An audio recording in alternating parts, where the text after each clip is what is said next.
Author's note: of the 3 long novels of mine which suffered an interruption, The Rescue was the one that had to wait the longest for the good pleasure of the fates. I am betraying no secret when I state here that it had to wait precisely for 20 years. I laid it aside at the end of the summer of 1898, and it was about the end of the summer of 1918 that I took it up again with the firm determination to see the end of it, and helped by the sudden feeling that I might be equal to the task. This does not mean that I turned to it with elation. I was well aware, and perhaps even too much aware, of the dangers of such an adventure. The amazingly sympathetic kindness which men of various temperaments, diverse views and different literary tastes have been for years displaying towards my work has done much for me, has done all, except giving me that overweening self-confidence which may assist an adventurer sometimes, but in the long run ends by leading him to the gallows. As the characteristic I want most to impress upon these short author's notes prepared for my first collected edition is that of absolute frankness, I hasten to declare that I founded my hopes not on my supposed merits, but on the continued goodwill of my readers. I may say at once that my hopes have been justified out of all proportion to my deserts. I met with the most considerate, most delicately expressed criticism free from all antagonism, and in its conclusions showing an insight which in itself could not fail to move me deeply, but was associated also with enough commendation to make me feel rich beyond the dreams of avarice. I mean an artist's avarice which seeks its treasure in the hearts of men and women. No, whatever the preliminary anxieties might have been, this adventure was not to end in sorrow. Once more fortune favoured audacity, and yet I have never forgotten the jocular translation of Audaces Fortuna Juvat offered to me by my tutor when I was a small boy. The audacious get bitten. However, he took care to mention that there were various kinds of audacity. Oh, there are. There is, for instance, the kind of audacity almost indistinguishable from impudence. I must believe that in this case I have not been impudent, for I am not conscious of having been bitten. The truth is that when The Rescue was laid aside, it was not laid aside in despair. Several reasons contributed to this abandonment, and no doubt the first of them was the growing sense of general difficulty in the handling of the subject. The contents and the course of the story I had clearly in my mind, but as to the way of presenting the facts, and perhaps in a certain measure as to the nature of the facts themselves, I had many doubts. I mean the telling, representative facts, helpful to carry on the idea, and at the same time of such a nature as not to demand an elaborate creation of the atmosphere to the detriment of the action. I did not see how I could avoid becoming wearisome in the presentation of detail and in the pursuit of clearness. I saw the action plainly enough. What I had lost for the moment was the sense of the proper formula of expression, the only formula that would suit. This, of course, weakened my confidence in the intrinsic worth and in the possible interest of the story, that is, in my invention. But I suspect that all the trouble was, in reality, the doubt of my prose, the doubt of its adequacy, of its power to master both the colours and the shades. It is difficult to describe, exactly as I remember it, the complex state of my feelings, but those of my readers who take an interest in artistic perplexities will understand me best when I point out that I dropped The Rescue, not to give myself up to idleness, regrets, or dreaming, but to begin The Nigger of the Narcissus, and to go on with it without hesitation and without a pause. A comparison of any page of The Rescue with any page of The Nigger will furnish an ocular demonstration of the nature and the inward meaning of this first crisis of my writing life, for it was a crisis undoubtedly. The laying aside of a work so far advanced was a very awful decision to take. It was wrung from me by a sudden conviction that there only was the road of salvation, the clear way out for an uneasy conscience. The finishing of The Nigger brought to my troubled mind the comforting sense of an accomplished task, and the first consciousness of a certain sort of mastery which could accomplish something with the aid of propitious stars. Why I did not return to The Rescue at once then was not for the reason that I had grown afraid of it. Being able now to assume a firm attitude, I said to myself deliberately, that thing can wait. At the same time I was just as certain in my mind that Youth, a story which I had then, so to speak, on the tip of my pen, could not wait. Neither could Heart of Darkness be put off, for the practical reason that Mr. W.M. Blackwood having requested me to write something for the No.M. of his magazine, I had to stir up at once the subject of that tale which had been long lying quiescent in my mind, because, obviously, the venerable Margaret at her patriarchal age of 1,000 numbers could not be kept waiting. Then Lord Jim, with about 17 pages already written at odd times, put in his claim, which was irresistible. Thus every stroke of the pen was taking me further away from the abandoned Rescue, not without some compunction on my part, but with a gradually diminishing resistance, till at last I let myself go as if recognizing a superior influence against which it was useless to contend. The years passed and the pages grew in number, and the long reveries of which they were the outcome stretched wide between me and the deserted rescue, like the smooth hazy spaces of a dreamy sea. Yet I never actually lost sight of that dark speck in the misty distance. It had grown very small, but it asserted itself with the appeal of old associations. It seemed to me that it would be a base thing for me to slip out of the world, leaving it out there all alone, waiting for its fate. That would never come.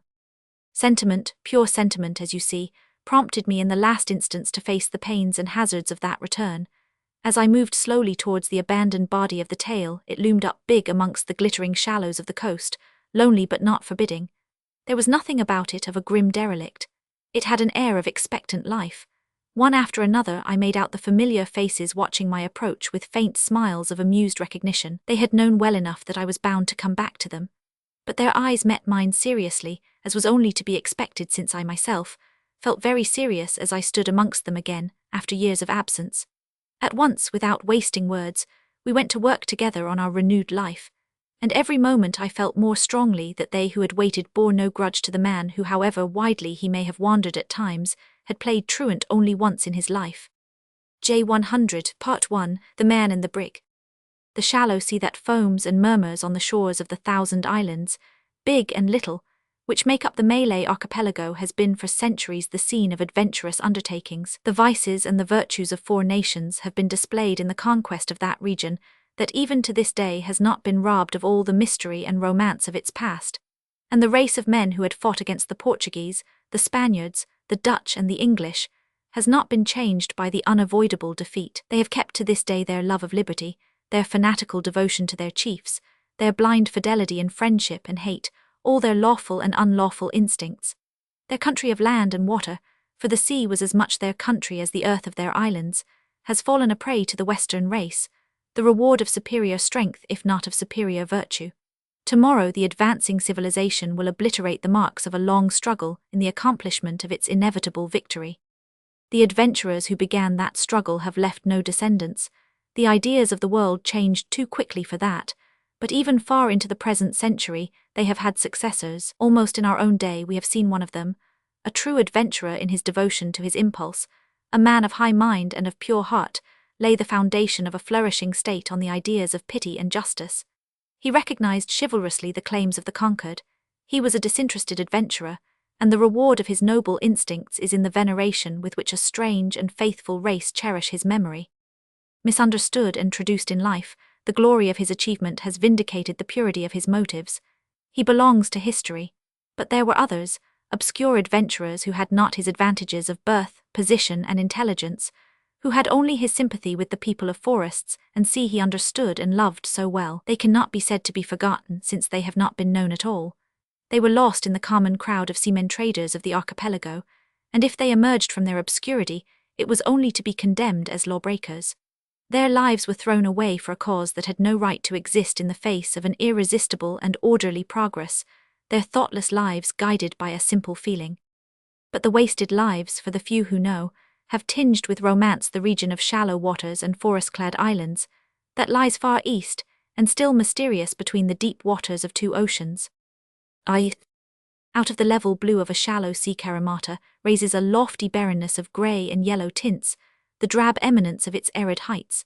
Separated by a narrow strip of water, Sorotan to the west, shows a curved and ridged outline resembling the backbone of a stooping giant, and to the eastward, a troop of insignificant islets stand effaced, indistinct with vague features that seem to melt into the gathering shadows. The night following from the eastward, the retreat of the setting sun advanced slowly, swallowing the land and the sea, the land broken, tormented and abrupt, the sea smooth and inviting with its easy polish of continuous surface to wanderings facile and endless. There was no wind, and a small brig that had lain all the afternoon a few miles to the northward and westward of Karamata had hardly altered its position half a mile during all these hours. The calm was absolute, a dead, flat calm, the stillness of a dead sea and of a dead atmosphere.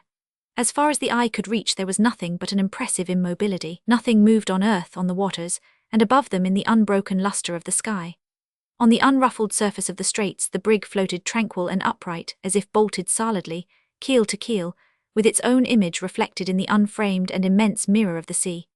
To the south and east the double islands watched silently the double ship that seemed fixed amongst them forever, a hopeless captive of the calm, a helpless prisoner of the shallow sea. Since midday, when the light and capricious airs of these seas had abandoned the little brig to its lingering fate, her head had swung slowly to the westward, and the end of her slender and polished jib-boom, projecting boldly beyond the graceful curve of the bow, pointed at the setting sun, like a spear poised high in the hand of an enemy. Right aft by the wheel, the Malay quartermaster stood with his bare, brown feet firmly planted on the wheel grating, and holding the spokes at right angles in a solid grasp, as though the ship had been running before a gale. He stood there perfectly motionless, as if petrified but ready to tend the helm as soon as fate would permit the brig to gather way through the oily sea.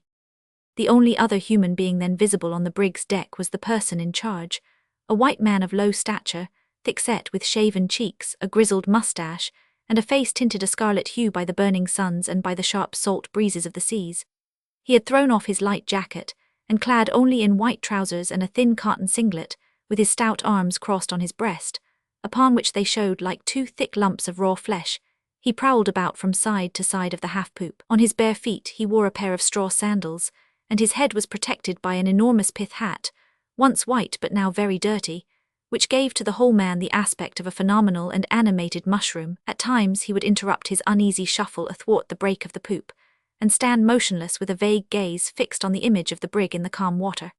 He could also see down there his own head and shoulders leaning out over the rail, and he would stand long, as if interested by his own features, and mutter vague curses on the calm which lay upon the ship like an immovable burden, immense and burning. At last he sighed profoundly, nerved himself for a great effort, and making a start away from the rail managed to drag his slippers as far as the binnacle.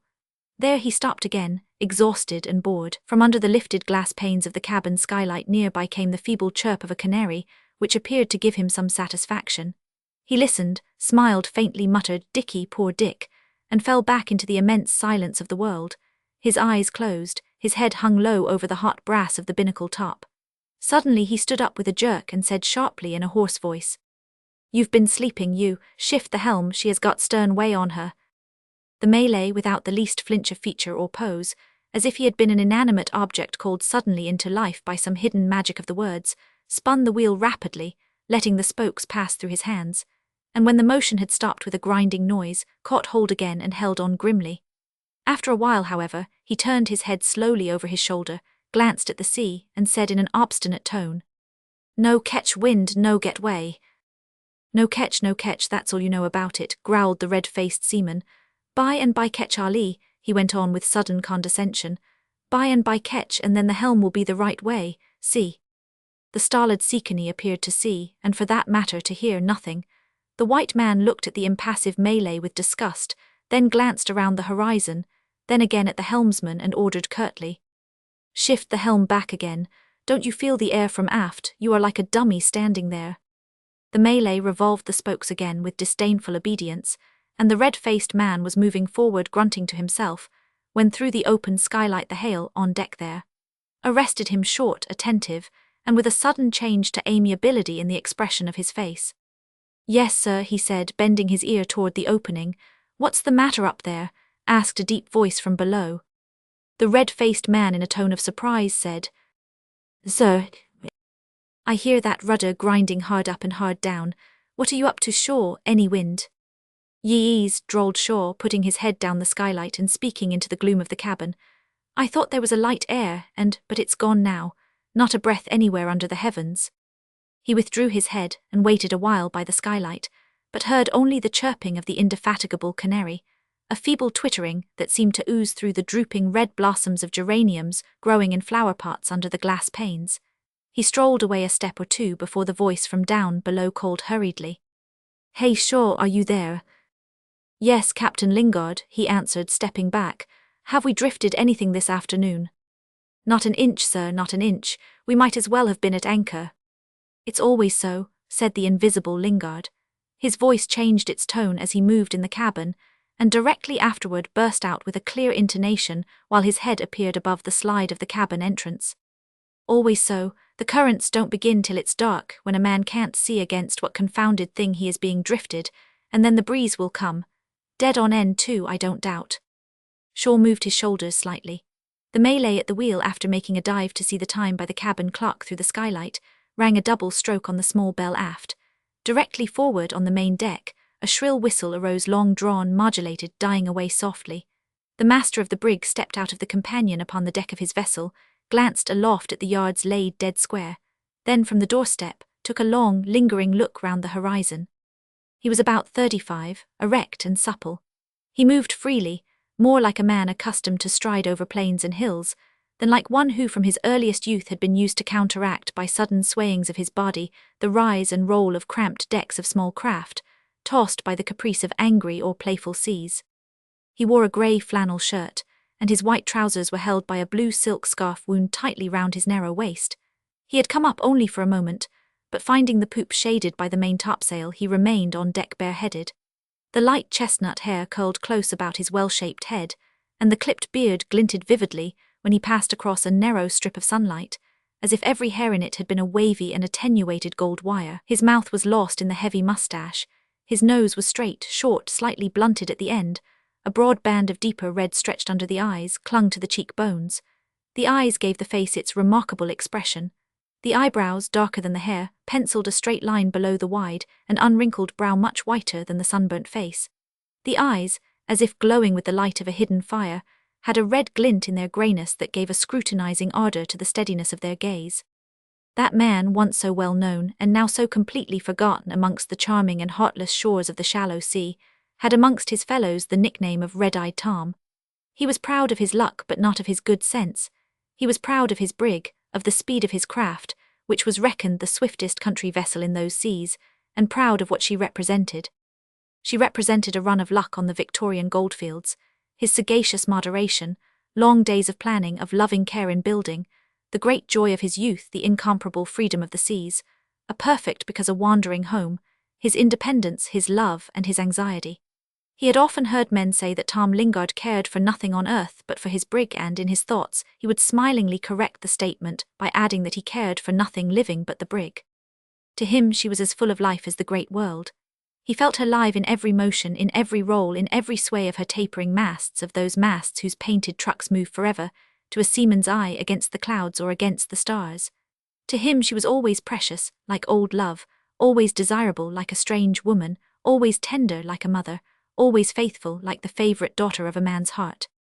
For hours he would stand elbow on rail, his head in his hand, and listen in dreamy stillness to the cajoling and promising whisper of the sea, that slipped past in vanishing bubbles along the smooth, black-painted sides of his craft. What passed in such moments of thoughtful solitude through the mind of that child of generations of fishermen from the coast of Devon, who, like most of his class, was dead to the subtle voices, and blind to the mysterious aspects of the world, the man ready for the obvious, no matter how startling, how terrible or menacing, yet defenceless as a child before the shadowy impulses of his own heart. What could have been the thoughts of such a man, when once surrendered to a dreamy mood? It is difficult to say. No doubt he, like most of us, would be uplifted at times by the awakened lyrism of his heart into regions charming, empty, and dangerous. But also, like most of us, he was unaware of his barren journeys above the interesting cares of this earth. Yet from these, no doubt absurd and wasted moments, there remained on the man's daily life a tinge as that of a glowing and serene half-light.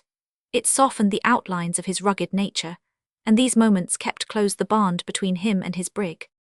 He was aware that his little vessel could give him something not to be had from anybody or anything in the world, something specially his own. The dependence of that solid man of bone and muscle on that obedient thing of wood and iron, acquired from that feeling the mysterious dignity of love. She, the craft, had all the qualities of a living thing: speed, obedience, trustworthiness, endurance, beauty, capacity to do and to suffer, all but life. He, the man, was the inspirer of that thing that to him seemed the most perfect of its kind. His will was its will, his thought was its impulse, his breath was the breath of its existence. He felt all this confusedly, without ever shaping this feeling into the soundless formulas of thought. To him she was unique and dear, this brig of 314 tons register, a kingdom. And now, bareheaded and burly, he walked the deck of his kingdom with a regular stride. He stepped out from the hip, swinging his arms with the free motion of a man starting out for a 15-mile walk into open country. Yet at every 12th stride, he had to turn about sharply and pace back the distance to the taffrail. Shaw, with his hands stuck in his waistband, had hooked himself with both elbows to the rail, and gazed apparently at the deck between his feet.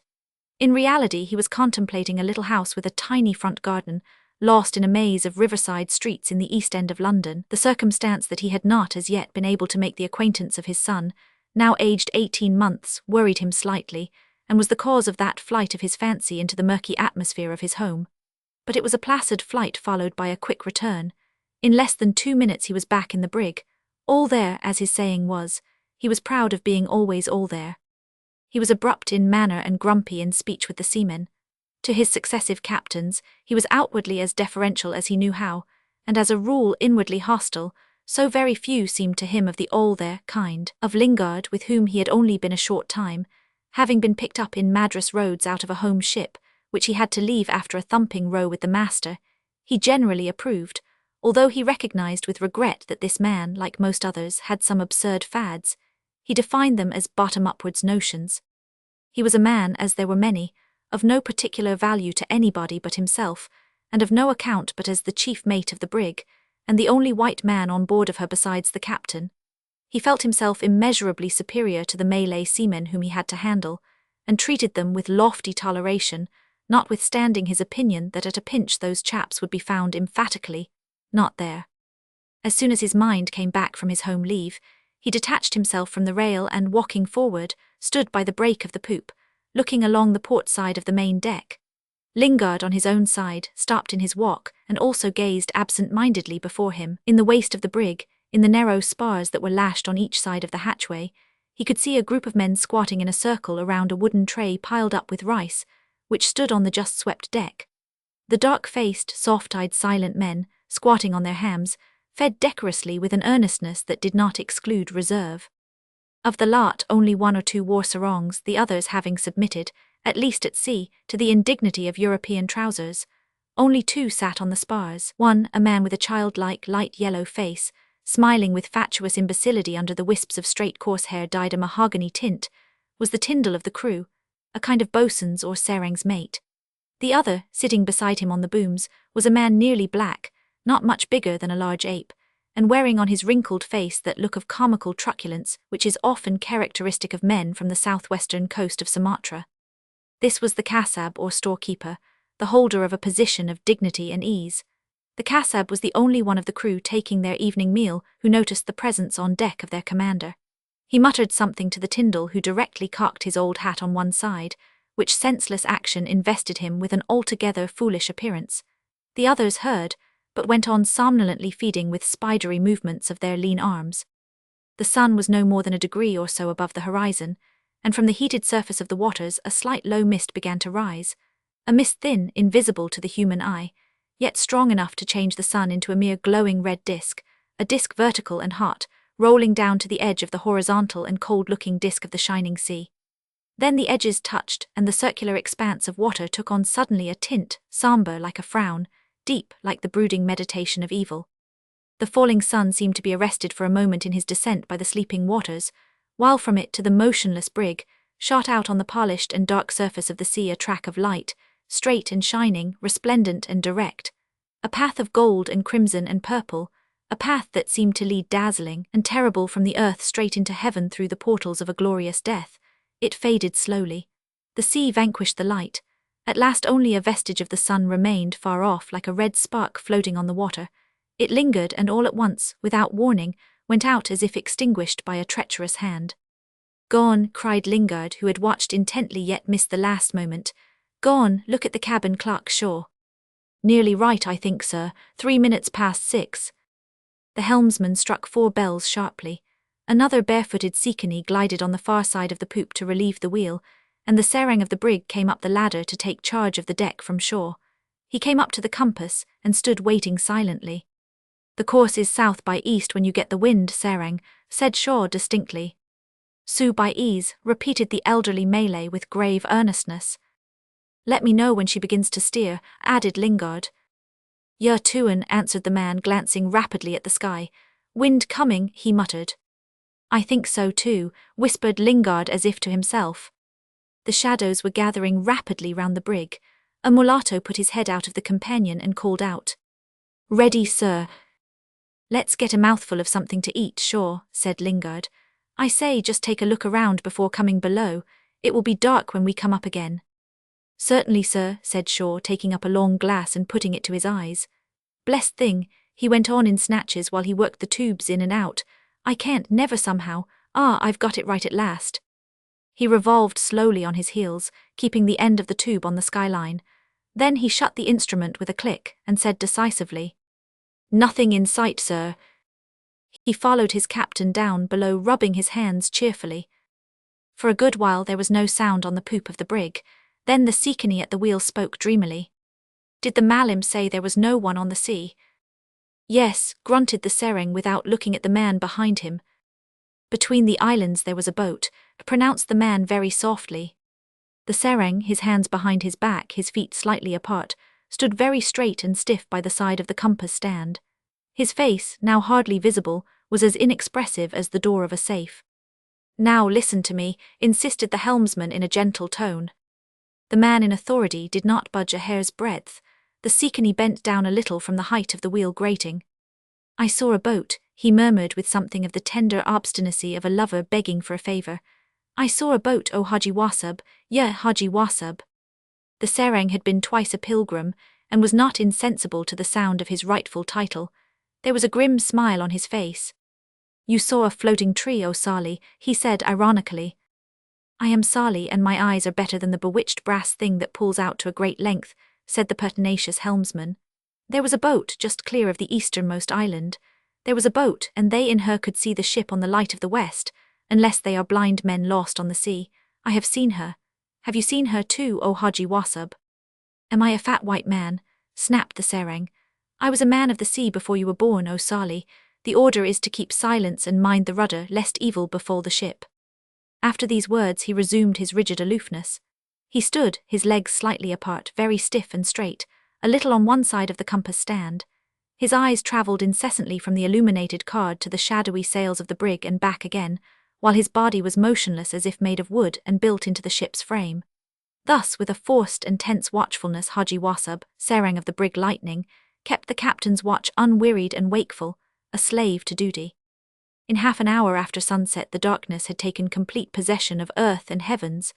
The islands had melted into the night, and on the smooth water of the straits, the little brig lying so still, seemed to sleep profoundly, wrapped up in a scented mantle of starlight and silence. Roman 2. It was 8:30 before Lingard came on deck again. Shaw, now with a coat on, trotted up and down the poop, leaving behind him a smell of tobacco smoke. An irregularly glowing spark seemed to run by itself in the darkness before the rounded form of his head. Above the masts of the brig, the dome of the clear heaven was full of lights that flickered, as if some mighty breathings high up there had been swaying about the flame of the stars. There was no sound along the brig's decks, and the heavy shadows that lay on it had the aspect, in that silence, of secret places concealing crouching forms that waited in perfect stillness for some decisive event. Lingard struck a match to light his cheroot, and his powerful face with narrowed eyes stood out for a moment in the night and vanished suddenly. Then two shadowy forms and two red sparks moved backward and forward on the poop. A larger but a paler and oval patch of light from the compass lamps lay on the brasses of the wheel and on the breast of the Malay standing by the helm. Lingard's voice, as if unable altogether to master the enormous silence of the sea, sounded muffled, very calm, without the usual deep ring in it. "Not much change, Shaw," he said. "No, sir, not much. I can just see the island, the big one, still in the same place. It strikes me, sir, that for calms this here sea is a devil of locality." He cut locality in two with an emphatic pause. It was a good word. He was pleased with himself for thinking of it. He went on again. "Now since noon this big island—" "Karimata, Shaw," interrupted Lingard. "Aye, sir, Karimata, I mean. I must say, being a stranger hereabouts, I haven't got the run of those." He was going to say names but checked himself and said appellations instead, sounding every syllable lovingly. "Having for these last 15 years, he continued, sailed regularly from London in East Indiaman, I am more at home over there, in the bay." He pointed into the night toward the northwest, and stared as if he could see from where he stood that Bay of Bengal where, as he affirmed, he would be so much more at home. "You'll soon get used," muttered Lingard, swinging in his rapid walk past his mate. Then he turned round, came back and asked sharply, "You said there was nothing afloat in sight before dark, hey?" Not that I could see, sir. When I took the deck again at 8, I asked that serang whether there was anything about, and I understood him to say there was no more as when I went below at 6. This is a lonely sea at times, ain't it, sir? Now, one would think at this time of the year the homeward bounders from China would be pretty thick here. Yes, said Lingard, we have met very few ships since we left Pedra Branca over the stern. Yes, it has been a lonely sea, but for all that, sure this sea, if lonely, is not blind. Every island in it is an eye, and now, since our squadron has left for the China waters. He did not finish his sentence. Shaw put his hands in his pockets and propped his back against the skylight comfortably. They say there is going to be a war with China, he said in a gossiping tone, and the French are going along with us as they did in the Crimea 5 years ago. It seems to me we're getting mighty good friends with the French. I've not much of an opinion about that. What do you think, Captain Lingard? I have met their men of war in the Pacific, said Lingard slowly. The ships were fine and the fellows in them were civil enough to me and very curious about my business, he added with a laugh. However, I wasn't there to make war on them.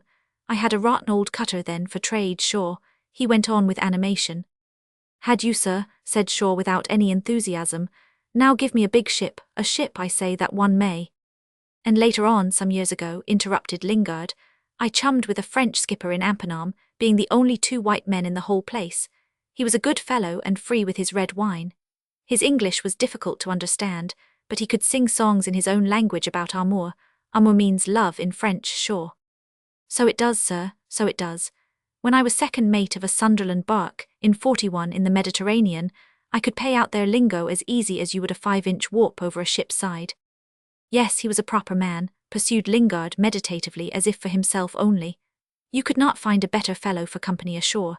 He had an affair with a Bali girl who one evening threw a red blossom at him from within a doorway, as we were going together to pay our respects to the Rajah's nephew.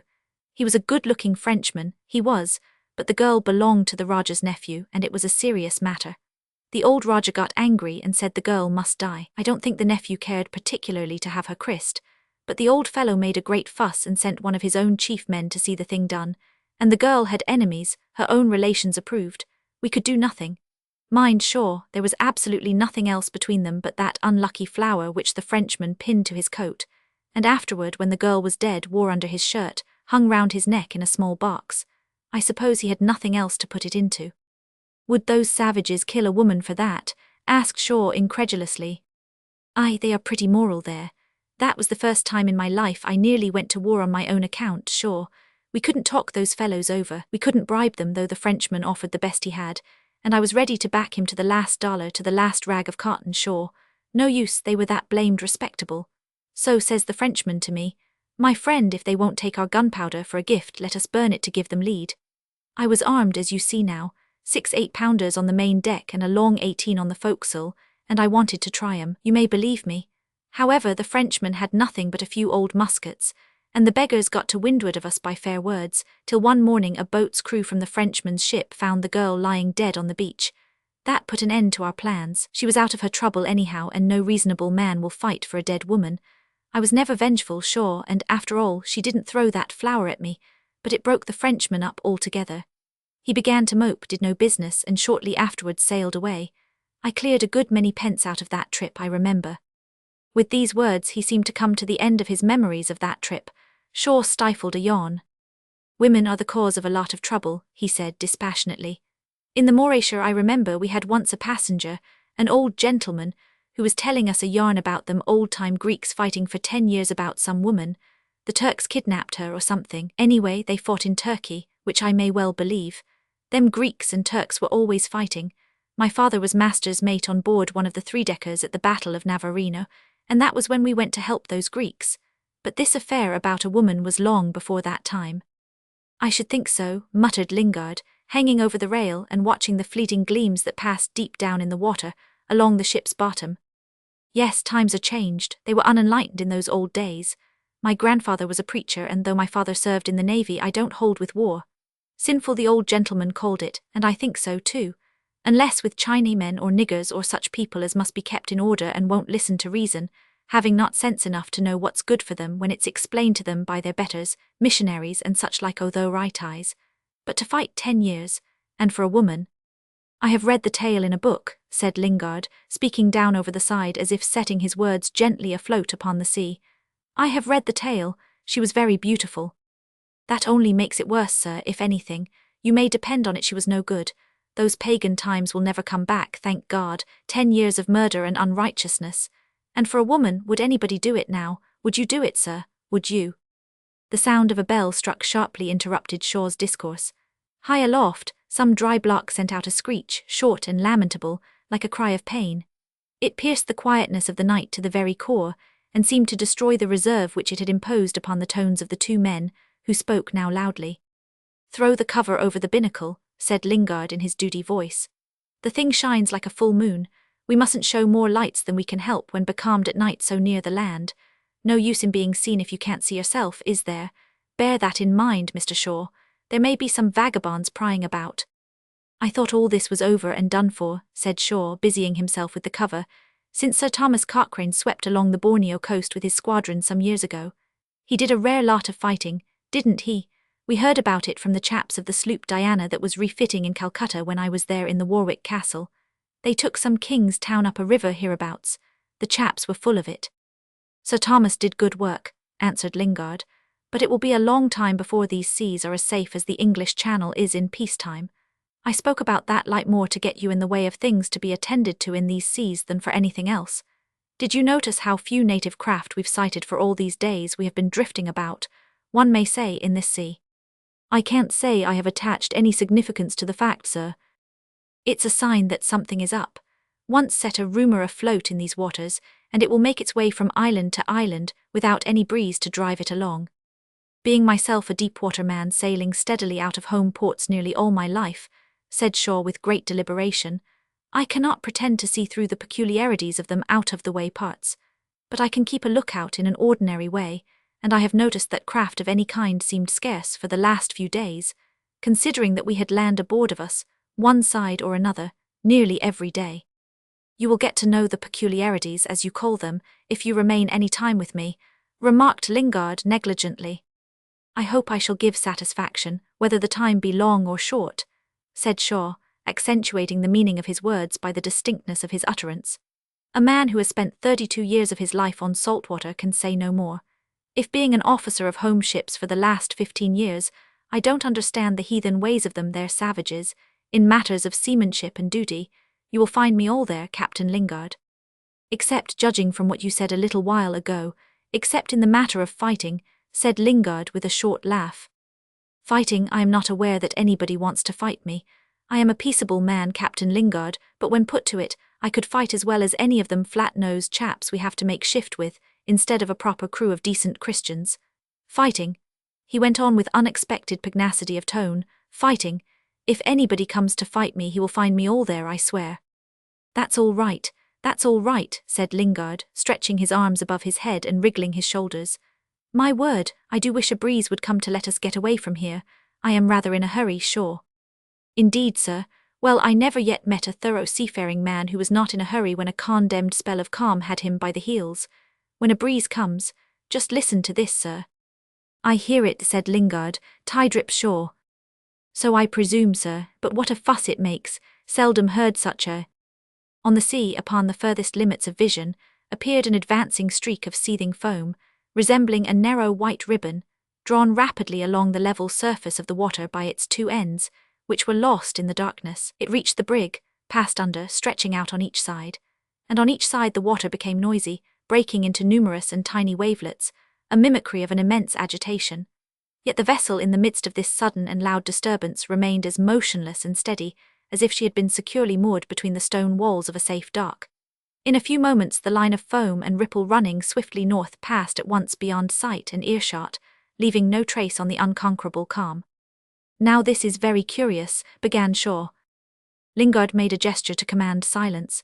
He seemed to listen yet, as if the wash of the ripple could have had an echo which he expected to hear, and a man's voice that was heard forward had something of the impersonal ring of voices thrown back from hard and lofty cliffs upon the empty distances of the sea. It spoke in Malay, faintly. What, hailed Shaw, what is it? Lingard put a restraining hand for a moment on his chief officer's shoulder, and moved forward smartly. Shaw followed, puzzled. The rapid exchange of incomprehensible words thrown backward and forward through the shadows of the brig's main deck from his captain to the lookout man and back again made him feel sadly out of it somehow. Lingard had called out sharply, "What do you see?" The answer direct and quick was, "I hear two and I hear oars." "Whereabouts?" "The night is all around us, I hear them near." "Port or starboard?" There was a short delay in answer this time. On the quarterdeck under the poop bare feet shuffled, somebody coughed. At last the voice forward said doubtfully, "Conrad." "Call the serang, Mr. Shaw," said Lingard calmly, "and have the hands turned up. They are all lying about the decks. Look sharp now, there's something near us. It's annoying to be caught like this," he added in a vexed tone. He crossed over to the starboard side and stood listening, one hand grasping the royal backstay, his ear turned to the sea, but he could hear nothing from there. The quarterdeck was filled with subdued sounds. Suddenly, a long, shrill whistle soared, reverberated loudly amongst the flat surfaces of motionless sails, and gradually grew faint as if the sound had escaped and gone away, running upon the water. Haji Wasab was on deck and ready to carry out the white man's commands. Then silence fell again on the brig, until Shaw spoke quietly. "I am going forward now, sir, with the Tyndall. We're all at stations." "Aye, Mr. Shaw, very good. Mind they don't board you, but I can hear nothing, not a sound, it can't be much." "The fellow has been dreaming, no doubt. I have good ears too, and—" He went forward and the end of his sentence was lost in an indistinct growl. Lingard stood attentive. One by one the three seaconers off duty appeared on the poop, and busied themselves around a big chest that stood by the side of the cabin companion. A rattle and clink of steel weapons turned out on the deck was heard, but the men did not even whisper. Lingard peered steadily into the night, then shook his head. "Serang," he called half aloud. The spare old man ran up the ladder so smartly that his bony feet did not seem to touch the steps. He stood by his commander, his hands behind his back, a figure indistinct but straight as an arrow. "Who was looking out?" asked Lingard. "Badroon the Bugis," said Wasab in his crisp, jerky manner. "I can hear nothing." Badroon heard the noise in his mind. "The night hides the boat." "Have you seen it?" "Yes, Tuan, small boat before sunset by the land, now coming here near." Badroon heard him. "Why didn't you report it then?" asked Lingard sharply. "Malim spoke," he said, "nothing there while I could see. How could I know what was in his mind or yours, Tuan?" "Do you hear anything now?" "No, they stopped now. Perhaps lost the ship, who knows, perhaps afraid." "Well," muttered Lingard, moving his feet uneasily, "I believe you lie. What kind of boat?" "White men's boat. A 4-men boat, I think, small. Tuan, I hear him now there." He stretched his arm straight out, pointing a beam for a time, then his arm fell slowly. "Coming this way," he added with decision. From forward Shaw called out in a startled tone. "Something on the water, sir, broad on this bow." "All right," called back Lingard. A lump of blacker darkness floated into his view. From it came over the water English words, deliberate, reaching him one by one, as if each had made its own difficult way through the profound stillness of the night. "What ship is that, pray?" "English brig," answered Lingard, after a short moment of hesitation. "A brig, I thought you were something bigger," went on the voice from the sea with a tinge of disappointment in its deliberate tone. "I am coming alongside, if you please." "No, you don't," called Lingard back sharply. The leisurely drawl of the invisible speaker seemed to him offensive and woke up a hostile feeling. "No, you don't if you care for your boat. Where do you spring from? Who are you anyhow? How many of you are there in that boat?" After these emphatic questions there was an interval of silence. During that time the shape of the boat became a little more distinct.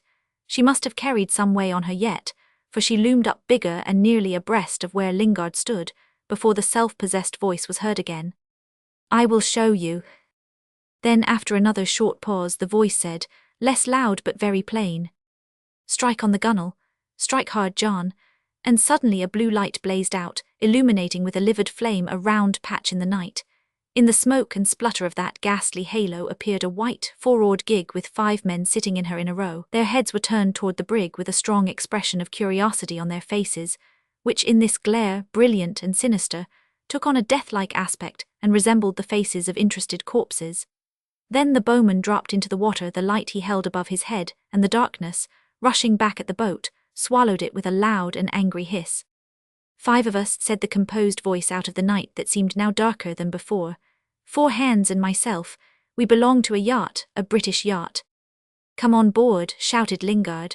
Why didn't you speak at once? I thought you might have been some masquerading Dutchman from a dodging gunboat. Do I speak like a blamed Dutchman? Pull a stroke, boys, oars, tend bow, John. The boat came alongside with a gentle knock, and a man's shape began to climb at once up the brig's side with a kind of ponderous agility. It poised itself for a moment on the rail to say down into the boat, "Sheer off a little, boys," then jumped on deck with a thud and said to Shaw, who was coming aft, "Good evening, Captain, sir." "No, on the poop," growled Shaw. "Come up here, come up," called Lingard impatiently. The Malays had left their stations and stood clustered by the mainmast in a silent group. Not a word was spoken on the brig's decks, while the stranger made his way to the waiting captain. Lingard saw approaching him a short, dapper man, who touched his cap and repeated his greeting in a cool drawl. "Good evening, Captain, sir." "Yes, I am the master. What's the matter? Adrift from your ship, or what?" "Adrift? No, we left her 4 days ago and have been pulling that gig in a calm nearly ever since. My men are done, so is the water. Lucky thing I sighted you." "You sighted me," exclaimed Lingard. "When? What time?" "Not in the dark, you may be sure. We've been knocking about amongst some islands to the southward, breaking our hearts tugging at the oars in one channel, then in another, trying to get clear. We got round an islet, a barren thing in shape like a loaf of sugar, and I caught sight of a vessel a long way off. I took her bearing in a hurry and we buckled to, but another of them currents must have had hold of us, for it was a long time before we managed to clear that islet. I steered by the stars, and by the Lord Harry I began to think I had missed you somehow, because it must have been you I saw." "Yes, it must have been. We had nothing in sight all day," assented Lingard. "Where's your vessel?" he asked eagerly. "Hard and fast on middling soft mud. I should think about 60 miles from here. We are the second boat sent off for assistance. We parted company with the other on Tuesday. She must have passed to the northward of you today. The chief officer is in her with orders to make for Singapore. I am second, and was sent off toward the straits here on the chance of falling in with some ship. I have a letter from the owner. Our gentry are tired of being stuck in the mud and wish for assistance." "What assistance did you expect to find down here?" "The letter will tell you that. May I ask, Captain, for a little water for the chaps in my boat? And I myself would thank you for a drink. We haven't had a mouthful since this afternoon. Our breaker leaked out somehow." "See to it, Mr. Shaw," said Lingard. "Come down the cabin, Mr. Carter is my name." "Ah, Mr. Carter. Come down, went on Lingard, leading the way down the cabin stairs. The steward had lighted the swinging lamp, and had put a decanter and bottles on the table. The cuddy looked cheerful, painted white, with gold mouldings round the panels. Opposite the curtained recess of the stern windows, there was a sideboard with a marble top, and above it, a looking-glass in a gilt frame. The semicircular couch round the stern had cushions of crimson plush. The table was covered with a black Indian tablecloth embroidered in vivid colours. Between the beams of the poop deck were fitted racks for muskets, the barrels of which glinted in the light. There were 24 of them between the 4 beams. As many sword bayonets of an old pattern encircled the polished teakwood of the rudder casing with a double belt of brass and steel. All the doors of the staterooms had been taken off the hinges, and only curtains closed the doorways. They seemed to be made of yellow Chinese silk, and fluttered all together, the 4 of them, as the 2 men entered the cuddy. Carter took in all at a glance, but his eyes were arrested by a circular shield hung slanting above the brass hilts of the bayonets. On its red field, in relief and brightly gilt, was represented a sheaf of conventional thunderbolts darting down the middle between the 2 capitals T50. Lingard examined his guest curiously. He saw a young man, but looking still more youthful, with a boyish smooth face much sunburnt, twinkling blue eyes, fair hair and a slight moustache. He noticed his arrested gaze. "Ah, you're looking at that thing. It's a present from the builder of this brig, the best man that ever launched a craft. It's supposed to be the ship's name between my initials, Flash of Lightning, DUC. The brig's name is Lightning and mine is Lingard." "Very pretty thing that. Shows the cabin off well," murmured Carter politely. They drank, nodding at each other, and sat down. "Now for the letter," said Lingard. Carter passed it over the table and looked about, while Lingard took the letter out of an open envelope, addressed to the commander of any British ship in the Java Sea. The paper was thick, had an embossed heading, "Schooner Yacht Hermit," and was dated 4 days before. The message said that on a hazy night the yacht had gone ashore upon some outlying shoals off the coast of Borneo. The land was low. The opinion of the sailing master was that the vessel had gone ashore at the top of high water, spring tides. The coast was completely deserted to all appearance. During the 4 days they had been stranded there, they had sighted in the distance 2 small native vessels, which did not approach. The owner concluded by asking any commander of a homeward-bound ship to report the yacht's position in Anger on his way through Sunda Straits, or to any British or Dutch man-o'-war he might meet.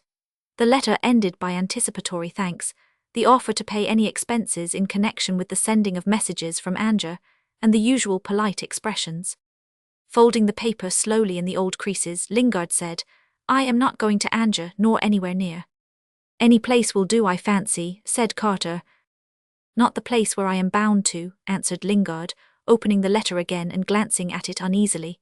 "He does not describe very well the coast, and his latitude is very uncertain," he went on. "I am not clear in my mind where exactly you are stranded, and yet I know every inch of that land over there." Carter cleared his throat and began to talk in his slow drawl.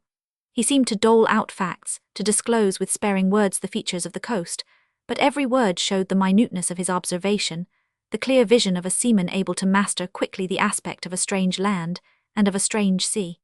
He presented, with concise lucidity, the picture of the tangle of reefs and sandbanks, through which the yacht had miraculously blundered in the dark before she took the ground.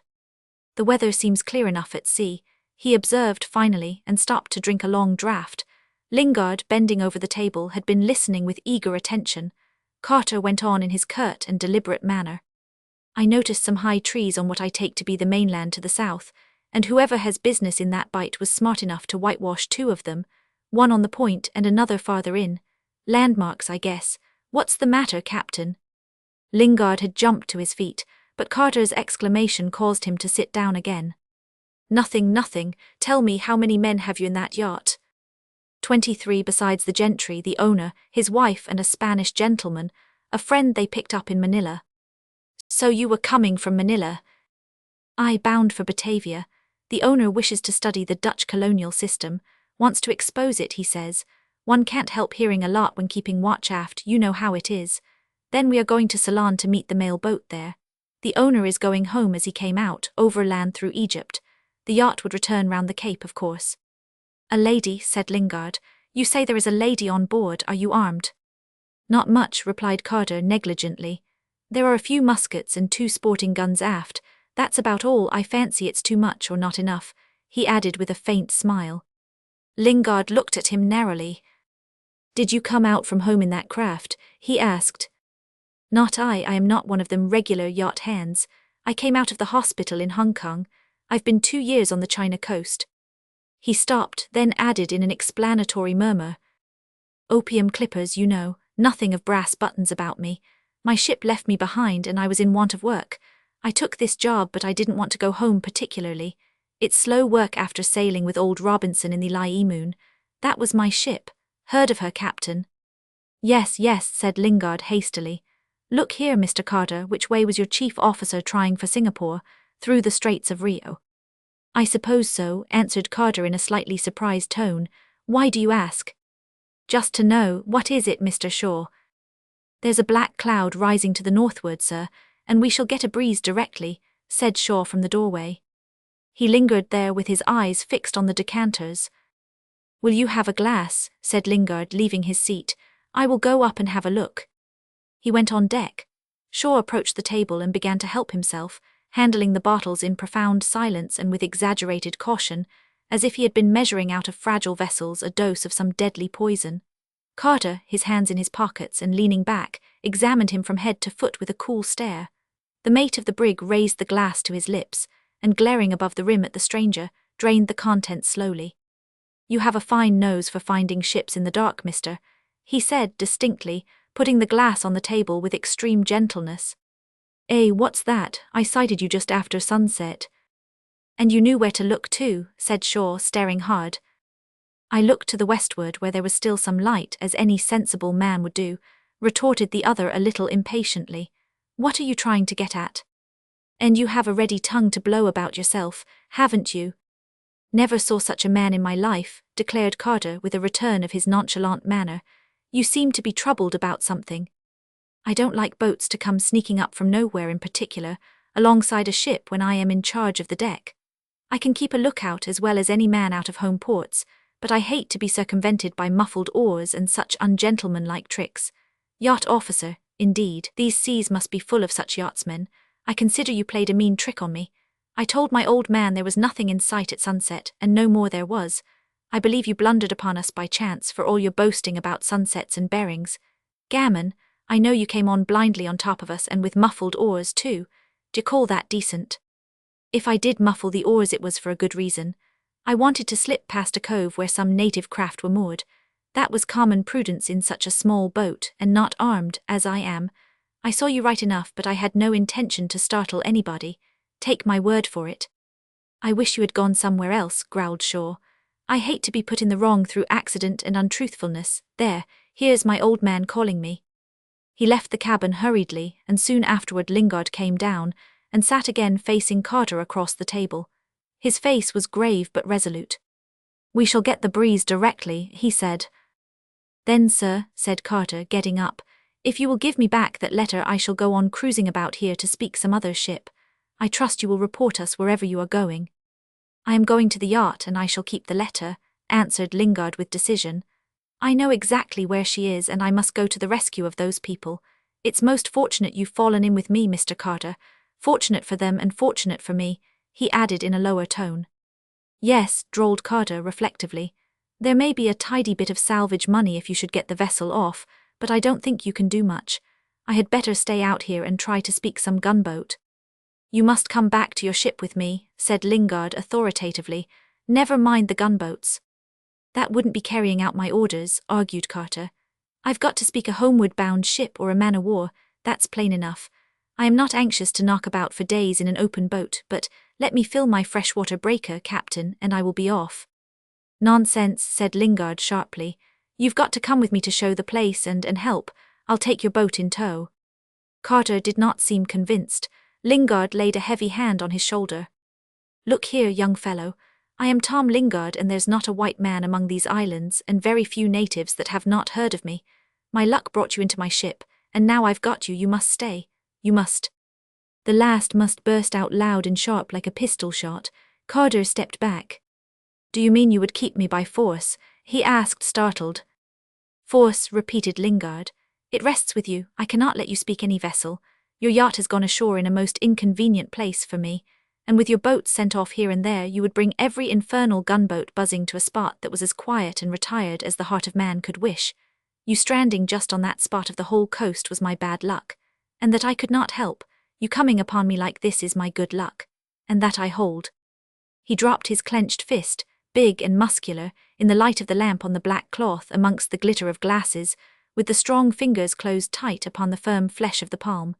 He left it there for a moment as if showing Carter that luck he was going to hold, and he went on. Do you know into what hornet's nest your stupid people have blundered? How much do you think their lives are worth just now? Not a brass farthing if the breeze fails me for another 24 hours. You may well open your eyes, it is so, and it may be too late now while I am arguing with you here. He tapped the table with his knuckles, and the glasses, waking up, jingled a thin, plaintive finale to his speech. Carter stood leaning against the sideboard. He was amazed by the unexpected turn of the conversation. His jaw dropped slightly and his eyes never swerved for a moment from Lingard's face. The silence in the cabin lasted only a few seconds, but to Carter, who waited breathlessly, it seemed very long. And all at once he heard in it, for the first time, the cabin clock tick distinctly, in pulsating beats, as though a little heart of metal behind the dial had been started into sudden palpitation. A gunboat, shouted Lingard suddenly, as if he had seen only in that moment by the light of some vivid flash of thought all the difficulties of the situation. If you don't go back with me, there will be nothing left for you to go back to very soon. Your gunboat won't find a single ship's rib or a single corpse left for a landmark, that she won't. It isn't a gunboat skipper you want. I am the man you want. You don't know your luck when you see it, but I know mine, I do, and look here. He touched Carter's chest with his forefinger, and said with a sudden gentleness of tone, I am a white man inside and out. I won't let inoffensive people, and a woman too, come to harm if I can help it. And if I can't help, nobody can. You understand, nobody. There's no time for it. But I am like any other man that is worth his salt. I won't let the end of an undertaking go by the board while there is a chance to hold on, and it's like this. His voice was persuasive, almost caressing. He had hold now of a coat button and tugged at it slightly as he went on in a confidential manner. As it turns out, Mr. Carter, I would, in a manner of speaking, I would as soon shoot you where you stand as let you go to raise an alarm all over this sea about your confounded yacht. I have other lives to consider, and friends and promises, and myself too. I shall keep you, he concluded sharply. Carter drew a long breath. On the deck above, the two men could hear soft footfalls, short murmurs, indistinct words spoken near the skylight. Shaw's voice rang out loudly in growling tones. "Furl the royals, you Tyndall." "It's the queerest old go," muttered Carter, looking down onto the floor. "You are a strange man. I suppose I must believe what you say, unless you and that fat mate of yours are a couple of escaped lunatics that got hold of a brig by some means. Why, that chap up there wanted to pick a quarrel with me for coming aboard, and now you threaten to shoot me rather than let me go. Not that I care much about that, for some time or other you would get hanged for it, and you don't look like a man that will end that way. If what you say is only half true, I ought to get back to the yacht as quick as ever I can. It strikes me that your coming to them will be only a small mercy anyhow, and I may be of some use, but this is the queerest. May I go in my boat?" "As you like," said Lingard. "There's a rain squall coming. I am in charge and will get wet along of my chaps. Give us a good long line, Captain." "It's done already," said Lingard. "You seem a sensible sailorman and can see that it would be useless to try and give me the slip." "For a man so ready to shoot, you seem very trustful," drawled Carter. "If I cut adrift in a squall, I stand a pretty fair chance not to see you again." "You just try," said Lingard dryly. "I have eyes in this brig, young man, that will see your boat when you couldn't see the ship. You are of the kind I like, but if you monkey with me I will find you, and when I find you I will run you down as surely as I stand here." Carter slapped his thigh and his eyes twinkled. "By the Lord Harry," he cried, "if it wasn't for the men with me I would try for sport. You are so cocksure about the lot you can do, Captain. You would aggravate a saint into open mutiny." His easy good humour had returned, but after a short burst of laughter he became serious. "Never fear," he said, "I won't slip away. If there is to be any throat-cutting, as you seem to hint, mine will be there too, I promise you, and—" He stretched his arms out, glanced at them, shook them a little. "And this pair of arms to take care of it," he added in his old, careless drawl. But the master of the brig, sitting with both his elbows on the table, his face in his hands, had fallen unexpectedly into a meditation so concentrated and so profound that he seemed neither to hear, see, nor breathe. The sight of that man's complete absorption in thought was to Carter almost more surprising than any other occurrence of that night. Had his strange host vanished suddenly from before his eyes, it could not have made him feel more uncomfortably alone in that cabin, where the pertinacious clock kept ticking off the useless minutes of the calm before it would, with the same steady beat, begin to measure the aimless disturbance of the storm. Roman 3. After waiting a moment, Carter went on deck. The sky, the sea, the brig itself had disappeared in a darkness that had become impenetrable, palpable and stifling. An immense cloud had come up running over the heavens, as if looking for the little craft, and now hung over it, arrested. To the south there was a livid trembling gleam, faint and sad, like a vanishing memory of destroyed starlight. To the north, as if to prove the impossible, an incredibly blacker patch outlined on the tremendous blackness of the sky, the heart of the coming squall. The glimmers in the water had gone out, and the invisible sea all around lay mute, and still as if it had died suddenly of fright. Carter could see nothing. He felt about him people moving. He heard them in the darkness whispering faintly as if they had been exchanging secrets important or infamous. The night effaced even words, and its mystery had captured everything and every sound, had left nothing free but the unexpected that seemed to hover about one, ready to stretch out its stealthy hand in a touch sudden, familiar and appalling. Even the careless disposition of the young ex-officer of an opium clipper was affected by the ominous aspect of the hour. What was this vessel? What were those people? What would happen tomorrow, to the yacht, to himself? He felt suddenly, without any additional reason but the darkness, that it was a poor show anyhow, a dashed poor show for all hands. The irrational conviction made him falter for a second where he stood, and he gripped the slide of the companionway hard.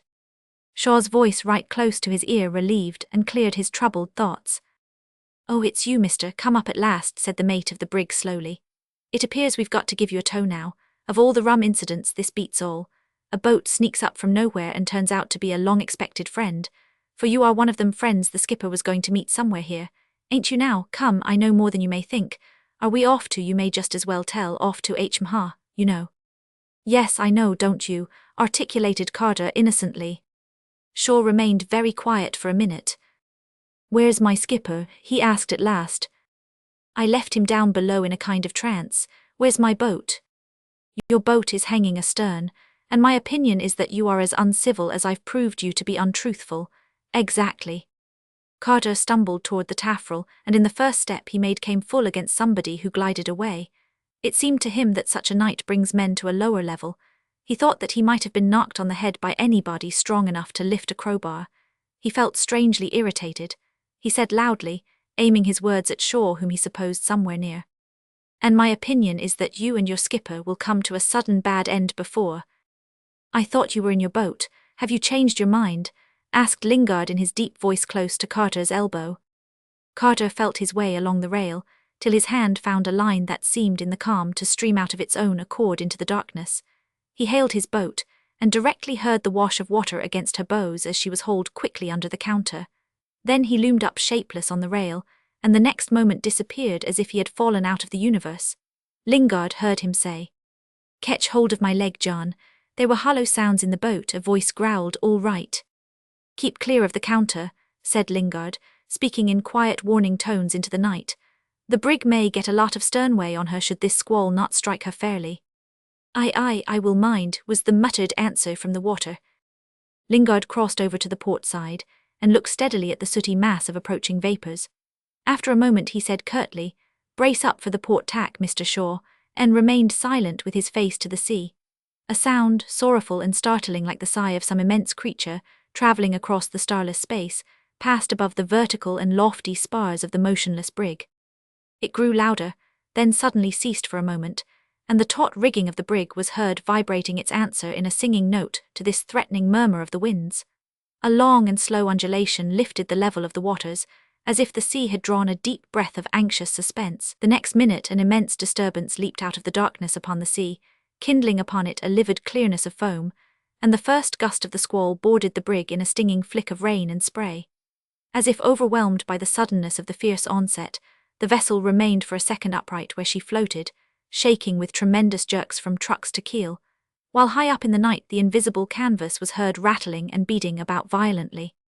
Then with a quick double report, as of heavy guns, both topsails filled at once and the brig fell over swiftly on her side. Shaw was thrown headlong against the skylight, and Lingard, who had encircled the weather rail with his arm, felt the vessel under his feet dart forward smoothly, and the deck become less slanting, the speed of the brig running off a little now, easing the overturning strain of the wind upon the distended surfaces of the sails. It was only the fineness of the little vessel's lines and the perfect shape of her hull that saved the canvas, and perhaps the spars, by enabling the ready craft to get way upon herself with such lightning-like rapidity. Lingard drew a long breath and yelled jubilantly at Shaw, who was struggling up against wind and rain to his commander's side. "She'll do, hold on everything." Shaw tried to speak.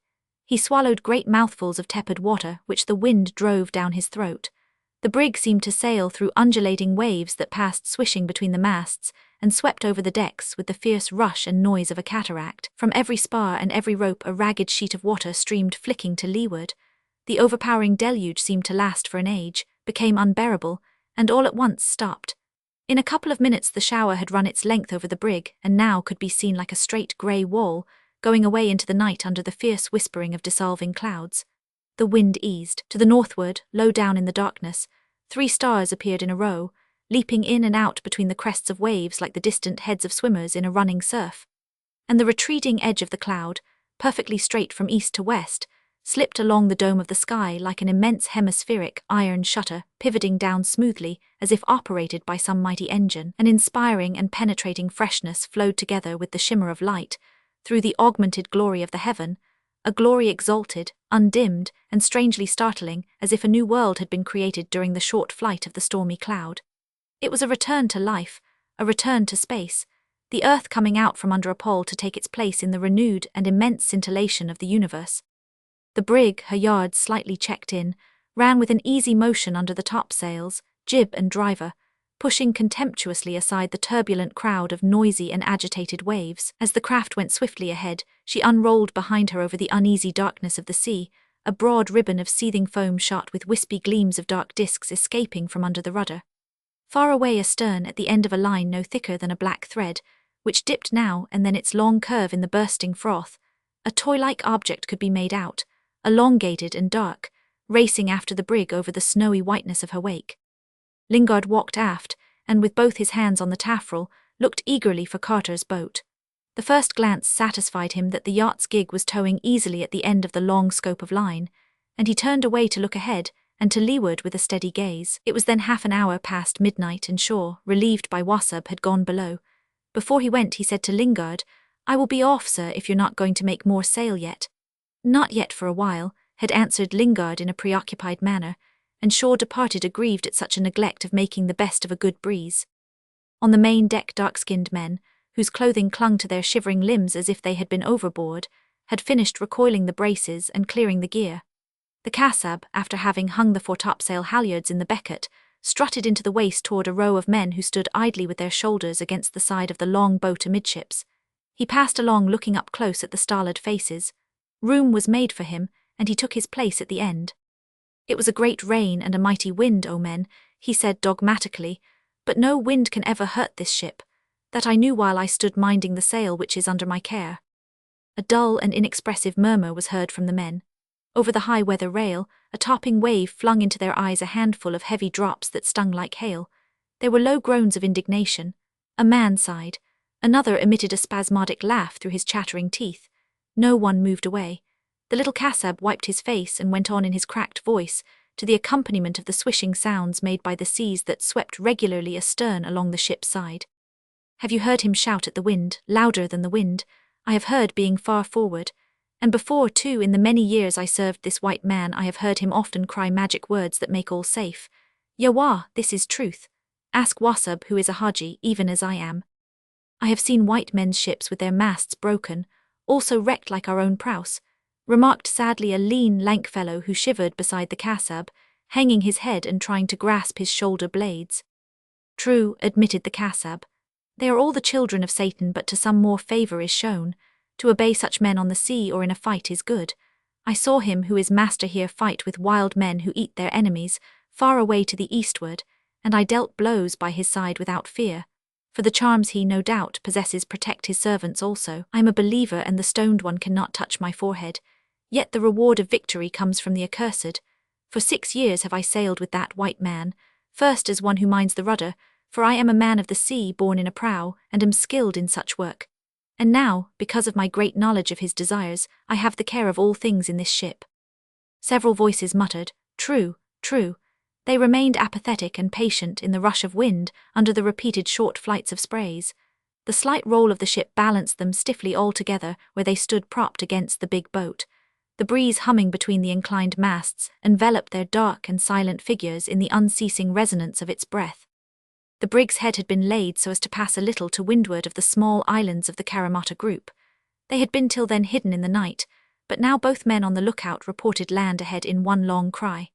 Lingard, standing to leeward abreast of the wheel, watched the islet first seen. When it was nearly abeam of the brig, he gave his orders, and Wassup hurried off to the main deck. The helm was put down, the yards on the main came slowly square, and the wet canvas of the main topsail clung suddenly to the mast after a single heavy flap. The dazzling streak of the ship's wake vanished. The vessel lost her way and began to dip her bows into the quick succession of the running head seas. And at every slow plunge of the craft, the song of the wind would swell louder amongst the waving spars, with a wild and mournful note. Just as the brig's boat had been swung out, ready for lowering, the yacht's gig hauled up by its line appeared tossing and splashing on the lee quarter. Carter stood up in the stern sheets, balancing himself cleverly to the disordered motion of his cockle-shell. He hailed the brig twice to know what was the matter, not being able from below and in the darkness to make out what that confused group of men on the poop were about. He got no answer, though he could see the shape of a man standing by himself aft and apparently watching him. He was going to repeat his hail for the 3rd time when he heard the rattling of tackles, followed by a heavy splash, a burst of voices, scrambling hollow sounds, and a dark mass detaching itself from the brig's side swept past him on the crest of a passing wave. For less than a second he could see on the shimmer of the night sky the shape of a boat, the heads of men, the blades of oars pointing upward while being got out hurriedly. Then all this sank out of sight, reappeared once more far off and hardly discernible, before vanishing for good. "Why, they've lowered a boat," exclaimed Carter, falling back in his seat. He remembered that he had seen only a few hours ago 3 native prouse lurking amongst those very islands. For a moment he had the idea of casting off to go in chase of that boat so as to find out. Find out what? He gave up his idea at once. What could he do? The conviction that the yacht, and everything belonging to her, were in some indefinite but very real danger, took a strong hold of him, and the persuasion that the master of the brig was going there to help did not by any means assuage his alarm. The fact only served to complicate his uneasiness with a sense of mystery. The white man who spoke as if that sea was all his own, or as if people intruded upon his privacy by taking the liberty of getting wrecked on a coast where he and his friends did some queer business, seemed to him an undesirable helper. That the boat had been lowered to communicate with the prouse scene, and avoided by him in the evening he had no doubt. The thought had flashed on him at once. It had an ugly look, yet the best thing to do after all was to hang on and get back to the yacht and warn them. Warn them against whom? The man had been perfectly open with him. Warn them against what? It struck him that he hadn't the slightest conception of what would happen, of what was even likely to happen. That strange rescuer himself was bringing the news of danger from the natives of course, and yet he was in communication with those natives. That was evident. That boat going off in the night. Carter swore heartily to himself. His perplexity became positive bodily pain as he sat, wet, uncomfortable and still, one hand on the tiller, thrown up and down in headlong swings of his boat. And before his eyes, towering high, the black hull of the brig also rose and fell, setting her stern down in the sea now and again with a tremendous and foaming splash. Not a sound from her reached Carter's ears. She seemed an abandoned craft, but for the outline of a man's head and body still visible in a watchful attitude above the taffrail.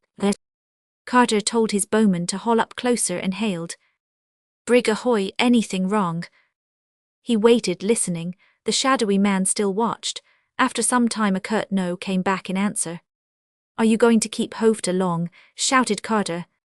"Don't know, not long. Drop your boat clear of the ship. Drop clear, do damage if you don't." "Slack away, John," said Carter in a resigned tone to the elderly seaman in the bow. "Slack away and let us ride easy to the full scope. They don't seem very talkative on board there." Even while he was speaking the line ran out, and the regular undulations of the passing seas drove the boat away from the brig. Carter turned a little in his seat to look at the land. It loomed up dead to leeward like a lofty and irregular cone, only a mile or a mile and a half distant. The noise of the surf beating upon its base was heard against the wind in measured detonations. The fatigue of many days spent in the boat asserted itself above the restlessness of Carter's thoughts, and gradually he lost the notion of the passing time without altogether losing the consciousness of his situation.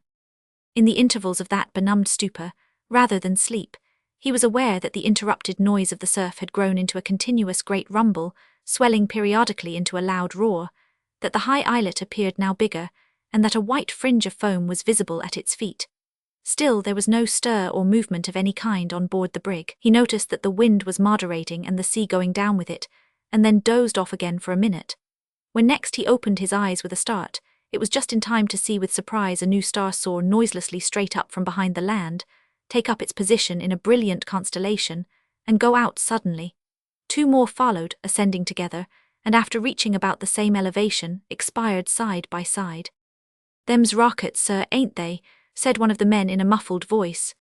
"Aye, rockets," grunted Carter. "And now what's the next move?" he muttered to himself dismally.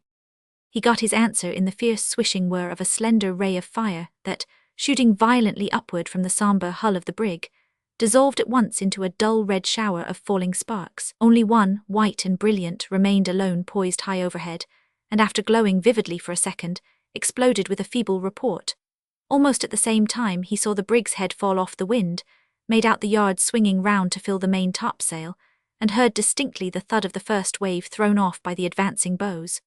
The next minute the tow-line got the strain, and his boat started hurriedly after the brig with a sudden jerk.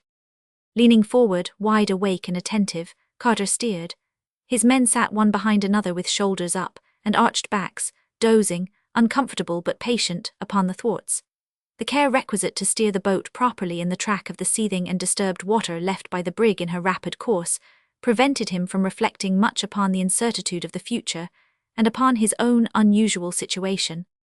Now he was only exceedingly anxious to see the yacht again, and it was with a feeling of very real satisfaction that he saw all plain sail being made on the brig. Through the remaining hours of the night, he sat grasping the tiller and keeping his eyes on the shadowy and high pyramid of canvas gliding steadily ahead of his boat, with a slight balancing movement from side to side. Roman 4. It was noon before the brig, piloted by Lingard through the deep channels between the outer coral reefs, rounded within pistol-shot a low hummock of sand, which marked the end of a long stretch of stony ledges that, being mostly awash, showed a black head only, here and there amongst the hissing brown froth of the yellow sea. As the brig drew clear of the sandy patch there appeared, dead to windward and beyond a maze of broken water, sandspits and clusters of rocks, the black hull of the yacht heeling over, high and motionless upon the great expanse of glittering shallows. Her long, naked spars were inclined slightly, as if she had been sailing with a good breeze. There was to the lookers-on aboard the brig something sad and disappointing in the yacht's aspect, as she lay perfectly still in an attitude that in a seaman's mind is associated with the idea of rapid motion. "Here she is," said Shaw, who, clad in a spotless white suit, came just then from forward where he had been busy with the anchors. "She is well on, sir, isn't she? Looks like a mudflat to me from here." "Yes, it is a mudflat," said Lingard slowly, raising the long glass to his eye. "Haul the mainsail up, Mr. Shaw," he went on while he took a steady look at the yacht. "We will have to work in short tacks here." He put the glass down and moved away from the rail. For the next hour he handled his little vessel in the intricate and narrow channel with careless certitude, as if every stone, every grain of sand upon the treacherous bottom had been plainly disclosed to his sight. He handled her in the fitful and unsteady breeze with a matter-of-fact audacity that made Shaw, forward at his station, gasp in sheer alarm. When heading toward the inshore shoals, the brig was never put round till the quick, loud cries of the leadsmen announced that there were no more than 3 feet of water under her keel. And when standing toward the steep inner edge of the long reef, where the lead was of no use, the helm would be put down only when the cutwater touched the faint line of the bordering foam. Lingard's love for his brig was a man's love, and was so great that it could never be appeased unless he called on her to put forth all her qualities and her power, to repay his exacting affection by a faithfulness tried to the very utmost limit of endurance. Every flutter of the sails flew down from aloft along the taut leaches, to enter his heart in a sense of acute delight, and the gentle murmur of water alongside, which, continuous and soft, showed that in all her windings, his incomparable craft had never, even for an instant, ceased to carry her way, was to him more precious and inspiring than the soft whisper of tender words would have been to another man. It was in such moments that he lived intensely, in a flush of strong feeling that made him long to press his little vessel to his breast. She was his perfect world full of trustful joy. The people on board the yacht, who watched eagerly the first sail they had seen since they had been ashore on that deserted part of the coast, soon made her out, with some disappointment, to be a small merchant brig beating up tack for tack along the inner edge of the reef, probably with the intention to communicate and offer assistance. The general opinion among the seafaring portion of her crew was that little effective assistance could be expected from a vessel of that description. Only the sailing master of the yacht remarked to the boatswain, who had the advantage of being his first cousin, "This man is well acquainted here. You can see that by the way he handles his brig. I shan't be sorry to have somebody to stand by us. Can't tell when we will get off this mud, George." A long board sailed very close, enabled the brig to fetch the southern limit of discoloured water over the bank on which the yacht had stranded. On the very edge of the muddy patch she was put in stays for the last time.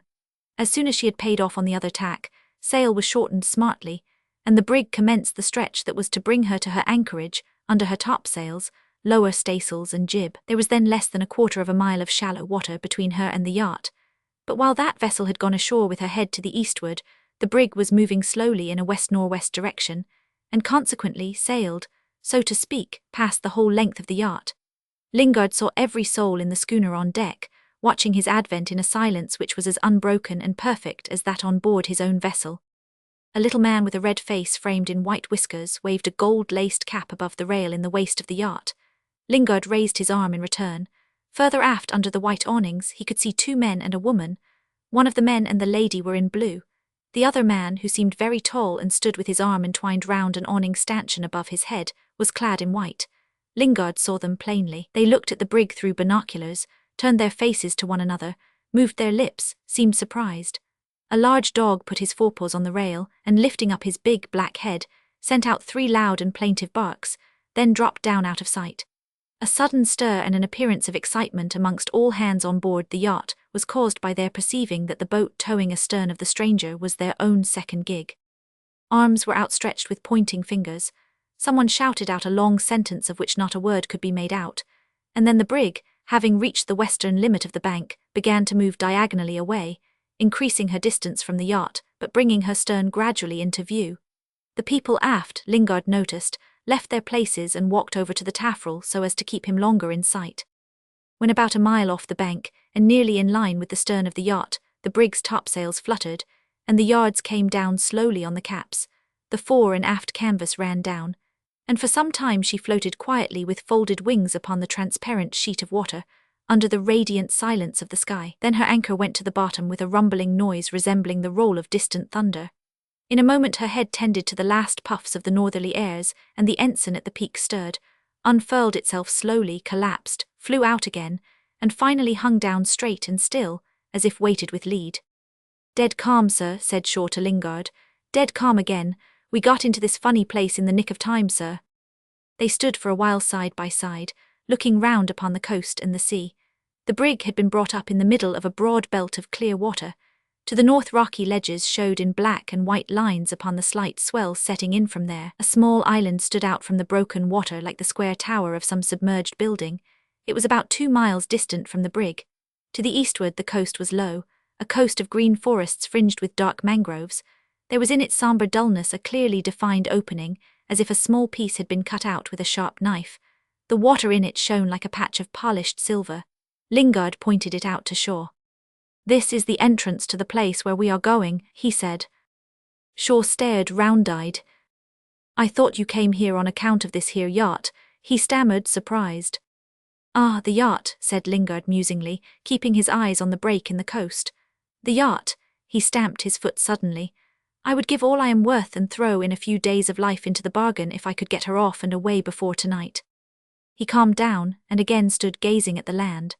A little within the entrance from behind the wall of forests, an invisible fire belched out steadily the black and heavy convolutions of thick smoke, which stood out high, like a twisted and shivering pillar against the clear blue of the sky. "We must stop that game, Mr. Shaw," said Lingard abruptly. "Yes, sir, what game?" asked Shaw, looking round in wonder. "This smoke," said Lingard impatiently. "It's a signal."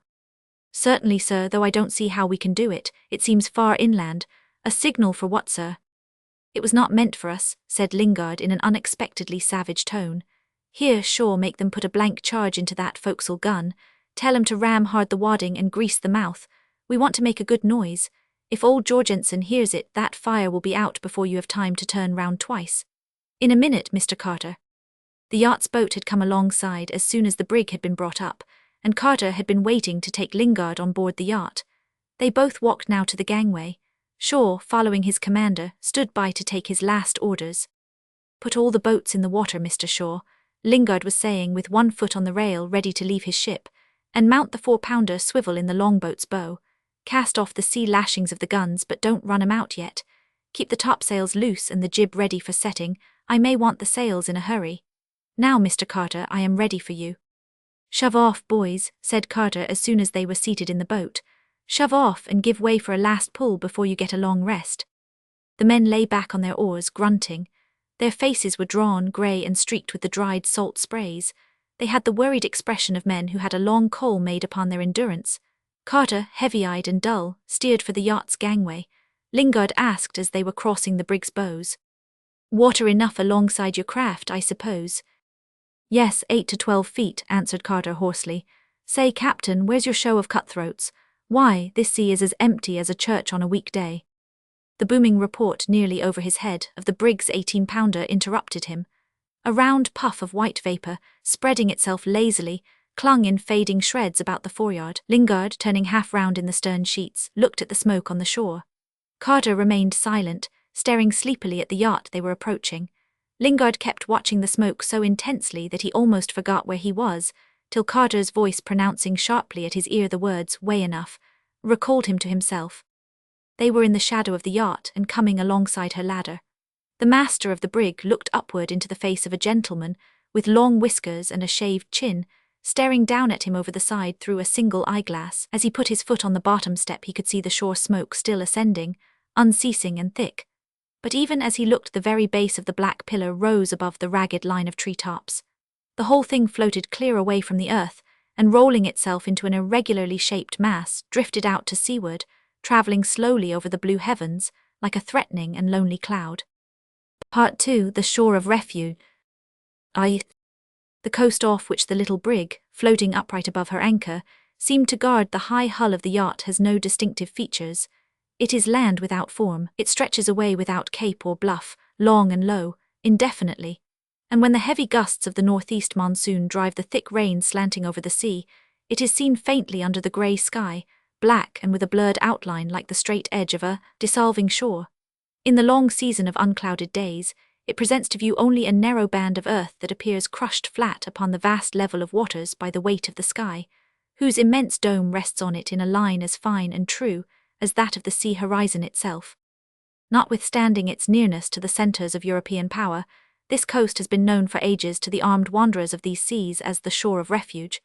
It has no specific name on the charts, and geography manuals don't mention it at all, but the wreckage of many defeats unerringly drifts into its creeks.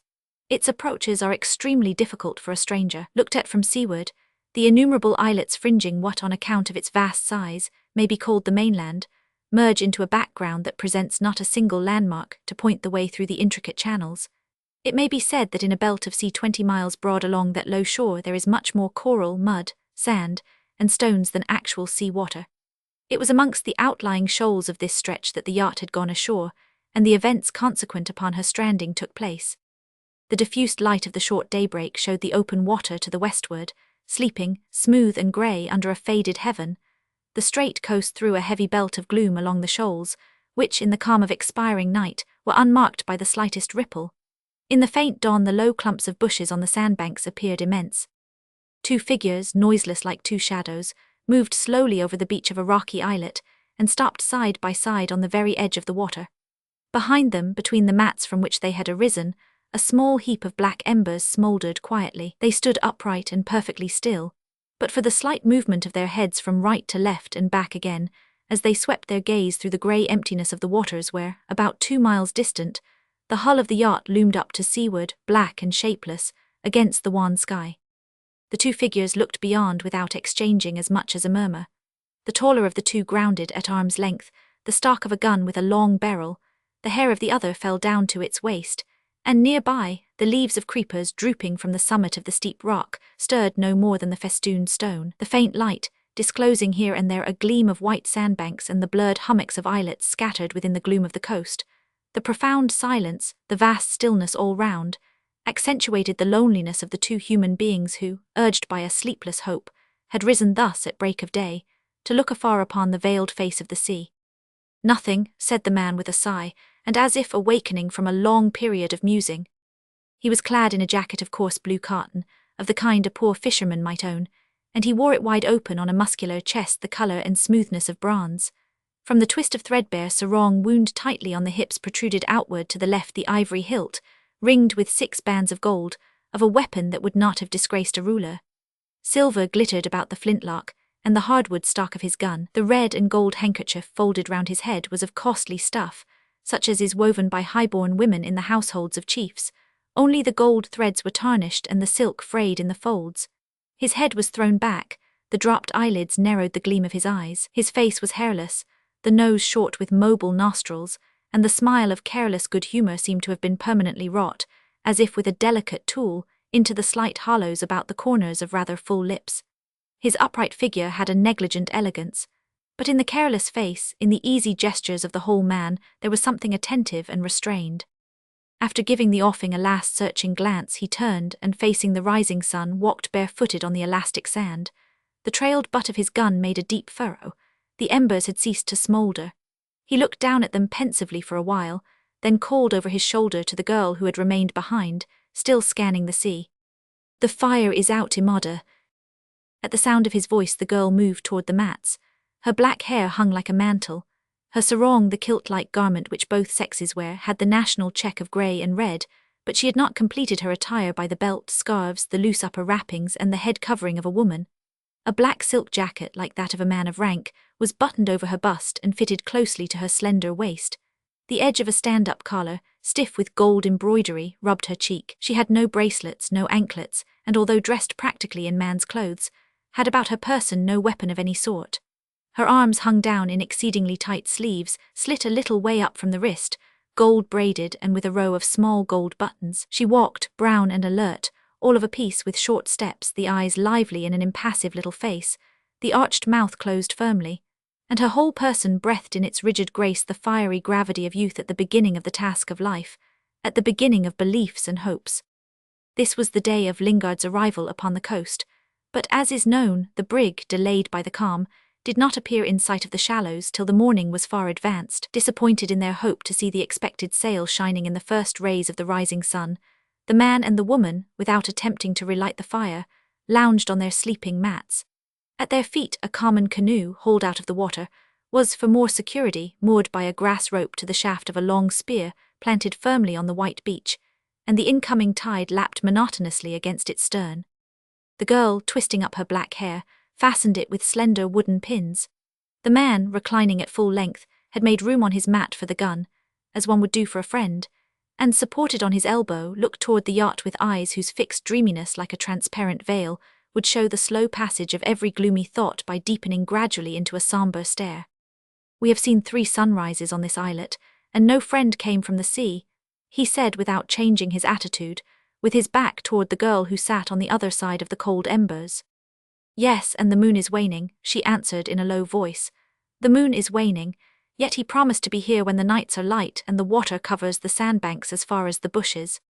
The traveller knows the time of his setting out, but not the time of his return," observed the man calmly. The girl sighed. "The nights of waiting are long," she murmured. "And sometimes they are vain," said the man with the same composure. "Perhaps he will never return." "Why?" exclaimed the girl. "The road is long and the heart may grow cold," was the answer in a quiet voice. "If he does not return it is because he has forgotten." "Oh, Hassim, it is because he is dead," cried the girl indignantly. The man, looking fixedly to seaward, smiled at the ardour of her tone. They were brother and sister, and though very much alike, the family resemblance was lost in the more general traits common to the whole race. They were natives of Wajo, and it is a common saying amongst the Malay race that to be a successful traveller and trader, a man must have some Wajo blood in his veins, and with those people trading, which means also travelling afar, is a romantic and an honourable occupation. The trader must possess an adventurous spirit and a keen understanding. He should have the fearlessness of youth and the sagacity of age. He should be diplomatic and courageous so as to secure the favour of the great and inspire fear in evildoers. These qualities naturally are not expected in a shopkeeper or a Chinaman peddler. They are considered indispensable only for a man who, of noble birth and perhaps related to the ruler of his own country, wanders over the seas in a craft of his own and, with many followers, carries from island to island important news as well as merchandise, who may be trusted with secret messages and valuable goods, a man who, in short, is as ready to intrigue and fight as to buy and sell. Such is the ideal trader of Wajo.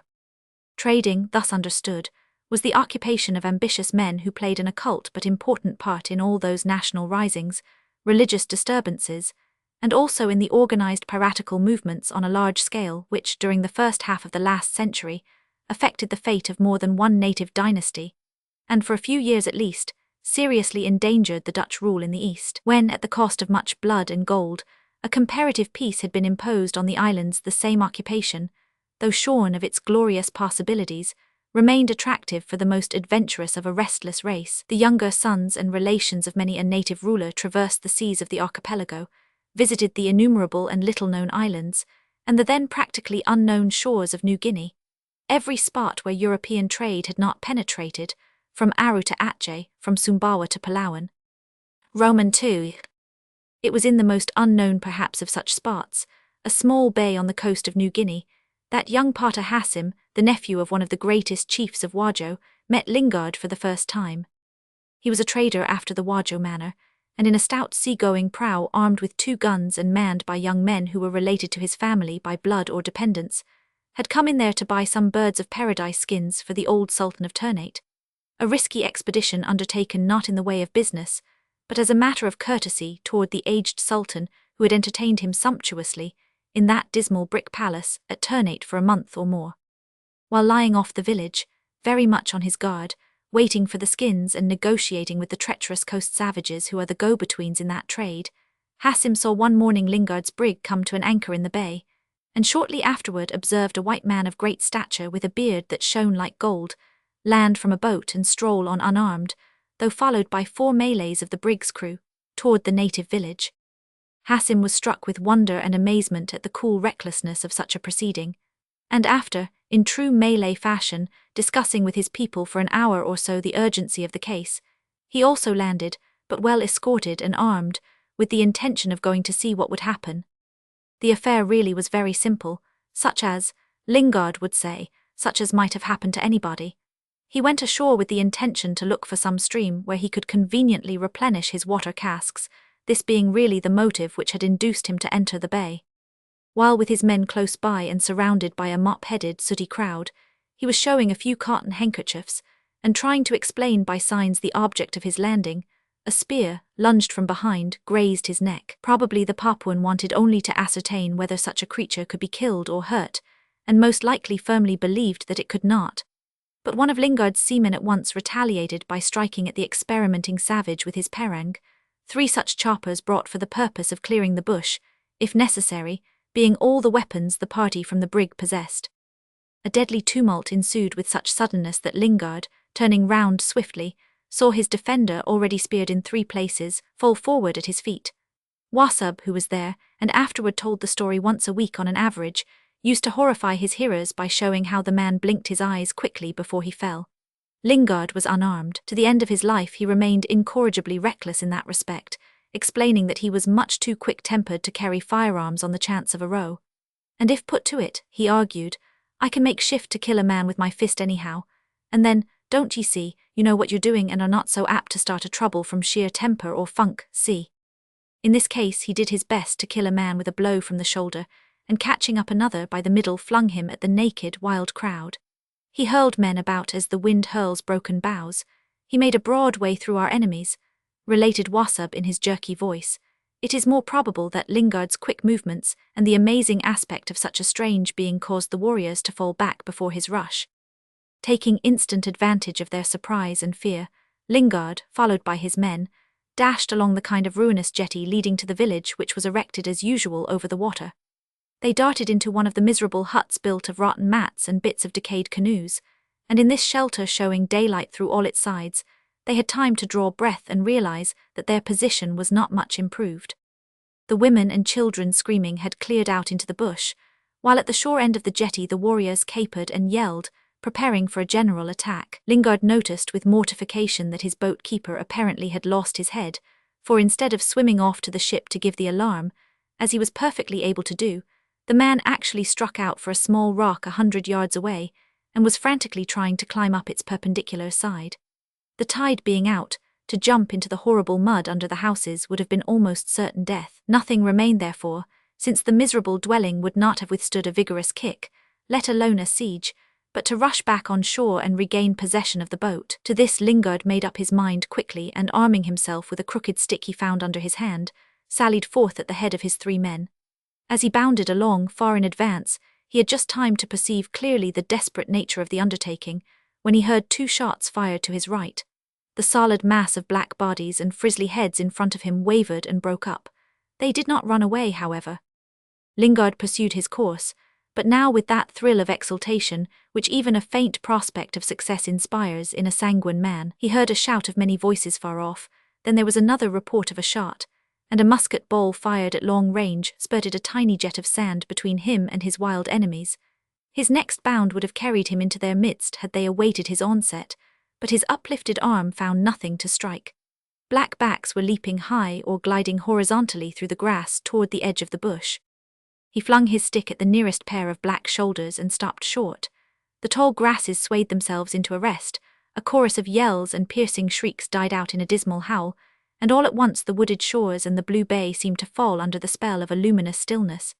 The change was as startling as the awakening from a dream. The sudden silence struck Lingard as amazing. He broke it by lifting his voice in a stentorian shout, which arrested the pursuit of his men.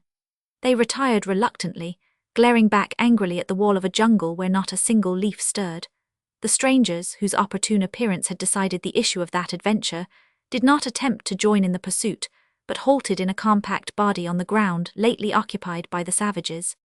Lingard and the young leader of the Wajo traders met in the splendid light of noonday, and amidst the attentive silence of their followers, on the very spot where the Malay seaman had lost his life, Lingard, striding up from one side, thrust out his open palm.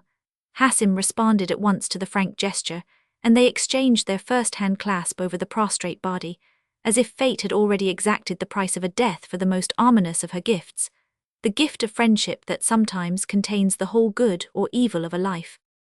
"I'll never forget this day," cried Lingard in a hearty tone, and the others smiled quietly.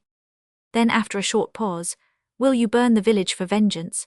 asked the Malay with a quick glance down at the dead Lascar who, on his face and with stretched arms, seemed to cling desperately to that earth of which he had known so little. Lingard hesitated.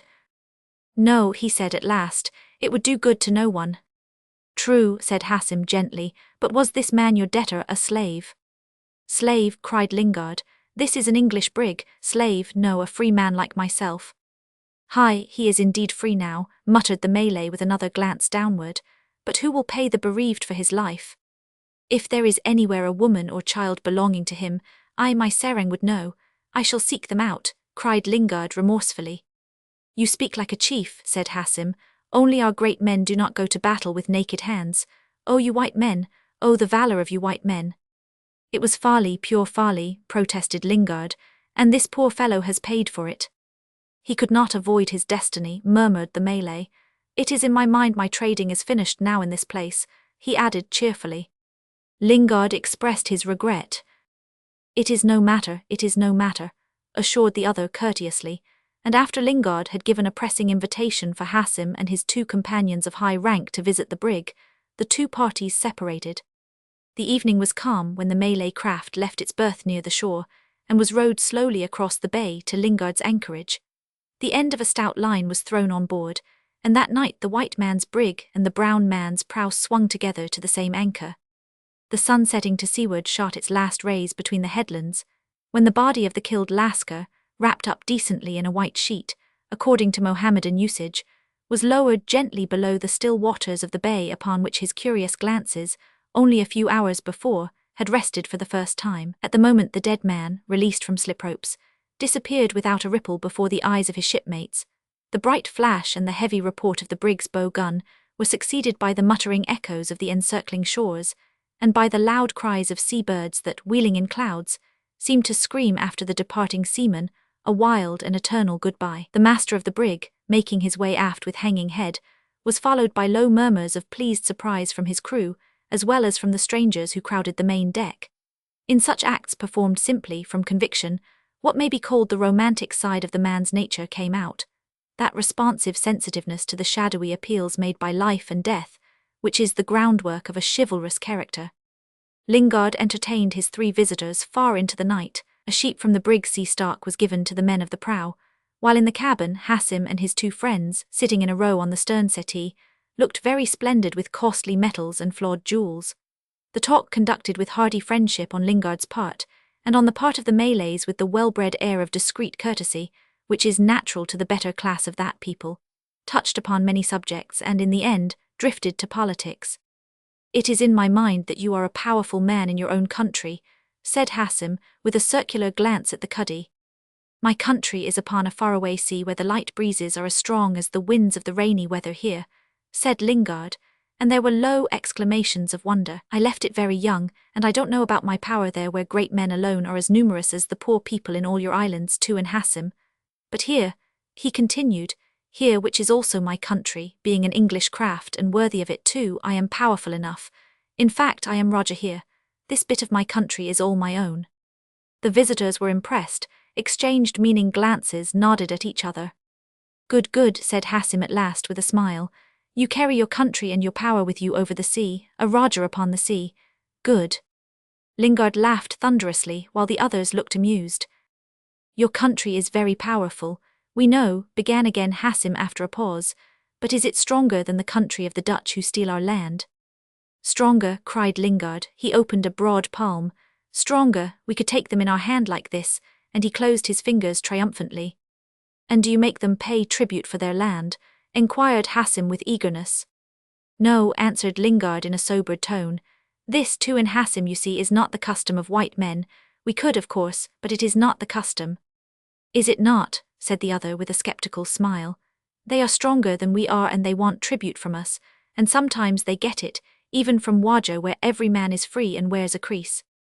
There was a period of dead silence, while Lingard looked thoughtful, and the Malays gazed stonily at nothing. But we burn our powder amongst ourselves, went on Hassim gently, and blunt our weapons upon one another. He sighed, paused, and then changing to an easy tone began to urge Lingard to visit Wajo, for trade and to see friends. He said, laying his hand on his breast and inclining his body slightly. I to trade with friends, cried Lingard with a laugh, for such a ship, he waved his arm, for such a vessel as this is like a household where there are many behind the curtain. It is as costly as a wife and children. The guests rose and took their leave. You fired 3 shots for me, Penglima Hassim, said Lingard seriously, and I have had 3 barrels of powder put on board your prow, 1 for each shot, but we are not quits. The Malay's eyes glittered with pleasure. This is indeed a friend's gift, come to see me in my country. I promise, said Lingard, to see you some day. The calm surface of the bay reflected the glorious night sky, and the brig with the prow riding astern seemed to be suspended amongst the stars, in a peace that was almost unearthly in the perfection of its unstirring silence. The last handshakes were exchanged on deck, and the Malays went aboard their own craft. Next morning, when a breeze sprang up soon after sunrise, the brig and the prow left the bay together. When clear of the land, Lingard made all sail and sheered alongside to say goodbye before parting company, the brig, of course, sailing 3 feet to the prow's 1. Hassim stood on the high deck aft. Prosperous road, hailed Lingard. Remember the promise, shouted the other, and come soon, he went on, raising his voice as the brig forged past. Come soon, lest what perhaps is written should come to pass. The brig shot ahead. What? Yelled Lingard in a puzzled tone. What's written? He listened, and floating over the water came faintly the words. No one knows. Roman 3.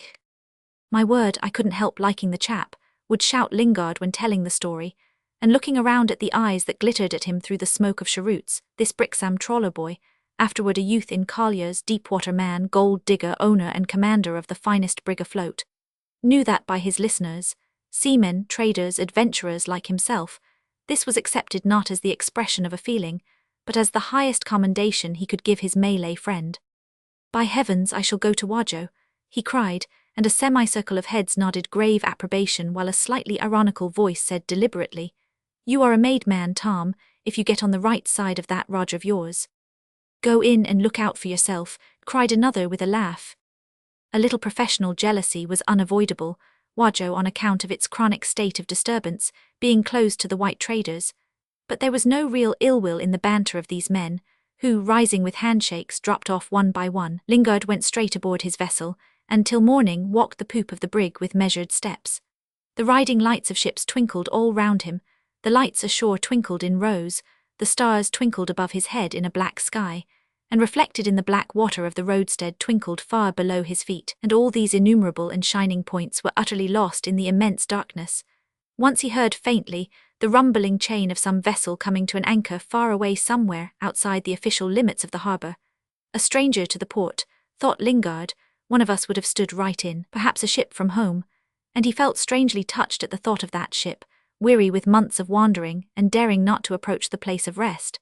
At sunrise, while the big ship from the west, her sides streaked with rust and grey with the salt of the sea, was moving slowly in to take up a berth near the shore, Lingard left the roadstead on his way to the eastward.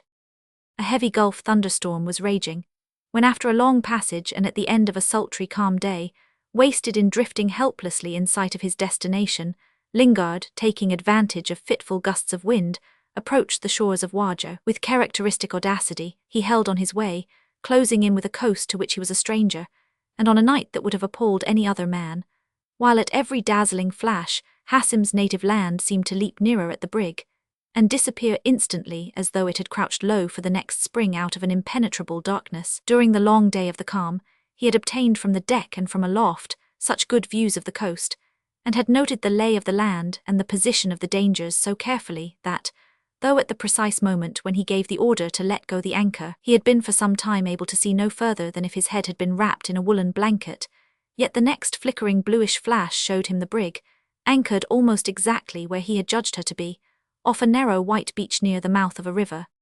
He could see on the shore a high cluster of bamboo huts perched upon piles, a small grove of tall palms all bowed together before the blast like stalks of grass, something that might have been a palisade of pointed stakes near the water, and far off, a sombre background resembling an immense wall, the forest-clad hills.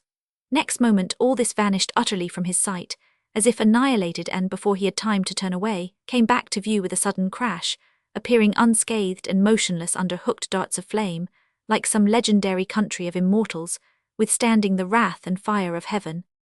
Made uneasy by the nature of his holding ground, and fearing that in one of the terrific offshore gusts the brig would start her anchor, Lingard remained on deck to watch over the safety of his vessel, with one hand upon the lead line which would give him instant warning of the brig beginning to drag. He stood by the rail, most of the time deafened and blinded, but also fascinated by the repeated swift visions of an unknown shore, a sight always so inspiring, as much perhaps by its vague suggestion of danger as by the hopes of success, it never fails to awaken in the heart of a true adventurer. And its immutable aspect of profound and still repose, seen thus under streams of fire, and in the midst of a violent uproar, made it appear inconceivably mysterious and amazing.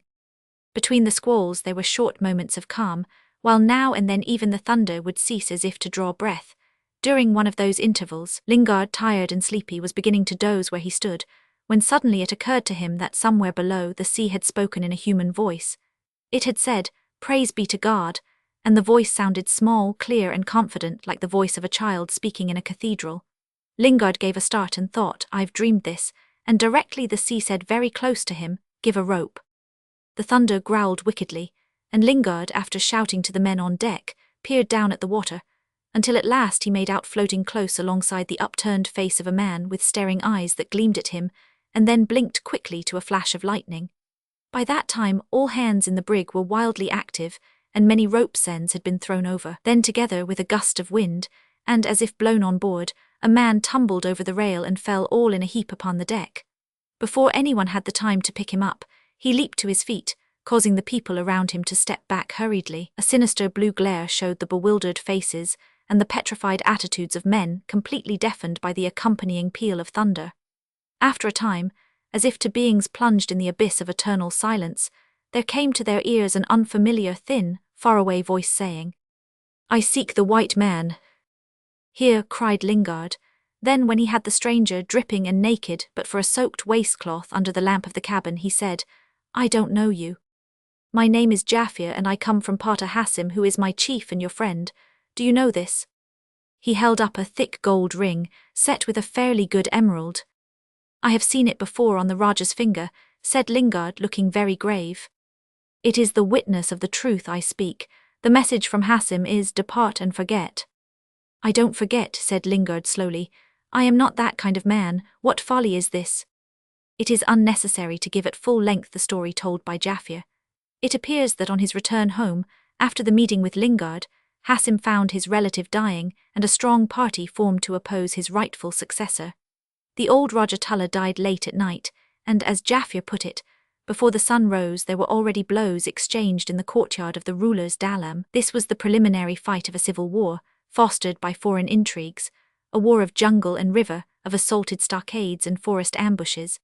In this contest both parties, according to Jaffir, displayed great courage, and one of them an unswerving devotion to what almost from the first was a lost cause. Before a month elapsed, Hassim, though still chief of an armed band, was already a fugitive.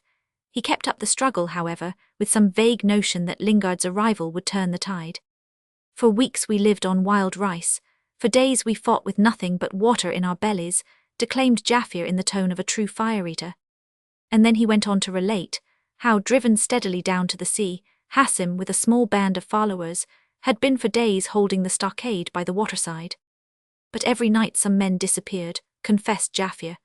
"They were weary and hungry, and they went to eat with their enemies. We are only 10 now, 10 men and a woman with the heart of a man, who are tonight starving, and tomorrow shall die swiftly. We saw your ship afar all day, but you have come too late.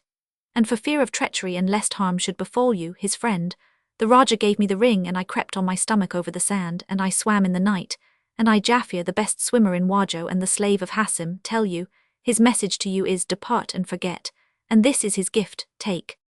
He caught hold suddenly of Lingard's hand, thrust roughly into it the ring, and then for the first time looked round the cabin with wondering but fearless eyes. They lingered over the semicircle of bayonets and rested fondly on musket-tracks. He grunted in admiration. Yawar, this is strength, he murmured as if to himself, but it has come too late. Perhaps not, cried Lingard. Too late, said Jaffia. We are 10 only, and at sunrise we go out to die. He went to the cabin door and hesitated there with a puzzled air, being unused to locks and door handles. What are you going to do? Asked Lingard. I shall swim back, replied Jaffia. The message is spoken and the night cannot last forever. You can stop with me, said Lingard, looking at the man searchingly. Hassim waits, was the curt answer. Did he tell you to return? Asked Lingard. No, what need? Said the other in a surprised tone. Lingard seized his hand impulsively. If I had 10 men like you, he cried. We are 10 but they are 20 to 1, said Jaffia simply. Lingard opened the door.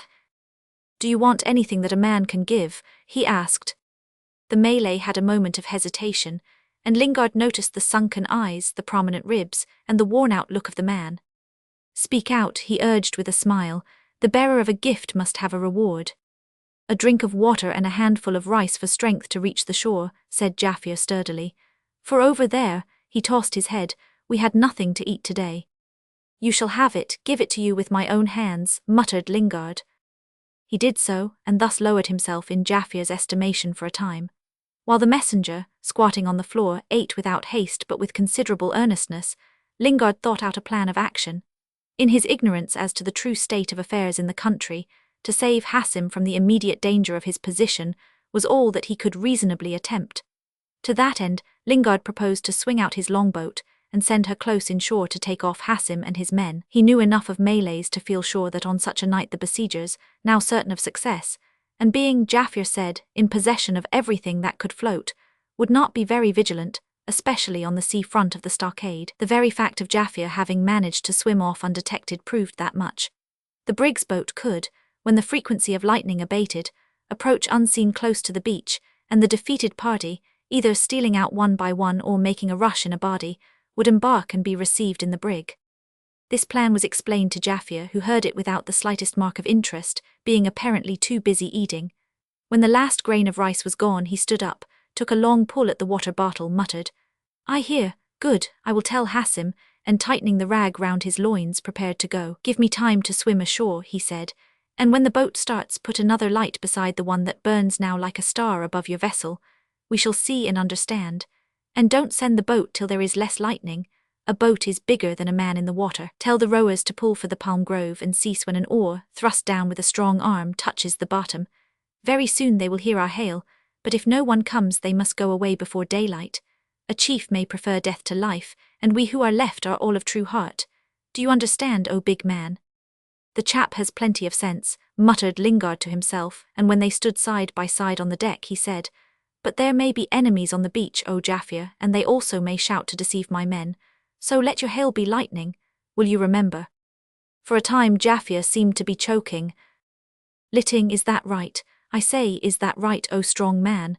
Next moment he appeared upright and shadowy on the rail. Yes, that's right. Go now, said Lingard, and Jaffia leaped off, becoming invisible long before he struck the water. Then there was a splash. After a while a spluttering voice cried faintly, Litting, aha! And suddenly the next thundersquall burst upon the coast. In the crashing flares of light Lingard had again and again the quick vision of a white beach, the inclined palm trees of the grove, the stockade by the sea, the forest far away. A vast landscape mysterious and still, Hassim's native country sleeping unmoved under the wrath and fire of heaven. Roman 4. A traveller visiting Wajo today may, if he deserves the confidence of the common people, hear the traditional account of the last civil war, together with the legend of a chief and his sister, whose mother had been a great princess suspected of sorcery, and on her deathbed had communicated to these two the secrets of the art of magic. The chief's sister especially, with the aspect of a child and the fearlessness of a great fighter, became skilled in casting spells. They were defeated by the son of their uncle because, will explain the narrator simply, the courage of us Wajo people is so great that magic can do nothing against it. I fought in that war. We had them with their backs to the sea. And then he will go on to relate in an odd tone how on a certain night, when there was such a thunderstorm as has been never heard of before or since, a ship resembling the ships of white men appeared off the coast, as though she had sailed down from the clouds. She moved, he will affirm, with her sails bellying against the wind. In size she was like an island. The lightning played between her masts, which were as high as the summits of mountains. A star burned low through the clouds above her. We knew it for a star at once because no flame of man's kindling could have endured the wind and rain of that night. It was such a night that we on the watch hardly dared look upon the sea. The heavy rain was beating down our eyelids, and when day came the ship was nowhere to be seen, and in the stockade where the day before there were 100 or more at our mercy, there was no one. The chief, Hassim, was gone, and the lady who was a princess in the country, and nobody knows what became of them from that day to this. Sometimes traders from our parts talk of having heard of them here and heard of them there, but these are the lies of men who go afar for gain. We who live in the country believe that the ship sailed back into the clouds whence the lady's magic made her come. Did we not see the ship with our own eyes? And as to Raja Hassim and his sister, Marzimada, some men say one thing and some another, but God alone knows the truth. Such is the traditional account of Lingard's visit to the shores of Boney. And the truth is he came and went the same night, for when the dawn broke on a cloudy sky the brig, under reefed canvas and smothered in sprays, was storming along to the southward on her way out of the Gulf. Lingard, watching over the rapid course of his vessel, looked ahead with anxious eyes and more than once asked himself with wonder, why after all was he thus pressing her under all the sail she could carry? His hair was blown about by the wind, his mind was full of care and the indistinct shapes of many new thoughts, and under his feet the obedient brig dashed headlong from wave to wave. Her owner and commander did not know where he was going. That adventurer had only a confused notion of being on the threshold of a big adventure. There was something to be done, and he felt he would have to do it. It was expected of him. The seas expected it, the land expected it, men also. The story of war and of suffering, Jaffia's display of fidelity, the sight of Hassim and his sister, the night, the tempest, the coast under streams of fire, all this made one inspiring manifestation of a life calling to him distinctly for interference. But what appealed to him most was the silent, the complete, unquestioning, and apparently uncurious, trust of these people. They came away from death straight into his arms as it were, and remained in them passive as though there had been no such thing as doubt or hope or desire. This amazing unconcern seemed to put him under a heavy load of obligation. He argued to himself that had not these defeated men expected everything from him, they could not have been so indifferent to his action. Their dumb quietude stirred him more than the most ardent pleading. Not a word, not a whisper, not a questioning look even. They did not ask. It flattered him. He was also rather glad of it, because if the unconscious part of him was perfectly certain of its action, he himself did not know what to do with those bruised and battered beings a playful fate had delivered suddenly into his hands. He had received the fugitives personally, had helped some over the rail. In the darkness, slashed about by lightning, he had guessed that not one of them was unwounded, and in the midst of tottering shapes, he wondered how on earth they had managed to reach the longboat that had brought them off. He caught unceremoniously in his arms the smallest of these shapes, and carried it into the cabin, then without looking at his light burden ran up again on deck to get the brig under way. While shouting out orders, he was dimly aware of someone hovering near his elbow. It was Hassim. "I am not ready for war," he explained rapidly over his shoulder, "and tomorrow there may be no wind." Afterward for a time he forgot everybody and everything while he conned the brig through the few outlying dangers, but in half an hour and running off with the wind on the quarter, he was quite clear of the coast and breathed freely. It was only then that he approached two others on that poop, where he was accustomed in moments of difficulty to commune alone with his craft. Hassim had called his sister out of the cabin. Now and then Lingard could see them with fierce distinctness, side by side, and with twined arms, looking toward the mysterious country that seemed at every flash to leap away farther from the brig unscathed and fading. The thought uppermost in Lingard's mind was, what on earth am I going to do with them? And no one seemed to care what he would do. Jaffia with 8 others quartered on the main hatch, looked to each other's wounds and conversed interminably in low tones, cheerful and quiet, like well-behaved children. Each of them had saved his crease, but Lingard had to make a distribution of cotton cloth out of his trade goods. Whenever he passed by them, they all looked after him gravely. Hassim and Imada lived in the cuddy. The chief's sister took the air only in the evening, and those two could be heard every night, invisible and murmuring in the shadows of the quarterdeck. Every Malay on board kept respectfully away from them. Lingard on the poop listened to the soft voices, rising and falling in a melancholy cadence. Sometimes the woman cried out as if in anger or in pain. He would stop short. The sound of a deep sigh would float up to him on the stillness of the night. Attentive stars surrounded the wandering brig, and on all sides their light fell through a vast silence upon a noiseless sea. Lingard would begin again to pace the deck, muttering to himself, "Belarab's the man for this job. His is the only place where I can look for help, but I don't think I know enough to find it. I wish I had old Jorgensen here, just for 10 minutes. This Jorgensen knew things that had happened a long time ago, and lived amongst men efficient in meeting the accidents of the day, but who did not care what would happen tomorrow and who had no time to remember yesterday. Strictly speaking, he did not live amongst them. He only appeared there from time to time. He lived in the native quarter with a native woman, in a native house standing in the middle of a plot of fenced ground where grew plantains, and furnished only with mats, cooking pots, a queer fishing net on 2 sticks, and a small mahogany case with a lock and a silver plate engraved with the words, Captain H100. Jorgensen, Bark Wild Rose. It was like an inscription on a tomb. The Wild Rose was dead, and so was Captain H100. Jorgensen and the sextant case was all that was left of them. Old Jorgensen, gaunt and mute, would turn up at meal times on board any trading vessel in the roads, and the stewards, Chinamen or mulattoes, would sulkily put on an extra plate without waiting for orders. When the seamen traders foregathered noisily round a glittering cluster of bottles and glasses on a lighted veranda, old Jorgensen would emerge up the stairs as if from a dark sea, and, stepping up with a kind of tottering jauntiness, would help himself in the first tumbler to hand. "I drink to you all, no chair." He would stand silent over the talking group. His taciturnity was as eloquent as the repeated warning of the slave of the feast. His flesh had gone the way of all flesh, his spirit had sunk in the turmoil of his past, but his immense and bony frame survived as if made of iron. His hands trembled, but his eyes were steady. He was supposed to know details about the end of mysterious men and of mysterious enterprises. He was an evident failure himself, but he was believed to know secrets that would make the fortune of any man. Yet there was also a general impression that his knowledge was not of that nature which would make it profitable for a moderately prudent person. This powerful skeleton, dressed in faded blue serge and without any kind of linen, existed anyhow. Sometimes, if offered the job, he piloted a home ship through the Straits of Rio after, however, assuring the captain, "You don't want a pilot, a man could go through with his eyes shut, but if you want me I'll come, $10. Then, after seeing his charge clear of the last island of the group, he would go back 30 miles in a canoe, with 2 old Malays who seemed to be in some way his followers. To travel 30 miles at sea under the equatorial sun, and in a cranky dugout where once down you must not move, is an achievement that requires the endurance of a fakir and the virtue of a salamander. $10 was cheap, and generally he was in demand. When times were hard, he would borrow $5 from any of the adventurers with the remark, "I can't pay you back very soon, but the girl must eat, and if you want to know anything I can tell you." It was remarkable that nobody ever smiled at that anything. The usual thing was to say, "Thank you, old man.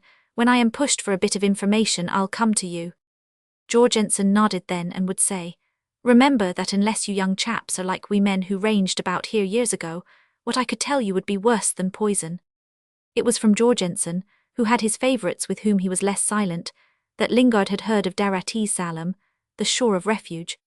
Jorgensen had, as he expressed it, known the inside of that country just after the high old times when the white-clad padres preached and fought all over Sumatra till the Dutch shook in their shoes. Only he did not say shook and shoes, but the above paraphrase conveys well enough his contemptuous meaning. Lingard tried now to remember and piece together the practical bits of old Jorgensen's amazing tales, but all that had remained with him was an approximate idea of the locality and a very strong but confused notion of the dangerous nature of its approaches.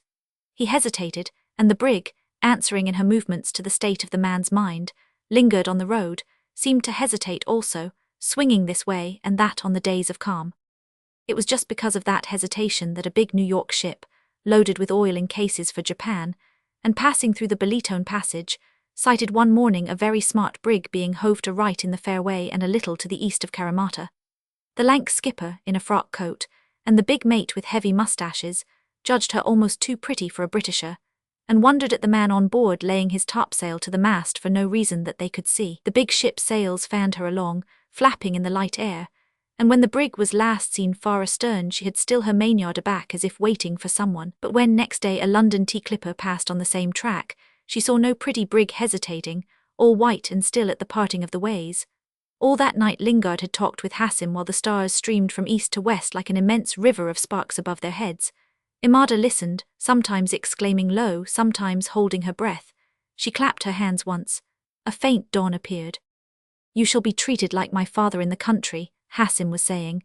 A heavy dew dripped off the rigging, and the darkened sails were black on the pale azure of the sky. "You shall be the father who advises for good." "I shall be a steady friend, and as a friend I want to be treated no more," said Lingard.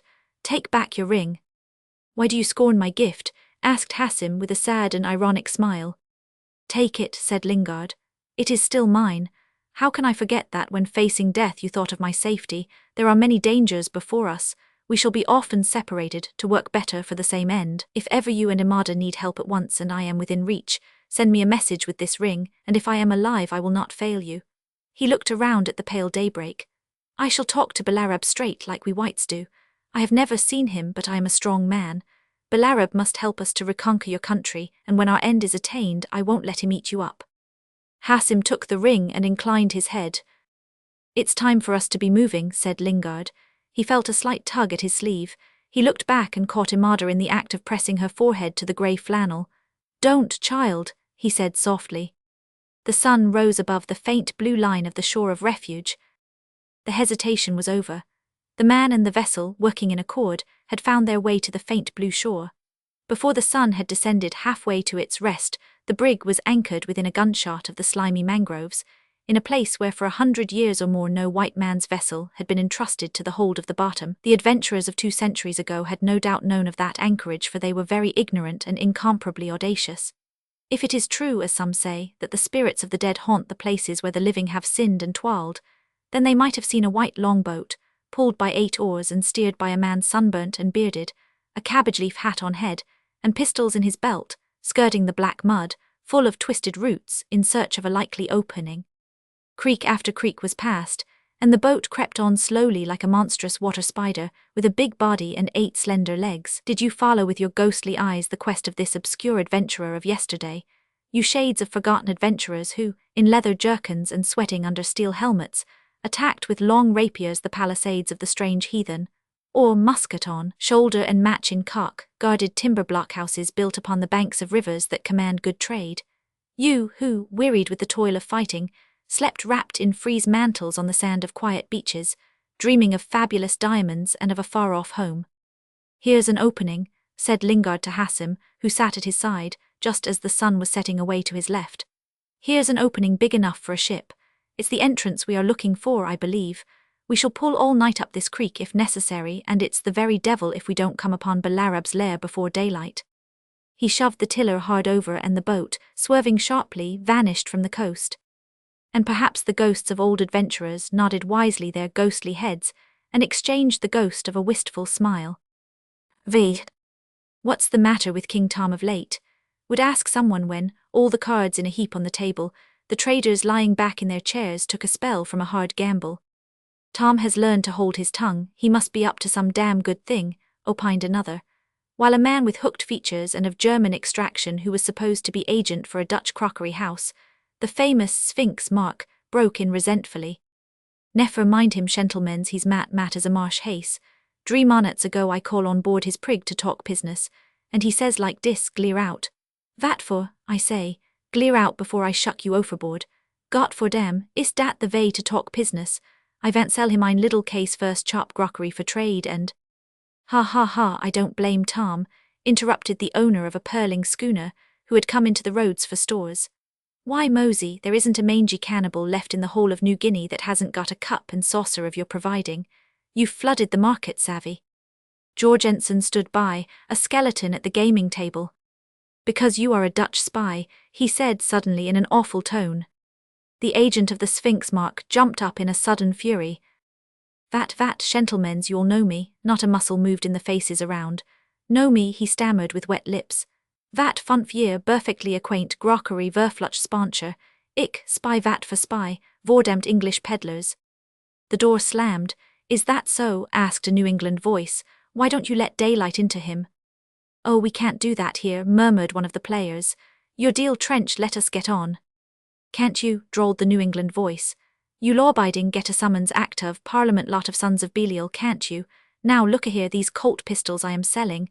He took the pearler aside and could be heard talking earnestly in the corner. "See, you load and see." There were rapid clicks. "Simple, isn't it?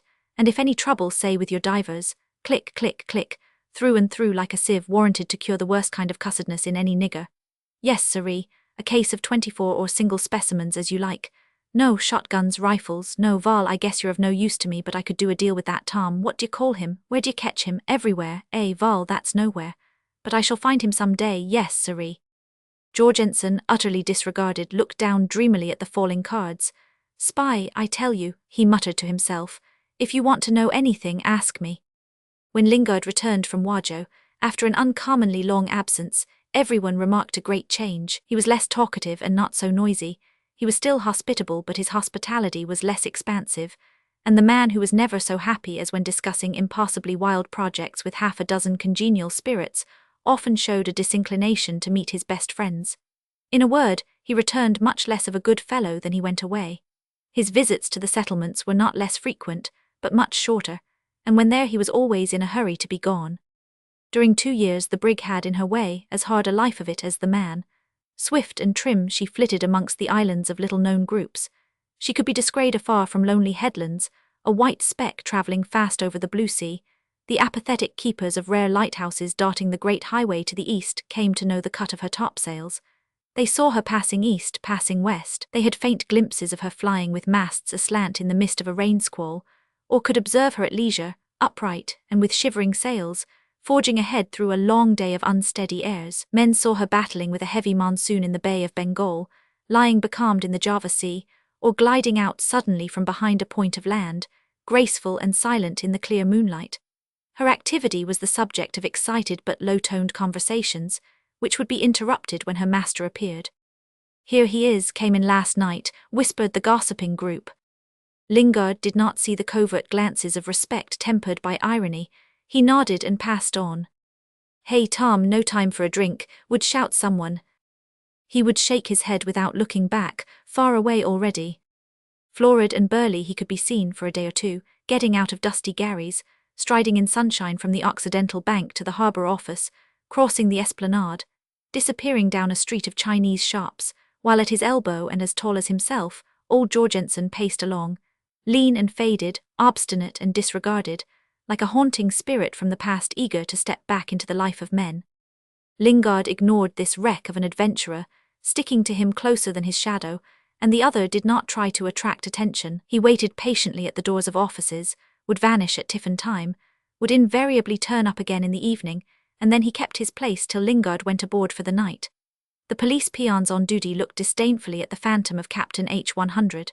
Jorgensen, bark wild rose, wandering on the silent quay or standing still for hours at the edge of the sombre roadstead, speckled by the anchor lights of ships, an adventurous soul longing to recross the waters of oblivion. The sampan men, sculling lazily homeward past the black hull of the brig at anchor, could hear far into the night the drawl of the New England voice escaping through the lifted panes of the cabin skylight. Snatches of nasal sentences floated in the stillness around the still craft. "Yes, sirree, Mexican war rifles, good as new 6 in a case, my people in Baltimore, that's so. 120 rounds thrown in for each specimen, marked to suit your requirements. Suppose musical instruments this side up with care, how's that for your taste? No, cash down, my people in Bolt, shooting seagulls you say, Val, it's a risky business, see here, 10%. Discount, it's out of my own pocket." As time wore on and nothing happened, at least nothing that one could hear of, the excitement died out. Lingard's new attitude was accepted as only his way. There was nothing in it, maintained some. Others dissented. A good deal of curiosity, however, remained, and the faint rumour of something big being in preparation followed him into every harbour he went to, from Rangoon to Hong Kong. He felt nowhere so much at home as when his brig was anchored on the inner side of the great stretch of shoals. The centre of his life had shifted about 400 miles, from the Straits of Malacca to the shore of Refuge. And when there he felt himself within the circle of another existence, governed by his impulse nearer his desire. Hassim and Imada would come down to the coast and wait for him on the islet. He always left them with regret. At the end of the first stage in each trip, Jorgensen waited for him at the top of the boat stairs, and without a word fell into step at his elbow. They seldom exchanged 3 words in a day. But one evening about 6 months before Lingard's last trip, as they were crossing the short bridge over the canal where native craft lie moored in clusters, Jorgensen lengthened his stride and came abreast. It was a moonlight night, and nothing stirred on earth but the shadows of high clouds. Lingard took off his hat and drew in a long sigh in the tepid breeze. Jorgensen spoke suddenly in a cautious tone. "The new Rajatullah smokes opium and is sometimes dangerous to speak to. There is a lot of discontent in Wajo amongst the big people." Good, whispered Lingard excitedly, off his guard for once. "Then, how the devil do you know anything about it?" he asked. Jorgensen pointed at the mass of praus, coasting boats and sampans that, jammed up together in the canal, lay covered with mats and flooded by the cold moonlight with here and there a dim lantern burning amongst the confusion of high sterns, spars, masts and lowered sails. "There," he said as they moved on and their hatted and clothed shadows fell heavily on the queer-shaped vessels that carry the fortunes of brown men upon a shallow sea. "There, I can sit with them, I can talk to them, I can come and go as I like. They know me now, it's time 35 years. Some of them give a plate of rice and a bit of fish to the white man. That's all I get after 35 years, given up to them." He was silent for a time. "I was like you once," he added, and then laying his hand on Lingard's sleeve murmured, "Are you very deep in this thing?" "To the very last cent," said Lingard quietly, and looking straight before him. The glitter of the roadstead went out, and the masts of anchored ships vanished in the invading shadow of a cloud. "Drop it," whispered Jorgensen. "I am in debt," said Lingard slowly and stood still. "Drop it." "Never dropped anything in my life." "Drop it." "By God, I won't," cried Lingard, stamping his foot. There was a pause. "I was like you once," repeated Jorgensen. 35 years, never dropped anything. And what you can do is only child's play to some jobs I have had on my hands. Understand that, great man as you are, Captain Lingard of the Lightning, you should have seen the Wild Rose," he added with a sudden break in his voice. Lingard leaned over the guardrail of the pier. Jorgensen came closer. "I set fire to her with my own hands," he said in a vibrating tone and very low, as if making a monstrous confession. "Poor devil," muttered Lingard, profoundly moved by the tragic enormity of the act. "I suppose there was no way out." "I wasn't going to let her rot to pieces in some Dutch port," said Jorgensen gloomily. "Did you ever hear of Dawson?" "Something, I don't remember now," muttered Lingard, who felt a chill down his back at the idea of his own vessel decaying slowly in some Dutch port. "He died, didn't he?" he asked absently, while he wondered whether he would have the pluck to set fire to the brig on an emergency. "Cut his throat on the beach below Fort Rotterdam," said Jorgensen. His gaunt figure wavered in the unsteady moonshine as though made of mist. "Yes, he broke some trade regulation or other and talked big about law courts and legal trials to the lieutenant of the Comet." "Certainly," says the Hound. "Jurisdiction of Macassar, I will take your schooner there." Then coming into the roads, he tows her full tilt on a ledge of rocks on the north side. Smash! When she was half full of water, he takes his hat off to Dawson. "There's the shore," says he. "Go and get your legal trial, you Englishman." He lifted a long arm and shook his fist at the moon, which dodged suddenly behind a cloud. All was lost. Poor Dawson walked the streets for months barefooted and in rags. Then one day he begged a knife from some charitable soul, went down to take a last look at the wreck and— "I don't interfere with the Dutch," interrupted Lingard impatiently. "I want Hassim to get back his own." "And suppose the Dutch want the things just so," returned Jorgensen. "Anyway, there is a devil in such work, drop it." "Look here," said Lingard. "I took these people off when they were in their last ditch. That means something. I ought not to have meddled and it would have been all over in a few hours. I must have meant something when I interfered, whether I knew it or not. I meant it then and did not know it. Very well, I mean it now and do know it. When you save people from death, you take a share in their life, that's how I look at it." Jorgensen shook his head. "Foolishness," he cried, then asked softly in a voice that trembled with curiosity, "Where did you leave them?" "With Balarab," breathed out Lingard. "You knew him in the old days." "I knew him, I knew his father," burst out the other in an excited whisper. "Whom did I not know? I knew Sentat when he was king of the south shore of Java, and the Dutch offered a price for his head, enough to make any man's fortune. He slept twice on board the Wild Rose when things had begun to go wrong with him. I knew all his chiefs, the priests, the fighting men, the old regent who lost heart and went over to the Dutch. I knew. He stammered as if the words could not come out, gave it up and sighed. Balarab's father escaped with me. He began again quietly and joined the Padris in Sumatra. He rose to be a great leader. Balarab was a youth then. Those were the times. I ranged the coast and laughed at the cruisers. I saw every battle fought in the Batek country, and I saw the Dutch run. I was at the taking of Singal and escaped. I was the white man who advised the chiefs of Manangkabo. There was a lot about me in the Dutch papers at the time. They said I was a Frenchman turned Mohammedan. He swore a great oath, and, reeling against the guardrail, panted, muttering curses on newspapers. Well, Balarab has the job in hand, said Lingard composedly.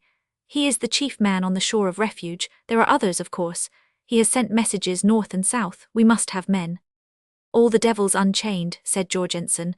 You have done it, and now look out, look out. Nothing can go wrong as far as I can see, argued Lingard. They all know what's to be done. I've got them in hand. You don't think Balarab unsafe, do you? Haven't seen him for 15 years, but the whole thing's unsafe, growled Jorgensen. I tell you I've fixed it so that nothing can go wrong. It would be better if I had a white man over there to look after things generally. There is a good lot of stores and arms, and Balarab would bear watching, no doubt. Are you in any want? He added, putting his hand in his pocket. No, there's plenty to eat in the house, answered Jorgensen curtly. Drop it, he burst out. It would be better for you to jump overboard at once. Look at me. I came out a boy of 18. I can speak English, I can speak Dutch, I can speak every cursed lingo of these islands. I remember things that would make your hair stand on end, but I have forgotten the language of my own country. I've traded, I've fought, I never broke my word to white or native. And look at me. If it hadn't been for the girl, I would have died in a ditch 10 years ago. Everything left me, youth, money, strength, hope, the very sleep, but she stuck by the wreck. That says a lot for her and something for you, said Lingard cheerily. Jorgensen shook his head. That's the worst of all, he said with slow emphasis. That's the end. I came to them from the other side of the earth and they took me, and see what they made of me. What place do you belong to? Asked Lingard. Tromso, groaned out Jorgensen. I will never see snow again, he sobbed out, his face in his hands. Lingard looked at him in silence. Would you come with me? He said. As I told you, I am in want of a... I would see you damned first, broke out the other savagely. I am an old white loafer, but you don't get me to meddle in their infernal affairs. They have a devil of their own. The thing simply can't fail. I've calculated every move, I've guarded against everything, I am no fool. Yes, you are, good night. Well, goodbye, said Lingard calmly. He stepped into his boat and Jorgensen walked up the jetty. Lingard, clearing the yoke lines, heard him call out from a distance. Drop it. I sail before sunrise, he shouted in answer and went on board. When he came up from his cabin after an uneasy night, it was dark yet. A lank figure strolled across the deck. Here I am, said Jorgensen huskily. Die there or here, all one. But if I die there, remember the girl must eat. Lingard was one of the few who had seen Jorgensen's girl. She had a wrinkled brown face, a lot of tangled grey hair, a few black stumps of teeth, and had been married to him lately by an enterprising young missionary from Bukit Timur. What her appearance might have been once when Jorgensen gave for her $300 and several brass guns, it was impossible to say. All that was left of her youth was a pair of eyes, undimmed and mournful, which when she was alone seemed to look stonily into the past of 2 lives. When Jorgensen was near, they followed his movements with anxious pertinacity. And now within the sarong thrown over the grey head, they were dropping unseen tears, while Jorgensen's girl rocked herself to and fro, squatting alone in a corner of the dark hut. Don't you worry about that, said Lingard, grasping Jorgensen's hand. She shall want for nothing. All I expect you to do is to look a little after Balarab's morals when I am away. One more trip I must make, and then we shall be ready to go ahead. I've foreseen every single thing, trust me. In this way did the restless shade of Captain H-100. Jorgensen recrossed the water of oblivion to step back into the life of men. Romans 6. For 2 years, Lingard, who had thrown himself body and soul into the great enterprise, had lived in the long intoxication of slowly preparing success. No thought of failure had crossed his mind, and no price appeared too heavy to pay for such a magnificent achievement. It was nothing less than bringing Hassim triumphantly back to that country seen once at night under the low clouds, and in the incessant tumult of thunder, when at the conclusion of some long talk with Hassim, who for the 20th time perhaps had related the story of his wrongs and his struggle, he lifted his big arm and shaking his fist above his head, shouted, "We will stir them up. We will wake up the country." He was, without knowing it in the least, making a complete confession of the idealism hidden under the simplicity of his strength. He would wake up the country. That was the fundamental and unconscious emotion on which were engrafted his need of action, the primitive sense of what was due to justice, to gratitude, to friendship, the sentimental pity for the hard lot of Imada, poor child, the proud conviction that of all the men in the world, he alone had the means and the pluck to lift up the big end of such an adventure. Money was wanted and men were wanted, and he had obtained enough of both in 2 years from that day when, pistols in his belt and a cabbage-leaf hat on head, he had unexpectedly, and at early dawn, confronted in perfect silence that mysterious Balarab, who himself was for a moment too astounded for speech at the sight of a white face. The sun had not yet cleared the forests of the interior, but a sky already full of light arched over a dark oval lagoon, over wide fields as yet full of shadows, that seemed slowly changing into the whiteness of the morning mist. There were huts, fences, palisades, big houses that, erected on lofty piles, were seen above the tops of clustered fruit trees, as if suspended in the air. Such was the aspect of Balarab's settlement when Lingard set his eyes on it for the first time. There were all these things, a great number of faces at the back of the spare and muffled-up figure confronting him, and in the swiftly increasing light a complete stillness that made the murmur of the word, marhaba, welcome, pronounced at last by the chief, perfectly audible to every one of his followers. The bodyguards who stood about him in black skull-caps and with long-shafted lances preserved an impassive aspect. Across open spaces men could be seen running to the waterside. A group of women standing on a low knoll gazed intently, and nothing of them but the heads showed above the unstirring stalks of a maize field. Suddenly, within a cluster of empty huts near by, the voice of an invisible hag was heard scolding with shrill fury an invisible young girl. "Strangers, you want to see the strangers, oh devoid of all decency, must I so lame and old husk the rice alone? May evil befall thee and the strangers, may they never find favour, may they be pursued with swords, I am old, there is no good in strangers, oh girl, may they burn." "Welcome," repeated Balarab gravely, and looking straight into Lingard's eyes. Lingard spent 6 days that time in Balarab's settlement. Of these, 3 were passed in observing each other without a question being asked or a hint given as to the object in view. Lingard lounged on the fine mats with which the chief had furnished a small bamboo house outside a fortified enclosure, where a white flag with a green border fluttered on a high and slender pole, but still below the walls of long, high-roofed buildings, raised 40 feet or more on hardwood posts. Far away the inland forests were tinted a shimmering blue, like the forests of a dream. On the seaward side the belt of great trunks and matted undergrowth came to the western shore of the oval lagoon, and in the pure freshness of the air the groups of brown houses reflected in the water or seen above the waving green of the fields, the clumps of palm trees, the fenced-in plantations, the groves of fruit trees, made up a picture of sumptuous prosperity. Above the buildings, the men, the women, the still sheet of water and the great plain of crops glistening with dew, stretched the exalted, the miraculous peace of a cloudless sky. And no road seemed to lead into this country of splendour and stillness. One could not believe the unquiet sea was so near, with its gifts and its unending menace. Even during the months of storms, the great clamour rising from the whitened expanse of the shallows dwelt high in the air in a vast murmur, now feeble, now stronger, that seemed to swing back and forth on the wind above the earth, without anyone being able to tell whence it came. It was like the solemn chant of a waterfall swelling and dying away above the woods, the fields, above the roofs of houses and the heads of men, above the secret peace of that hidden and flourishing settlement of vanquished fanatics, fugitives and outcasts. Every afternoon Balarab, followed by an escort that stopped outside the door, entered alone the house of his guest. He gave the salutation, inquired after his health, conversed about insignificant things with an inscrutable mien. But all the time the steadfast gaze of his thoughtful eyes seemed to seek the truth within that white face. In the cool of the evening, before the sun had set, they talked together, passing and repassing between the rugged pillars of the grove near the gate of the stockade. The escort away in the oblique sunlight followed with their eyes the strolling figures appearing and vanishing behind the trees. Many words were pronounced, but nothing was said that would disclose the thoughts of the 2 men. They clasped hands demonstratively before separating, and the heavy slam of the gate was followed by the triple thud of the wooden bars dropped into iron clamps. On the third night, Lingard was awakened from a light sleep by the sound of whispering outside.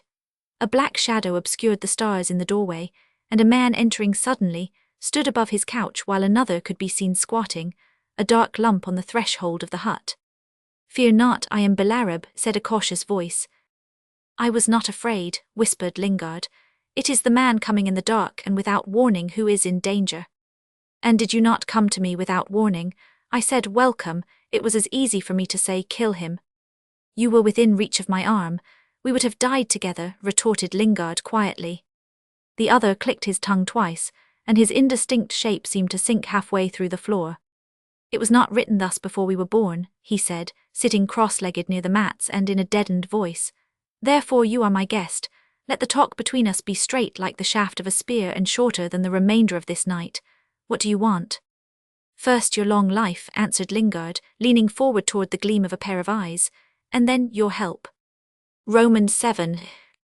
The faint murmur of the words spoken on that night lingered for a long time in Lingard's ears, more persistent than the memory of an uproar.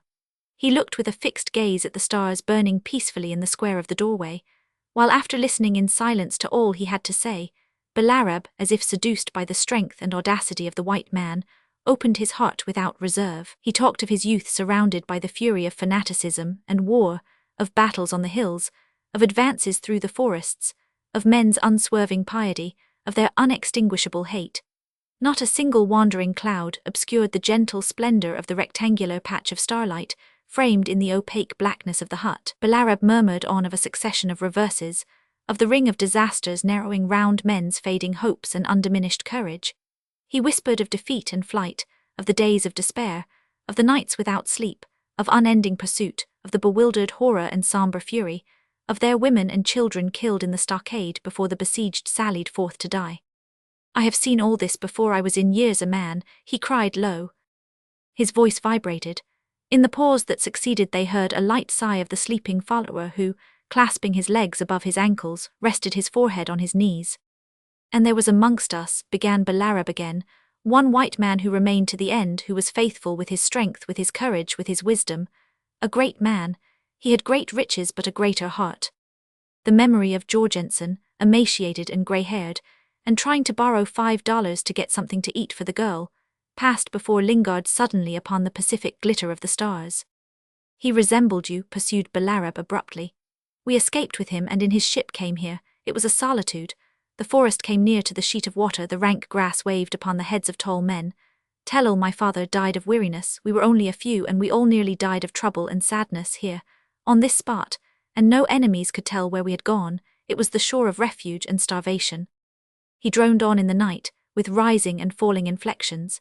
He told how his desperate companions wanted to go out and die fighting on the sea against the ships from the west, the ships with high sides and white sails, and how, unflinching and alone, he kept them battling with the thorny bush, with the rank grass, with the soaring and enormous trees. Lingard, leaning on his elbow and staring through the door, recalled the image of the wide fields outside, sleeping now, in an immensity of serenity and starlight.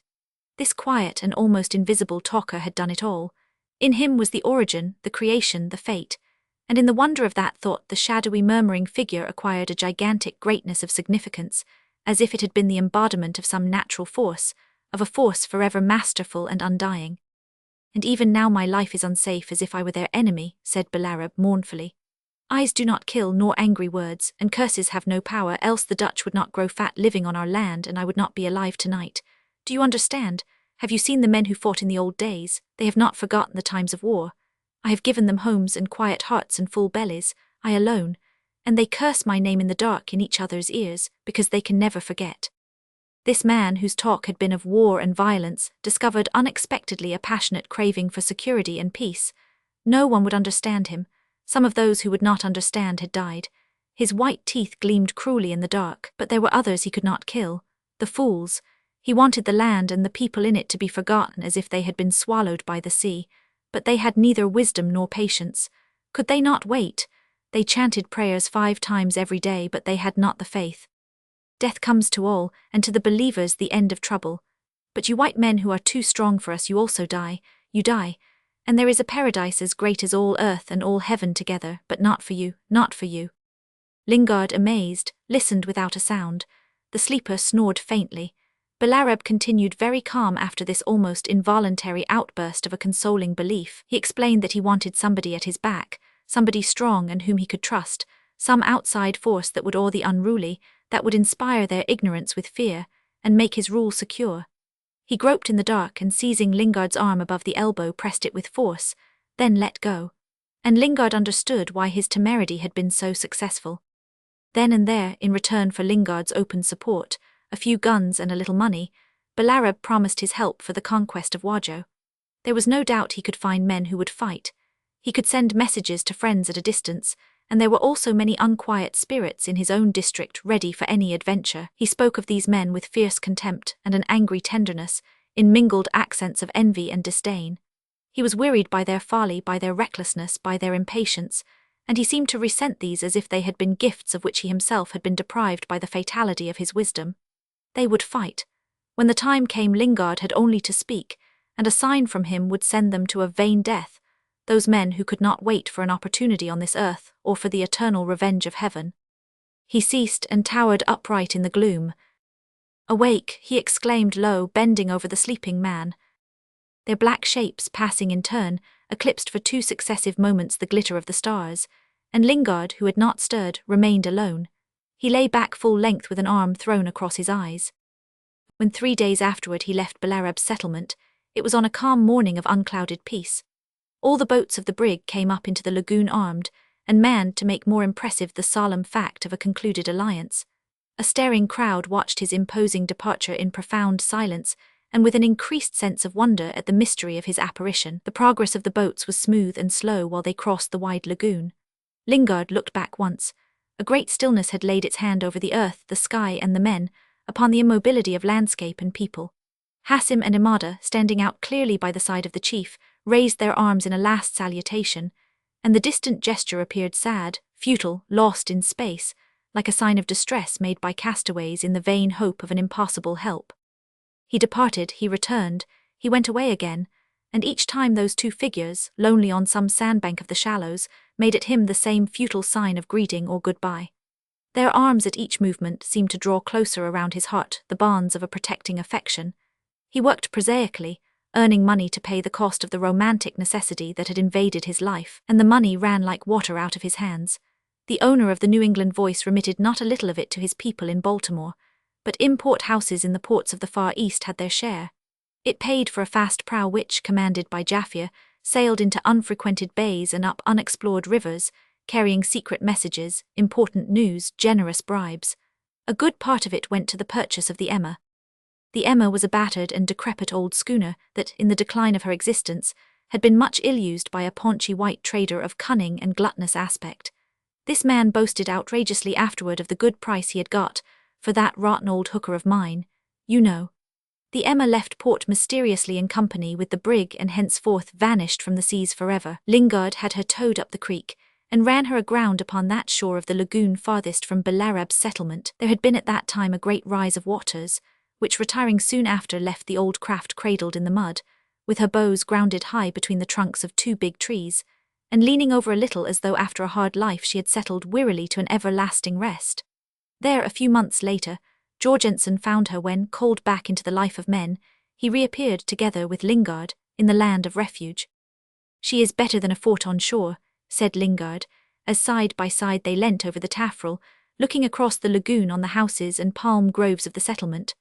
"All the guns and powder I have got together so far are stored in her. Good idea, wasn't it? There will be perhaps no other such flood for years, and now they can't come alongside unless right under the counter, and only 1 boat at a time.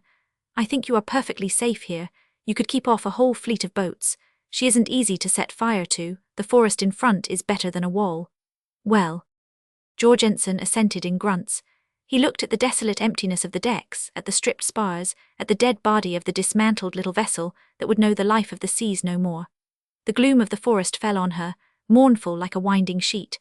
The bushes of the bank tapped their twigs on the bluff of her bows, and a pendant spike of tiny brown blossoms swung to and fro over the ruins of her windlass.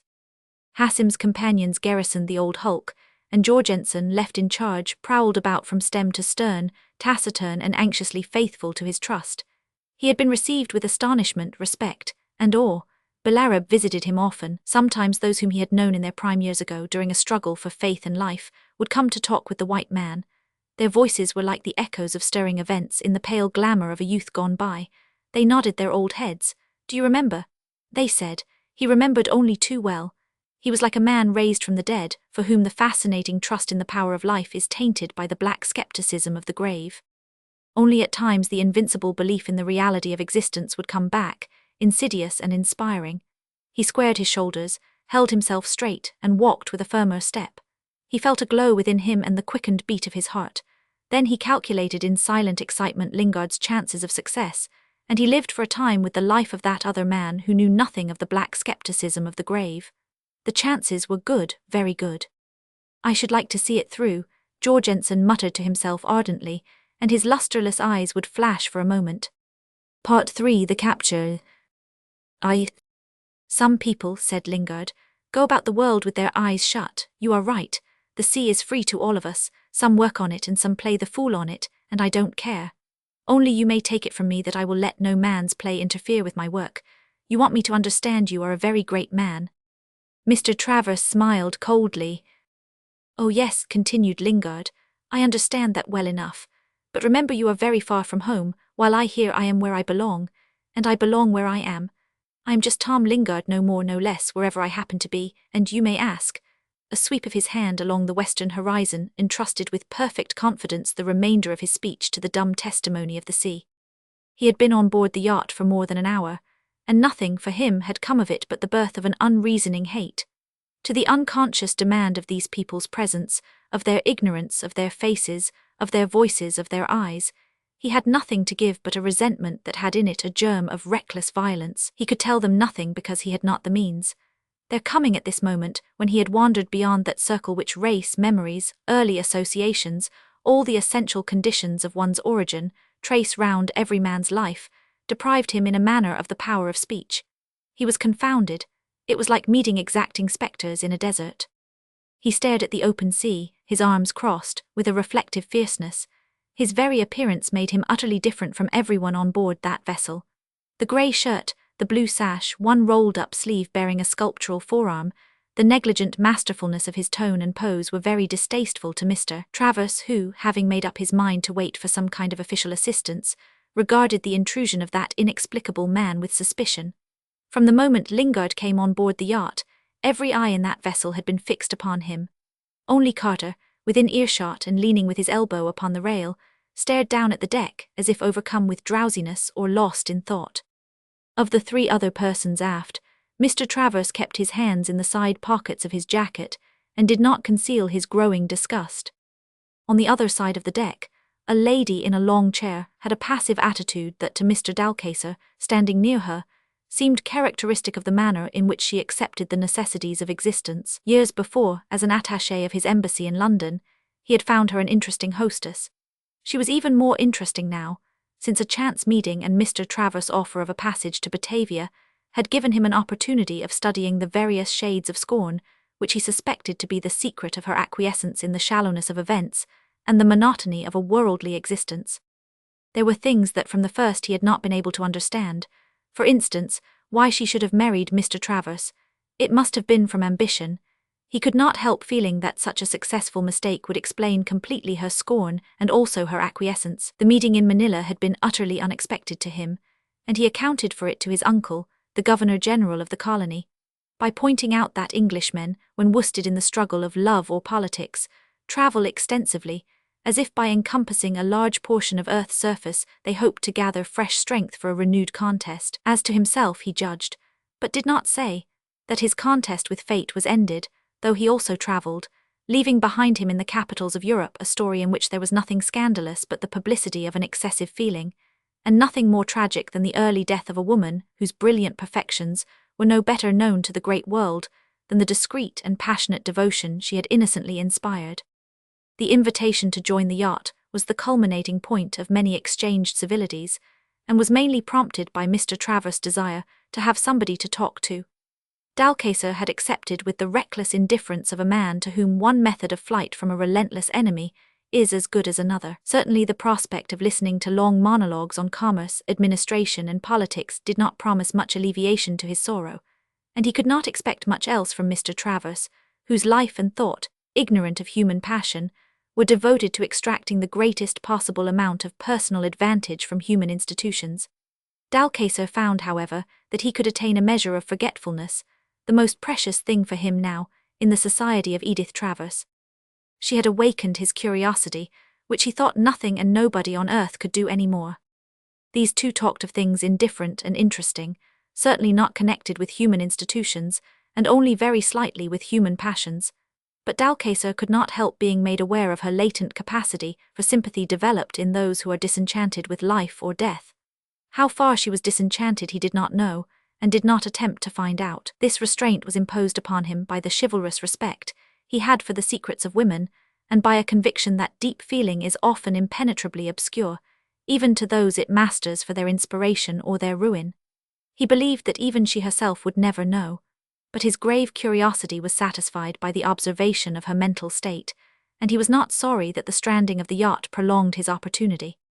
Time passed on that mudbank as well as anywhere else, and it was not from a multiplicity of events, but from the lapse of time alone, that he expected relief. Yet in the sameness of days upon the shallows, time flowing ceaselessly, flowed imperceptibly, and since every man clings to his own, be it joy, be it grief, he was pleased after the unrest of his wanderings to be able to fancy the whole universe, and even time itself apparently come to a standstill, as if unwilling to take him away further from his sorrow, which was fading indeed but undiminished, as things fade, not in the distance but in the mist.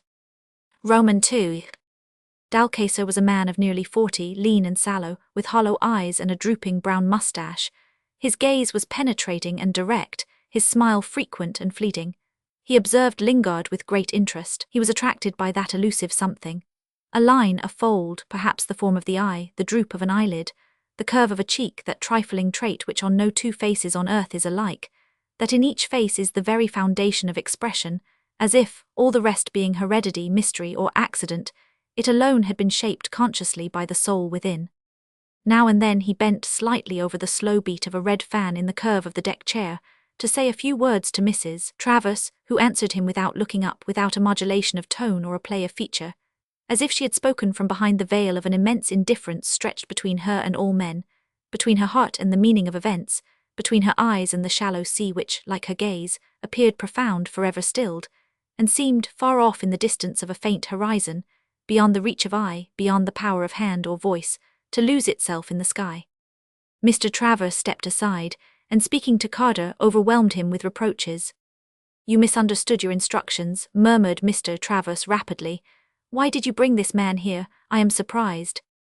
"Not half so much as I was last night," growled the young seaman without any reverence in his tone, very provoking to Mr. Travers. "I perceive now you were totally unfit for the mission I entrusted you with," went on the owner of the yacht. "It's he who got hold of me," said Carter. "Haven't you heard him yourself, sir?" "Nonsense," whispered Mr. Travers angrily. "Have you any idea what his intentions may be?"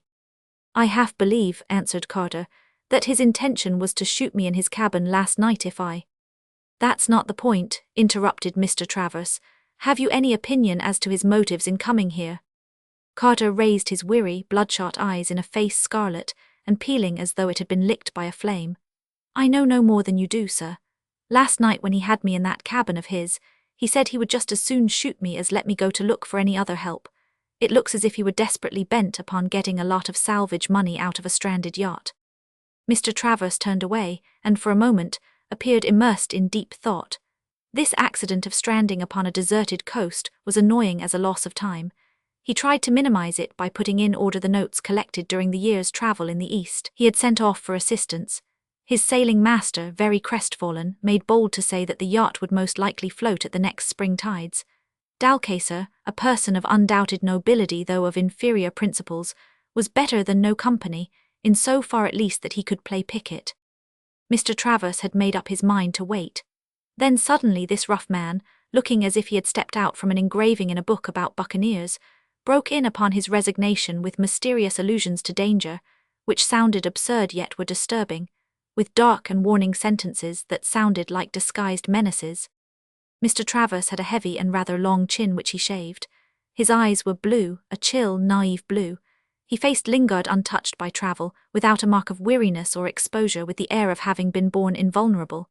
He had a full, pale face, and his complexion was perfectly colourless, yet amazingly fresh, as if he had been reared in the shade. He thought, "I must put an end to this preposterous hectoring. I won't be intimidated into paying for services I don't need." Mr. Travers felt a strong disgust for the impudence of the attempt, and all at once, incredibly, strangely, as though the thing, like a contest with a rival or a friend, had been of profound importance to his career, he felt inexplicably elated at the thought of defeating the secret purposes of that man. Lingard, unconscious of everything and everybody, contemplated the sea. He had grown on it, he had lived with it, it had enticed him away from home, on it his thoughts had expanded and his hand had found work to do, it had suggested endeavour, it had made him owner and commander of the finest brig afloat. It had lulled him into a belief in himself, in his strength, in his luck, and suddenly, by its complicity in a fatal accident, it had brought him face to face with a difficulty that looked like the beginning of disaster. He had said all he dared to say, and he perceived that he was not believed. This had not happened to him for years, it had never happened. It bewildered him as if he had suddenly discovered that he was no longer himself. He had come to them and had said, "I mean well by you, I am Tom Lingard," and they did not believe. Before such skepticism he was helpless because he had never imagined it possible. He had said, "You are in the way of my work, you are in the way of what I cannot give up for anyone, but I will see you through all safe if you will only trust me, Tom Lingard." And they would not believe him. It was intolerable. He imagined himself sweeping their disbelief out of his way, and why not? He did not know them, he did not care for them, he did not even need to lift his hand against them. All he had to do was to shut his eyes now for a day or two, and afterward he could forget that he had ever seen them. It would be easy. Let their disbelief vanish, their folly disappear, their bodies perish. It was that, or ruin. Roman 3. Lingard's gaze, detaching itself from the silent sea, travelled slowly over the silent figures clustering forward, over the faces of the seamen attentive and surprised, over the faces never seen before yet suggesting old days, his youth, other seas, the distant shores of early memories.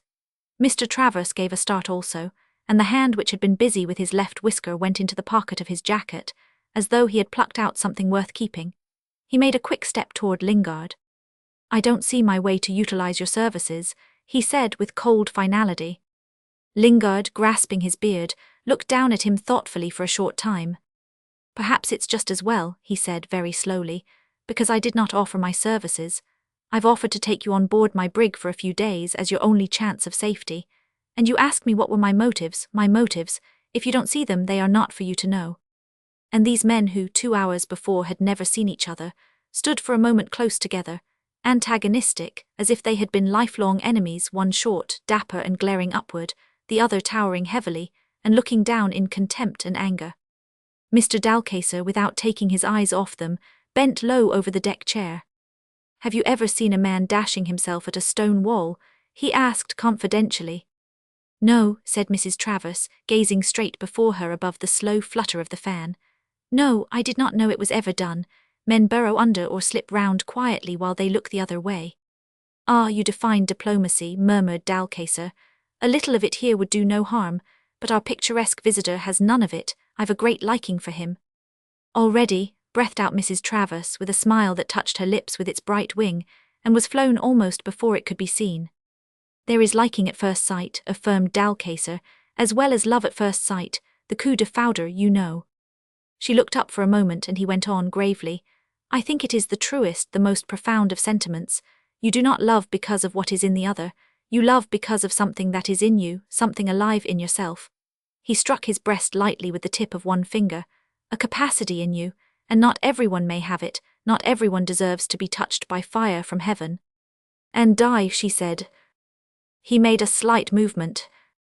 "Who can tell? That is as it may be. But it is always a privilege, even if one must live a little after being burnt." Through the silence between them, Mr. Travers' voice came plainly, saying with irritation, "I've told you already that I do not want you. I've sent a messenger to the governor of the Straits. Don't be importunate." Then Lingard, standing with his back to them, growled out something which must have exasperated Mr. Travers, because his voice was pitched higher. You are playing a dangerous game, I warn you. Sir John, as it happens, is a personal friend of mine. He will send a cruiser, and Lingard interrupted recklessly loud. As long as she does not get here for the next 10 days, I don't care. Cruisers are scarce just now in the Straits, and to turn my back on you is no hanging matter anyhow. I would risk that and more, do you hear? And more. He stamped his foot heavily. Mr. Travers stepped back. You will gain nothing by trying to fright me, he said. I don't know who you are. Every eye in the yacht was wide open. The men, crowded upon each other, stared stupidly like a flock of sheep. Mr. Travers pulled out a handkerchief and passed it over his forehead.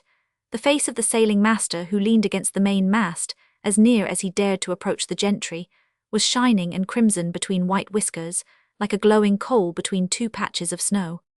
Dalcacer whispered, "It is a quarrel and the picturesque man is angry. He is hurt." Mrs. Travers' fan rested on her knees, and she sat still as if waiting to hear more. "Do you think I ought to make an effort for peace?" asked Dalcacer. She did not answer, and after waiting a little he insisted. "What is your opinion? Shall I try to mediate as a benevolent neutral? I like that man with the beard." The interchange of angry phrases went on aloud, amidst general consternation. "I would turn my back on you, only I am thinking of these poor devils here," growled Lingard furiously. "Did you ask them how they feel about it?" "I ask no one," spluttered Mr. Travers. "Everybody here depends on my judgment."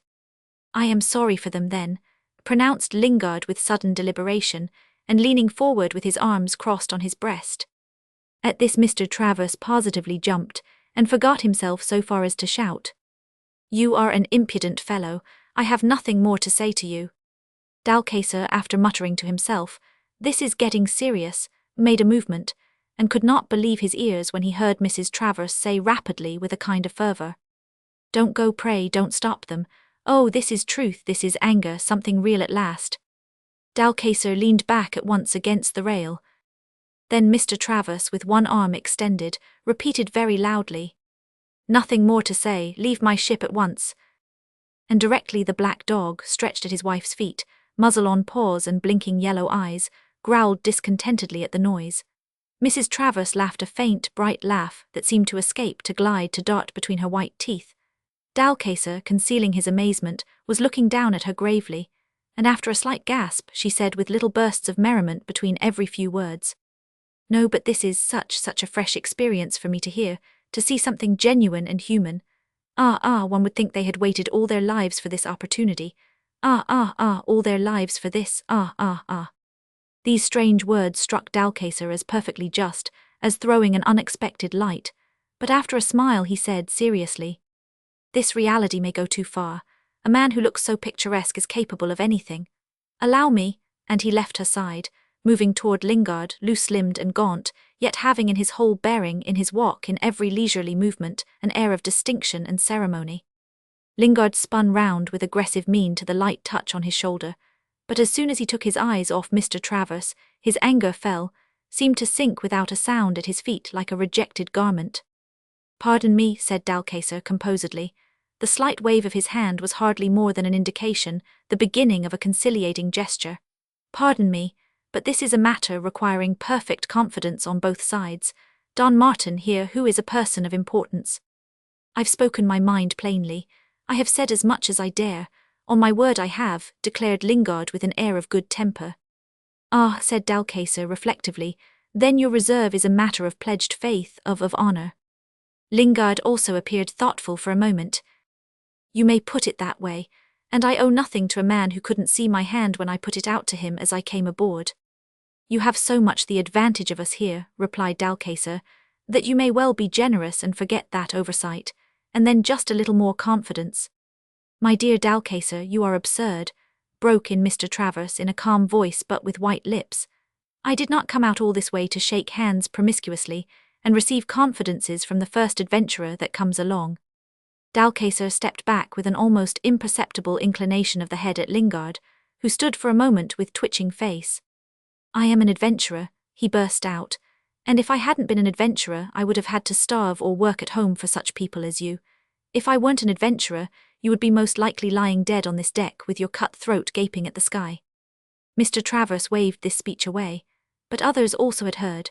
Carter listened watchfully, and some alarming notion seemed to dawn all at once upon the thick little sailing master, who rushed on his short legs and, tugging at Carter's sleeve, stammered desperately. "What's he saying? Who's he? What's up? Are the natives unfriendly? My book says natives friendly all along this coast. My book says." Carter, who had glanced over the side, jerked his arm free. "You go down into the pantry, where you belong, skipper, and read that bit about the natives over again," he said to his superior officer, with savage contempt. "I'll be hanged if some of them ain't coming aboard now to eat you, book and all. Get out of the way, and let the gentleman have the first chance of a row." Then, addressing Lingard, he drawled in his old way, "That crazy mate of yours has sent your boat back, with a couple of visitors in her too." Before he apprehended plainly the meaning of these words, Lingard caught sight of two heads rising above the rail, the head of Hassim and the head of Imada. Then their bodies ascended into view as though these two beings had gradually emerged from the shallows. They stood for a moment on the platform looking down on the deck, as if about to step into the unknown, then descended and walking aft entered the half-light under the awning shading the luxurious surroundings, the complicated emotions of the, to them, inconceivable existences. Lingard, without waiting a moment, cried, "What news, O Raja?" Hassim's eyes made the round of the schooner's decks. He had left his gun in the boat and advanced empty-handed, with a tranquil assurance as if bearing a welcome offering in the faint smile of his lips. Imada, half hidden behind his shoulder, followed lightly, her elbows pressed close to her side. The thick fringe of her eyelashes was dropped like a veil. She looked youthful and brooding. She had an aspect of shy resolution. They stopped within arm's length of the whites, and for some time nobody said a word. Then Hassim gave Lingard a significant glance, and uttered rapidly with a slight toss of the head that indicated in a manner the whole of the yacht, "I see no guns." "No," said Lingard, looking suddenly confused. It had occurred to him that for the first time in 2 years or more he had forgotten, utterly forgotten, these people's existence. Imada stood slight and rigid with downcast eyes. Hassim, at his ease, scrutinized the faces, as if searching for elusive points of similitude or for subtle shades of difference. "What is this new intrusion?" asked Mr. Travers angrily. "These are the fisher-folk, sir," broke in the sailing master. "We've observed these 3 days past flitting about in a canoe, but they never had the sense to answer our hail, and yet a bit of fish for your breakfast." He smiled obsequiously, and all at once, without provocation, began to bellow. "Hey, Johnny, hab got fish. Fish, one piecey fish, savvy, fish, fish." He gave it up suddenly to say in a deferential tone, "Can't make them savages understand anything, sir," and withdrew as if after a clever feat. Hassim looked at Lingard. "Why did the little white man make that outcry?" he asked anxiously. "Their desire is to eat fish," said Lingard in an enraged tone. Then, before the air of extreme surprise which incontinently appeared on the other's face, he could not restrain a short and hopeless laugh. "Eat fish," repeated Hassim, staring. "Oh, you white people, eat fish, good, but why make that noise? And why did you send them here without guns?" After a significant glance down upon the slope of the deck caused by the vessel being on the ground, he added with a slight nod at Lingard, "And without knowledge." "You should not have come here, O Hassim," said Lingard testily. "Here no one understands. They take a Raja for a fisherman." "Yawa, a great mistake, for truly the chief of 10 fugitives without a country is much less than the headman of a fishing village," observed Hassim composedly. Imada sighed. "But you too and at least know the truth." He went on with quiet irony. Then, after a pause, "We came here because you had forgotten to look toward us, who had waited, sleeping little at night, and in the day watching with hot eyes the empty water at the foot of the sky for you." Imada murmured without lifting her head, "You never looked for us, never, never once." "There was too much trouble in my eyes," explained Lingard with that patient gentleness of tone and face which, every time he spoke to the young girl, seemed to disengage itself from his whole person, enveloping his fierceness, softening his aspect, such as the dreamy mist that in the early radiance of the morning weaves of tender charm about a rugged rock in mid-ocean. "I must look now to the right and to the left as in a time of sudden danger," he added after a moment, and she whispered an appalled "Why?" so low that its pain floated away in the silence of attentive men, without response, unheard, ignored, like the pain of an impalpable thought. Roman 4. Dalcacer, standing back, surveyed them all with a profound and alert attention. Lingard seemed unable to tear himself away from the yacht, and remained, checked as it were in the act of going, like a man who has stopped to think out the last thing to say. And that stillness of a body, forgotten by the laboring mind, reminded Carter of that moment in the cabin, when alone he had seen this man thus wrestling with his thought, motionless and locked in the grip of his conscience. Mr. Travers muttered audibly through his teeth, "How long is this performance going to last? I have desired you to go." "Think of these poor devils," whispered Lingard, with a quick glance at the crew huddled up nearby. "You are the kind of man I would be least disposed to trust. In any case," said Mr. Travers incisively, very low, and with an inexplicable but very apparent satisfaction, "you are only wasting your time here." You, he stammered and stared. He chewed with growls some insulting word and at last swallowed it with an effort. "My time pays for your life," he said. He became aware of a sudden stir, and saw that Mrs. Travers had risen from her chair. She walked impulsively toward the group on the quarterdeck, making straight for Amada. Hassim had stepped aside, and his detached gaze of a Malay gentleman passed by her, as if she had been invisible. She was tall, supple, moving freely. Her complexion was so dazzling in the shade that it seemed to throw out a halo round her head, upon a smooth and wide brow an abundance of pale fair hair, fine as silk, undulating like the sea, heavy like a helmet, descended low without a trace of gloss, without a gleam in its coils, as though it had never been touched by a ray of light. And a throat white, smooth, palpitating with life, a round neck modelled with strength and delicacy, supported gloriously that radiant face and that pale mass of hair unkissed by sunshine. She said with animation, "Why, it's a girl."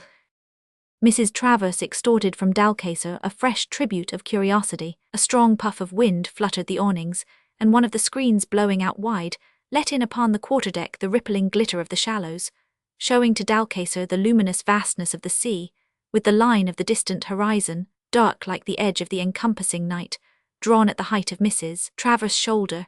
Where was it he had seen her last? A long time before, on the other side of the world. There was also the glitter of splendor around her then, and an impression of luminous vastness. The encompassing night, too, was there, the night that waits for its time to move forward upon the glitter, the splendor, the men, the women. He could not remember for the moment, but he became convinced that of all the women he knew, she alone seemed to be made for action. Every one of her movements had firmness, ease, the meaning of a vital fact, the moral beauty of a fearless expression. Her supple figure was not dishonoured by any faltering of outlines under the plain dress of dark blue stuff, moulding her form with bold simplicity. She had only very few steps to make, but before she had stopped confronting Amada, Dalcacer remembered her suddenly as he had seen her last, out west, far away, impossibly different, as if in another universe, as if presented by the fantasy of a fevered memory. He saw her in a luminous perspective of palatial drawing-rooms, in the restless eddy and flow of a human sea, at the foot of walls high as cliffs, under lofty ceilings that like a tropical sky flung light and heat upon the shallow glitter of uniforms, of stars, of diamonds, of eyes sparkling in the weary or impassive faces of the throng at an official reception. Outside he had found the unavoidable darkness with its aspect of patient waiting, a cloudy sky holding back the dawn of a London morning.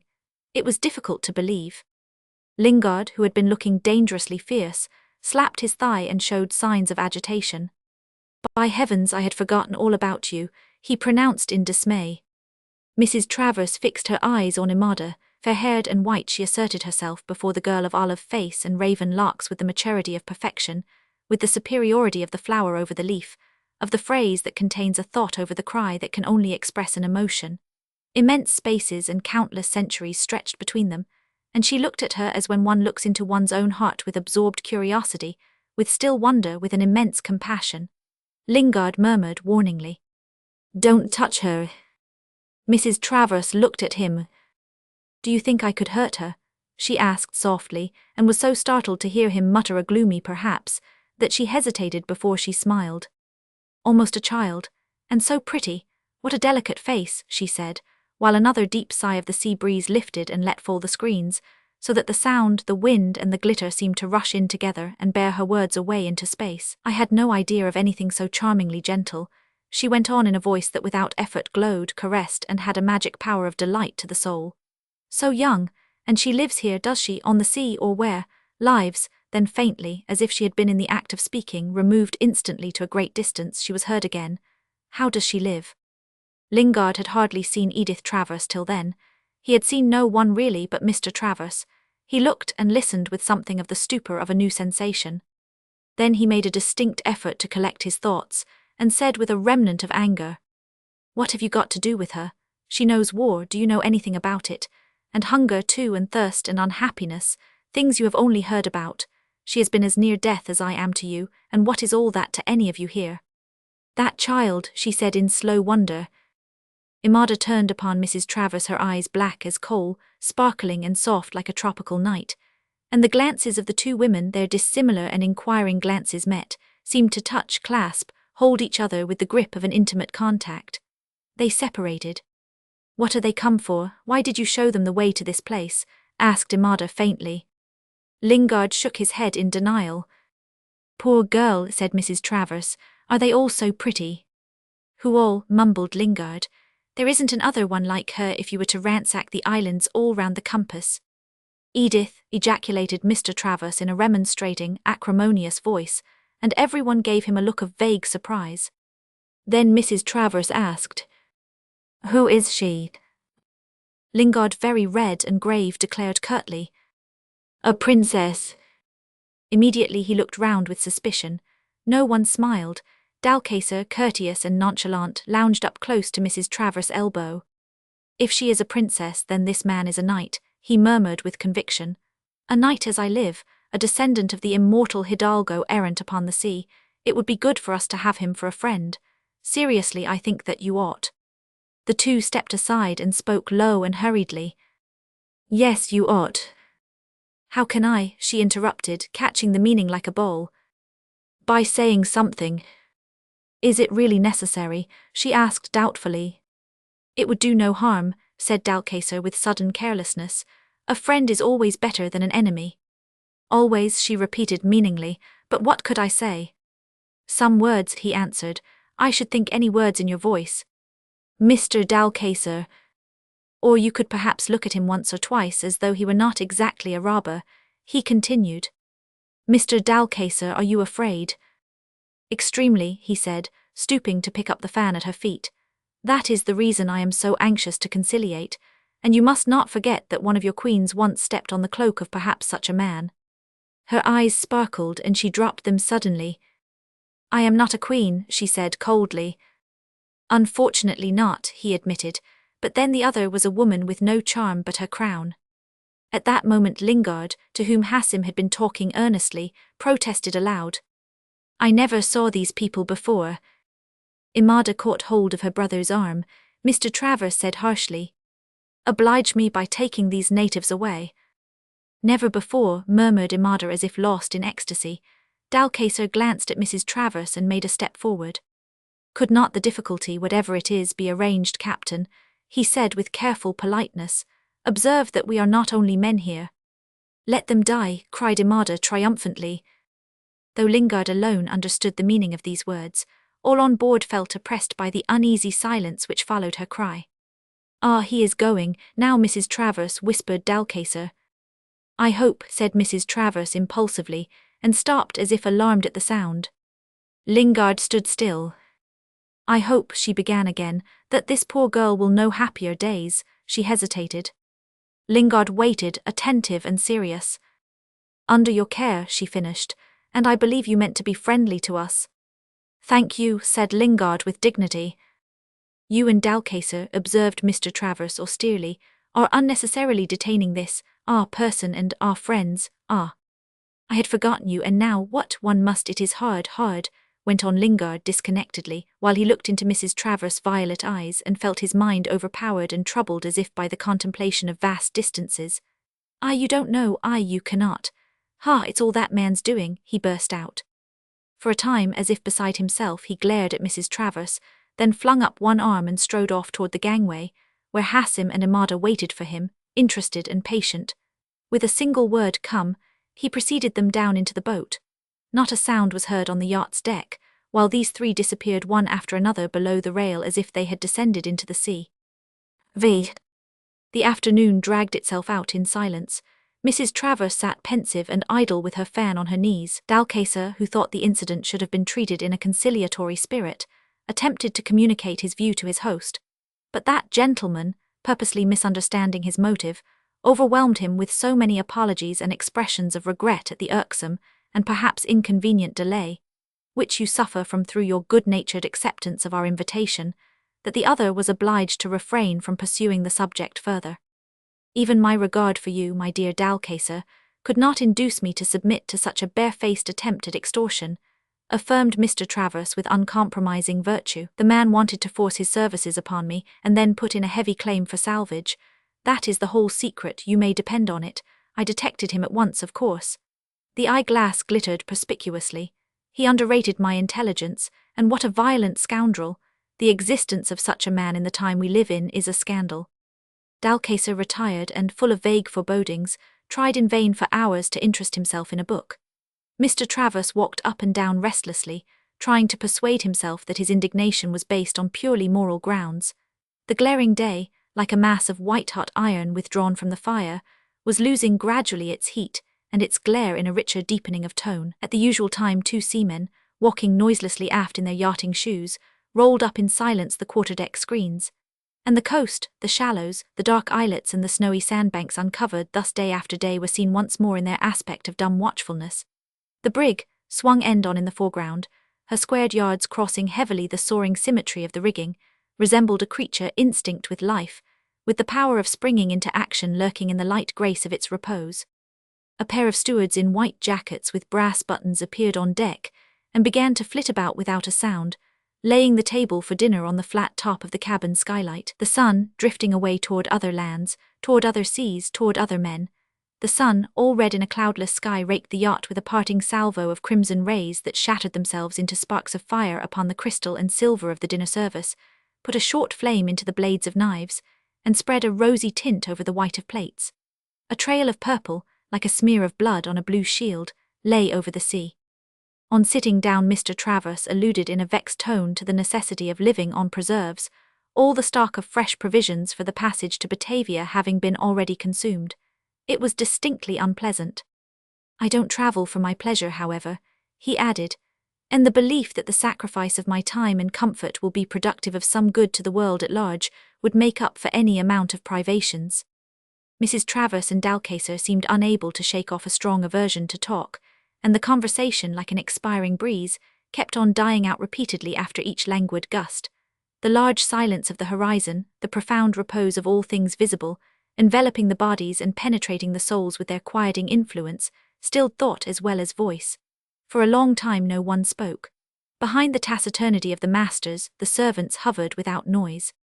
Suddenly Mr. Travers, as if concluding a train of thought, muttered aloud, "I own with regret I did in a measure lose my temper, but then you will admit that the existence of such a man is a disgrace to civilization." This remark was not taken up, and he returned for a time to the nursing of his indignation, at the bottom of which, like a monster in a fog, crept a bizarre feeling of rancour. He waved away an offered dish. "This coast," he began again, "has been placed under the sole protection of Holland by the Treaty of 1820. The Treaty of 1820 creates special rights and obligations." Both his hearers felt vividly the urgent necessity to hear no more. Dalcacer, uncomfortable on a camp stool, sat stiff and stared at the glass stopper of a carafe. Mrs. Travers turned a little sideways, and leaning on her elbow rested her head on the palm of her hand like one thinking about matters of profound import. Mr. Travers talked. He talked inflexibly, in a harsh blank voice, as if reading a proclamation. The other two, as if in a state of incomplete trance, had their ears assailed by fragments of official verbiage. An international understanding, the duty to civilize, failed to carry out, compact canning. Dalcacer became attentive for a moment. "Not that this attempt, almost amusing in its impudence, influences my opinion. I won't admit the possibility of any violence being offered to people of our position.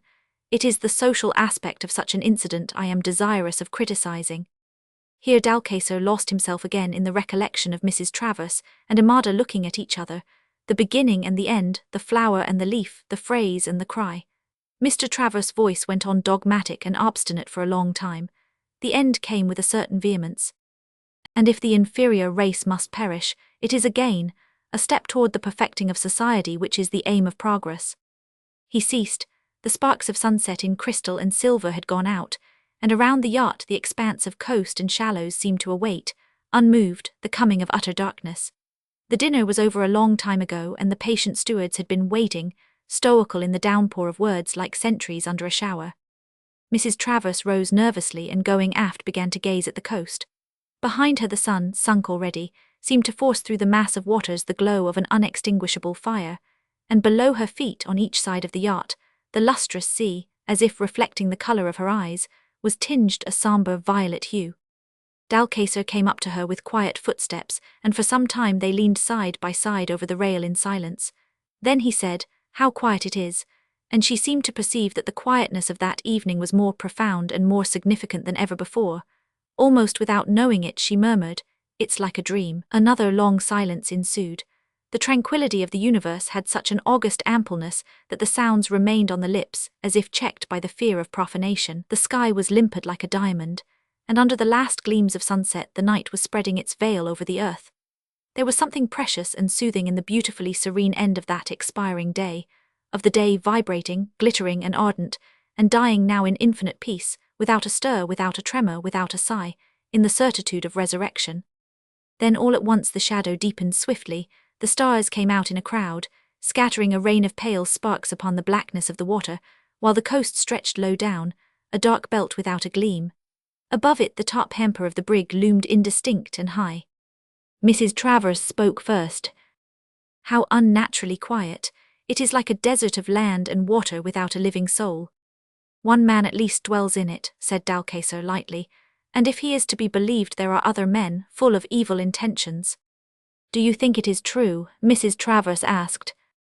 Before answering, Dalcacer tried to see the expression of her face, but the obscurity was too profound already. "How can one see a dark truth on such a dark night?"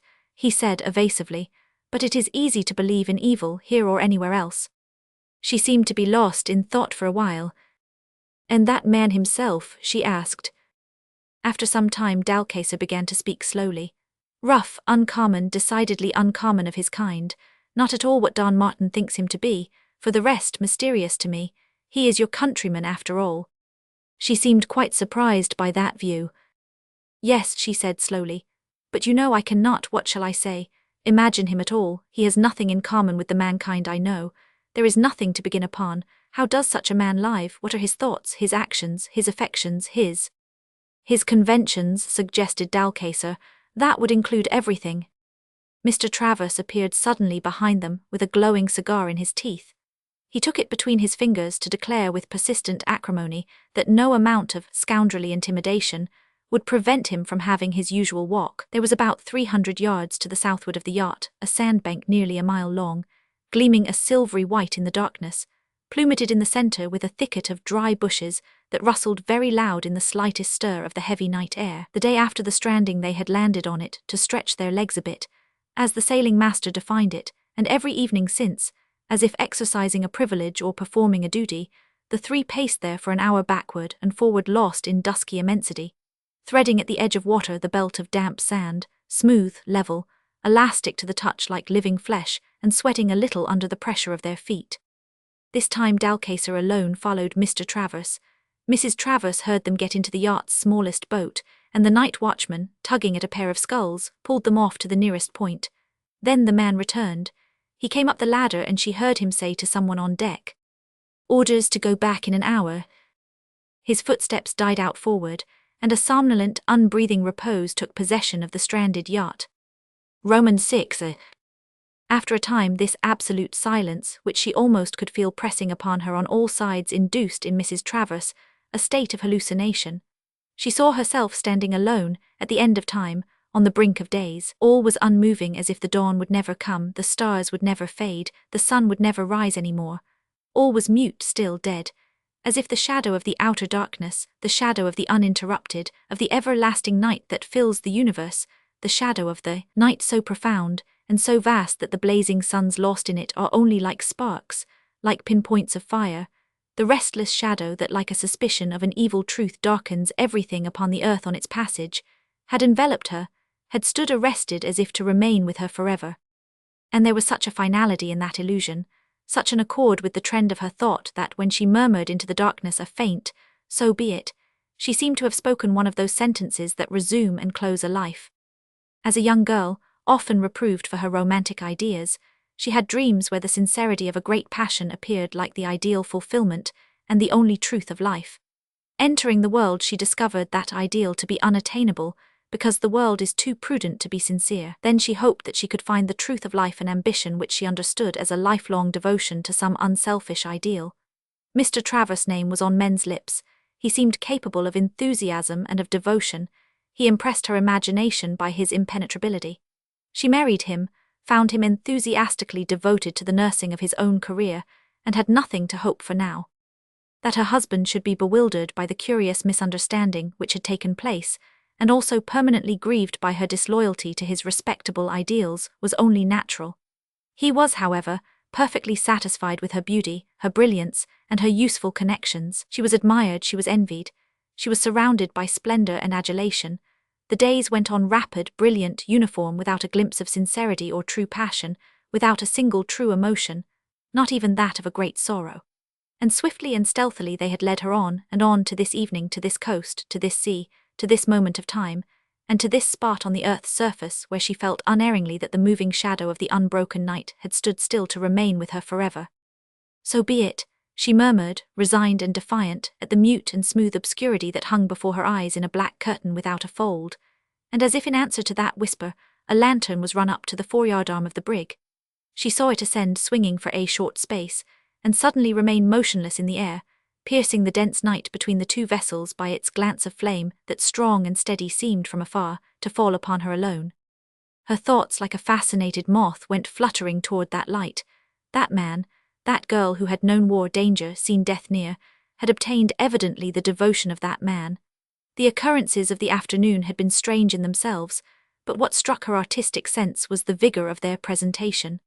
They outlined themselves before her memory with the clear simplicity of some immortal legend. They were mysterious, but she felt certain they were absolutely true. They embodied artless and masterful feelings, such no doubt as had swayed mankind in the simplicity of its youth. She envied, for a moment, the lot of that humble and obscure sister. Nothing stood between that girl and the truth of her sensations. She could be sincerely courageous and tender and passionate and, well, ferocious. Why not ferocious? She could know the truth of terror and of affection absolutely, without artificial trammels, without the pain of restraint. Thinking of what such life could be, Mrs. Travers felt invaded by that inexplicable exaltation which the consciousness of their physical capacities so often gives to intellectual beings. She glowed with a sudden persuasion that she also could be equal to such an existence, and her heart was dilated with a momentary longing to know the naked truth of things, the naked truth of life and passion buried under the growth of centuries. She glowed, and suddenly she quivered with the shock of coming to herself, as if she had fallen down from a star. There was a sound of rippling water, and a shapeless mass glided out of the dark void she confronted. A voice below her feet said, "I made out your shape on the sky." A cry of surprise expired on her lips, and she could only peer downward. Lingard, alone in the brig's dinghy, with another stroke sent the light boat nearly under the yacht's counter, laid his sculls in, and rose from the thwart. His head and shoulders loomed up alongside, and he had the appearance of standing upon the sea. Involuntarily Mrs. Travers made a movement of retreat. "Stop," he said anxiously, "don't speak loud, no one must know. Where do your people think themselves, I wonder, in a dark at home, and you?" "My husband is not on board," she interrupted hurriedly. "I know." She bent a little more over the rail. "Then you are having us watched, why?" "Somebody must watch. Your people keep such a good lookout, don't they?" "Yes. Ever since dark one of my boats has been dodging astern here in the deep water. I swore to myself I would never see one of you, never speak to one of you here, that I would be dumb, blind, deaf. And here I am." Mrs. Travers' alarm and mistrust were replaced by an immense curiosity, burning yet quiet too, as if before the inevitable work of destiny. She looked downward at Lingard. His head was bared, and with one hand upon the ship's side, he seemed to be thinking deeply. "Because you had something more to tell us," Mrs. Travers suggested gently. "Yes," he said in a low tone and without moving in the least. "Will you come on board and wait?" she asked. "Who, I?" He lifted his head so quickly as to startle her. "I have nothing to say to him, and I'll never put my foot on board this craft. I've been told to go, that's enough." "He is accustomed to be addressed deferentially," she said after a pause, "and you?" "Who is he?" asked Lingard simply. These three words seemed to her to scatter her past in the air, like smoke. They robbed all the multitude of mankind of every vestige of importance. She was amazed to find that on this night, in this place, there could be no adequate answer to the searching naiveness of that question. I didn't ask for much, Lingard began again. Did I? Only that you all should come on board my brig for 5 days, that's all. Do I look like a liar? There are things I could not tell him, I couldn't explain, I couldn't, not to him, to no man in the world. His voice dropped. Not to myself, he ended as if in a dream. We have remained unmolested so long here, began Mrs. Travers a little unsteadily, that it makes it very difficult to believe in danger now. We saw no one all these days except those 2 people who came for you, if you may not explain. Of course you can't be expected to see through a wall, broke in Lingard. This coast's like a wall, but I know what's on the other side. A yacht here of all things that float.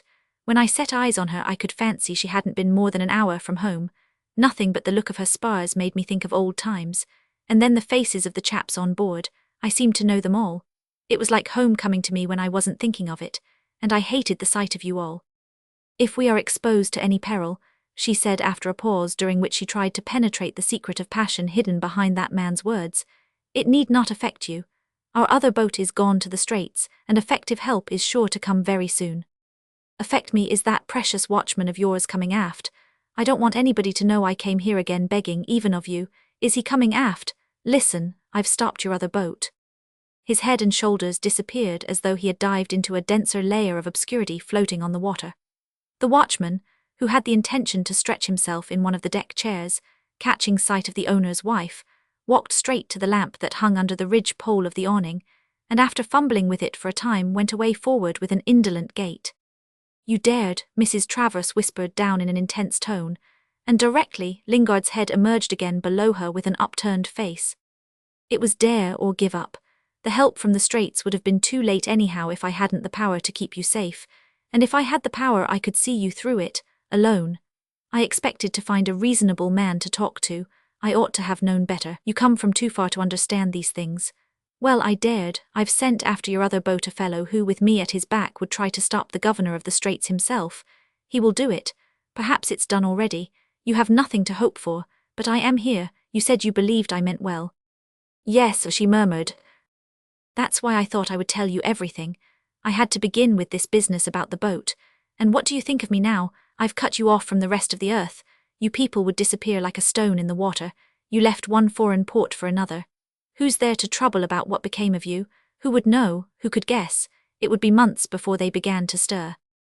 I understand, she said steadily. We are helpless.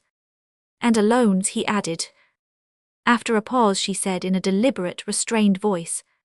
What does this mean? Plunder, captivity? It would have meant death if I hadn't been here, he answered. But you have the power to. Why do you think you are alive yet? He cried. Jorgensen has been arguing with them on shore, he went on more calmly with a swing of his arm toward where the night seemed darkest. Do you think he would have kept them back if they hadn't expected me every day? His words would have been nothing without my fist. She heard a dull blow struck on the side of the yacht, and concealed in the same darkness that wrapped the unconcern of the earth and sea, the fury and the pain of hearts. She smiled above his head, fascinated by the simplicity of images and expressions. Lingard made a brusque movement, the lively little boat being unsteady under his feet, and she spoke slowly, absently, as if her thought had been lost in the vagueness of her sensations. And this Jorgensen, you said, who is he? A man, he answered, a man like myself. Like yourself. Just like myself, he said with strange reluctance, as if admitting a painful truth. More sense perhaps, but less luck, though since your yacht has turned up here I begin to think that my luck is nothing much to boast of either. Is our presence here so fatal? It may be death to some, it may be worse than death to me, and it rests with you in a way. Think of that, I can never find such another chance again, but that's nothing. A man who has saved my life once and that I passed my word to would think I had thrown him over. But that's nothing. Listen, as true as I stand here in my boat talking to you, I believe the girl would die of grief. You love her, she said softly. Like my own daughter, he cried low. Mrs. Travers said, oh, faintly, and for a moment there was a silence, then he began again. Look here, when I was a boy in a trawler and looked at you yacht people in the Channel ports, you were as strange to me as the Malays here are strange to you. I left home 16 years ago and fought my way all round the earth. I had the time to forget where I began. What are you to me against these two? If I was to die here on the spot, would you care? No one would care at home. No one in the whole world but these two. What can I do? She asked and waited, leaning over. He seemed to reflect, then lifting his head spoke gently. Do you understand the danger you are in? Are you afraid? I understand the expression you used, of course. Understand the danger. She went on. No, decidedly no, and honestly I am not afraid. Aren't you? He said in a disappointed voice. Perhaps you don't believe me. I believed you though when you said you were sure I meant well. I trusted you enough to come here asking for your help, telling you what no one knows. You mistake me, she said with impulsive earnestness. This is so extraordinarily unusual, sudden, outside my experience. He murmured, what would you know of danger and trouble? You, but perhaps by thinking it over. You want me to think myself into a fright? Mrs. Travers laughed lightly, and in the gloom of his thought this flash of joyous sound was incongruous and almost terrible. Next moment the night appeared brilliant as day, warm as sunshine, but when she ceased the returning darkness gave him pain as if it had struck heavily against his breast. I don't think I could do that, she finished in a serious tone. Couldn't you? He hesitated, perplexed. Things are bad enough to make it no shame. I tell you, he said rapidly, and I am not a timid man. I may not be able to do much if you people don't help me. You want me to pretend I am alarmed? She asked quickly. To pretend, as well you may. It's a lot to ask of you, who perhaps never had to make-believe a thing in your life, isn't it? It is, she said after a time. The unexpected bitterness of her tone struck Lingard with dismay. Don't be offended, he entreated. I've got to plan a way out of this mess. It's no play either. Could you pretend? Perhaps if I tried very hard, but to what end? You must all shift aboard the brig, he began, speaking quickly, and then we may get over this trouble without coming to blows. Now if you were to say that you wish it, that you feel unsafe in the yacht, don't you see? I see, she pronounced thoughtfully. The brig is small but the cuddy is fit for a lady, went on Lingard with animation. Has it not already sheltered a princess? She commented coolly. And I shall not intrude. This is an inducement. Nobody will dare to intrude, you needn't even see me. This is almost decisive only. I know my place. Only I might not have the influence, she finished. That I cannot believe, he said roughly. The long and the short of it is you don't trust me because you think that only people of your own condition speak the truth always. Evidently, she murmured. You say to yourself, here's a fellow deep in with pirates, thieves, niggers. To be sure. A man I never saw the like before, went on Lingard headlong, a ruffian. He checked himself, full of confusion. After a time he heard her saying calmly, You are like other men in this, that you get angry when you cannot have your way at once. I angry, he exclaimed in deadened voice. You do not understand, I am thinking of you also, it is hard on me. I mistrust not you but my own power. You have produced an unfortunate impression on Mr. Travers. Unfortunate impression, he treated me as if I had been a longshore loafer. Never mind that, he is your husband. Fear in those you care for is hard to bear for any man. And so he. What Machiavellism! What did you say? I only wondered where you had observed that, on the sea. Observed what? He said absently, then pursuing his idea, one word from you ought to be enough. You think so? I am sure of it, why even I myself. Of course, she interrupted, but don't you think that after parting with you on such inimical terms, there would be a difficulty in resuming relations? A man like me would do anything for money, don't you see? After a pause she asked, And would you care for that argument to be used? As long as you know better. His voice vibrated. She drew back disturbed as if unexpectedly he had touched her. What can there be at stake? She began wonderingly. A kingdom, said Lingard. Mrs. Travers leaned far over the rail, staring, and their faces, one above the other, came very close together. Not for yourself, she whispered. He felt the touch of her breath on his forehead, and remained still for a moment, perfectly still as if he did not intend to move or speak any more. Those things, he began suddenly, come in your way when you don't think, and they get all round you before you know what you mean to do. When I went into that bay in New Guinea I never guessed where that course would take me to. I could tell you a story. You would understand. You. He stammered, hesitated, and suddenly spoke, liberating the visions of 2 years into the night where Mrs. Travers could follow them as if outlined in words of fire.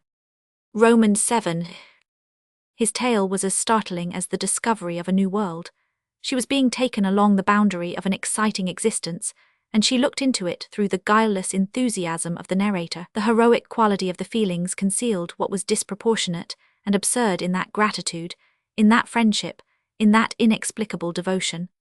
The headlong fierceness of purpose invested his obscure design of conquest with the proportions of a great enterprise. It was clear that no vision of a subjugated world could have been more inspiring to the most famous adventurer of history. From time to time he interrupted himself to ask, confidently, as if he had been speaking to an old friend, "What would you have done?" and hurried on without pausing for approval. It struck her that there was a great passion in all this, the beauty of an implanted faculty of affection that had found itself, its immediate need of an object and the way of expansion, a tenderness expressed violently, a tenderness that could only be satisfied by backing human beings against their own destiny. Perhaps her hatred of convention, trammeling the frankness of her own impulses, had rendered her more alert to perceive what is intrinsically great and profound within the forms of human folly, so simple and so infinitely varied according to the region of the earth and to the moment of time. What of it that the narrator was only a roving seaman, the kingdom of the jungle, the men of the forest, the lives obscure? That simple soul was possessed by the greatness of the idea. There was nothing sordid in its flaming impulses. When she once understood that, the story appealed to the audacity of her thoughts, and she became so charmed with what she heard that she forgot where she was. She forgot that she was personally close to that tale which she saw detached, far away from her, truth or fiction, presented in picturesque speech, real only by the response of her emotion. Lingard paused. In the cessation of the impassioned murmur she began to reflect, and at first it was only an oppressive notion of there being some significance that really mattered in this man's story. That mattered to her. For the first time the shadow of danger and death crossed her mind. Was that the significance? Suddenly, in a flash of acute discernment, she saw herself involved helplessly in that story, as one is involved in a natural cataclysm. He was speaking again. He had not been silent more than a minute. It seemed to Mrs. Travers that years had elapsed, so different now was the effect of his words. Her mind was agitated as if his coming to speak and confide in her had been a tremendous occurrence. It was a fact of her own existence. It was part of the story also.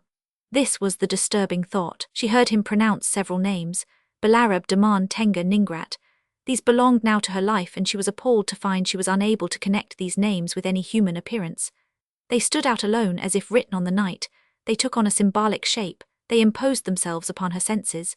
She whispered as if pondering. Belarab, Daman, Ningrat, and these barbarous sounds seemed to possess an exceptional energy, a fatal aspect, the savour of madness. Not one of them but has a heavy score to settle with the whites. What's that to me? I had somehow to get men who would fight. I risked my life to get that lot. I made them promises which I shall keep. Or can you see now why I dared to stop your boat? I am in so deep that I care for no Sir John in the world. When I look at the work ahead I care for nothing. I gave you one chance, one good chance, that I had to do. No, I suppose I didn't look enough of a gentleman. Yes, that's it. Yet I know what a gentleman is. I lived with them for years. I chummed with them, yes, on gold fields and in other places where a man has got to show the stuff that's in him. Some of them right from home to me here, such as you see me, because I never mind. And I know what a gentleman would do. Come, wouldn't he treat a stranger fairly? Wouldn't he remember that no man is a liar till you prove him so? Wouldn't he keep his word wherever given? Well, I am going to do that. Not a hair of your head shall be touched as long as I live. She had regained much of her composure, but at these words she felt that staggering sense of utter insecurity which is given one by the first tremor of an earthquake. It was followed by an expectant stillness of sensations. She remained silent. He thought she did not believe him. Come, what on earth do you think brought me here, to talk like this to you? There was Hassim, Rajatullah, I should say, who was asking me this afternoon. What will you do now with these, your people? I believe he thinks yet I fetched you here for some reason. You can't tell what crooked notion they will get into their thick heads. It's enough to make one swear. He swore. My people, are you? How much? Say, how much? You're no more mine than I'm yours. Would any of you fine folks at home face black ruin to save a fishing smack's crew from getting drowned? Notwithstanding that sense of insecurity which lingered faintly in her mind, she had no image of death before her. She felt intensely alive. She felt alive in a flush of strength, with an impression of novelty as though life had been the gift of this very moment. The danger hidden in the night gave no sign to awaken her terror, but the workings of a human soul, simple and violent, were laid bare before her and had the disturbing charm of an unheard-of experience. She was listening to a man who concealed nothing. She said, interrogatively, "And yet you have come." "Yes," he answered, "to you, and for you only." The flood tide running strong over the banks made a placid trickling sound about the yacht's rudder. "I would not be saved alone." "Then you must bring them over yourself," he said in a somber tone. "There's the brig, you have me, my men, my guns, you know what to do." "I will try," she said. "Very well, I am sorry for the poor devils forward there if you fail. But of course you won't. Watch that light on the brig, I had it hoisted on purpose. The trouble may be nearer than we think. 2 of my boats are gone scouting, and if the news they bring me is bad, the light will be lowered. Think what that means. And I've told you what I have told nobody. Think of my feelings also. I told you because I had to." He gave a shove against the yacht's side and glided away from under her eyes. A rippling sound died out. She walked away from the rail. The lamp and the skylights shone faintly along the dark stretch of the decks. This evening was like the last, like all the evenings before. "Is all this I have heard possible?" she asked herself. "No, but it is true." She sat down in a deck chair to think and found she could only remember. She jumped up. She was sure somebody was hailing the yacht faintly. Was that man hailing? She listened, and hearing nothing was annoyed with herself for being haunted by a voice. "He said he could trust me. Now what is this danger? What is danger?" she meditated. Footsteps were coming from forward. The figure of the watchman flitted vaguely over the gangway. He was whistling softly and vanished. Hollow sounds in the boat were succeeded by a splash of oars. The night swallowed these slight noises. Mrs. Travers sat down again and found herself much calmer. She had the faculty of being able to think her own thoughts, and the courage. She could take no action of any kind till her husband's return. Lingard's warnings were not what had impressed her most. This man had presented his innermost self unclothed by any subterfuge. There were in plain sight his desires, his perplexities, affections, doubts, his violence, his folly, and the existence they made up was lawless but not vile. She had too much elevation of mind to look upon him from any other but a strictly human standpoint. If he trusted her, how strange! Why should he? Was he wrong? She accepted the trust with scrupulous fairness, and when it dawned upon her that of all the men in the world, this unquestionably was the one she knew best, she had a moment of wonder followed by an impression of profound sadness. It seemed an unfortunate matter that concerned her alone. Her thought was suspended while she listened attentively for the return of the yacht's boat. She was dismayed at the task before her. Not a sound broke the stillness, and she felt as if she were lost in empty space. Then suddenly someone amidships yawned immensely and said, "Oh dear, oh dear," a voice asked, "Ain't they back yet?" A negative grunt answered. Mrs. Travers found that Lingard was touching because he could be understood. How simple was life, she reflected. She was frank with herself. She considered him apart from social organization. She discovered he had no place in it. How delightful! Here was a human being, and the naked truth of things was not so very far from her, notwithstanding the growth of centuries. Then it occurred to her that this man by his action stripped her at once of her position, of her wealth, of her rank, of her past. "I am helpless. What remains?" she asked herself. "Nothing. Anybody there might have suggested. Your presence." She was too artificial yet to think of her beauty, and yet the power of personality is part of the naked truth of things. She looked over her shoulder and saw the light at the brig's foreyard arm burning with a strong, calm flame in the dust of starlight suspended above the coast. She heard the heavy bump as of a boat run headlong against the ladder. They were back. She rose in sudden and extreme agitation. What should she say? How much? How to begin? Why say anything? It would be absurd, like talking seriously about a dream. She would not dare. In a moment she was driven into a state of mind bordering on distraction. She heard somebody run up the gangway steps. With the idea of gaining time, she walked rapidly aft to the taffrail. The light of the brig faced her without a flicker, enormous amongst the suns scattered in the immensity of the night. She fixed her eyes on it. She thought, "I shan't tell him anything. Impossible. No, I shall tell everything." She expected every moment to hear her husband's voice, and the suspense was intolerable because she felt that then she must decide. Somebody on deck was babbling excitedly. She devoutly hoped Dalcacer would speak first and thus put off the fatal moment. A voice said roughly, "What's that?" And in the midst of her distress she recognized Carter's voice. Having noticed that young man who was of a different stamp from the rest of the crew, she came to the conclusion that the matter could be related jocularly, or, why not pretend fear? At that moment the brig's yardarm light she was looking at trembled distinctly, and she was dumbfounded as if she had seen a commotion in the firmament. With her lips open for a cry she saw it fall straight down several feet, flicker and go out. All perplexity passed from her mind. This first fact of the danger gave her a thrill of quite a new emotion. Something had to be done at once. For some remote reason she felt ashamed of her hesitations. She moved swiftly forward, and under the lamp came face to face with Carter, who was coming aft. Both stopped, staring. The light fell on their faces, and both were struck by each other's expression. The 4 eyes shone wide. "You have seen?" she asked, beginning to tremble. "How do you know?" he said at the same time, evidently surprised. Suddenly she saw that everybody was on deck. "The light is down," she stammered. "The gentlemen are lost," said Carter. Then he perceived she did not seem to understand. "Kidnapped off the sandbank," he continued, looking at her fixedly to see how she would take it.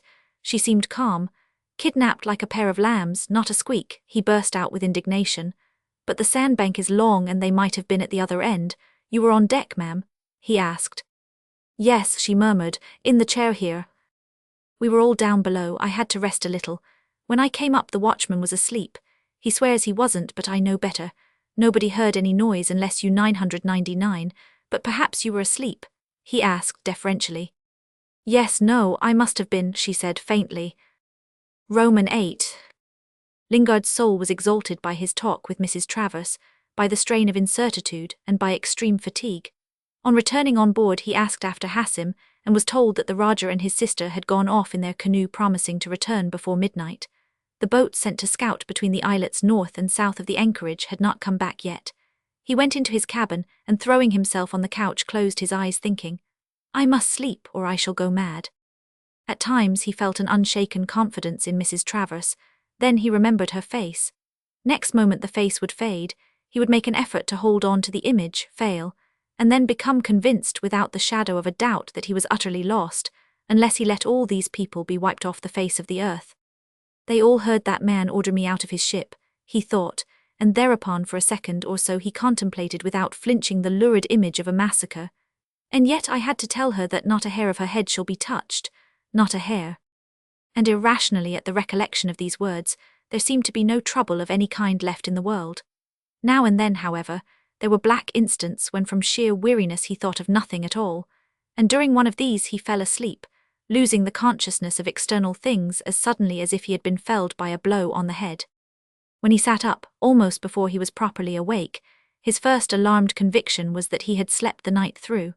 There was a light in the cuddy, and through the open door of his cabin he saw distinctly Mrs. Travers pass out of view across the lighted space. "They did come on board after all," he thought. "How is it I haven't been cold?" He darted into the cuddy. Nobody. Looking up at the clock in the skylight he was vexed to see it had stopped till his ear caught the faint beat of the mechanism. It was going then.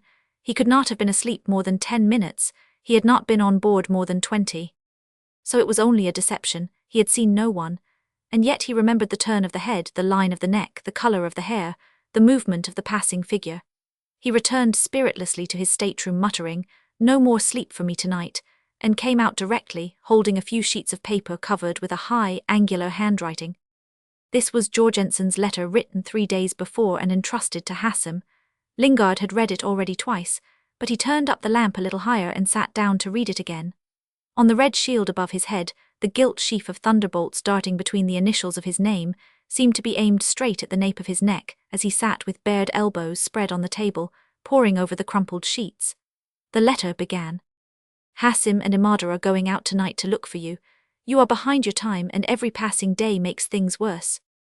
10 days ago 3 of Balarab's men, who had been collecting turtles' eggs on the islets, came flying back with a story of a ship stranded on the outer mudflats. Balarab at once forbade any boat from leaving the lagoon. So far good. There was a great excitement in the village. I judge it must be a schooner, probably some fool of a trader. However, you will know all about her when you read this. You may say I might have pulled out to sea to have a look for myself, but besides Balarab's orders to the contrary, which I would attend to for the sake of example, all you are worth in this world, Tom, is here in the Emma under my feet, and I would not leave my charge even for half a day. Hassim attended the council held every evening in the shed outside Balarab's stockade. That holy man Ningrat was for looting that vessel. Hassim reproved him, saying that the vessel probably was sent by you, because no white men were known to come inside the shoals. Balarab backed up Hassim. Ningrat was very angry and reproached Balarab for keeping him, Ningrat, short of opium to smoke. He began by calling him, "Oh, son," and ended by shouting, "Oh, you worse than an unbeliever." There was a hullabaloo. The followers of Tenga were ready to interfere, and you know how it is between Tenga and Balarab. Tenga always wanted to oust Balarab, and his chances were getting pretty good before you turned up and armed Balarab's bodyguard with muskets. However, Hassim stopped that row, and no one was hurt that time. Next day, which was Friday, Ningrat, after reading the prayers in the mosque, talked to the people outside. He bleated and capered like an old goat, prophesying misfortune, ruin, and extermination if these whites were allowed to get away. He is mad, but then they think him a saint, and he had been fighting the Dutch for years in his young days. 6 of Balarab's guard marched down the village street carrying muskets at full cock, and the crowd cleared out. Ningrat was spirited away by Tenga's men into their master's stockade. If it was not for the fear of you turning up any moment, there would have been a party fight that evening.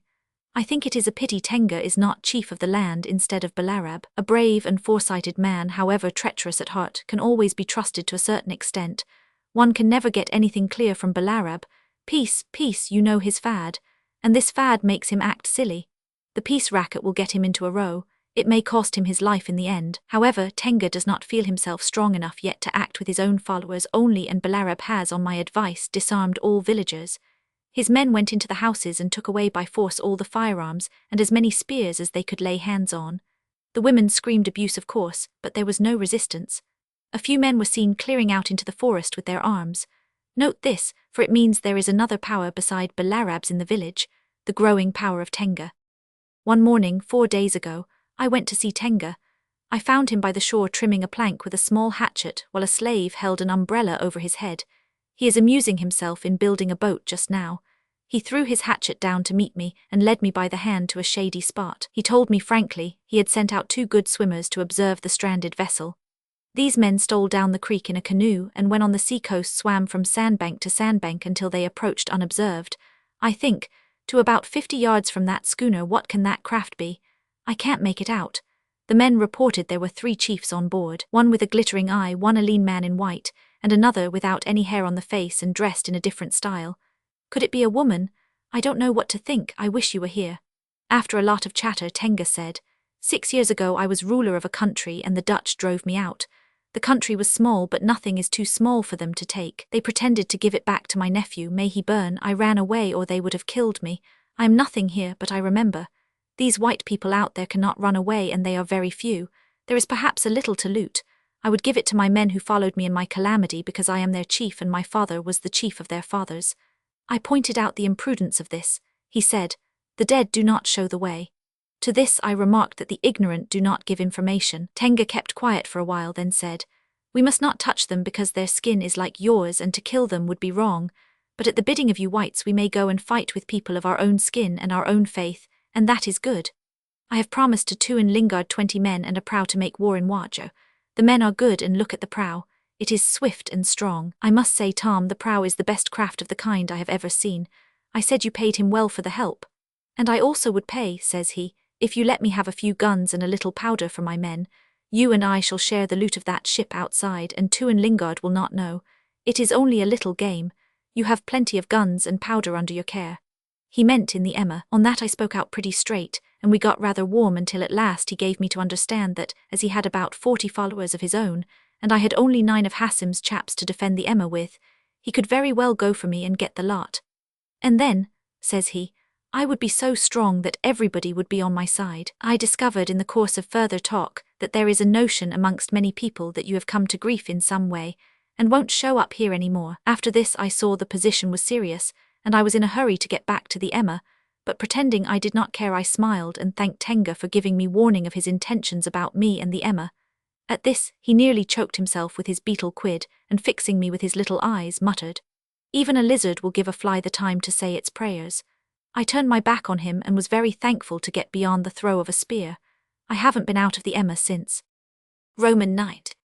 The letter went on to enlarge on the intrigues of Tenga, the wavering conduct of Belarab, and the state of the public mind. It noted every gust of opinion and every event, with an earnestness of belief in their importance befitting the chronicle of a crisis in the history of an empire. The shade of Jorgensen had indeed stepped back into the life of men. The old adventurer looked on with a perfect understanding of the value of trifles, using his eyes for that other man whose conscience would have the task to unravel the tangle. Lingard lived through those days in the settlement and was thankful to Jorgensen. Only as he lived not from day to day but from sentence to sentence of the writing, there was an effect of bewildering rapidity in the succession of events that made him grunt with surprise sometimes or growl, "What?" to himself angrily, and turn back several lines or a whole page more than once. Toward the end, he had a heavy frown of perplexity and fidgeted as he read. "And I began to think I could keep things quiet till you came or those wretched white people got their schooner off, when Sheriff Daman arrived from the north on the very day he was expected, with 2 Ilanan praus. He looks like an Arab. It was very evident to me he can wind the 2 Ilanan pangerons round his little finger. The 2 praus are large and armed. They came up the creek, flags and streamers flying, beating drums and gongs, and entered the lagoon with their decks full of armed men brandishing 2-handed swords and sounding the war cry. It is a fine force for you. Only Belarab, who is a perverse devil, would not receive Sheriff Daman at once. So Daman went to see Tenga, who detained him a very long time. Leaving Tenga, he came on board the Emma, and I could see directly there was something up. He began by asking me for the ammunition and weapons they are to get from you, saying he was anxious to sail at once toward Wajo, since it was agreed he was to precede you by a few days. I replied that that was true enough, but that I could not think of giving him the powder and muskets till you came. He began to talk about you, and hinted that perhaps you will never come. "And no matter," says he, "here is Raja Hassim and the Lady Amada, and we would fight for them if no white man was left in the world. Only we must have something to fight with." He pretended then to forget me altogether and talked with Hassim while I sat listening. He began to boast how well he got along the Bruni coast. No Ilanan prau had passed down that coast for years. Imada wanted me to give the arms he was asking for. The girl is beside herself with fear of something happening that would put a stopper on the Wajo expedition. She has set her mind on getting her country back. Hassim is very reserved, but he is very anxious too. Daman got nothing from me, and that very evening the praus were ordered by Belarab to leave the lagoon. He does not trust the Ilanans, and small blame to him. Sheriff Daman went like a lamb. He has no powder for his guns. As the praus passed by the Emma, he shouted to me he was going to wait for you outside the creek. Tenga has given him a man who would show him the place. All this looks very queer to me. Look out outside then. The praus are dodging amongst the islets. Daman visits Tenga. Tenga called on me as a good friend to try and persuade me to give Daman the arms and gunpowder he is so anxious to get. Somehow or other they tried to get around Belarab, who came to see me last night and hinted I had better do so. He is anxious for these Ilanans to leave the neighborhood. He thinks that if they loot the schooner they will be off at once. That's all he wants now. Imada has been to see Belarab's women and stopped 2 nights in the stockade. Belarab's youngest wife, he got married 6 weeks ago, is on the side of Tenga's party, because she thinks Belarab would get a share of the loot, and she got into her silly head there are jewels and silks in that schooner. What between Tenga worrying him outside and the women worrying him at home, Belarab had such a lively time of it that he concluded he would go to pray at his father's tomb. So for the last 2 days he has been away camping in that unhealthy place. When he comes back he will be down with fever as sure as fate, and then he will be no good for anything. Tenga lights up smoky fires often, some signal to Daman. I go ashore with Hassim's men and put them out. This is risking a fight every time, for Tenga's men look very black at us. I don't know what the next move may be. Hassim's as true as steel. Imada is very unhappy. They will tell you many details I have no time to write. The last page fluttered on the table out of Lingard's fingers. He sat very still for a moment looking straight before him, then went on deck. "Are boats back yet?" he asked Shaw, whom he saw prowling on the quarterdeck. "No, sir, I wish they were. I am waiting for them to go and turn in," answered the mate in an aggrieved manner. "Lower that lantern forward there," cried Lingard suddenly in Malay. "This trade isn't fit for a decent man," muttered Shaw to himself, and he moved away to lean on the rail, looking moodily to seaward. After a while, "There seems to be commotion on board that yacht," he said. "I see a lot of lights moving about her decks. Anything wrong, do you think, sir?" "No, I know what it is," said Lingard in a tone of elation. "She has done it," he thought. He returned to the cabin, put away Jorgensen's letter and pulled out the drawer of the table. It was full of cartridges. He took a musket down, loaded it, then took another and another. He hammered at the waddings with fierce joyousness. The ramrods rang and jumped. It seemed to him he was doing his share of some work in which that woman was playing her part faithfully. She has done it, he repeated mentally. She will sit in the cuddy, she will sleep in my berth. Well, I'm not ashamed of the brig. By heavens, no, I shall keep away, never come near them as I've promised. Now there's nothing more to say. I've told her everything at once. There's nothing more. He felt a heaviness in his burning breast, in all his limbs, as if the blood in his veins had become molten lead. I shall get the yacht off, 3-4 days, no, a week. He found he couldn't do it under a week. It occurred to him he would see her every day till the yacht was afloat. No, he wouldn't intrude, but he was master and owner of the brig after all. He didn't mean to skulk like a whipped cur about his own decks. It'll be 10 days before the schooner is ready. I'll take every scrap of ballast out of her. I'll strip her. I'll take her lower masts out of her, by heavens. I'll make sure. Then another week to fit out, and goodbye. Wish I had never seen them. Goodbye forever. Home's the place for them, not for me. On another coast she would not have listened. Ah, but she is a woman, every inch of her. I shall shake hands. Yes, I shall take her hand just before she goes. Why the devil not? I am master here after all in this brig, as good as anyone, by heavens, better than anyone on earth. He heard Shaw walk smartly forward above his head, hailing, "What's that, a boat?" A voice answered indistinctly. "One of my boats is back," thought Lingard. "News about Damon perhaps. I don't care if he kicks, I wish he would. I would soon show her I can fight as well as I can handle the brig. 2 praus, only 2 praus. I wouldn't mind if there were 20, I would sweep 'em off the sea, I would blow 'em out of the water, I would make the brig walk over them. Now, I'd say to her, you who are not afraid, look how it's done." He felt light. He had the sensation of being whirled high in the midst of an uproar and as powerless as a feather in a hurricane. He shuddered profoundly. His arms hung down, and he stood before the table staring like a man overcome by some fatal intelligence. Shaw, going into the waist to receive what he thought was one of the brig's boats, came against Carter making his way aft hurriedly. "Hullo, is it you again?" he said swiftly, barring the way. "I come from the yacht," began Carter with some impatience. "Where else could you come from?" said Shaw, "and what might you want now?" "I want to see your skipper." "Well, you can't," declared Shaw viciously. "He's turned in for the night." "He expects me," said Carter, stamping his foot. "I've got to tell him what happened." "Don't you fret yourself, young man," said Shaw in a superior manner. "He knows all about it." They stood suddenly silent in the dark. Carter seemed at a loss what to do. Shaw, though surprised by it, enjoyed the effect he had produced. "Damn me if I did not think so," murmured Carter to himself, then drawling coolly asked, "And perhaps you know too." "What do you think? Think I am a dummy here? I ain't mate of this brig for nothing." "No, you are not," said Carter with a certain bitterness of tone. "People do all kinds of queer things for a living, and I am not particular myself, but I would think twice before taking your billet." What do you insinuate, my billet? You ain't fit for it, you yacht-swabbing, brass-buttoned impostor." "What's this, any of our boats back?" asked Lingard from the poop. "Let the seaconey in charge come to me at once." "There's only a message from the yacht," began Shaw deliberately. "Yacht, get the deck lamps along here in the waist, see the ladder lowered, bear a hand, Sarang, Mr. Shaw, burn the flare up aft, 2 of them, give light to the yacht's boats that will be coming alongside. Steward, where's that steward? Turn him out then."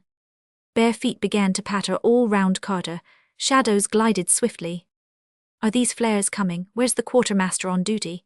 shouted Lingard in English and Malay. "This way, come here, put it on a rocket stick, can't you, hold over the side, thus, stand by with the lines for the boats forward there. Mr. Shaw, we want more light." "Aye, aye, sir," called out Shaw, but he did not move, as if dazed by the vehemence of his commander. "That's what we want," muttered Carter under his breath. "Impostor, what do you call yourself?" he said half aloud to Shaw. The ruddy glare of the flares disclosed Lingard from head to foot, standing at the break of the poop. His head was bare, his face, crudely lighted, had a fierce and changing expression in the sway of flames. "What can be his game?" thought Carter, impressed by the powerful and wild aspect of that figure. "He's changed somehow since I saw him first," he reflected. It struck him the change was serious, not exactly for the worse perhaps, and yet. Lingard smiled at him from the poop. Carter went up the steps and without pausing informed him of what had happened. "Mrs. Travers told me to go to you at once. She's very upset, as you may guess," he drawled, looking Lingard hard in the face. Lingard knitted his eyebrows. The hands, too, are scared, Carter went on. They fancy the savages, or whatever they may be who stole the owner, are going to board the yacht every minute. I don't think so myself, but… Quite right, most unlikely, muttered Lingard. I dare say you know all about it, continued Carter coolly. The men are startled and no mistake, but I can't blame them very much. There isn't enough even of carving knives aboard to go round. One old signal gun, a poor show for better men than they. There's no mistake, I suppose, about this affair, asked Lingard. Well, unless the gentlemen are having a lark with us at hide and seek. The man says he waited 10 minutes at the point, then pulled slowly along the bank looking out, expecting to see them walking back. He made the trunk of a tree apparently stranded on the sand, and as he was sculling past, he says a man jumped up from behind that log, flung a stick at him and went off running. He backed water at once and began to shout, "Are you there, sir?" No one answered. He could hear the bushes rustle and some strange noises like whisperings. It was very dark. After calling out several times and waiting on his oars, he got frightened and pulled back to the yacht. That is clear enough. The only doubt in my mind is if they are alive or not. I didn't let on to Mrs. Travers. That's a kind of thing you keep to yourself, of course. I don't think they are dead, said Lingard slowly, and as if thinking of something else. Oh, if you say so, it's all right, said Carter with deliberation. What? Asked Lingard absently. Fling a stick, did they? Fling a spear? That's it, assented Carter, but I didn't say anything. I only wondered if the same kind of stick hadn't been flung at the owner, that's all. But I suppose you know your business best, Captain. Lingard, grasping his whole beard, reflected profoundly, erect and with bowed head in the glare of the flares. I suppose you think it's my doing? He asked sharply without looking up. Carter surveyed him with a candidly curious gaze. Well, Captain, Mrs. Travers did let on a bit to me about our chief officer's boat. You've stopped it, haven't you? How she got to know God only knows. She was sorry she spoke too, but it wasn't so much of news to me as she thought. I can put two and two together sometimes. Those rockets last night, eh? I wished I had bitten my tongue out before I told you about our first gig. But I was taken unawares, wasn't I? I put it to you, wasn't I? And so I told her when she asked me what passed between you and me on board this brig, not 24 hours ago. Things look different now all of a sudden, enough to scare a woman, but she is the best man of them all on board. The others are fairly off the chump because it's a bit dark and something has happened they ain't used to. But she has something on her mind. I can't make her out. He paused, wriggled his shoulders slightly. No more than I can make you out, he added. That's your trouble, is it? Said Lingard slowly. Aye, Captain, is it all clear to you? Stopping boats, kidnapping gentlemen, that's fun in a way, only I am a youngster to you, but is it all clear to you? Old Robinson wasn't particular, you know, and he… Clearer than daylight, cried Lingard hotly. I can't give up. He checked himself. Carter waited. The flare-bearers stood rigid, turning their faces away from the flame, and in the play of gleams at its foot the mast nearby, like a lofty column, ascended in the great darkness. A lot of ropes ran up slanting into a dark void and were lost to sight, but high aloft a brace block gleamed white. The end of a yardarm could be seen suspended in the air, and as if glowing with its own light. The sky had clouded over the brig without a breath of wind. Give up, repeated Carter with an uneasy shuffle of feet. Nobody, finished Lingard. I can't, it's as clear as daylight, I can't know nothing. He stared straight out afar, and after looking at him, Carter felt moved by a bit of youthful intuition to murmur, "That's bad," in a tone that almost in spite of himself hinted at the dawning of a befogged compassion. He had a sense of confusion within him, the sense of mystery without. He had never experienced anything like it all the time when serving with old Robinson in the Lie Moon, and yet he had seen and taken part in some queer doings that were not clear to him at the time. They were secret, but they suggested something comprehensible. This affair did not. It had somehow a subtlety that affected him. He was uneasy as if there had been a breath of magic on events and men, giving to this complication of a yachting voyage a significance impossible to perceive, but felt in the words, in the gestures, in the events, which made them all strangely, obscurely startling. He was not one who could keep track of his sensations, and besides he had not the leisure. He had to answer Lingard's questions about the people of the yacht. No, he couldn't say Mrs. Travers was what you may call frightened. She seemed to have something in her mind. Oh yes, the chaps were in a funk. Would they fight? Anybody would fight when driven to it, funk or no funk. That was his experience. Naturally one liked to have something better than a handspike to do it with. Still, in the pause Carter seemed to weigh with composure the chances of men with handspikes. What do you want to fight us for? He asked suddenly. Lingard started. I don't, he said. I wouldn't be asking you. There's no saying what you would do, Captain, replied Carter. It isn't 24 hours since you wanted to shoot me. I only said I would rather than let you go raising trouble for me, explained Lingard. One night isn't like another, mumbled Carter, but how am I to know? It seems to me you are making trouble for yourself as fast as you can. Well, supposing I am, said Lingard with sudden gloominess, would your men fight if I armed them properly? What, for you or for themselves? Asked Carter. For the woman, burst out Lingard. You forget there's a woman on board. I don't care that for their carcases. Carter pondered conscientiously. Not tonight, he said at last. There's 1 or 2 good men amongst them, but the rest are struck all of a heap. Not tonight. Give them time to get steady a bit if you want them to fight. He gave facts and opinions with a mixture of loyalty and mistrust. His own state puzzled him exceedingly. He couldn't make out anything. He did not know what to believe, and yet he had an impulsive desire, an inspired desire to help the man. At times it appeared a necessity, at others policy, between whiles a great folly, which perhaps did not matter because he suspected himself of being helpless anyway. Then he had moments of anger. In those moments he would feel in his pocket the butt of a loaded pistol. He had provided himself with the weapon when directed by Mrs. Travers to go on board the brig. If he wants to interfere with me, I'll let drive at him and take my chance of getting away, he had explained hurriedly. He remembered how startled Mrs. Travers looked. Of course, a woman like that not used to hear such talk, therefore it was no use listening to her except for good manners' sake. Once bit twice shy, he had no mind to be kidnapped, not he nor bullied either. I can't let him nab me too. You will want me now, Mrs. Travers, he had said, and I promise you not to fire off the old thing unless he jolly well forces me to. He was youthfully wise in his resolution not to give way to her entreaties, though her extraordinary agitation did stagger him for a moment. When the boat was already on its way to the brig, he remembered her calling out after him. You must not, you don't understand. Her voice coming faintly in the darkness moved him. It resembled so much a cry of distress. Give way, boys, give way, he urged his men. He was wise, resolute, and he was also youthful enough to almost wish it should come to it. And with foresight, he even instructed the boat's crew to keep the gig just abaft the main rigging of the brig. When you see me drop into her all of a sudden, shove off and pull for dear life. Somehow just then he was not so anxious for a shot, but he held on with a determined mental grasp to his fine resolution, lest it should slip away from him and perish in a sea of doubts. Hadn't I better get back to the yacht? He asked gently. Getting no answer, he went on with deliberation. Mrs. Travers ordered me to say that no matter how this came about, she is ready to trust you. She is waiting for some kind of answer, I suppose. Ready to trust me, repeated Lingard, his eyes lit up fiercely. Every sway of flares tossed slightly to and fro the massy shadows of the main deck, where here and there the figure of a man could be seen standing very still with a dusky face and glittering eyeballs. Carter stole his hand warily into his breast pocket. Well, Captain, he said, he was not going to be bullied, let the owner's wife trust whom she liked. Have you got anything in writing for me there? Asked Lingard, advancing a pace exultingly. Carter, alert, stepped back to keep his distance. Shaw stared from the side. His rubicund cheeks quivered, his round eyes seemed starting out of his head, and his mouth was open as though he had been ready to choke with pent-up curiosity, amazement and indignation.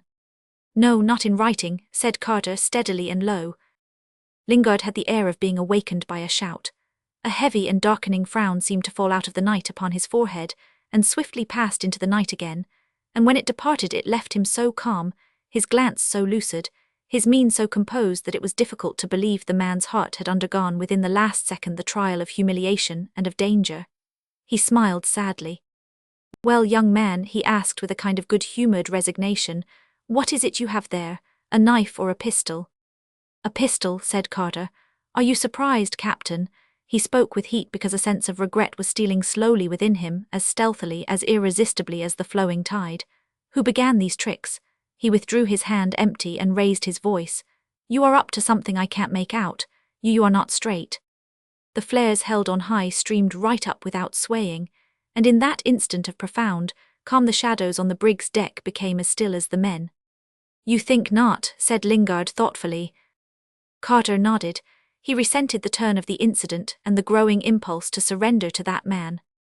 Mrs. Travers trusts me, though, went on Lingard with gentle triumph, as if advancing an unanswerable argument. So she says, grunted Carter. I warned her, she's a baby.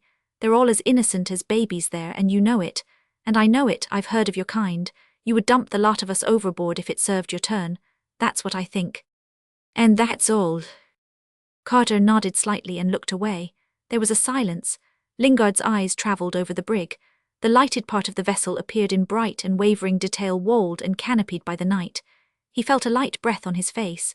The air was stirring, but the shallows, silent and lost in the darkness, gave no sound of life. This stillness oppressed Lingard.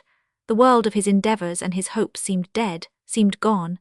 His desire existed homeless in the obscurity that had devoured his corner of the sea, this stretch of the coast, his certitude of success. And here in the midst of what was the domain of his adventurous soul, there was a lost youngster ready to shoot him on suspicion of some extravagant treachery. Came ready to shoot. That's good too. He was too weary to laugh and perhaps too sad. Also the danger of the pistol shot, which he believed real. The young are rash irritated him. The night and the spot were full of contradictions. It was impossible to say who in this shadowy warfare was to be an enemy and who were the allies. So close were the contacts issuing from this complication of a yachting voyage that he seemed to have them all within his breast. Shoot me, he is quite up to that trick, damn him, yet I would trust him sooner than any man in that yacht. Such were his thoughts while he looked at Carter, who was biting his lips in the vexation of the long silence. When they spoke again to each other they talked soberly, with a sense of relief, as if they had come into cool air from an overheated room, and when Carter, dismissed, went into his boat, he had practically agreed to the line of action traced by Lingard for the crew of the yacht. He had agreed as if in implicit confidence. It was one of the absurdities of the situation which had to be accepted and could never be understood. Do I talk straight now? Had asked Lingard. It seems straight enough, assented Carter with an air of reserve. I will work with you so far anyhow. Mrs. Travers trusts me, remarked Lingard again. By the Lord Harry, cried Carter, giving way suddenly to some latent conviction. I was warning her against you. Say, Captain, you are a devil of a man. How did you manage it? I trusted her, said Lingard. Did you? Cried the amazed Carter. When, how, where? You know too much already, retorted Lingard quietly. Waste no time, I will be after you. Carter whistled low. There's a pair of you I can't make out, he called back, hurrying over the side. Shaw took this opportunity to approach, beginning with hesitation. A word with you, sir. The mate went on to say he was a respectable man. He delivered himself in a ringing, unsteady voice. He was married, he had children, he abhorred illegality. The light played about his obese figure. He had flung his mushroom hat on the deck. He was not afraid to speak the truth. The grey moustache stood out aggressively. His glances were uneasy. He pressed his hands to his stomach convulsively, opened his thick, short arms wide, wished it to be understood he had been chief officer of home ships with a spotless character, and he hoped quite up to his work. He was a peaceable man, none more, disposed to stretch a point when it came to a difference with niggers of some kind. They had to be taught manners and reason, and he was not averse at a pinch to, but here were white people, gentlemen, ladies, not to speak of the crew. He had never spoken to a superior like this before, and this was prudence, his conviction, a point of view, a point of principle, a conscious superiority and a burst of resentment hoarded through years against all the successive and unsatisfactory captains of his existence. There never had been such an opportunity to show he could not be put upon. He had one of them on a string, and he was going to lead him a dance. There was courage, too, in it, since he believed himself fallen unawares into the clutches of a particularly desperate man, and beyond the reach of law. A certain small amount of calculation entered the audacity of his remonstrance. Perhaps it flashed upon him, the yacht's gentry will hear I stood up for them. This could conceivably be of advantage to a man who wanted a lift in the world. Owner of a yacht, badly scared, a gentleman, money nothing to him. Thereupon Shaw declared with heat that he couldn't be an accessory either after or before the fact. Those that never went home, who had nothing to go to perhaps, he interjected hurriedly, could do as they liked. He couldn't. He had a wife, a family, a little house, paid for with difficulty.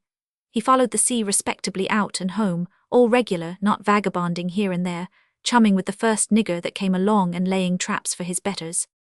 One of the two flare-bearers sighed at his elbow and shifted his weight to the other foot. These two had been keeping so perfectly still that the movement was as startling as if a statue had changed its pose. After looking at the offender with cold malevolence, Shaw went on to speak of law courts, of trials, and of the liberty of the subject. Then he pointed out the certitude and the inconvenience of being found out, affecting for the moment the dispassionateness of wisdom. "There will be 15 years in jail at the end of this job for everybody," said Shaw, "and I have a boy that don't know his father yet. Fine things for him to learn when he grows up. The innocent are dead certain here to catch it along with you. The missus will break her heart unless she starves first. Home sold up." He saw a mysterious iniquity in a dangerous relation to himself and began to lose his head. What he really wanted was to have his existence left intact, for his own cherishing and pride. It was a moral aspiration, but in his alarm the native grossness of his nature came clattering out like a devil out of a trap. He would blow the gaff, split, give away the whole show. He would back up honest people, kiss the book, say what he thought, let all the world know. And when he paused to draw breath, all around him was silent and still. Before the impetus of that respectable passion, his words were scattered like chaff driven by a gale and rushed headlong into the night of the shallows. And in the great obscurity imperturbable, it heard him say he washed his hands of everything. "And the brig?" asked Lingard suddenly. Shaw was checked. For a second the seaman in him instinctively admitted the claim of the ship. The brig, she's right enough," he mumbled. He had nothing to say against the brig, not he. She wasn't like the big ships he was used to, but of her kind the best craft he ever, and with a brusque return upon himself, he protested that he had been decoyed on board under false pretenses. It was as bad as being shanghaied when in liquor. It was upon his soul. And into a craft next thing to a pirate. That was the name for it, or his own name was not sure. He said this glaring owlishly. Lingard, perfectly still and mute, bore the blows without a sign. The silly fuss of that man seared his very soul. There was no end to this plague of fools coming to him from the forgotten ends of the earth. A fellow like that could not be told. No one could be told. Blind they came and blind they would go out. He admitted reluctantly, but without doubt, that as if pushed by a force from outside he would have to try and save 2 of them. To this end he foresaw the probable need of leaving his brig for a time. He would have to leave her with that man, the mate. He had engaged him himself to make his insurance valid, to be able sometimes to speak, to have near him. Who would have believed such a fool man could exist on the face of the sea? Who, leave the brig with him? The brig. Ever since sunset, the breeze kept off by the heat of the day had been trying to re-establish in the darkness its sway over the shoals. Its approaches had been heard in the night, its patient murmurs, its foiled sighs. But now a surprisingly heavy puff came in a free rush, as if, far away there to the northward, the last defence of the calm had been victoriously carried. The flames borne down streamed bluishly, horizontal and noisy at the end of tall sticks, like fluttering pennants. And behold, the shadows on the deck went mad and jostled each other as if trying to escape from a doomed craft. The darkness, held up dome-like by the brilliant glare, seemed to tumble headlong upon the brig in an overwhelming downfall. The men stood swaying as if ready to fall under the ruins of a black and noiseless disaster. The blurred outlines of the brig, the masts, the rigging, seemed to shudder in the terror of coming extinction. And then the darkness leaped upward again. The shadows returned to their places. The men were seen distinct, swarthy, with calm faces, with glittering eyeballs. The destruction in the breath had passed, was gone. A discord of 3 voices raised together in a drawling wail trailed on the sudden immobility of the air. "Brig ahoy, give us a rope." The first boatload from the yacht emerged, floating slowly into the pool of purple light wavering round the brig on the black water. 2 men squeezed in the bows, pulled uncomfortably. In the middle, on a heap of seamen's canvas bags, another sat insecure, propped with both arms, stiff-legged, angularly helpless. The light from the poop brought everything out in lurid detail, and the boat floating slowly toward the brig had a suspicious and pitiful aspect. The shabby load lumbering her looked somehow as if it had been stolen by those men who resembled castaways. In the stern sheets, Carter, standing up, steered with his leg. He had a smile of youthful sarcasm. "Here they are," he cried to Lingard. "You've got your own way, Captain. I thought I had better come myself with the first precious lot." "Pull around the stern, the brig's on the swing," interrupted Lingard. Aye, we'll try not to smash the brig. We would be lost indeed if— Fend off there, John. Fend off, old Reliable, if you care a pin for your salty hide. I like the old chap," he said when he stood by Lingard's side looking down at the boat which was being rapidly cleared by whites and Malays working shoulder to shoulder in silence. "I like him. He don't belong to that yachting lot either. They picked him up on the road somewhere. Look at the old dog, carved out of a ship's timber, as talkative as a fish, grim as a gutted wreck. That's the man for me. All the others there are married or going to be or ought to be or sorry they ain't. Every man jack of them has a petticoat in tow, dash me. Never heard in all my travels such a jabber about wives and kids. Hurry up with your dunnage, below there.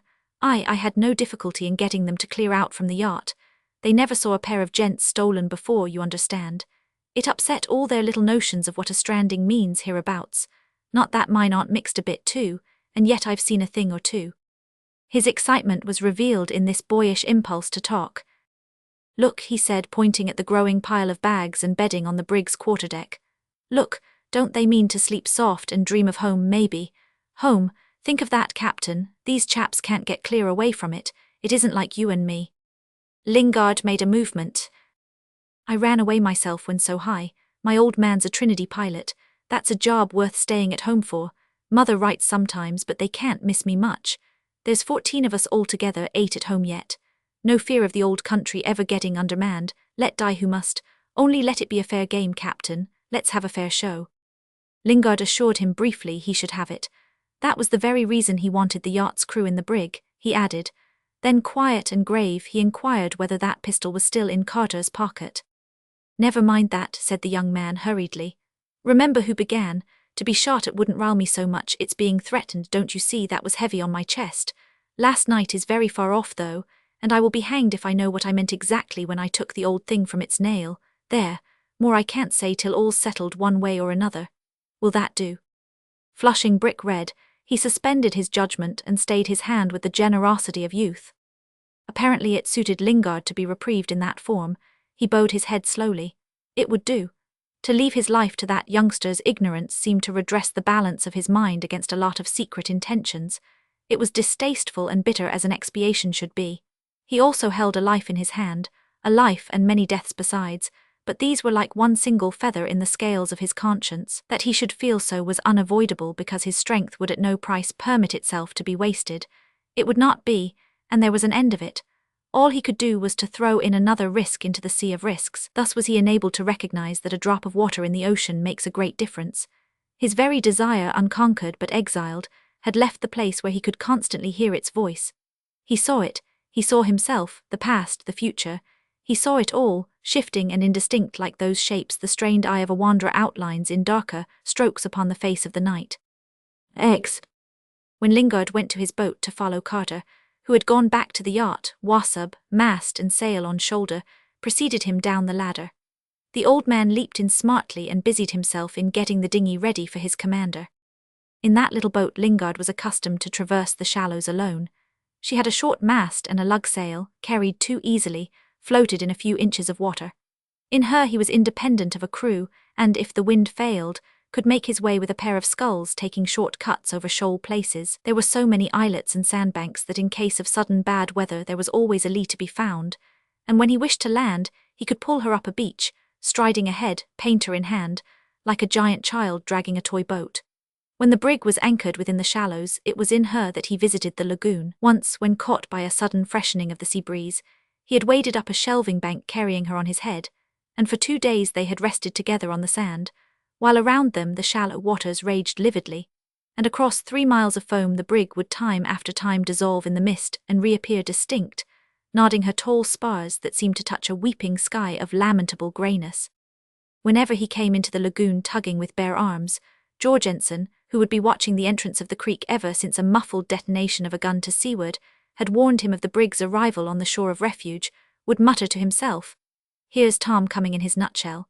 And indeed, she was in shape somewhat like half a nutshell, and also in the colour of her dark varnished planks. The man's shoulders and head rose high above her gunwales. Loaded with Lingard's heavy frame, she would climb sturdily the steep ridges, slide squatting into the hollows of the sea, or now and then take a sedate leap over a short wave. Her behaviour had a stout trustworthiness about it, and she reminded one of a sure-footed mountain pony carrying over difficult ground a rider much bigger than himself. Wasub wiped the thwarts, ranged the mast and sail along the side, shipped the rowlocks. Lingard looked down at his old servant's spare shoulders upon which the light from above fell unsteady, but 508. Wasub worked for the comfort of his commander, and his single-minded absorption in that task flashed upon Lingard the consolation of an act of friendliness. The elderly Malay at last lifted his head with a deferential murmur. His wrinkled old face, with half a dozen wiry hairs pendulous at each corner of the dark lips, expressed a kind of weary satisfaction, and the slightly oblique worn eyes stole a discreet upward glance containing a hint of some remote meaning. Lingard found himself compelled by the justice of that obscure claim to murmur as he stepped into the boat. "These are times of danger." He sat down and took up the sculls. Wassab held on to the gunwale as to a last hope of a further confidence. He had served in the brig 5 years. Lingard remembered that very well. This aged figure had been intimately associated with the brig's life, and with his own, appearing silently ready for every incident and emergency in an unquestioning expectation of orders, symbolic of blind trust in his strength, of an unlimited obedience to his will. Was it unlimited? "We shall require courage and fidelity," added Lingard in a tentative tone. "There are those who know me," snapped the old man readily, as if the words had been waiting for a long time. "Observe, Tuan, I have filled with fresh water the little breaker in the bows." "I know you too," said Lingard. "And the wind and the sea," ejaculated the serang jerkily. "These also are faithful to the strong. By Allah, I who am a pilgrim and have listened to words of wisdom in many places, I tell you, Tuan, there is strength in the knowledge of what is hidden in things without life, as well as in the living men. Will Tuan be gone long?" "I come back in a short time, together with the rest of the whites from over there. This is the beginning of many stratagems. Wassab, Daman, the son of a dog, has suddenly made prisoners 2 of my own people. My face is made black. See, what ferocity is that? One should not offer shame to a friend or to a friend's brother, lest revenge come sweeping like a flood. Yet can an Ilanan chief be other than tyrannical? My old eyes have seen much, but they never saw a tiger change its stripes.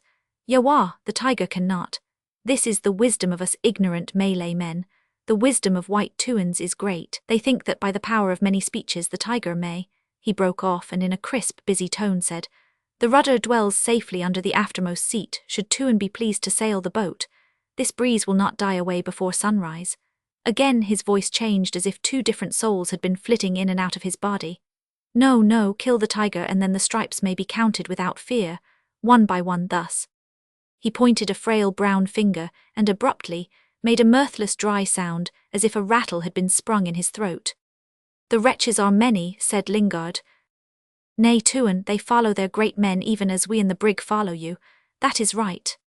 Lingard reflected for a moment. "My men will follow me then," he said.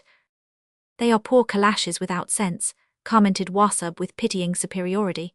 "Some with no more comprehension than men of the bush freshly caught. There is Salih, the foolish son of my sister, and by your great favour appointed to mind the tiller of this ship. His stupidity is extreme, but his eyes are good, nearly as good as mine, that by praying and much exercise can see far into the night." Lingard laughed low and then looked earnestly at the serang. Above their heads a man shook a flare over the side, and a thin shower of sparks floated downward and expired before touching the water. "So you can see in the night, O serang. Well then, look and speak. Speak, fight or no fight, weapons or words, which folly. Well, what do you see?" A darkness," whispered Wassab at last in a frightened tone. "There are nights," he shook his head and muttered. "Look, the tide has turned, ya Tuan, the tide has turned." Lingard looked downward where the water could be seen, gliding past the ship's side, moving smoothly, streaked with lines of froth, across the illumined circle thrown round the brig by the lights on her poop. Air bubbles sparkled, lines of darkness, ripples of glitter appeared, glided, went astern without a splash, without a trickle, without a plaint, without a break. The unchecked gentleness of the flow captured the eye by a subtle spell, fastened insidiously upon the mind a disturbing sense of the irretrievable. The ebbing of the sea athwart the lonely sheen of flames resembled the eternal ebb tide of time. And when at last Lingard looked up, the knowledge of that noiseless passage of the waters produced on his mind a bewildering effect. For a moment the speck of light lost in vast obscurity the brig, the boat, the hidden coast, the shallows, the very walls and roof of darkness. The seen and the unseen alike seemed to be gliding smoothly onward through the enormous gloom of space. Then, with a great mental effort, he brought everything to a sudden standstill, and only the froth and bubbles went on streaming past ceaselessly, unchecked by the power of his will. "The tide has turned, you say, serang, has it? Well, perhaps it has, he finished, muttering to himself. "Truly it has. Cannot Tuan see it run under his own eyes?" said Wassab with an alarmed earnestness. "Look, now it is in my mind that a prow coming from amongst the southern islands, if steered cunningly in the free set of the current, would approach the bows of this our brig, drifting silently as a shape without a substance. "And bored suddenly, is that it?" said Lingard. "Daman is crafty and the Alanans are very bloodthirsty. Night is nothing to them. They are certainly valorous. Are they not born in the midst of fighting, and are they not inspired by the evil of their hearts even before they can speak? And their chiefs would be leading them while you, Tuan, are going from us even now." "You don't want me to go?" asked Lingard. For a time Wasab listened attentively to the profound silence. "Can we fight without a leader?" he began again. "It is the belief in victory that gives courage. And what would poor Kalashes do, sons of peasants and fishermen freshly caught, without knowledge? They believe in your strength and in your power, or else will those whites that came so suddenly avenge you? They are here like fish within the stakes. Yawa, who will bring the news and who will come to find the truth and perchance to carry off your body? You go alone, Tuan." "There must be no fighting. It would be a calamity," insisted Lingard. "There is blood that must not be spilt." "Here, Tuan," exclaimed Wasab with heat. "The waters are running out now." He punctuated his speech by slight jerks at the dinghy. "The waters go, and at the appointed time they shall return. And if between their going and coming the blood of all the men in the world were poured into it, the sea would not rise higher at the full by the breadth of my finger-nail. But the world would not be the same. You do not see that, Sereng. Give the boat a good shove." "Directly," said the old Malay, and his face became impassive. "Tuan knows when it is best to go, and death sometimes retreats before a firm tread like a startled snake. Tuan should take a follower with him, not a silly youth, but one who has lived, who has a steady heart, who would walk close behind watchfully and quietly. Yes, quietly and with quick eyes like mine, perhaps with a weapon I know how to strike." Lingard looked at the wrinkled visage very near his own, and into the peering old eyes. They shone strangely. A tense eagerness was expressed in the squatting figure leaning out toward him. On the other side, within reach of his arm, the night stood like a wall, discouraging, opaque, impenetrable. No help would avail. The darkness he had to combat was too impalpable to be cleft by a blow, too dense to be pierced by the eye. Yet as if by some enchantment in the words that made this vain offer of fidelity, it became less overpowering to his sight, less crushing to his thought. He had a moment of pride which soothed his heart for the space of 2 beats. His unreasonable and misjudged heart, shrinking before the menace of failure, expanded freely with a sense of generous gratitude. In the threatening dimness of his emotions, this man's offer made a point of clearness, the glimmer of a torch held aloft in the night. It was priceless, no doubt, but ineffectual, too small, too far, too solitary. It did not dispel the mysterious obscurity that had descended upon his fortunes, so that his eyes could no longer see the work of his hands. The sadness of defeat pervaded the world. "And what could you do, O Wasab?" he said. "I could always call out, 'Take care, Tuan.' And then for these charm words of mine. Hey, turn danger aside. What, but perchance you would die all the same. Treachery is a strong magic too, as you said. Yes, indeed, the order might come to your servant. But I, Wasab, the son of a free man, a follower of Rajahs, a fugitive, a slave, a pilgrim, diver for pearls, Serang of white men's ships, I have had too many masters. Too many, you are the last." After a silence he said in an almost indifferent voice, "If you go, Tuan, let us go together." For a time Lingard made no sound. "No use," he said at last. "No use, Sereng. One life is enough to pay for a man's folly, and you have a household." "I have 2, Tuan, but it is a long time since I sat on the ladder of a house to talk at ease with neighbours." "Yes, 2 households, 1 inn," Lingard smiled faintly. "Tuan, let me follow you." "No, you have said it, Sereng, I am alone.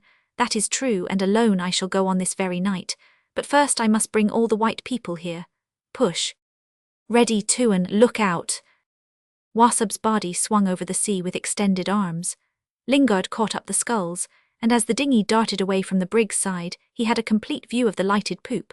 Shaw leaning massively over the taffrail in sulky dejection, the flare-bearers erect and rigid, the heads along the rail, the eyes staring after him above the bulwarks. The fore end of the brig was wrapped in a lurid and sombre mistiness, the sullen mingling of darkness and of light. Her masts pointing straight up could be tracked by torn gleams, and vanished above as if the trucks had been tall enough to pierce the heavy mass of vapours motionless overhead. She was beautifully precious. His loving eyes saw her floating at rest in a wavering halo, between an invisible sky and an invisible sea, like a miraculous craft suspended in the air. He turned his head away as if the sight had been too much for him at the moment of separation, and as soon as his little boat had passed beyond the limit of the light thrown upon the water, he perceived very low in the black void of the west the stern lantern of the yacht shining feebly like a star about to set, unattainable, infinitely remote, belonging to another universe. Part 4. The Gift of the Shallows. Lingard brought Mrs. Travers away from the yacht, going alone with her in the little boat. During the bustle of the embarkment, until the last of the crew had left the schooner, he had remained towering and silent by her side. It was only when the murmuring and uneasy voices of the sailors going away in the boats had been completely lost in the distance that his voice was heard, grave in the silence, pronouncing the words, "Follow me." She followed him. Their footsteps rang hollow and loud on the empty deck. At the bottom of the steps he turned round and said very low, "Take care." He got into the boat and held on. It seemed to him that she was intimidated by the darkness. She felt her arm gripped firmly. "I've got you," he said. She stepped in, headlong, trusting herself blindly to his grip, and sank on the stern seat, catching her breath a little. She heard a slight splash, and the indistinct side of the deserted yacht melted suddenly into the body of the night. Rowing, he faced her, a hooded and cloaked shape, and above her head he had before his eyes the gleam of the stern lantern expiring slowly on the abandoned vessel. When it went out without a warning flicker, he could see nothing of the stranded yacht's outline. She had vanished utterly like a dream, and the occurrences of the last 24 hours seemed also to be a part of a vanished dream. The hooded and cloaked figure was part of it too. It spoke not, it moved not, it would vanish presently. Lingard tried to remember Mrs. Travers' features, even as she sat within 2 feet of him in the boat. He seemed to have taken from that vanished schooner not a woman but a memory, the tormenting recollection of a human being he would see no more. At every stroke of the short sculls Mrs. Travers felt the boat leap forward with her. Lingard, to keep his direction, had to look over his shoulder frequently. "You will be safe in the brig," he said. She was silent. "A dream, a dream." He lay back vigorously. The water slapped loudly against the blunt bows. The ruddy glow thrown afar by the flares was reflected deep within the hood. The dream had a pale visage, the memory had living eyes. "I had to come for you myself," he said. "I expected it of you." These were the first words he had heard her say since they had met for the 3rd time. "And I swore before you too, that I would never put my foot on board your craft." "It was good of you too," she began. "I forgot somehow," he said simply. "I expected it of you," she repeated. He gave 3 quick strokes before he asked very gently, "What more do you expect?" "Everything," she said. He was rounding then the stern of the brig and had to look away. Then he turned to her. "And you trust me too," he exclaimed. "I would like to trust you," she interrupted, "because—" Above them a startled voice cried in Malay, "Captain coming." The strange sound silenced her. Lingard laid in his sculls and she saw herself gliding under the high side of the brig. A dark, staring face appeared very near her eyes, black fingers caught the gunwale of the boat. She stood up swaying. "Take care," said Lingard again, but this time in the light did not offer to help her. She went up alone and he followed her over the rail. The quarterdeck was thronged by men of 2 races. Lingard and Mrs. Travers crossed it rapidly between the groups that moved out of the way on their passage. Lingard threw open the cabin door for her, but remained on deck to inquire about his boats. They had returned while he was on board the yacht, and the 2 men in charge of them came aft to make their reports. The boat sent north had seen nothing. The boat which had been directed to explore the banks and islets to the south had actually been in sight of Daman's Prouse. The man in charge reported that several fires were burning on the shore, the crews of the 2 prows being encamped on a sandbank. Cooking was going on. They had been near enough to hear the voices. There was a man keeping watch on the ridge. They knew this because they heard him shouting to the people below by the fires. Lingard wanted to know how they had managed to remain unseen. "The night was our hiding place," answered the man in his deep growling voice. He knew nothing of any white men being in Daman's camp. Why should there be? Raja Hassim and the lady, his sister, appeared unexpectedly near his boat in their canoe. Raja Hassim had ordered him then in whispers to go back to the brig at once and tell Tuan what he had observed. Raja Hassim said also that he would return to the brig with more news very soon. He obeyed because the Raja was to him a person of authority, having the perfect knowledge of Tuan's mind, as we all know. "Enough," cried Lingard suddenly. The man looked up heavily for a moment and retreated forward without another word. Lingard followed him with irritated eyes. A new power had come into the world, had possessed itself of human speech, had imparted to it a sinister irony of illusion. To be told that someone had a perfect knowledge of his mind startled him and made him wince. It made him aware that now he did not know his mind himself, that it seemed impossible for him ever to regain that knowledge, and the new power not only had cast its spell upon the words he had to hear, but also upon the facts that assailed him, upon the people he saw, upon the thoughts he had to guide, upon the feelings he had to bear. They remained what they had ever been, the visible surface of life open in the sun to the conquering tread of an unfettered will. Yesterday they could have been discerned clearly, mastered and despised, but now another power had come into the world, and had cast over them all the wavering gloom of a dark and inscrutable purpose. Roman 2. Recovering himself with a slight start, Lingard gave the order to extinguish all the lights in the brig. Now the transfer of the crew from the yacht had been effected, there was every advantage in the darkness. He gave the order from instinct, it being the right thing to do in the circumstances. His thoughts were in the cabin of his brig, where there was a woman waiting. He put his hand over his eyes, collecting himself as if before a great mental effort.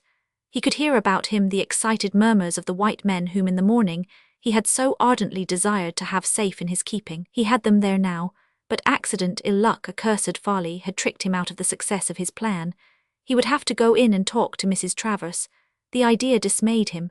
Of necessity he was not one of those men who have the mastery of expression. To liberate his soul was for him a gigantic undertaking, a matter of desperate effort, of doubtful success. I must have it out with her, he murmured to himself as though at the prospect of a struggle. He was uncertain of himself, of her, he was uncertain of everything and everybody, but he was very certain he wanted to look at her. At the moment he turned to the door of the cabin, both flares went out together, and the black vault of the night upheld above the brig by the fierce flames fell behind him and buried the deck in sudden darkness. The buzz of strange voices instantly hummed louder with a startled note. "Hallo, can't see a mortal thing. Well, what next?" insisted a voice. "I want to know what next." Lingard checked himself, ready to open the door, and waited absurdly for the answer as though in the hope of some suggestion. "What's up with you? Think yourself lucky," said somebody. "It's all very well for tonight," began the voice. "What are you fashing yourself for?" remonstrated the other reasonably. "We'll get home right enough." "I'm not so sure," the second mate he says. "Never mind what he says, that airman who has got this brig will see us through. The owner's wife will talk to him, she will. Money can do a lot." The two voices came nearer and spoke more distinctly close behind Lingard. "Suppose them blooming savages set fire to the yacht, what's to prevent them? And suppose they do, this air brig's good enough to get away in, ain't she, guns and all? We'll get home yet all right. What do you say, John?" "I say nothing and care less," said a third voice, peaceful and faint. "Do you mean to say, John, you would go to the bottom as soon as you would go home? Come now." "To the bottom," repeated the wan voice composedly. "Aye, that's where we all are going to in one way or another, the way don't matter." "Or you would give the blues to the funny man of a blooming circus. What would my missus say if I wasn't to turn up never at all? She would get another man, there's always plenty of fools about." A quiet and mirthless chuckle was heard in the pause of shocked silence. Lingard, with his hand on the door, remained still. Further off a growl burst out. "I do hate to be chucked in the dark aboard a strange ship. I wonder where they keep their fresh water. Can't get any sense out of them, silly niggers. We don't seem to be more account here than a lot of cattle. Likely as not we'll have to berth on this blooming quarterdeck for God knows how long." Then again, very near Lingard, the first voice said, deadened discreetly, "There's something curious about this here brig turning up sudden like, ain't there? And that skipper of her, now, what kind of a man is he anyhow?" "Oh, he's one of them skippers going about loose. The brig's his own, I am thinking. He just goes about in her looking for what he may pick up, honest or dishonest. My brother-in-law has served 2 commissions in these seas, and was telling me awful yarns about what's going on in them God-forsaken parts. Likely he lied, though. Them man-o'-war's men are a holy terror for yarns. Bless you, what do I care who this skipper is? Let him do his best and don't trouble your head. You won't see him again in your life once we get clear." "And can he do anything for the owner?" asked the first voice again. "Can he? We can do nothing, that's one thing certain. The owner may be lying clubbed to death this very minute for all we know. By all accounts these savages here are a cruel murdering lot. Mind you, I am sorry for him as much as anybody." "Aye, aye," muttered the other approvingly. "He may not have been ready, poor man," began again the reasonable voice. Lingard heard a deep sigh. "If there's anything as can be done for him, the owner's wife, she's got to fix it up with this air skipper. Under Providence he may serve her turn." Lingard flung open the cabin door, entered, and with a slam shut the darkness out. "I am under Providence to serve your turn," he said after standing very still for a while with his eyes upon Mrs. Travers. The brig's swing lamp lighted the cabin with an extraordinary brilliance. Mrs. Travers had thrown back her hood. The radiant brightness of the little place enfolded her so close, clung to her with such force that it might have been part of her very essence. There were no shadows on her face, it was fiercely lighted, hermetically closed, of impenetrable fairness. Lingard looked in unconscious ecstasy at this vision, so amazing that it seemed to have strayed into his existence from beyond the limits of the conceivable. It was impossible to guess her thoughts, to know her feelings, to understand her grief or her joy. But she knew all that was at the bottom of his heart. He had told her himself, impelled by a sudden thought, going to her in darkness, in desperation, in absurd hope, in incredible trust. He had told her what he had told no one on earth, except perhaps at times himself, but without words, less clearly. He had told her and she had listened in silence. She had listened leaning over the rail till at last her breath was on his forehead. He remembered this and had a moment of soaring pride and of unutterable dismay. He spoke with an effort. "You've heard what I said just now, here I am." "Do you expect me to say something?" she asked. "Is it necessary, is it possible?" "No," he answered. "It is said already, I know what you expect from me, everything." "Everything," she repeated, paused and added much lower. "It is the very least." He seemed to lose himself in thought. "It is extraordinary," he reflected half aloud, "how I dislike that man." She leaned forward a little. "Remember, those two men are innocent," she began. "So am I innocent, so is everybody in the world. Have you ever met a man or a woman that was not? They've got to take their chances all the same." "I expect you to be generous," she said. "To you?" "Well, to me, yes, if you like to me alone." "To you alone, and you know everything." His voice dropped. "You want your happiness." She made an impatient movement, and he saw her clench the hand that was lying on the table.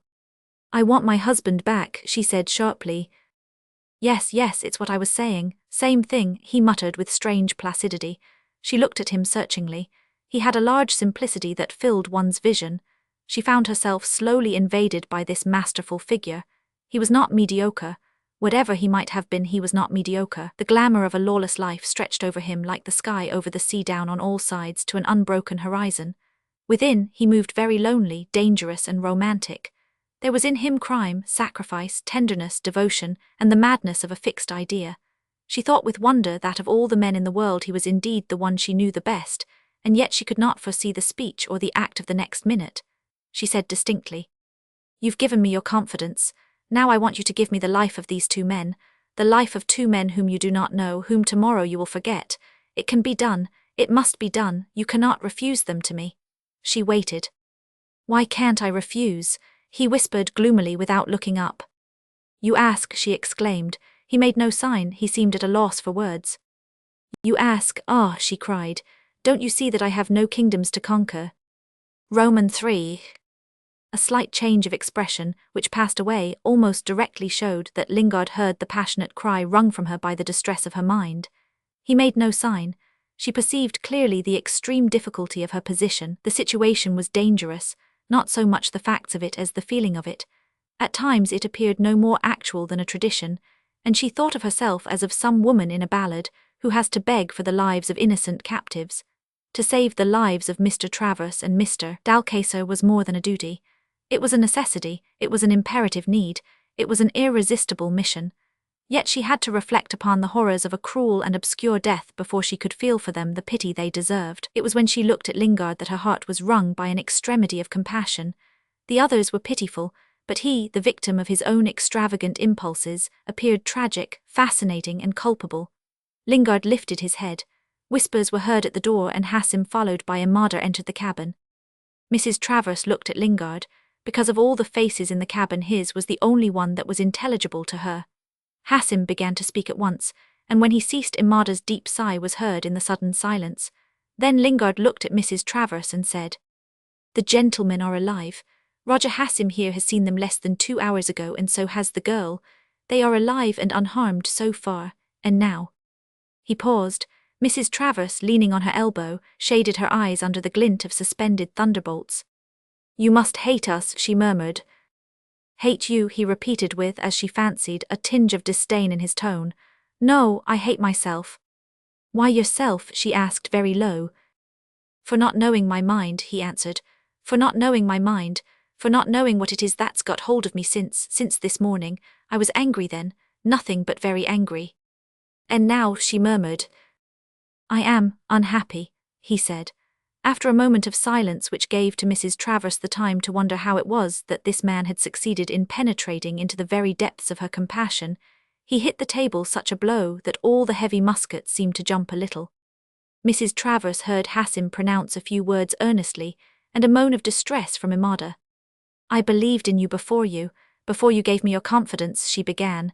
"You could see that, could you not?" He looked at her fixedly. "You are not the first that believed in me," he said. Hassim, lounging with his back against the closed door, kept his eye on him watchfully, and Imada's dark and sorrowful eyes rested on the face of the white woman. Mrs. Travers felt as though she were engaged in a contest with them, in a struggle for the possession of that man's strength and of that man's devotion. When she looked up at Lingard, she saw on his face, which should have been impassive or exalted, the face of a stern leader or the face of a pitiless dreamer, an expression of utter forgetfulness. He seemed to be tasting the delight of some profound and amazing sensation. And suddenly, in the midst of her appeal to his generosity, in the middle of a phrase, Mrs. Travers faltered, becoming aware that she was the object of his contemplation. Do not look at that woman," cried Imada. "Oh, master, look away." Hassim threw one arm round the girl's neck, her voice sank. "Oh, master, look at us." Hassim, drawing her to himself, covered her lips with his hand.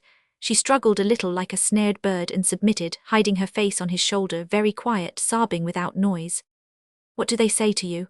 asked Mrs. Travers with a faint and pained smile. "What can they say? It is intolerable to think that their words which have no meaning for me may go straight to your heart." "Look away," whispered Lingard without making the slightest movement. Mrs. Travers sighed. "Yes, it is very hard to think that I who want to touch you cannot make myself understood as well as they. And yet I speak the language of your childhood, the language of the man for whom there is no hope but in your generosity." He shook his head. She gazed at him anxiously for a moment. "In your memories, then," she said, and was surprised by the expression of profound sadness that overspread his attentive face. "Do you know what I remember?" he said. "Do you want to know?" She listened with slightly parted lips. "I will tell you, poverty, hard work and death," he went on very quietly. "And now I've told you and you don't know, that's how it is between us. You talk to me, I talk to you, and we don't know." Her eyelids dropped. "What can I find to say?" she went on. "What can I do? I mustn't give in. Think, amongst your memories there must be some face, some voice, some name, if nothing more. I cannot believe that there is nothing but bitterness." "There's no bitterness," he murmured. "Oh, brother, my heart is faint with fear," whispered Imada. Lingard turned swiftly to that whisper. "Then they are to be saved," exclaimed Mrs. Travers. "Ah, I knew." "Bear thy fear in patience," said Hassim rapidly to his sister. "They are to be saved. You have said it," Lingard pronounced aloud suddenly. He felt like a swimmer who, in the midst of superhuman efforts to reach the shore, perceives that the undertow is taking him to sea. He would go with the mysterious current, he would go swiftly, and see the end, the fulfillment both blissful and terrible. With this state of exaltation in which he saw himself in some incomprehensible way always victorious, whatever might befall, there was mingled a tenacity of purpose. He could not sacrifice his intention, the intention of years, the intention of his life. He could no more part with it and exist than he could cut out his heart and live. The adventurer held fast to his adventure, which made him in his own sight exactly what he was. He considered the problem with cool audacity, backed by a belief in his own power.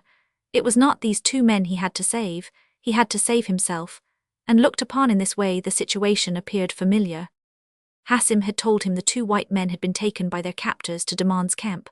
The young Raja, leaving his sister in the canoe, had landed on the sand, and had crept to the very edge of light thrown by the fires by which the Alanans were cooking. Daman was sitting apart by a larger blaze. Two praus rowed in shallow water near the sandbank. On the ridge, a sentry walked watching the lights of the brig. The camp was full of quiet whispers.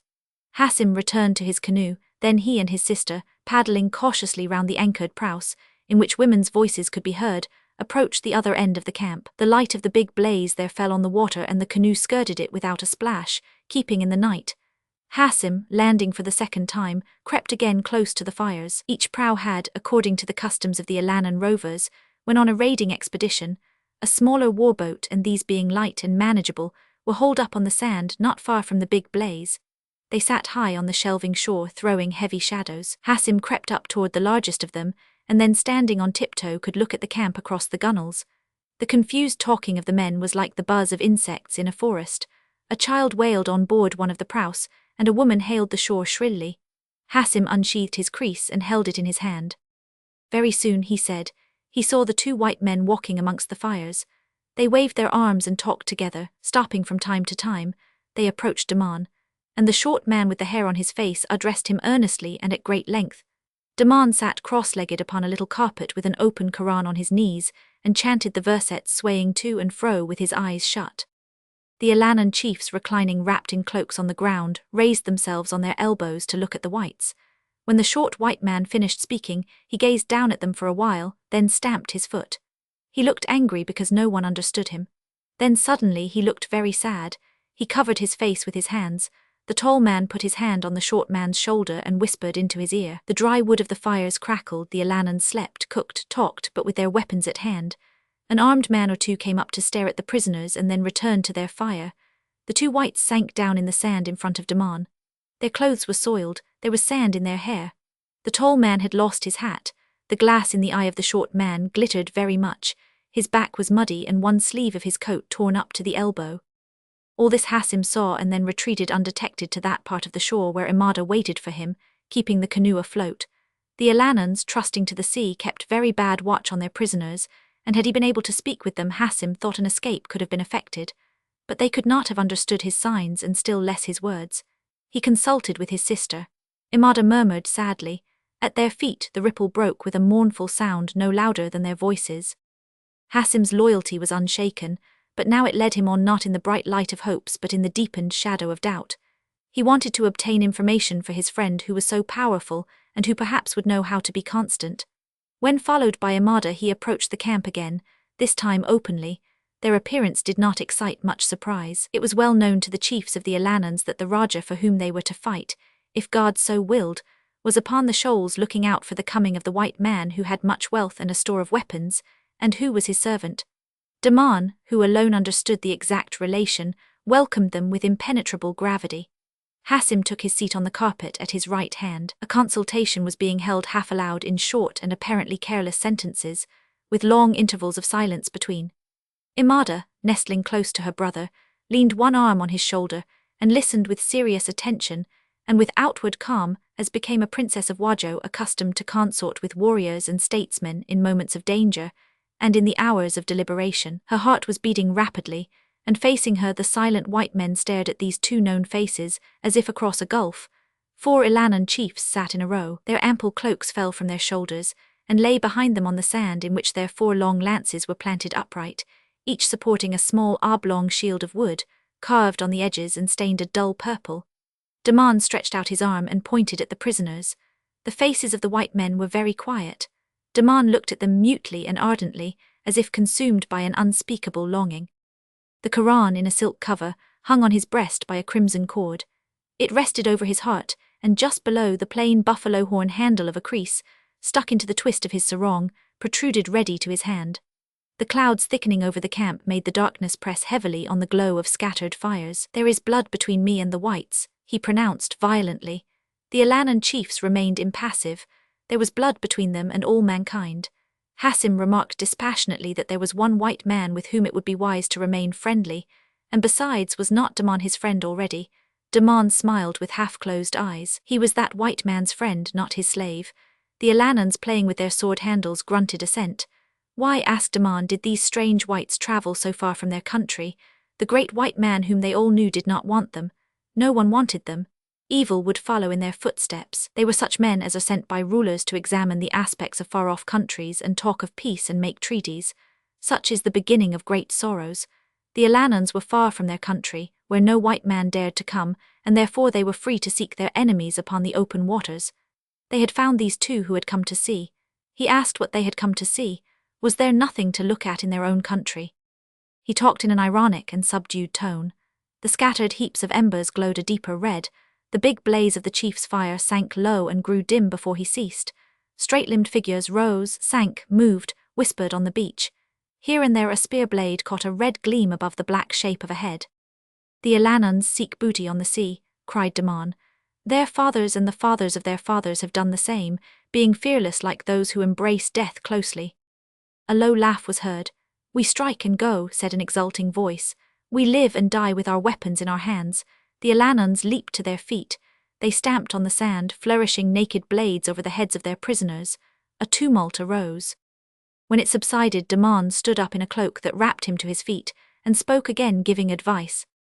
The white men sat on the sand and turned their eyes from face to face as if trying to understand. It was agreed to send the prisoners into the lagoon where their fate would be decided by the ruler of the land. The Alanons only wanted to plunder the ship. They did not care what became of the men. "But Damon cares," remarked Hassim to Lingard when relating what took place. "He cares, O Tuan." Hassim had learned also that the settlement was in a state of unrest, as if on the eve of war. Balarab with his followers was encamped by his father's tomb in the hollow beyond the cultivated fields. His stockade was shut up, and no one appeared on the verandas of the houses within. You could tell there were people inside only by the smoke of the cooking fires. Tenga's followers meantime swaggered about the settlement, behaving tyrannically to those who were peaceable. A great madness had descended upon the people, a madness strong as the madness of love, the madness of battle, the desire to spill blood. A strange fear also had made them wild. The big smoke seen that morning above the forests of the coast was some agreed signal from Tenga to Damon, but what it meant Hassim had been unable to find out. He feared for Jorgenssen's safety. He said that while one of the warboats was being made ready to take the captives into the lagoon, he and his sister left the camp quietly and got away in their canoe. The flares of the brig, reflected in a faint loom upon the clouds, enabled them to make straight for the vessel across the banks.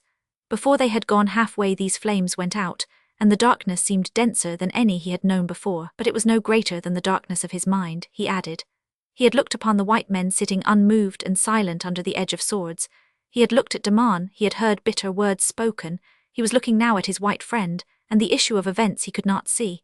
One can see men's faces, but their fate, which is written on their foreheads, one cannot see. He had no more to say, and what he had spoken was true in every word.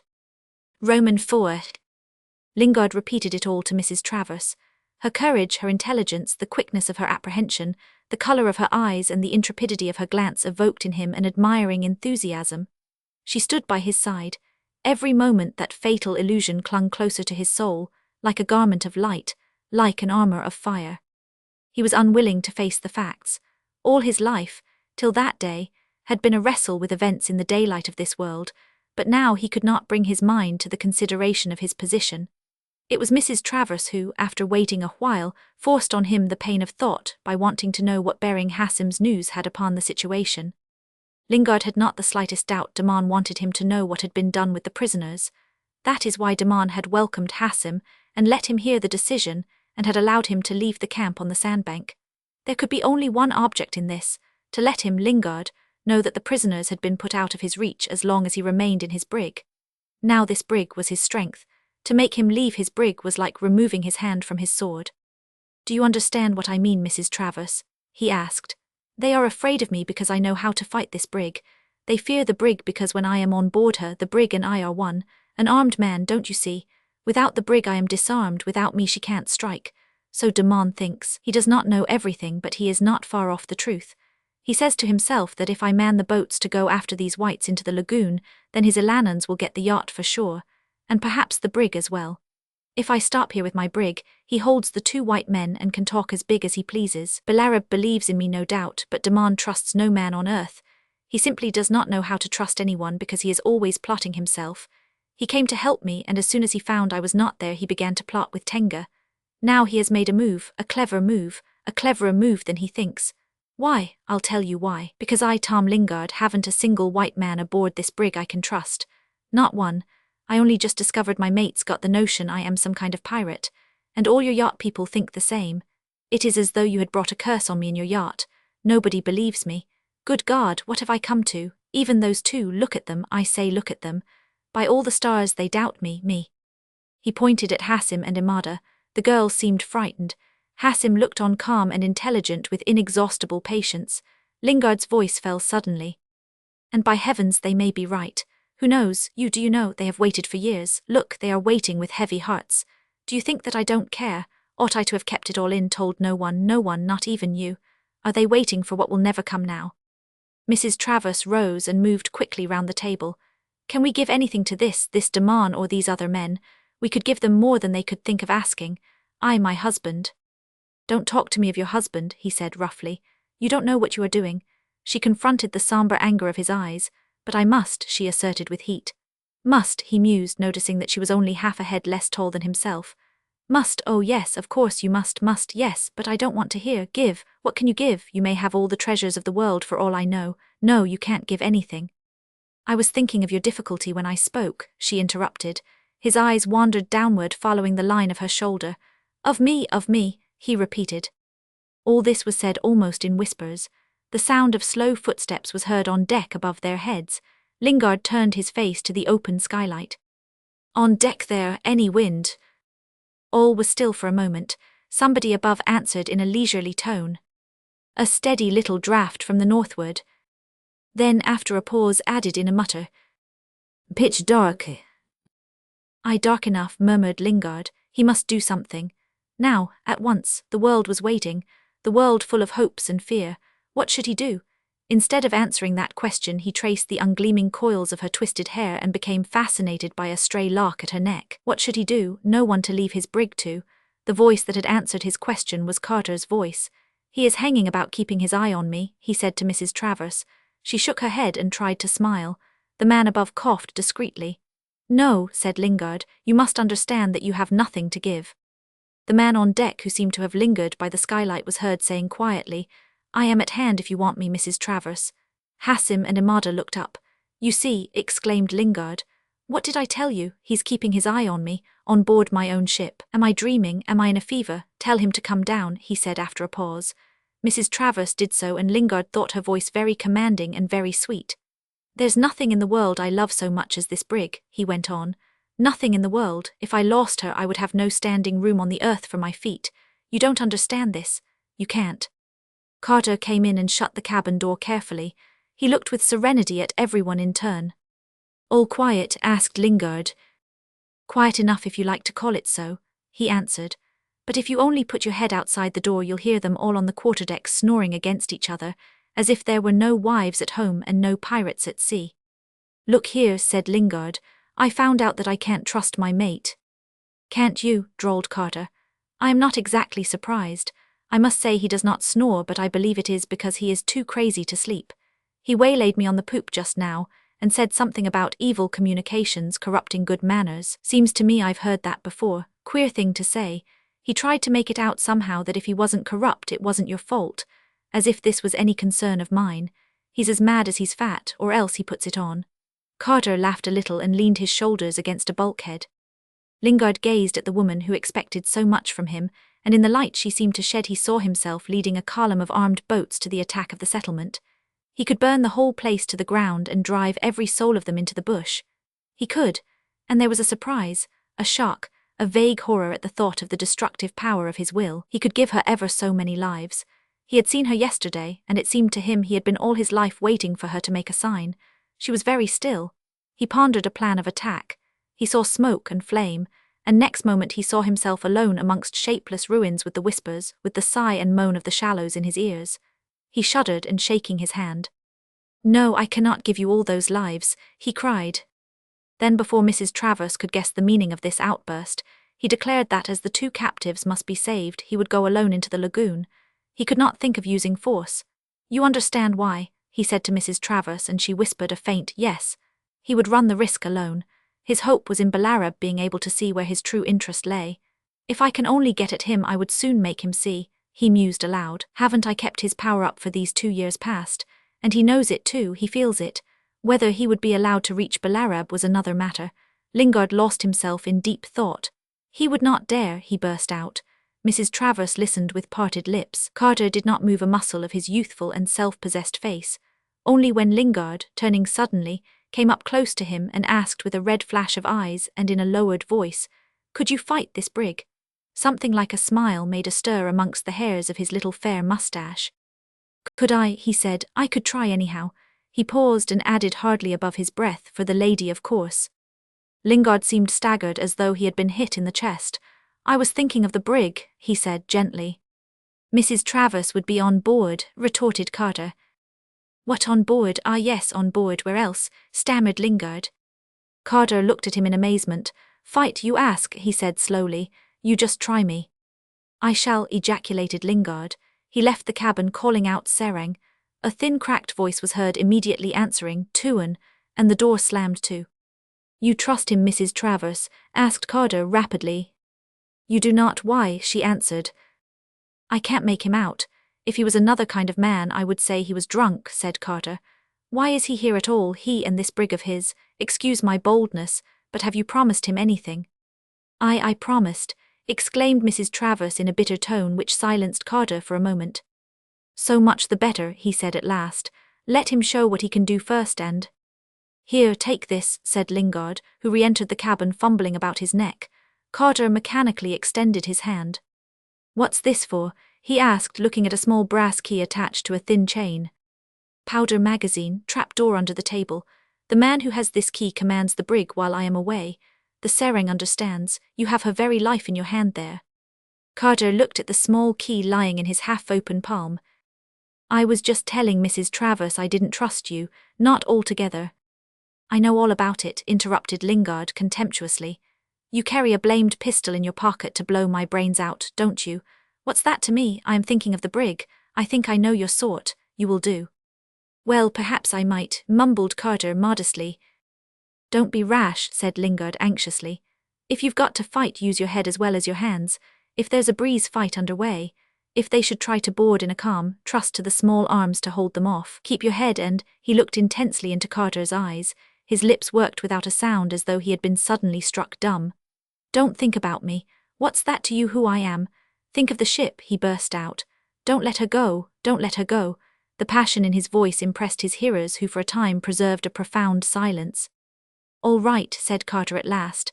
I will stick to your brig as though she were my own, but I would like to see clear through all this. Look here, you are going off somewhere. Alone, you said. Yes, alone. Very well, mind then that you don't come back with a crowd of those brown friends of yours, or by the heavens above us I won't let you come within hail of your own ship. Am I to keep this key? Captain Lingard, said Mrs. Travers suddenly, would it not be better to tell him everything? Tell him everything, repeated Lingard. Everything, yesterday it might have been done. Only yesterday did I say, only 6 hours ago I had something to tell, you heard it. And now it's gone, tell him there's nothing to tell any more. He remained for a time with bowed head while before him Mrs. Travers, who had begun a gesture of protest, dropped her arms suddenly. In a moment he looked up again. Keep the key, he said calmly, and when the time comes step forward and take charge. I am satisfied. I would like to see clear through all this though, muttered Carter again. And for how long are you leaving us, Captain? Lingard made no answer. Carter waited a while. Come, sir, he urged. I ought to have some notion. What is it, 2-3 days? Lingard started. Days, he repeated. Ah, days, what is it you want to know? 2, 3, what did the old fellow say? Perhaps for life. This was spoken so low that no one but Carter heard the last words. Do you mean it? He murmured. Lingard nodded. Wait as long as you can, then go, he said in the same hardly audible voice. Go where? Where you like, nearest port, any port. Very good, that's something plain at any rate, commented the young man with imperturbable good humour. I go, O Hassim, began Lingard, and the Malay made a slow inclination of the head, which he did not raise again, till Lingard had ceased speaking. He betrayed neither surprise nor any other emotion while Lingard in a few concise and sharp sentences made him acquainted with his purpose to bring about single-handed the release of the prisoners. When Lingard had ended with the words, "And you must find a way to help me in the time of trouble, O Raja Hassim," he looked up and said, "Good, you never asked me for anything before." He smiled at his white friend. There was something subtle in the smile and afterward an added firmness in the repose of the lips. Imada moved a step forward. She looked at Lingard with terror in her black and dilated eyes. She exclaimed in a voice whose vibration startled the hearts of all the hearers with an indefinable sense of alarm, "He will perish, Hassim. He will perish alone." "No," said Hassim, "thy fear is as vain tonight as it was at sunrise. He shall not perish alone." Her eyelids dropped slowly. From her veiled eyes the tears fell, vanishing in the silence. Lingard's forehead became furrowed by folds that seemed to contain an infinity of sombre thoughts.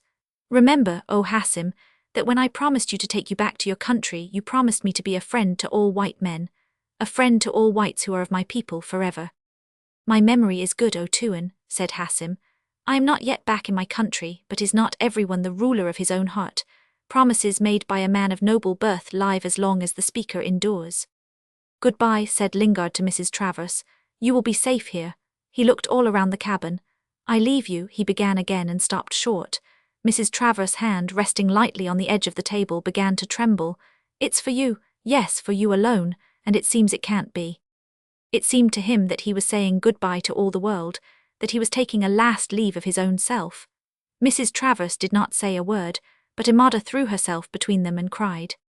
"You are a cruel woman. You are driving him away from where his strength is. You put madness into his heart, oh, blind, without pity, without shame." "Amada," said Hassim's calm voice. Nobody moved.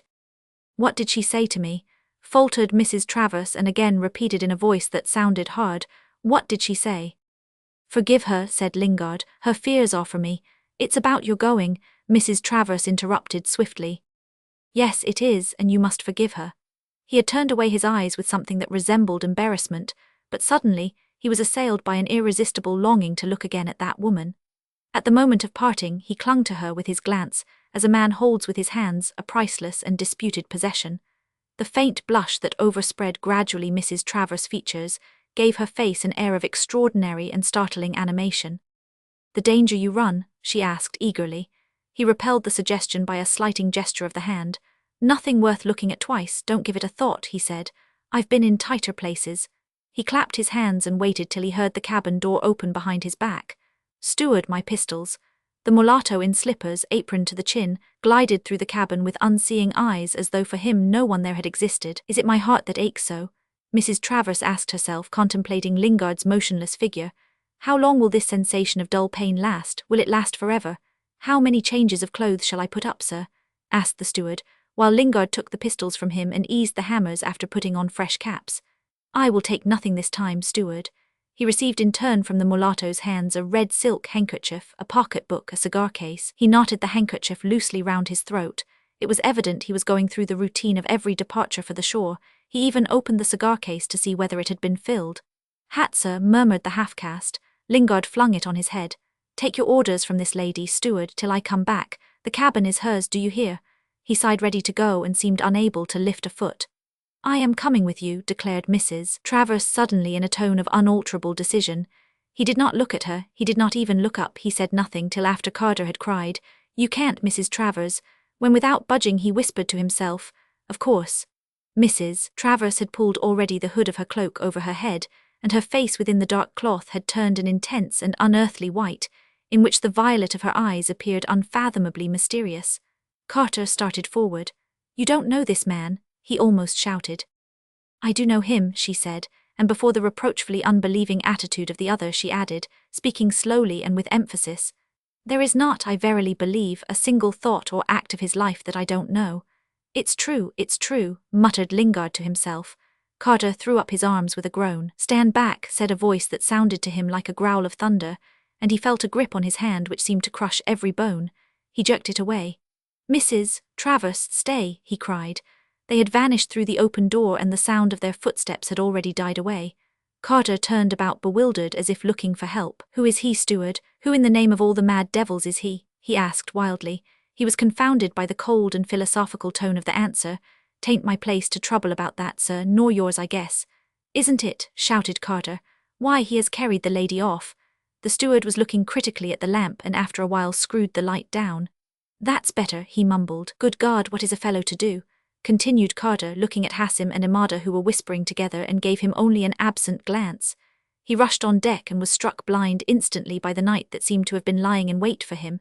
He stumbled over something soft, kicked something hard, flung himself on the rail. "Come back," he cried. "Come back, Captain Mrs. Travers, or let me come too." Listened. The breeze blew cool against his cheek. A black bandage seemed to lie over his eyes. "Gone," he groaned, utterly crushed, and suddenly he heard Mrs. Travers' voice remote in the depths of the night. "Defend the brig," it said, and these words, pronouncing themselves in the immensity of a lightless universe, thrilled every fibre of his body by the commanding sadness of their tone. Defend the brig." "I am damned if I do," shouted Carter in despair. "Unless you come back," Mrs. Travers, as though I were on board myself, went on the rising cadence of the voice, more distant now, a marvel of faint and imperious clearness. Carter shouted no more. He tried to make out the boat for a time, and when, giving it up, he leaped down from the rail, The heavy obscurity of the brig's main deck was agitated like a sombre pool by his jump, swayed, eddied, seemed to break up. Blotches of darkness recoiled, drifted away, bare feet shuffled hastily, confused murmurs died out. Lascars, he muttered, the crew is all agog. Afterward he listened for a moment to the faintly tumultuous snores of the white men sleeping in rows, with their heads under the break of the poop.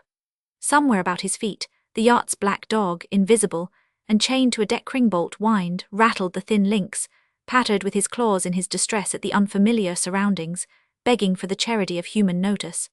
Carter stooped impulsively and was met by a startling lick in the face. "Hallo, boy," he thumped the thick curly sides, stroked the smooth head. "Good boy, Rover. Down, lie down, dog. You don't know what to make of it, do you, boy?" The dog became still as death. "Well, neither do I," muttered Carter. But such natures are helped by a cheerful contempt for the intricate and endless suggestions of thought. He told himself that he would soon see what was to come of it and dismissed all speculation. Had he been a little older, he would have felt that the situation was beyond his grasp, but he was too young to see it whole, and in a manner detached from himself. All these inexplicable events filled him with deep concern, but then on the other hand, he had the key of the magazine, and he could not find it in his heart to dislike Lingard. He was positive about this at last, and to know that much after the discomfort of an inward conflict went a long way toward a solution. When he followed Shaw into the cabin, he could not repress a sense of enjoyment, or hide a faint and malicious smile. "Gone away, did you say, and carried off the lady with him?" discoursed Shaw very loud in the doorway. "Did he? Well, I am not surprised. What can you expect from a man like that who leaves his ship in an open roadstead without, I won't say orders, but without as much as a single word to his next in command, and at night at that? That just shows you the kind of man. Is this the way to treat a chief mate? I apprehend he was riled at the little altercation we had just before you came on board. I told him a truth or two, but never mind. There's the law, and that's enough for me. I am captain as long as he is out of the ship, and if his address before very long is not in one of Her Majesty's jails or other, I authorize you to call me a Dutchman. You mark my words." He walked in masterfully, sat down and surveyed the cabin in a leisurely and autocratic manner, but suddenly his eyes became stony with amazement and indignation. He pointed a fat and trembling forefinger. "Niggers," he said huskily. In the cuddy, in the cuddy." He appeared bereft of speech for a time. Since he entered the cabin, Hassim had been watching him in thoughtful and expectant silence. "I can't have it," he continued with genuine feeling in his voice. "Damn, I've too much respect for myself." He rose with heavy deliberation, his eyes bulged out in a severe and dignified stare. "Out you go," he bellowed, suddenly making a step forward. "Great Scott, what are you up to, mister?" asked in a tone of dispassionate surprise the steward whose head appeared in the doorway. "These are the captain's friends. Show me a man's friends and," began Shaw dogmatically but abruptly passed into the tone of admonition. "You take your mug out of the way, bottle washer. They ain't friends of mine. I ain't a vagabond. I know what's due to myself. Quit," he hissed fiercely. Hassim, with an alert movement, grasped the handle of his crease.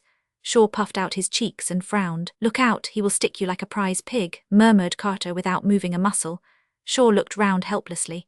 "And you would enjoy the fun, wouldn't you?" he said with slow bitterness. Carter's distant noncommittal smile quite overwhelmed him by its horrid frigidity.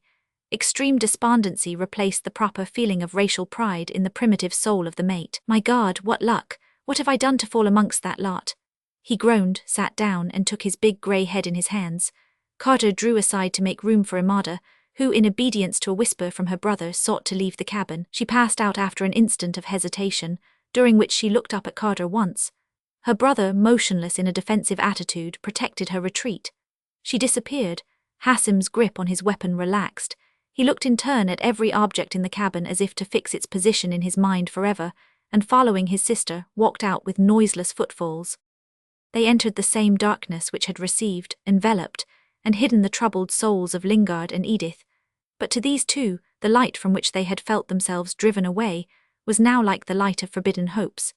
It had the awful and tranquil brightness that a light burning on the shore has for an exhausted swimmer about to give himself up to the fateful sea. They looked back. It had disappeared. Carter had shut the cabin door behind them to have it out with Shaw. He wanted to arrive at some kind of working compromise with the nominal commander, but the mate was so demoralized by the novelty of the assaults made upon his respectability that the young defender of the brig could get nothing from him, except lamentations mingled with mild blasphemies. The brig slept, and along her quiet deck the voices raised in her cabin. Shaw's appeals and reproaches directed vociferously to heaven, together with Carter's inflexible drawl, mingled into one deadened, modulated, and continuous murmur. The lockouts in the waist, motionless and peering into obscurity, one ear turned to the sea, were aware of that strange resonance like the ghost of a quarrel that seemed to hover at their backs. Wasub, after seeing Hassim and Imada into their canoe, prowled to and fro the whole length of the vessel vigilantly. There was not a star in the sky and no gleam on the water. There was no horizon, no outline, no shape for the eye to rest upon, nothing for the hand to grasp. An obscurity that seemed without limit in space and time had submerged the universe like a destroying flood. A lull of the breeze kept for a time the small boat in the neighborhood of the brig. The hoisted sail, invisible, fluttered faintly, mysteriously, and the boat rising and falling bodily to the passage of each invisible undulation of the waters seemed to repose upon a living breast. Lingard, his hand on the tiller, sat up erect, expectant and silent. Mrs. Travers had drawn her cloak close around her body. Their glances plunged infinitely deep into a lightless void, and yet they were still so near the brig that the piteous whine of the dog, mingled with the angry rattling of the chain, reached their ears faintly, evoking obscure images of distress and fury. A sharp bark ending in a plaintive howl that seemed raised by the passage of phantoms invisible to men, rent the black stillness, as though the instinct of the brute inspired by the soul of night had voiced in a lamentable plaint the fear of the future, the anguish of lurking death, the terror of shadows. Not far from the brig's boat, Hassim and Imada in their canoe, letting their paddles trail in the water, sat in a silent and invincible torpor, as if the fitful puffs of wind had carried to their hearts the breath of a subtle poison that very soon would make them die. "Have you seen the white woman's eyes?" cried the girl. She struck her palms together loudly and remained with her arms extended, with her hands clasped. "Oh, Hassim, have you seen her eyes shining under her eyebrows like rays of light darting under the arched boughs in a forest? They pierced me. I shuddered at the sound of her voice. I saw her walk behind him, and it seems to me that she does not live on earth, that all this is witchcraft." She lamented in the night.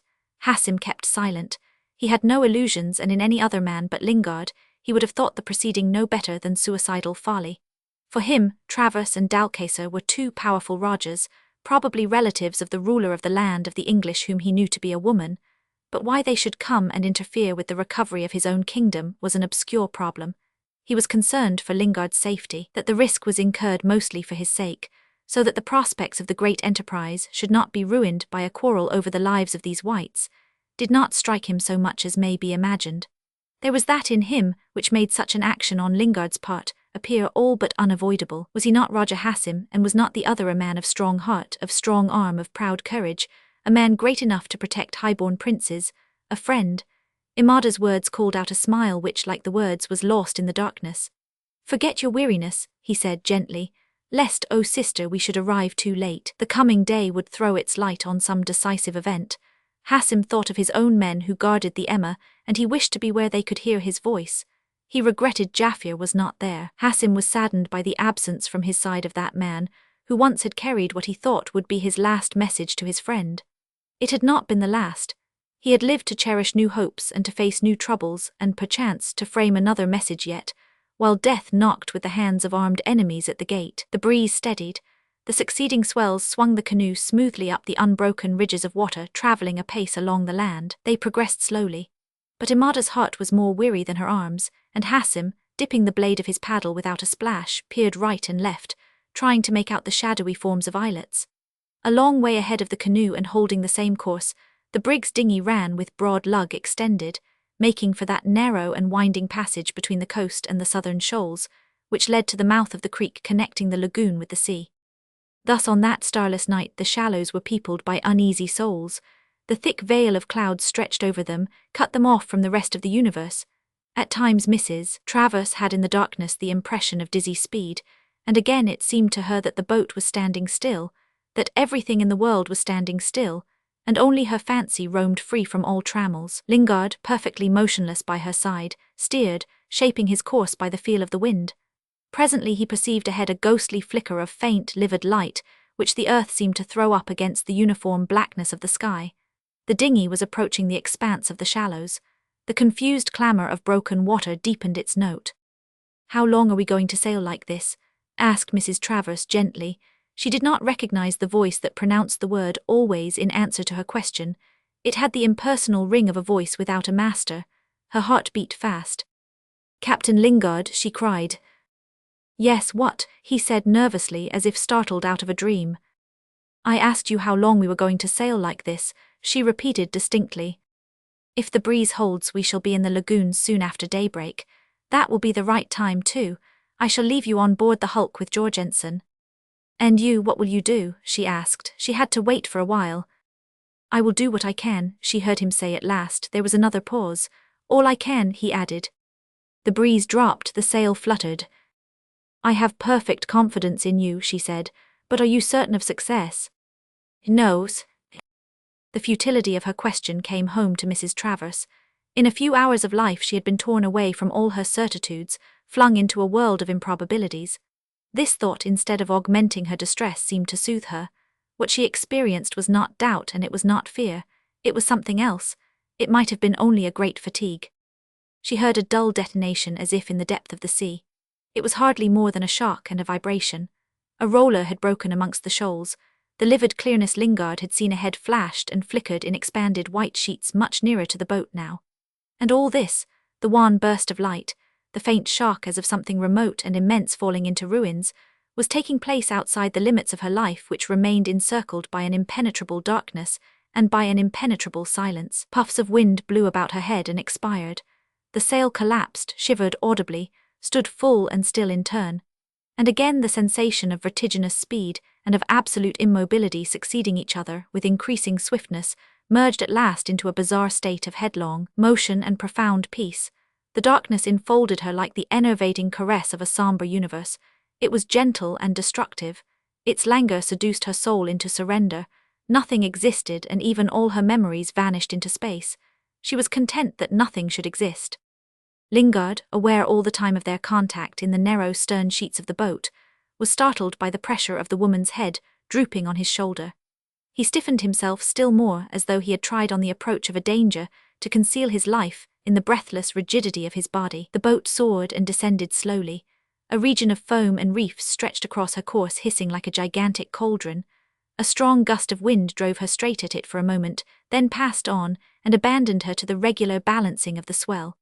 The struggle of the rocks, forever overwhelmed and emerging, with the sea forever victorious and repulsed, fascinated the man. He watched it as he would have watched something going on within himself, while Mrs. Travers slept sustained by his arm, pressed to his side, abandoned to his support.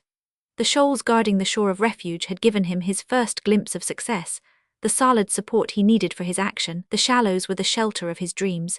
Their voice had the power to soothe and exalt his thoughts with the promise of freedom for his hopes. Never had there been such a generous friendship. A mass of white foam whirling about a center of intense blackness spun silently past the side of the boat. That woman he held like a captive on his arm had also been given to him by the shallows. Suddenly his eyes caught on a distant sandbank the red gleam of Damon's camp fire, instantly eclipsed like the wink of a signaling lantern along the level of the waters. It brought to his mind the existence of the two men, those other captives. If the war canoe transporting them into the lagoon had left the sands shortly after Hassim's retreat from Damon's camp, Travers and Dalcacer were by this time far away up the creek. Every thought of action had become odious to Lingard, since all he could do in the world now was to hasten the moment of his separation from that woman to whom he had confessed the whole secret of his life. And she slept. She could sleep. He looked down at her as he would have looked at the slumbering ignorance of a child, but the life within him had the fierce beat of supreme moments. Nearby, the eddies sighed along the reefs, the water soughed amongst the stones, clung round the rocks with tragic murmurs that resembled promises, goodbyes, or prayers. From the unfathomable distances of the night came the booming of the swell assaulting the seaward face of the shallows. He felt the woman's nearness with such intensity that he heard nothing. Then suddenly he thought of death. "Wake up," he shouted in her ear, swinging round in his seat. Mrs. Travers gasped. A splash of water flicked her over the eyes, and she felt the separate drops run down her cheeks. She tasted them on her lips, tepid and bitter like tears. A swishing undulation tossed the boat on high, followed by another and still another. And then the boat with the breeze abeam glided through still water, laying over at a steady angle. "Clear of the reef now," remarked Lingard in a tone of relief. "Were we in any danger?" asked Mrs. Travers in a whisper. "Well, the breeze dropped and we drifted in very close to the rocks," he answered. "I had to rouse you. It wouldn't have done for you to wake up suddenly struggling in the water. So she had slept. It seemed to her incredible that she should have closed her eyes in this small boat, with the knowledge of their desperate errand on so disturbed a sea. The man by her side leaned forward, extended his arm, and the boat going off before the wind went on faster on an even keel. A motionless black bank resting on the sea stretched infinitely right in their way in ominous stillness. She called Lingard's attention to it. "Look at this awful cloud." "This cloud is the coast, and in a moment we shall be entering the creek," he said quietly. Mrs. Travers stared at it. Was it land? Land? It seemed to her even less palpable than a cloud, a mere sinister immobility above the unrest of the sea, nursing in its depth the unrest of men who, to her mind, were no more real than fantastic shadows. What struck Mrs. Travers most, directly she set eyes on him, was the other-world aspect of Jorgensen. He had been buried out of sight so long that his tall, gaunt body, his unhurried mechanical movements, his set face and his eyes with an empty gaze, suggested an invincible indifference to all the possible surprises of the earth.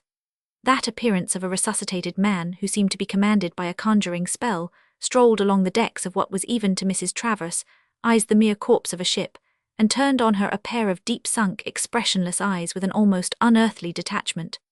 Mrs. Travers had never been looked at before with that strange and pregnant abstraction, yet she didn't dislike Jorgensen. In the early morning light, white from head to foot in a perfectly clean suit of clothes which seemed hardly to contain any limbs, freshly shaven, Jorgensen's sunken cheeks with their withered colouring always had a sort of gloss, as though he had the habit of shaving every 2 hours or so. He looked as immaculate as though he had been indeed a pure spirit superior to the soiling contacts of the material earth. He was disturbing, but he was not repulsive. He gave no sign of greeting. Lingard addressed him at once. "You have had a regular staircase built up the side of the hulk, Jorgensen," he said. "It was very convenient for us to come aboard now, but in case of an attack, don't you think?" I did think. There was nothing so dispassionate in the world as the voice of Captain H-100. Jorgensen, ex-Bark Wild Rose, since he had recrossed the waters of oblivion to step back into the life of men. "I did think, but since I don't want to make trouble—" "Oh, you don't want to make trouble," interrupted Lingard. "No, don't believe in it, do you, King Tom? I may have to make trouble." "So you came up here in this small dinghy of yours like this to start making trouble, did you?" "What's the matter with you? Don't you know me yet, Jorgensen?" "I thought I knew you. How could I tell that a man like you would come along for a fight bringing a woman with him?" "This lady is Mrs. Travers," said Lingard, "the wife of one of the luckless gentlemen Damon got hold of last evening. This is Jorgensen, the friend of whom I have been telling you, Mrs. Travers." Mrs. Travers smiled faintly. Her eyes roamed far and near, and the strangeness of her surroundings, the overpowering curiosity, the conflict of interest and doubt gave her the aspect of one still new to life, presenting an innocent and naive attitude before the surprises of experience. She looked very guileless and youthful between those two men. Lingard gazed at her with that unconscious tenderness mingled with wonder, which some men manifest toward girlhood. There was nothing of a conqueror of kingdoms in his bearing. Jorgensen preserved his amazing abstraction, which seemed neither to hear nor see anything. But evidently, he kept a mysterious grip on events in the world of living men, because he asked very naturally, "How did she get away?"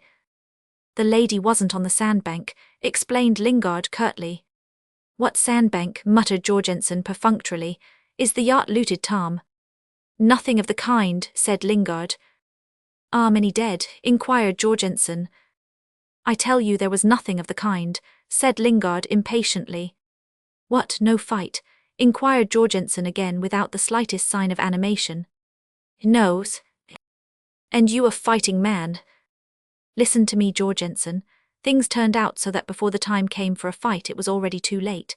He turned to Mrs. Travers, still looking about with anxious eyes and a faint smile on her lips. "While I was talking to you that evening from the boat it was already too late. No, there was never any time for it. I have told you all about myself, Mrs. Travers, and you know that I speak the truth when I say too late. If you had only been alone in that yacht going about the seas—" "Yes," she struck in, "but I was not alone." Lingard dropped his chin on his breast. Already a foretaste of noonday heat staled the sparkling freshness of the morning. The smile had vanished from Edith Travers' lips, and her eyes rested on Lingard's bowed head with an expression no longer curious, but which might have appeared enigmatic to Jorgensen if he had looked at her. But Jorgensen looked at nothing. He asked from the remoteness of his dead past, What have you left outside, Tom?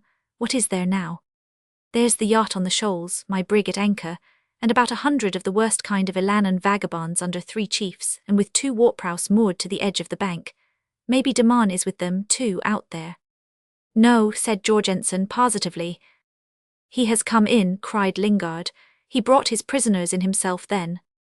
Landed by torchlight, uttered precisely the shade of Captain Jorgensen, late of the bark Wild Rose. He swung his arm pointing across the lagoon, and Mrs. Travers turned about in that direction.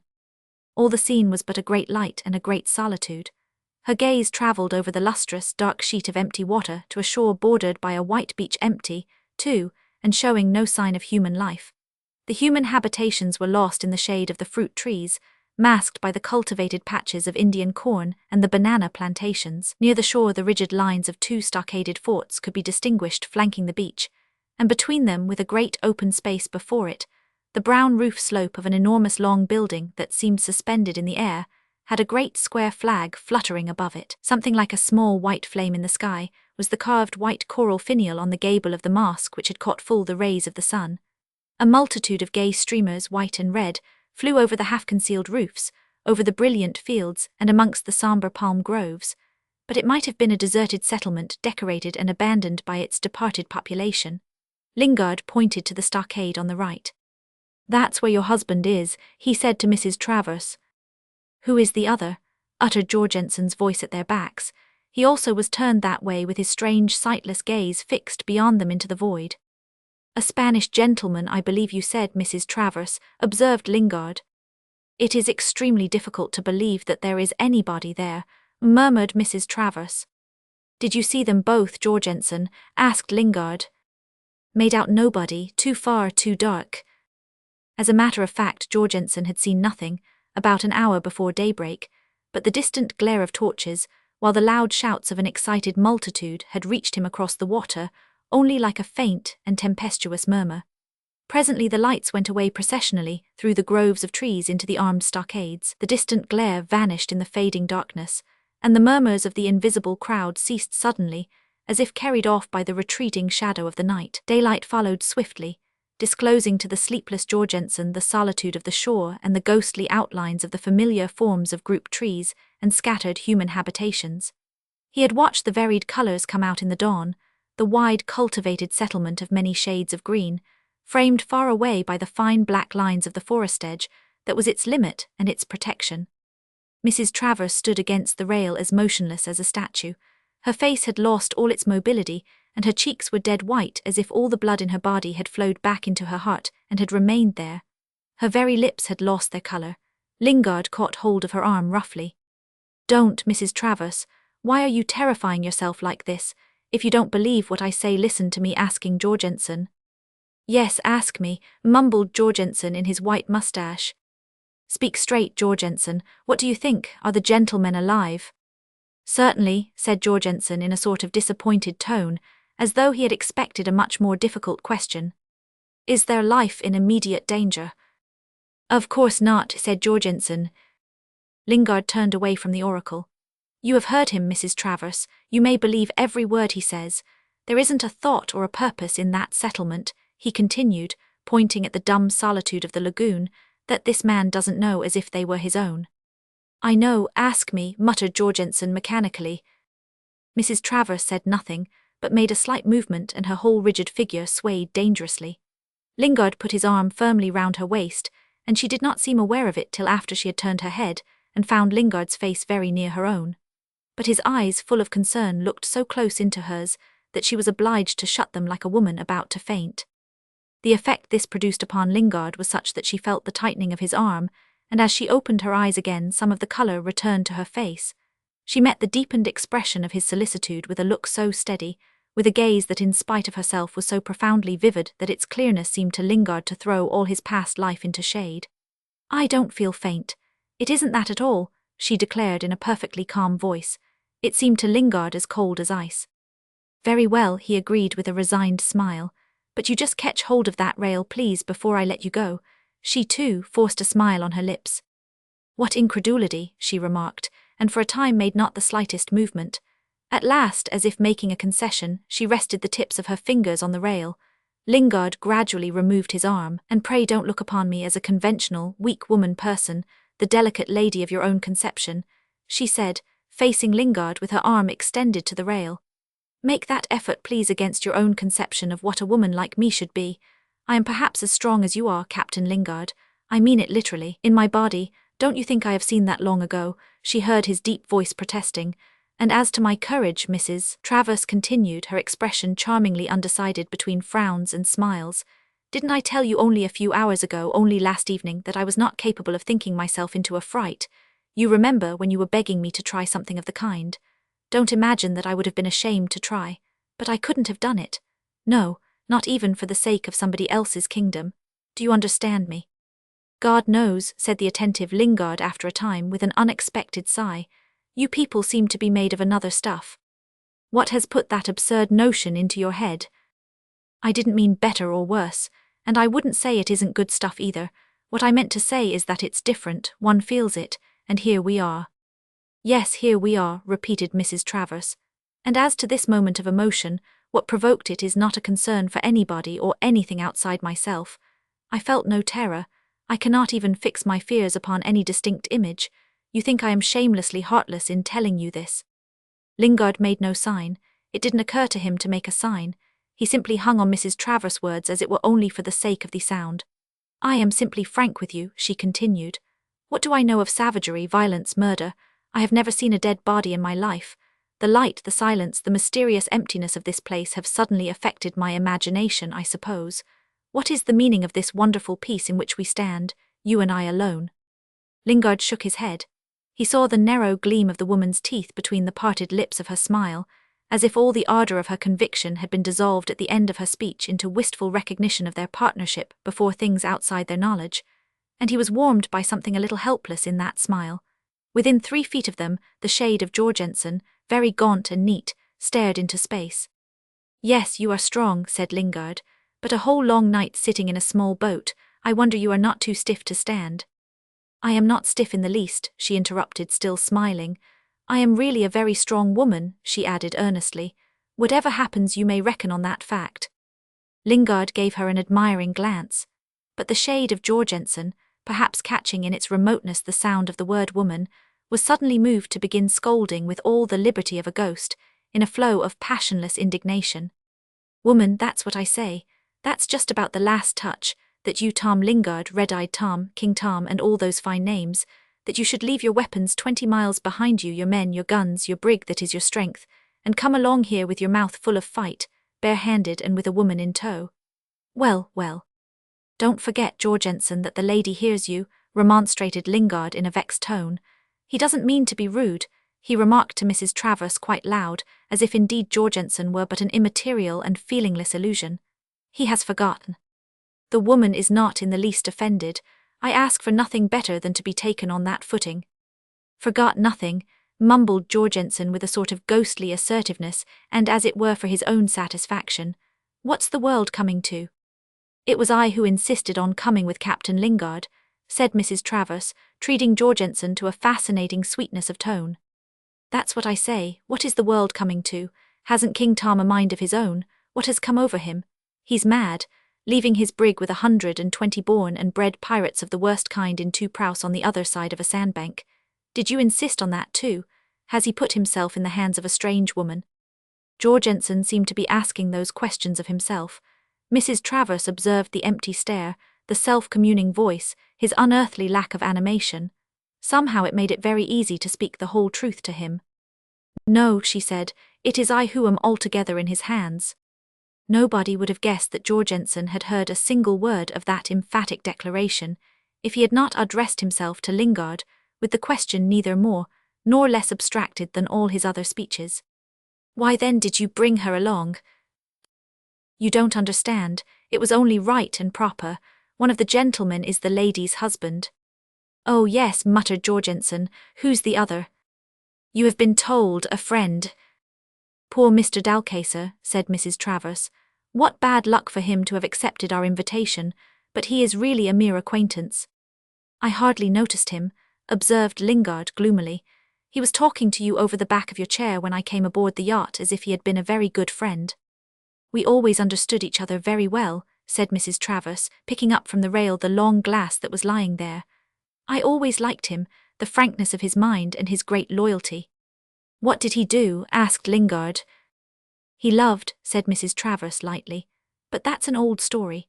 She raised the glass to her eyes, one arm extended fully to sustain the long tube, and Lingard forgot Dalcacer in admiring the firmness of her pose and the absolute steadiness of the heavy glass. She was as firm as a rock after all those emotions and all that fatigue. Mrs. Travers directed the glass instinctively toward the entrance of the lagoon. The smooth water there shone like a piece of silver in the dark frame of the forest. A black speck swept across the field of her vision. It was some time before she could find it again, and then she saw, apparently so near as to be within reach of the voice, a small canoe with 2 people in it. She saw the wet paddles rising and dipping with a flash in the sunlight. She made out plainly the face of Amada, who seemed to be looking straight into the big end of the telescope. The chief and his sister, after resting under the bank for a couple of hours in the middle of the night, had entered the lagoon and were making straight for the hulk. They were already near enough to be perfectly distinguishable to the naked eye if there had been anybody on board to glance that way. But nobody was even thinking of them. They might not have existed except perhaps in the memory of old Jorgensen, but that was mostly busy with all the mysterious secrets of his late tomb. Mrs. Travers lowered the glass suddenly. Lingard came out from a sort of trance and said, "Mr. Dalcacer, loved, why shouldn't he?" Mrs. Travers looked frankly into Lingard's gloomy eyes. "It isn't that alone, of course," she said. "First of all, he knew how to love, and then, you don't know how artificial and barren certain kinds of life can be, but Mr. Dalcacer's life was not that. His devotion was worth having." "You seem to know a lot about him," said Lingard enviously. "Why do you smile?" She continued to smile at him for a little while. The long brass tube over her shoulder shone like gold against the pale fairness of her bare head. "At a thought," she answered, preserving the low tone of the conversation into which they had fallen as if their words could have disturbed the self-absorption of Captain H-100. "Jorgensen. At the thought that for all my long acquaintance with Mr. Dalcacer, I don't know half as much about him as I know about you." "Ah, that's impossible," contradicted Lingard. "Spaniard or no Spaniard, he is one of your kind."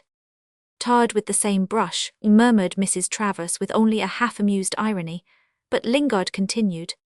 "He was trying to make it up between me and your husband, wasn't he? I was too angry to pay much attention, but I liked him well enough. What pleased me most was the way in which he gave it up. That was done like a gentleman. Do you understand what I mean, Mrs. Travers?" "I quite understand." "Yes, you would," he commented simply. "But just then I was too angry to talk to anybody, and so I cleared out on board my own ship and stayed there, not knowing what to do and wishing you all at the bottom of the sea. Don't mistake me, Mrs. Travers, it's you, the people aft, that I wished at the bottom of the sea. I had nothing against the poor devils on board, they would have trusted me quick enough, so I fumed there till 9 o'clock or a little after," suggested Mrs. Travers impenetrably. "No, till I remembered you," said Lingard with the utmost innocence. "Do you mean to say that you forgot my existence so completely till then? You had spoken to me on board the yacht, you know." "Did I? I thought I 999. What did I say?" "You told me not to touch a dusky princess," answered Mrs. Travers with a short laugh, then with a visible change of mood as if she had suddenly out of a light heart been recalled to the sense of the true situation. "But indeed I meant no harm to this figure of your dream. And look over there. She is pursuing you." Lingard glanced toward the north shore and suppressed an exclamation of remorse. For the second time he discovered that he had forgotten the existence of Hassim and Imada. The canoe was now near enough for its occupants to distinguish plainly the heads of 3 people above the low bulwark of the Emma. Imada let her paddle trail suddenly in the water with the exclamation, "I see the white woman there." Her brother looked over his shoulder and the canoe floated, arrested as if by the sudden power of a spell. "They are no dream to me," muttered Lingard sturdily. Mrs. Travers turned abruptly away to look at the further shore. It was still and empty to the naked eye, and seemed to quiver in the sunshine like an immense painted curtain lowered upon the unknown. "Here's Roger Hassim coming, Jorgensen. I had an idea he would perhaps stay outside." Mrs. Travers heard Lingard's voice at her back and the answering grunt of Jorgensen. She raised deliberately the long glass to her eye, pointing it at the shore.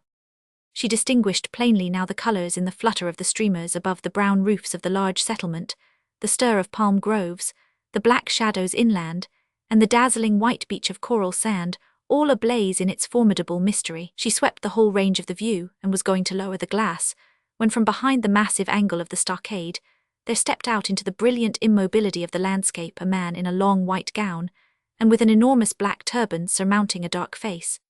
Slow and grave, he paced the beach ominously in the sunshine, an enigmatical figure in an oriental tale, with something weird and menacing in its sudden emergence and lonely progress. With an involuntary gasp, Mrs. Travers lowered the glass. All at once behind her back, she heard a low musical voice beginning to pour out incomprehensible words in a tone of passionate pleading. Hassim and Imada had come on board and had approached Lingard. Yes, it was intolerable to feel that this flow of soft speech, which had no meaning for her, could make its way straight into that man's heart. Part 5, The Point of Honor and the Point of Passion. May I come in? Yes, said a voice within. The door is open. It had a wooden latch. Mr. Travers lifted it while the voice of his wife continued as he entered. Did you imagine I had locked myself in? Did you ever know me lock myself in? Mr. Travers closed the door behind him. No, it has never come to that, he said in a tone that was not conciliatory. In that place, which was a room in a wooden hut and had a square opening without glass, but with a half-closed shutter, he could not distinguish his wife very well at once. She was sitting in an armchair, and what he could see best was her fair hair all loose over the back of the chair. There was a moment of silence. The measured footsteps of two men pacing athwart the quarterdeck of the dead ship Emma, commanded by the derelict shade of Jorgensen, could be heard outside. Jorgensen, on taking up his dead command, had a house of thin boards built on the after deck for his own accommodation, and that of Lingard during his flying visits to the shore of refuge.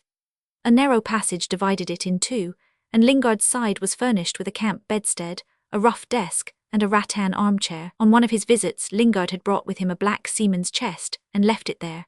Apart from these objects and a small looking-glass worth about £50, and nailed to the wall, there was nothing else in there whatever. What was on Jorgensen's side of the deck-house no one had seen, but from external evidence one could infer the existence of a set of razors. The erection of that primitive deck-house was a matter of propriety rather than of necessity. It was proper that the white men should have a place to themselves on board, but Lingard was perfectly accurate when he told Mrs. Travers that he had never slept there once. His practice was to sleep on deck. As to Jorgensen, if he did sleep at all, he slept very little. It might have been said that he haunted rather than commanded the Emma. His white form flitted here and there in the night or stood for hours, silent, contemplating the sombre glimmer of the lagoon. Mr. Travers' eyes, accustomed gradually to the dusk of the place, could now distinguish more of his wife's person than the great mass of honey-coloured hair. He saw her face, the dark eyebrows and her eyes that seemed profoundly black in the half-light.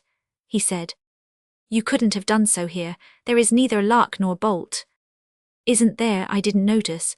I would know how to protect myself without locks and bolts." "I am glad to hear it," said Mr. Travers in a sullen tone, and fell silent again, surveying the woman in the chair. "Indulging your taste for fancy dress," he went on with faint irony. Mrs. Travers clasped her hands behind her head. The wide sleeves slipping back bared her arms to her shoulders. She was wearing a Malay thin cotton jacket, cut low in the neck without a collar, and fastened with wrought silver clasps from the throat downward. She had replaced her yachting skirt by a blue check sarong embroidered with threads of gold.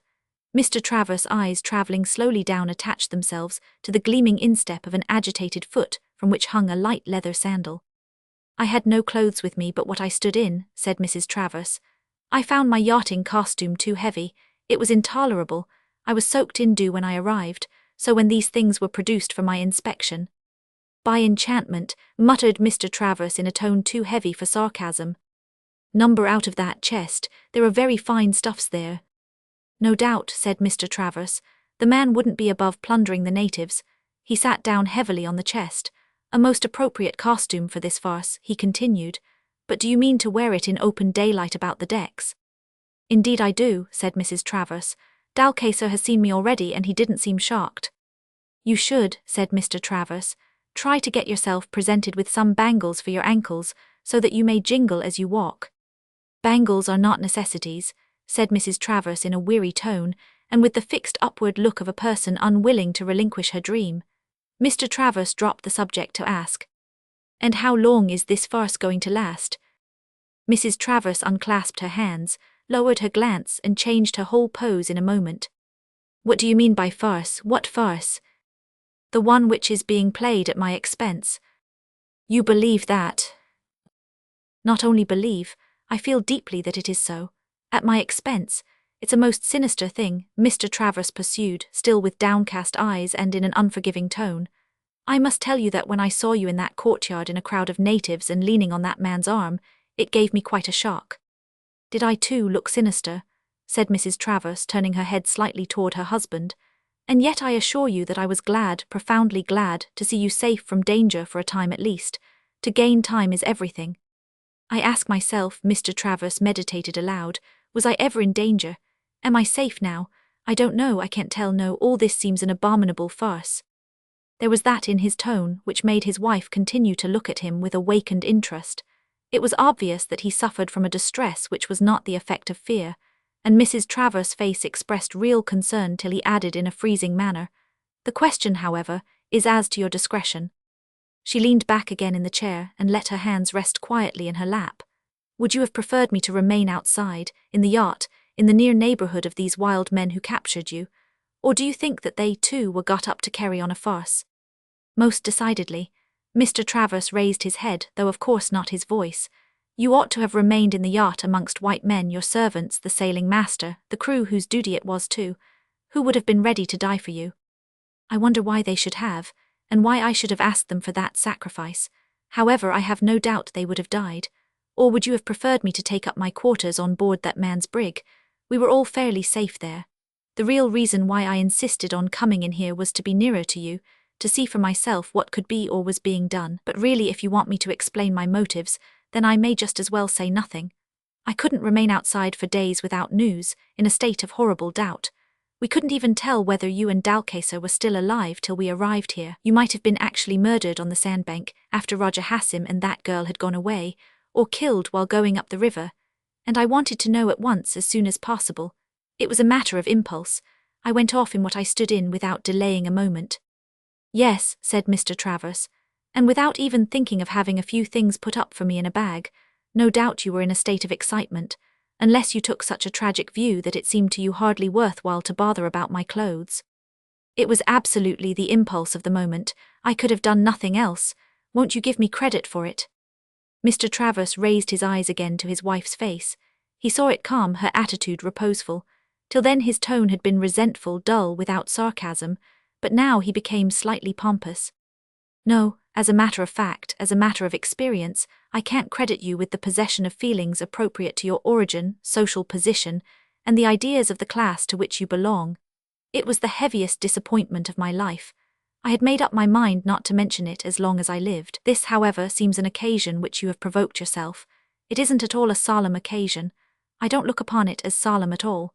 It's very disagreeable and humiliating, but it has presented itself. You have never taken a serious interest in the activities of my life, which of course are its distinction and its value, and why you should be carried away suddenly by a feeling toward the mere man I don't understand. Therefore you don't approve," Mrs. Travers commented in an even tone. "But I assure you, you may safely.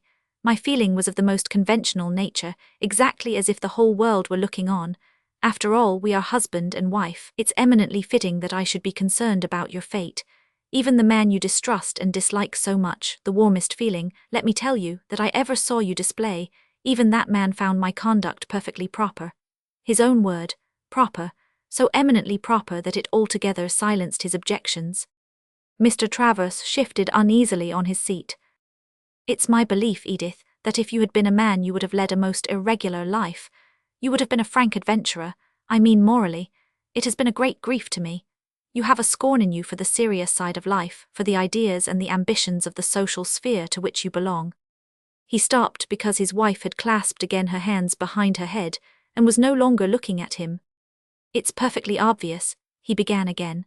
"We have been living amongst most distinguished men and women, and your attitude to them has been always so negative. You would never recognize the importance of achievements, of acquired positions. I don't remember you ever admiring frankly any political or social success. I ask myself what after all you could possibly have expected from life. I could never have expected to hear such a speech from you. As to what I did expect, I must have been very stupid." "No, you are anything but that," declared Mr. Travers conscientiously. "It isn't stupidity." He hesitated for a moment. It's a kind of willfulness, I think. I preferred not to think about this grievous difference in our points of view, which, you will admit, I could not have possibly foreseen before we. A sort of solemn embarrassment had come over Mr. Travers. Mrs. Travers, leaning her chin on the palm of her hand, stared at the bare matchboard side of the hut. "Do you charge me with profound girlish duplicity?" she asked very softly. The inside of the deckhouse was full of stagnant heat, perfumed by a slight scent, which seemed to emanate from the loose mass of Mrs. Travers' hair. Mr. Travers evaded the direct question, which struck him as lacking fineness even to the point of impropriety. "I must suppose that I was not in the calm possession of my insight and judgment in those days," he said. I was not in a critical state of mind at the time," he admitted further, but even after going so far he did not look up at his wife, and therefore missed something like the ghost of a smile on Mrs. Travers' lips. That smile was tinged with skepticism, which was too deep-seated for anything but the faintest expression. Therefore she said nothing, and Mr. Travers went on as if thinking aloud. "Your conduct was, of course, above reproach, but you made for yourself a detestable reputation of mental superiority, expressed ironically. You inspired mistrust in the best people. You were never popular." "I was bored," murmured Mrs. Travers in a reminiscent tone, and with her chin resting in the hollow of her hand. Mr. Travers got up from the seaman's chest as unexpectedly as if he had been stung by a wasp, but of course, with a much slower and more solemn motion. "The matter with you, Edith, is that at heart you are perfectly primitive." Mrs. Travers stood up too, with a supple, leisurely movement, and raising her hands to her hair turned half away with a pensive remark. "Imperfectly civilized." "Imperfectly disciplined," corrected Mr. Travers after a moment of dreary meditation. She let her arms fall and turned her head. "No, don't say that," she protested with strange earnestness. "I am the most severely disciplined person in the world. I am tempted to say that my discipline has stopped at nothing short of killing myself. I suppose you can hardly understand what I mean." Mr. Travers made a slight grimace at the floor. "I shall not try," he said. "It sounds like something that a barbarian hating the delicate complexities and the restraints of a nobler life might have said. From you it strikes me as willful bad taste. I have often wondered at your tastes. You have always liked extreme opinions, exotic costumes, lawless characters, romantic personalities, like Dalcacer." "Poor Mr. Dalcacer," murmured Mrs. Travers. "A man without any ideas of duty or usefulness," said Mr. Travers acidly. "What are you pitying him for?" "Why, for finding himself in this position out of mere good nature. He had nothing to expect from joining our voyage, no advantage for his political ambitions, or anything of the kind. I suppose you asked him on board to break our tete-a-tete, which must have grown wearisome to you." "I am never bored," declared Mr. Travers. "Dalcacer seemed glad to come, and being a Spaniard, the horrible waste of time cannot matter to him in the least."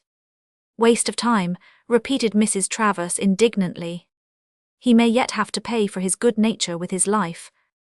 Mr. Travers could not conceal a movement of anger. "Ah, I forgot those assumptions," he said between his clenched teeth. "He is a mere Spaniard. He takes this farcical conspiracy with perfect nonchalance. Decayed races have their own philosophy. He takes it with a dignity of his own." "I don't know what you call his dignity. I should call it lack of self-respect." "Why, because he is quiet and courteous and reserves his judgment. And allow me to tell you, Martin, that you are not taking our troubles very well. You can't expect from me all those foreign affectations. I am not in the habit of compromising with my feelings." Mrs. Travers turned completely round and faced her husband. "You sulk," she said. Mr. Travers jerked his head back a little as if to let the word go past. "I am outraged," he declared. Mrs. Travers recognized there something like real suffering. "I assure you," she said, seriously, for she was accessible to pity, "I assure you that this strange Lingard has no idea of your importance. He doesn't know anything of your social and political position and still less of your great ambitions." Mr. Travers listened with some attention. "Couldn't you have enlightened him?" he asked. "It would have been no use. His mind is fixed upon his own position and upon his own sense of power. He is a man of the lower classes." "He is a brute," said Mr. Travers obstinately, and for a moment those two looked straight into each other's eyes. "Oh," said Mrs. Travers slowly, "you are determined not to compromise with your feelings." An undertone of scorn crept into her voice. "But shall I tell you what I think? I think," and she advanced her head slightly toward the pale, unshaven face that confronted her dark eyes. I think that for all your blind scorn you judge the man well enough to feel that you can indulge your indignation with perfect safety. Do you hear, with perfect safety? Directly she had spoken she regretted these words. Really it was unreasonable to take Mr. Travers' tricks of character more passionately on this spot of the eastern archipelago, full of obscure plots and warring motives, than in the more artificial atmosphere of the town. After all, what she wanted was simply to save his life, not to make him understand anything. Mr. Travers opened his mouth, and without uttering a word shut it again. His wife turned toward the looking-glass nailed to the wall. She heard his voice behind her. "Edith, where's the truth in all this?" She detected the anguish of a slow mind with an instinctive dread of obscure places wherein new discoveries can be made. She looked over her shoulder to say, "It's on the surface, I assure you, altogether on the surface." She turned again to the looking-glass where her own face met her with dark eyes and a fair mist of hair above the smooth forehead, but her words had produced no soothing effect. "But what does it mean?" cried Mr. Travers. "Why doesn't the fellow apologize? Why are we kept here? Are we being kept here? Why don't we get away? Why doesn't he take me back on board my yacht? What does he want from me? How did he procure our release from these people on shore who he says intended to cut our throats? Why did they give us up to him instead?" Mrs. Travers began to twist her hair on her head. Matters of high policy and of local politics, conflict of personal interests, mistrust between the parties, intrigues of individuals. You ought to know how that sort of thing works. His diplomacy made use of all that. The first thing to do was not to liberate you, but to get you into his keeping. He is a very great man here, and let me tell you that your safety depends on his dexterity in the use of his prestige, rather than on his power which he cannot use. If you would let him talk to you, I am sure he would tell you as much as it is possible for him to disclose. I don't want to be told about any of his rascalities, but haven't you been taken into his confidence? Completely, admitted Mrs. Travers, peering into the small looking-glass. What is the influence you brought to bear upon this man? It looks to me as if our fate were in your hands.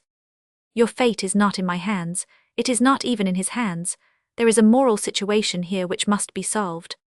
Ethics of blackmail, commented Mr. Travers with unexpected sarcasm. It flashed through his wife's mind that perhaps she didn't know him so well as she had supposed. It was as if the polished and solemn crust of hard proprieties had cracked slightly, here and there under the strain, disclosing the mere wrong-headedness of a common mortal. But it was only manner that had cracked a little. The marvellous stupidity of his conceit remained the same. She thought that this discussion was perfectly useless, and as she finished putting up her hair she said, "I think we had better go on deck now." "You propose to go out on deck like this?" muttered Mr. Travers with downcast eyes. "Like this, certainly, it's no longer a novelty. Who is going to be shocked?" Mr. Travers made no reply. What she had said of his attitude was very true. He sulked at the enormous offensiveness of men, things and events, of words and even of glances which he seemed to feel physically resting on his skin like a pain, like a degrading contact. He managed not to wince, but he sulked. His wife continued, "And let me tell you that those clothes are fit for a princess. I mean they are of the quality, material and style custom prescribes for the highest in the land, a far distant land where I am informed women rule as much as the men. In fact, they were meant to be presented to an actual princess in due course. They were selected with the greatest care for that child Imada, Captain Lingard." Mr. Travers made an inarticulate noise, partaking of a groan and a grunt. "Well, I must call him by some name, and this I thought would be the least offensive for you to hear. After all, the man exists, but he is known also on a certain portion of the earth's surface as King Tom. Dalcaster is greatly taken by that name. It seems to him wonderfully well adapted to the man, in its familiarity and deference, and if you prefer—" "I would prefer to hear nothing," said Mr. Travers distinctly. "Not a single word, not even from you till I am a free agent again. But words don't touch me. Nothing can touch me, neither your sinister warnings nor the moods of levity which you think proper to display before a man whose life, according to you, hangs on a thread." "I never forget it for a moment," said Mrs. Travers. "And I not only know that it does, but I also know the strength of the thread. It is a wonderful thread. You may say if you like it has been spun by the same fate which made you what you are." Mr. Travers felt awfully offended. He had never heard anybody, let alone his own self, addressed in such terms. The tone seemed to question his very quality. He reflected with shocked amazement that he had lived with that woman for 8 years, and he said to her gloomily, "You talk like a pagan." It was a very strong condemnation, which apparently Mrs. Travers had failed to hear, for she pursued with animation. But really, you can't expect me to meditate on it all the time or shut myself up here and mourn the circumstances from morning to night. It would be morbid. Let us go on deck. And you look simply heathenish in this costume, Mr. Travers went on as though he had not been interrupted, and with an accent of deliberate disgust. Her heart was heavy, but everything he said seemed to force the tone of levity on to her lips. As long as I don't look like a guy, she remarked negligently, and then caught the direction of his lurid stare, which as a matter of fact was fastened on her bare feet. She checked herself. Oh yes, if you prefer it I will put on my stockings, but you know I must be very careful of them. It's the only pair I have here. I have washed them this morning in that bathroom which is built over the stern. They are now drying over the rail just outside. Perhaps you will be good enough to pass them to me when you go on deck. Mr. Travers spun round and went on deck without a word. As soon as she was alone, Mrs. Travers pressed her hands to her temples, a gesture of distress which relieved her by its sincerity. The measured footsteps of two men came to her plainly from the deck, rhythmic and double, with a suggestion of tranquil and friendly intercourse. She distinguished particularly the footfalls of the man whose life's orbit was most remote from her own. And yet the orbits had cut. A few days ago she could not have even conceived of his existence, and now he was the man whose footsteps, it seemed to her, her ears could single unerringly in the tramp of a crowd. It was indeed a fabulous thing. In the half-light of her overheated shelter, she let an irresolute, frightened smile pass off her lips before she, too, went on deck. Roman II. An ingeniously constructed framework of light posts and thin laths occupied the greater part of the deck amidships of the Emma. The four walls of that airy structure were made of muslin. It was comparatively lofty. A door-like arrangement of light battens filled with calico was further protected by a system of curtains calculated to baffle the pursuit of mosquitoes that haunted the shores of the lagoon in great singing clouds from sunset till sunrise. A lot of fine mats covered the deck space within the transparent shelter devised by Lingard and Jorgensen to make Mrs. Travers' existence possible during the time when the fate of the two men, and indeed probably of everybody else on board the Emma, had to hang in the balance. Very soon Lingard's unbidden and fatal guests had learned the trick of stepping in and out of the place quickly. Mr. Dalcaser performed the feat without apparent haste, almost nonchalantly, yet as well as anybody. It was generally conceded that he had never let a mosquito in together with himself. Mr. Travers dodged in and out without grace and was obviously much irritated at the necessity. Mrs. Travers did it in a manner all her own, with marked cleverness and an unconscious air. There was an improvised table in there and some wicker armchairs which Jorgensen had produced from somewhere in the depths of the ship. It was hard to say what the inside of the Emma did not contain. It was crammed with all sorts of goods like a general store. That old hulk was the arsenal and the war chest of Lingard's political action. She was stocked with muskets and gunpowder, with bales of longcloth of cotton prints of silks, with bags of rice and currency brass guns. She contained everything necessary for dealing death and distributing bribes, to act on the cupidity and upon the fears of men, to march and to organize, to feed the friends and to combat the enemies of the cause. She held wealth and power in her flanks, that grounded ship that would swim no more, without masts and with the best part of her deck cumbered by the two structures of thin boards and of transparent muslin.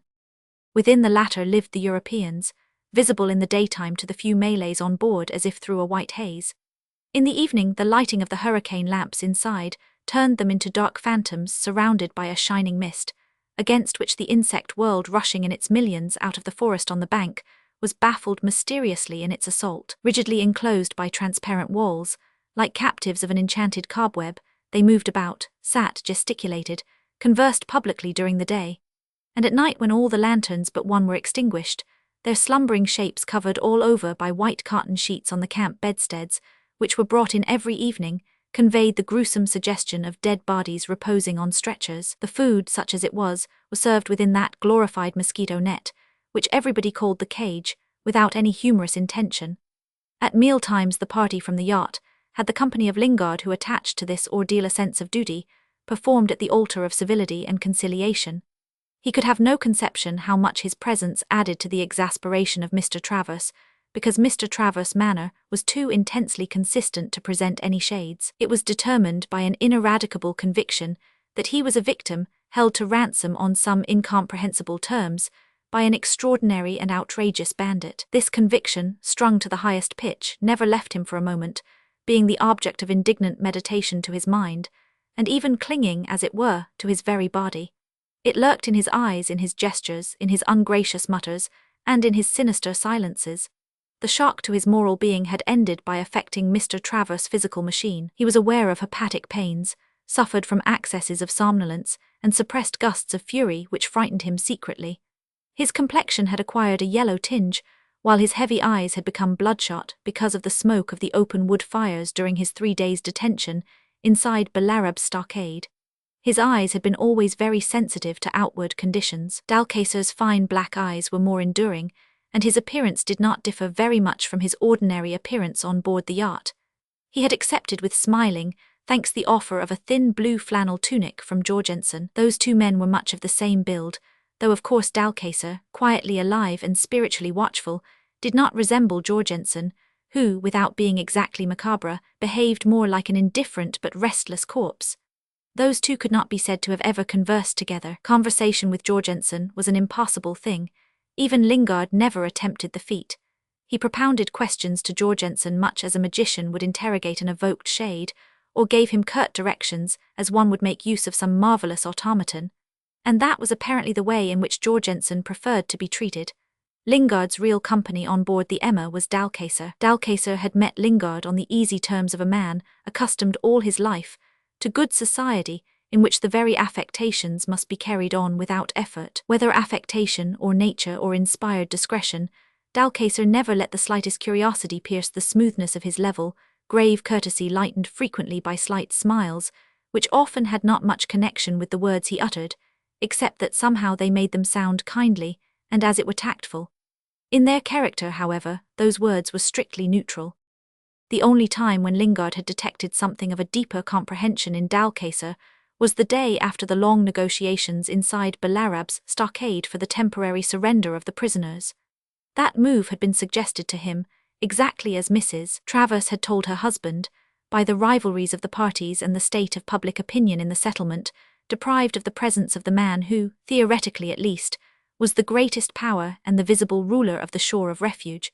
Belarab still lingered at his father's tomb. Whether that man of the embittered and pacific heart had withdrawn there to meditate upon the unruliness of mankind and the thankless nature of his task, or whether he had gone there simply to bathe in a particularly clear pool which was a feature of the place, give himself up to the enjoyment of a certain fruit which grew in profusion there, and indulge for a time in a scrupulous performance of religious exercises, his absence from the settlement was a fact of the utmost gravity. It is true that the prestige of a long unquestioned rulership and the long-settled mental habits of the people had caused the captives to be taken straight to Belarab's stockade, as a matter of course. Belarab at a distance could still outweigh the power on the spot of Tenga, whose secret purposes were no better known, who was jovial, talkative, outspoken, and pugnacious, but who was not a professed servant of God famed for many charities and a scrupulous performance of pious practices, and who also had no father who had achieved a local saintship. But Belarab, with his glamour of asceticism and melancholy together with a reputation for severity,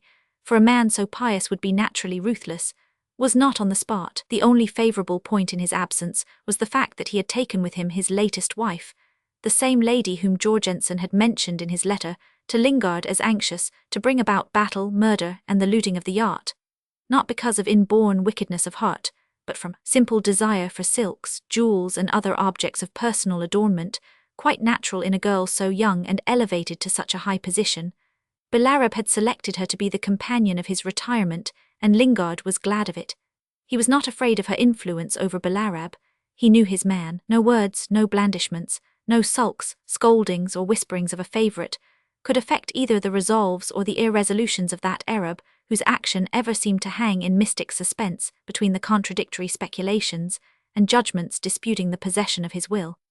It was not what Belarab would either suddenly do or leisurely determine upon that Lingard was afraid of. The danger was that in his taciturn hesitation, which had something hopelessly godlike in its remote calmness, the man would do nothing and leave his white friend face to face with unruly impulses against which Lingard had no means of action, but force which he dared not use since it would mean the destruction of his plans and the downfall of his hopes, and worse still would wear an aspect of treachery to Hassim and Imada, those fugitives whom he had snatched away from the jaws of death on a night of storm, and had promised to lead back in triumph to their own country he had seen, but once, sleeping unmoved under the wrath and fire of heaven. On the afternoon of the very day he had arrived with her on board the Emma, to the infinite disgust of Jorgensen, Lingard held with Mrs. Travers, after she had had a couple of hours' rest, a long, fiery and perplexed conversation. From the nature of the problem, it could not be exhaustive, but toward the end of it they were both feeling thoroughly exhausted. Mrs. Travers had no longer to be instructed as to facts and possibilities. She was aware of them only too well, and it was not her part to advise or argue. She was not called upon to decide or to plead. The situation was far beyond that, but she was worn out with watching the passionate conflict within the man who was both so desperately reckless and so rigidly restrained in the very ardor of his heart and the greatness of his soul. It was a spectacle that made her forget the actual questions at issue. This was no stage play, and yet she had caught herself looking at him with bated breath as at a great actor on a darkened stage, in some simple and tremendous drama. He extorted from her a response to the forces that seemed to tear at his single-minded brain, at his guileless breast. He shook her with his own struggles, he possessed her with his emotions and imposed his personality as if its tragedy were the only thing worth considering in this matter. And yet what had she to do with all those obscure and barbarous things? Obviously nothing. Unluckily, she had been taken into the confidence of that man's passionate perplexity, a confidence provoked apparently by nothing but the power of her personality. She was flattered, and even more she was touched by it. She was aware of something that resembled gratitude and provoked a sort of emotional return as between equals who had secretly recognized each other's value. Yet at the same time, she regretted not having been left in the dark. As much in the dark as Mr. Travers himself or Dalcaser, though as to the latter it was impossible to say how much precise, unaccountable, intuitive knowledge was buried under his unruffled manner. Dalcaser was the sort of man whom it would be much easier to suspect of anything in the world than ignorance or stupidity. Naturally, he couldn't know anything definite or even guess at the bare outline of the facts, but somehow he must have scented the situation in those few days of contact with Lingard. He was an acute and sympathetic observer in all his secret aloofness from the life of men, which was so very different from Jorgensen's secret divorce from the passions of this earth. Mrs. Travers would have liked to share with Dalcaser the burden, for it was a burden of Lingard's story. After all, she had not provoked those confidences, neither had that unexpected adventurer from the sea laid on her an obligation of secrecy. No, not even by implication. He had never said to her that she was the only person whom he wished to know that story. No, what he had said was that she was the only person to whom he could tell the tale himself, as if no one else on earth had the power to draw it from him. That was the sense and nothing more. Yes, it would have been a relief to tell Dalcaser. It would have been a relief to her feeling of being shut off from the world alone, with Lingard as if within the four walls of a romantic palace, and in an exotic atmosphere. Yes, that relief and also another, that of sharing the responsibility with somebody fit to understand. Yet she shrank from it, with unaccountable reserve, as if by talking of Lingard with Dalcaser she was bound to give him an insight into herself. It was a vague uneasiness, and yet so persistent that she felt it too when she had to approach and talk to Lingard under Dalcaser's eyes. Not that Mr. Dalcaser would ever dream of staring or even casting glances, but was he averting his eyes on purpose? That would be even more offensive. "I am stupid," whispered Mrs. Travers to herself with a complete and reassuring conviction. Yet she waited motionless till the footsteps of the two men stopped outside the deck-house, then separated and died away before she went out on deck. She came out on deck some time after her husband, as if in intended contrast to the conflicts of men, a great aspect of serenity lay upon all visible things. Mr. Travers had gone inside the cage in which he really looked like a captive and thoroughly out of place. Dalcaser had gone in there too, but he preserved, or was it an illusion, an air of independence. It was not that he put it on. Like Mr. Travers, he sat in a wicker armchair in very much the same attitude as the other gentleman and also silent, but there was somewhere a subtle difference which did away with the notion of captivity. Moreover, Dalcaser had that peculiar gift of never looking out of place in any surroundings. Mrs. Travers, in order to save her European boots for active service, had been persuaded to use a pair of leather sandals also extracted from that seaman's chest in the deck-house. An additional fastening had been put on them, but she could not avoid making a delicate clatter as she walked on the deck. No part of her costume made her feel so exotic.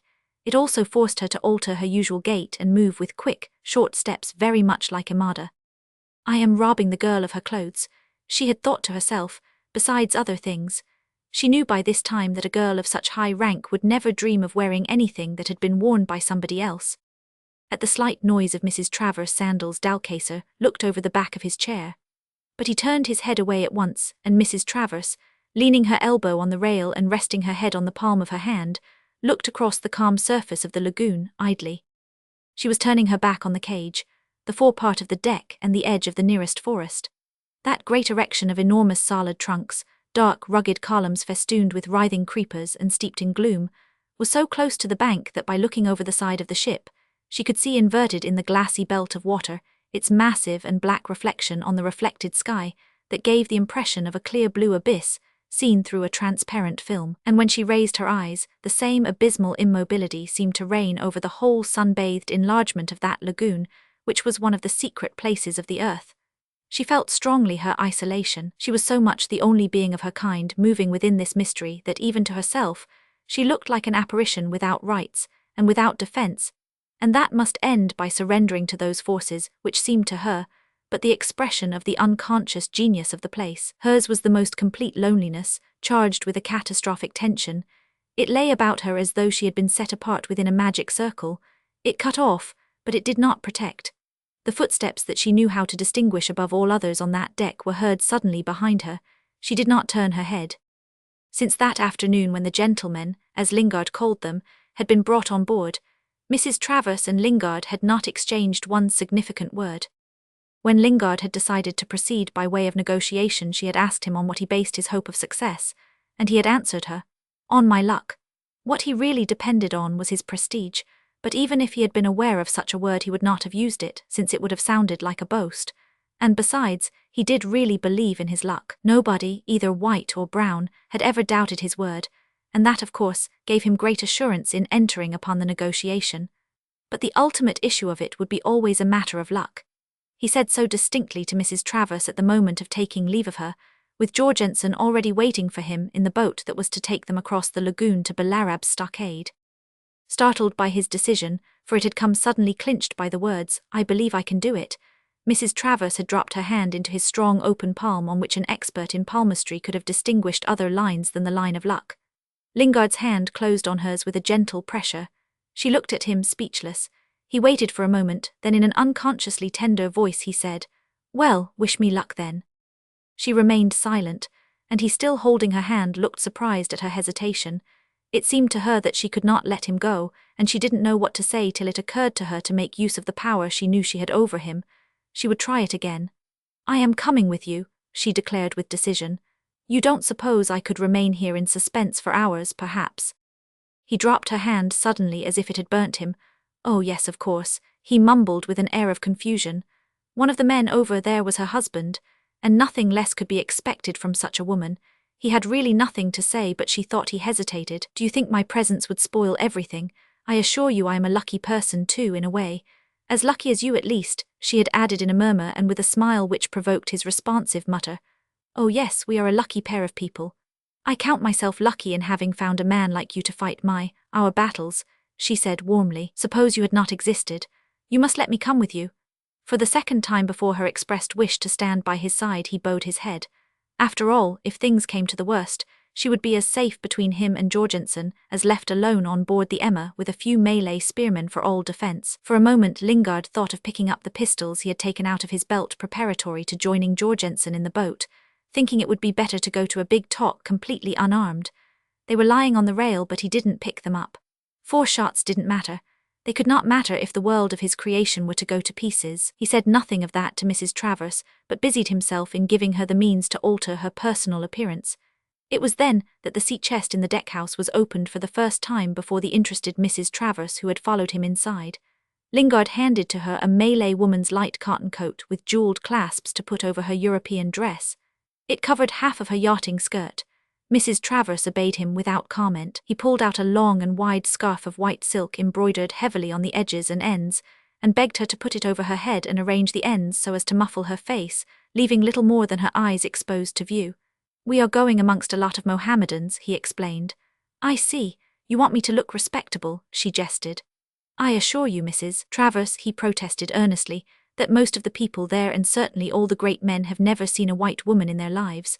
But perhaps you would like better one of those other scarves. There are 3 in there. No, I like this one well enough. They are all very gorgeous. I see that the princess is to be sent back to her land with all possible splendor. What a thoughtful man you are, Captain Lingard. That child will be touched by your generosity. Will I do like this? Yes, said Lingard, averting his eyes. Mrs. Travers followed him into the boat where the Malays stared in silence while Jorgensen, stiff and angular, gave no sign of life, not even so much as a movement of the eyes. Lingard settled her in the stern sheets and sat down by her side. The ardent sunshine devoured all colors.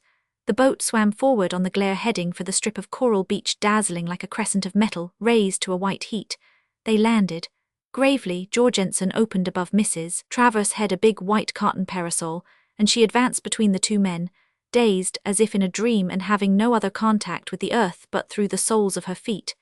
Everything was still, empty, incandescent, and fantastic. Then when the gate of the stockade was thrown open, she perceived an expectant and still multitude of bronze figures draped in colored stuffs. They crowded the patches of shade under the 3 lofty forest trees, left within the enclosure between the sun-smitten empty spaces of hard-baked ground.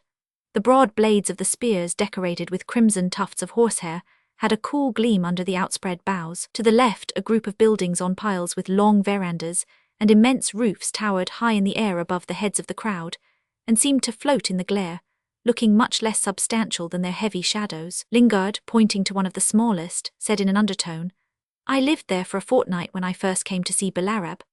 And Mrs. Travers felt more than ever as if walking in a dream when she perceived beyond the rails of its veranda, and visible from head to foot 2 figures in an armor of chain mail, with pointed steel helmets crested with white and black feathers, and guarding the closed door. A high bench draped in Turkey cloth stood in an open space of the great audience shed. Lingard led her up to it. Jorgensen on her other side closed the parasol calmly, and when she sat down between them the whole throng before her eyes sank to the ground, with one accord, disclosing in the distance of the courtyard a lonely figure leaning against the smooth trunk of a tree. A white cloth was fastened round his head by a yellow cord. Its pointed ends fell on his shoulders, framing a thin dark face with large eyes. A silk cloak striped black and white fell to his feet, and in the distance he looked aloof and mysterious in his erect and careless attitude, suggesting assurance and power. Lingard, bending slightly, whispered into Mrs. Travers' ear that man, apart and dominating the scene, was Daman, the supreme leader of the Ilanans, the one who had ordered the capture of those gentlemen in order perhaps to force his hand. The 2 barbarous, half-naked figures covered with ornaments and charms, squatting at his feet with their heads enfolded in crimson and gold handkerchiefs, and with straight swords lying across their knees, were the Pandurans who carried out the order, and had brought the captives into the lagoon. But the 2 men in chain armor on watch outside the door of the small house were Belarab's 2 particular bodyguards, who got themselves up in that way only on very great occasions. They were the outward and visible sign that the prisoners were in Belarab's keeping, and this was good so far. The pity was that the great chief himself was not there. Then Lingard assumed a formal pose, and Mrs. Travers stared into the great courtyard, and with rows and rows of faces ranged on the ground at her feet, felt a little giddy for a moment. Every movement had died in the crowd. Even the eyes were still under the variegated mass of coloured headkerchiefs, while beyond the open gate a noble palm tree looked intensely black against the glitter of the lagoon and the pale incandescence of the sky. Mrs. Travers, gazing that way, wondered at the absence of Hassim and Imada, but the girl might have been somewhere within one of the houses with the ladies of Belarab's stockade. Then suddenly Mrs. Travers became aware that another bench had been brought out and was already occupied by 5 men dressed in gorgeous silks and embroidered velvets, round-faced and grave. Their hands reposed on their knees, but one amongst them, clad in a white robe and with a large nearly black turban on his head, leaned forward a little with his chin in his hand. His cheeks were sunken, and his eyes remained fixed on the ground as if to avoid looking at the infidel woman. She became aware suddenly of a soft murmur, and glancing at Lingard, she saw him in an attitude of impassive attention. The momentous negotiations had begun, and it went on like this in low undertones with long pauses, and in the immobility of all the attendants squatting on the ground, with the distant figure of Daman far off in the shade towering over all the assembly. But in him, too, Mrs. Travers could not detect the slightest movement, while the slightly modulated murmurs went on enveloping her in a feeling of peace. The fact that she couldn't understand anything of what was said soothed her apprehensions.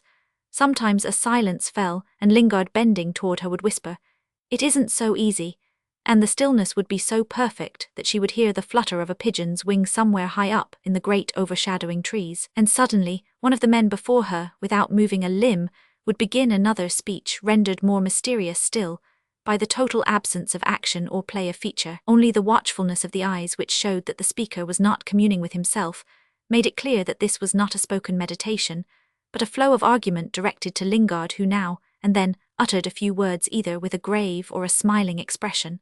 They were always followed by murmurs which seemed mostly to her to convey assent, and then a reflective silence would reign again, and the immobility of the crowd would appear more perfect than before.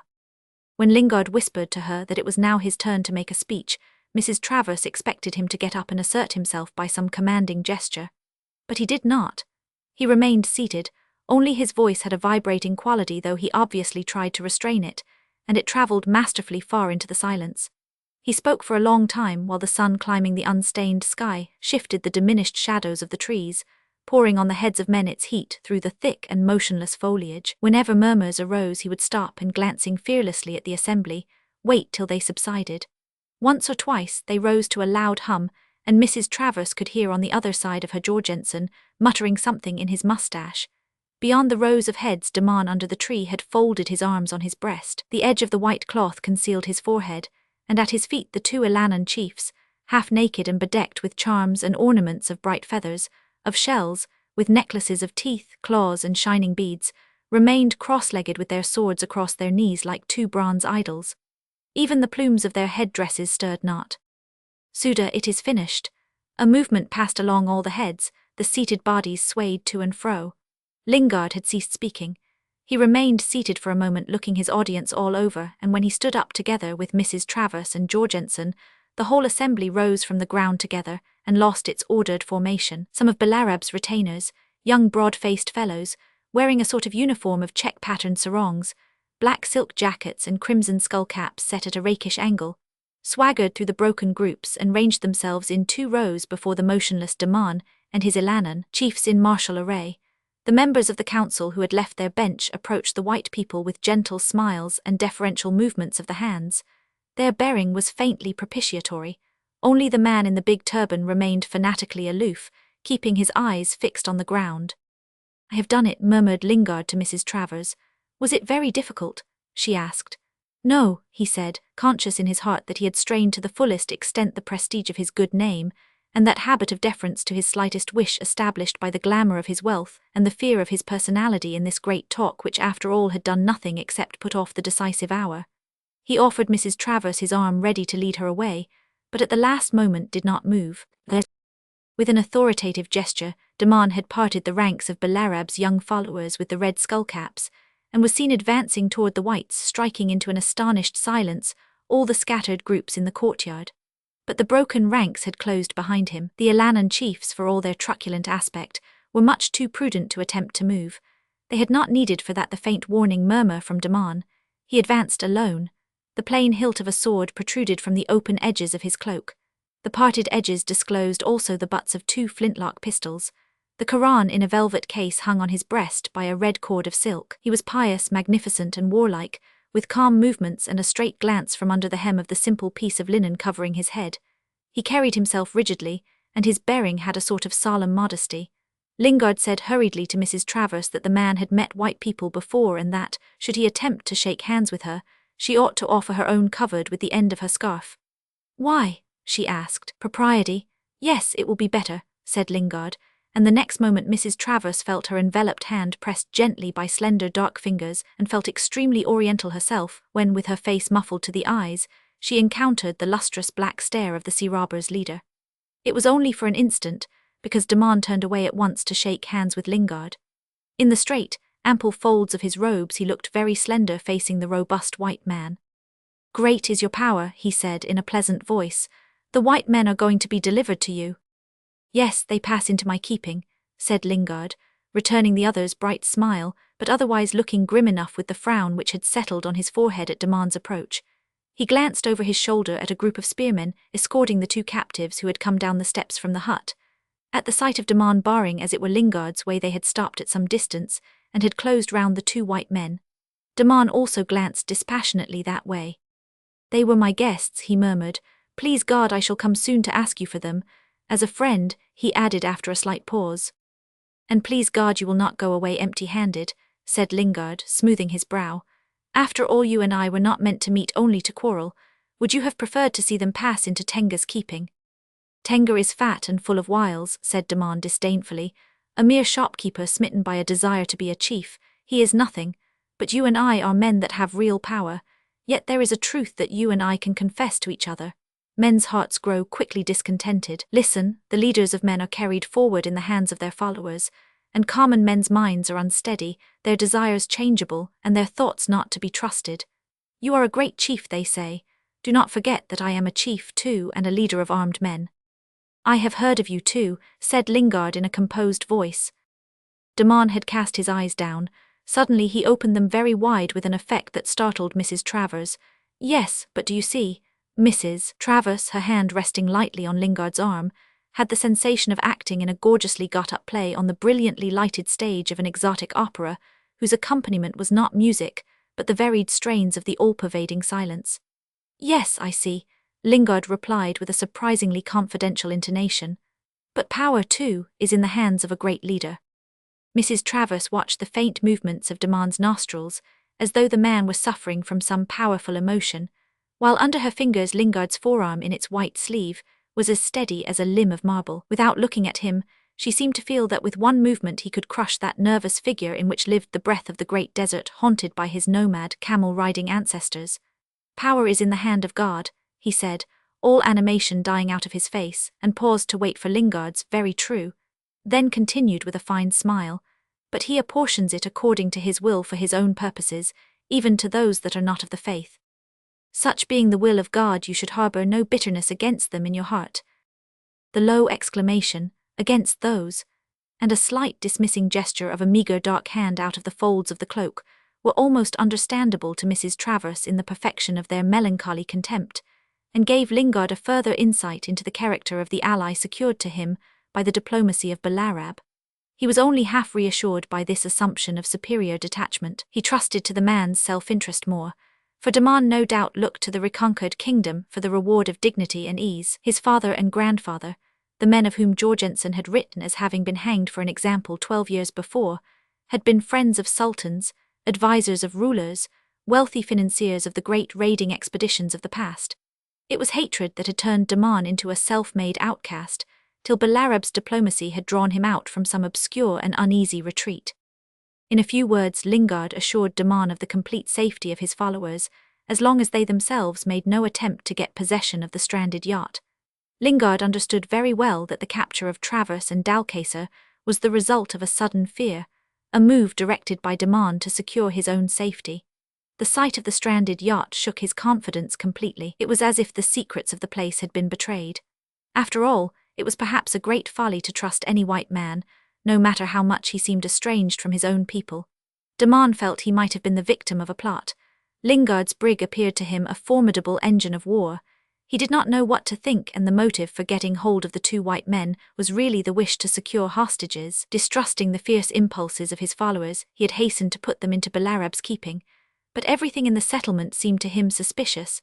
Balarab's absence, Jorgensen's refusal to make over at once the promised supply of arms and ammunition. And now that white man had by the power of his speech got them away from Balarab's people. So much influence filled Daman with wonder and awe. A recluse for many years in the most obscure corner of the archipelago, he felt himself surrounded by intrigues. But the alliance was a great thing too. He did not want to quarrel. He was quite willing for the time being to accept Lingard's assurance that no harm should befall his people encamped on the sandbanks. Attentive and slight, he seemed to let Lingard's deliberate words sink into him. The force of that unarmed big man seemed overwhelming. He bowed his head slowly.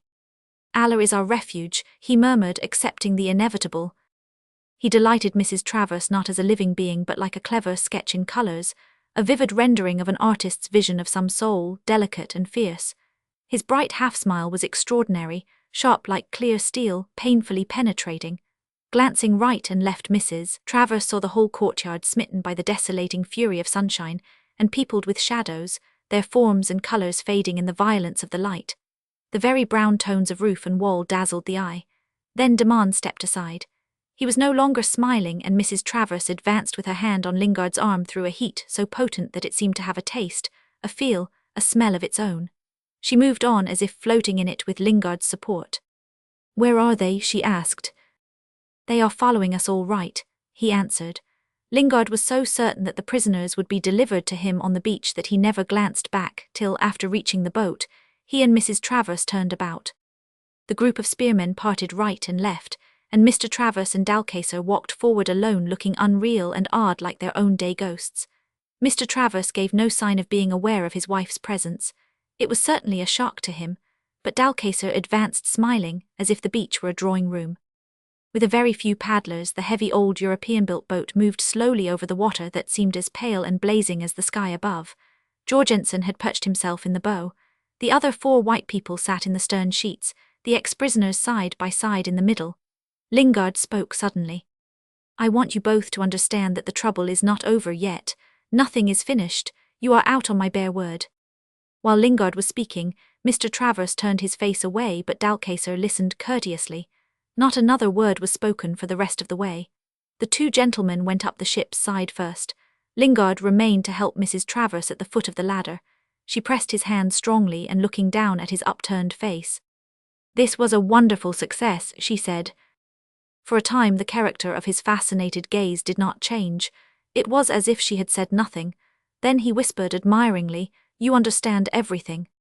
She moved her eyes away, and had to disengage her hand, to which he clung for a moment, giddy, like a man falling out of the world. Roman 3. Mrs. Travers, acutely aware of Lingard behind her, remained gazing over the lagoon. After a time he stepped forward and placed himself beside her close to the rail. She went on staring at the sheet of water turned to deep purple under the sunset sky. "Why have you been avoiding me since we came back from the stockade?" she asked in a deadened voice. "There is nothing to tell you till Roger Hassim and his sister Imada return with some news," Lingard answered in the same tone. "Has my friend succeeded? Will Balarab listen to any arguments? Will he consent to come out of his shell? Is he on his way back? I wish I knew. Not a whisper comes from there. He may have started 2 days ago, and he may be now near the outskirts of the settlement. Or he may have gone into camp halfway down from some whim or other, or he may be already arrived for all I know. We should not have seen him. The road from the hills does not lead along the beach." He snatched nervously at the long glass and directed it at the dark stockade. The sun had sunk behind the forests, leaving the contour of the treetops outlined by a thread of gold under a band of delicate green lying across the lower sky. Higher up, a faint crimson glow faded into the darkened blue overhead. The shades of the evening deepened over the lagoon, clung to the sides of the Emma, and to the forms of the further shore. Lingard laid the glass down. "Mr. Dalcacer, too, seems to have been avoiding me," said Mrs. Travers. "You are on very good terms with him, Captain Lingard." "He is a very pleasant man," murmured Lingard absently. "But he says funny things sometimes. He inquired the other day if there were any playing cards on board, and when I asked him if he liked card playing, just for something to say, he told me with that queer smile of his that he had read a story of some people condemned to death who passed the time before execution playing card games with their guards." "And what did you say?" "I told him that there were probably cards on board somewhere. Jorgensen would know. Then I asked him whether he looked on me as a jailer. He was quite startled and sorry for what he said." "It wasn't very kind of you, Captain Lingard." It slipped out awkwardly, and we made it up with a laugh. Mrs. Travers leaned her elbows on the rail and put her head into her hands. Every attitude of that woman surprised Lingard by its enchanting effect upon himself. He sighed, and the silence lasted for a long while. "I wish I had understood every word that was said that morning." "That morning," repeated Lingard. "What morning do you mean?" "I mean the morning when I walked out of Balarab's stockade on your arm, Captain Lingard, at the head of the procession. It seemed to me that I was walking on a splendid stage in a scene from an opera, in a gorgeous show fit to make an audience hold its breath. You can't possibly guess how unreal all this seemed, and how artificial I felt myself. An opera, you know." "I know, I was a gold digger at one time. Some of us used to come down to Melbourne with our pockets full of money. I dare say it was poor enough to what you must have seen, but once I went to a show like that. It was a story acted to music. All the people went singing through it right to the very end." "How it must have jarred on your sense of reality," said Mrs. Travers, still not looking at him. "You don't remember the name of the opera?" "No, I never troubled my head about it. We are lot never 999.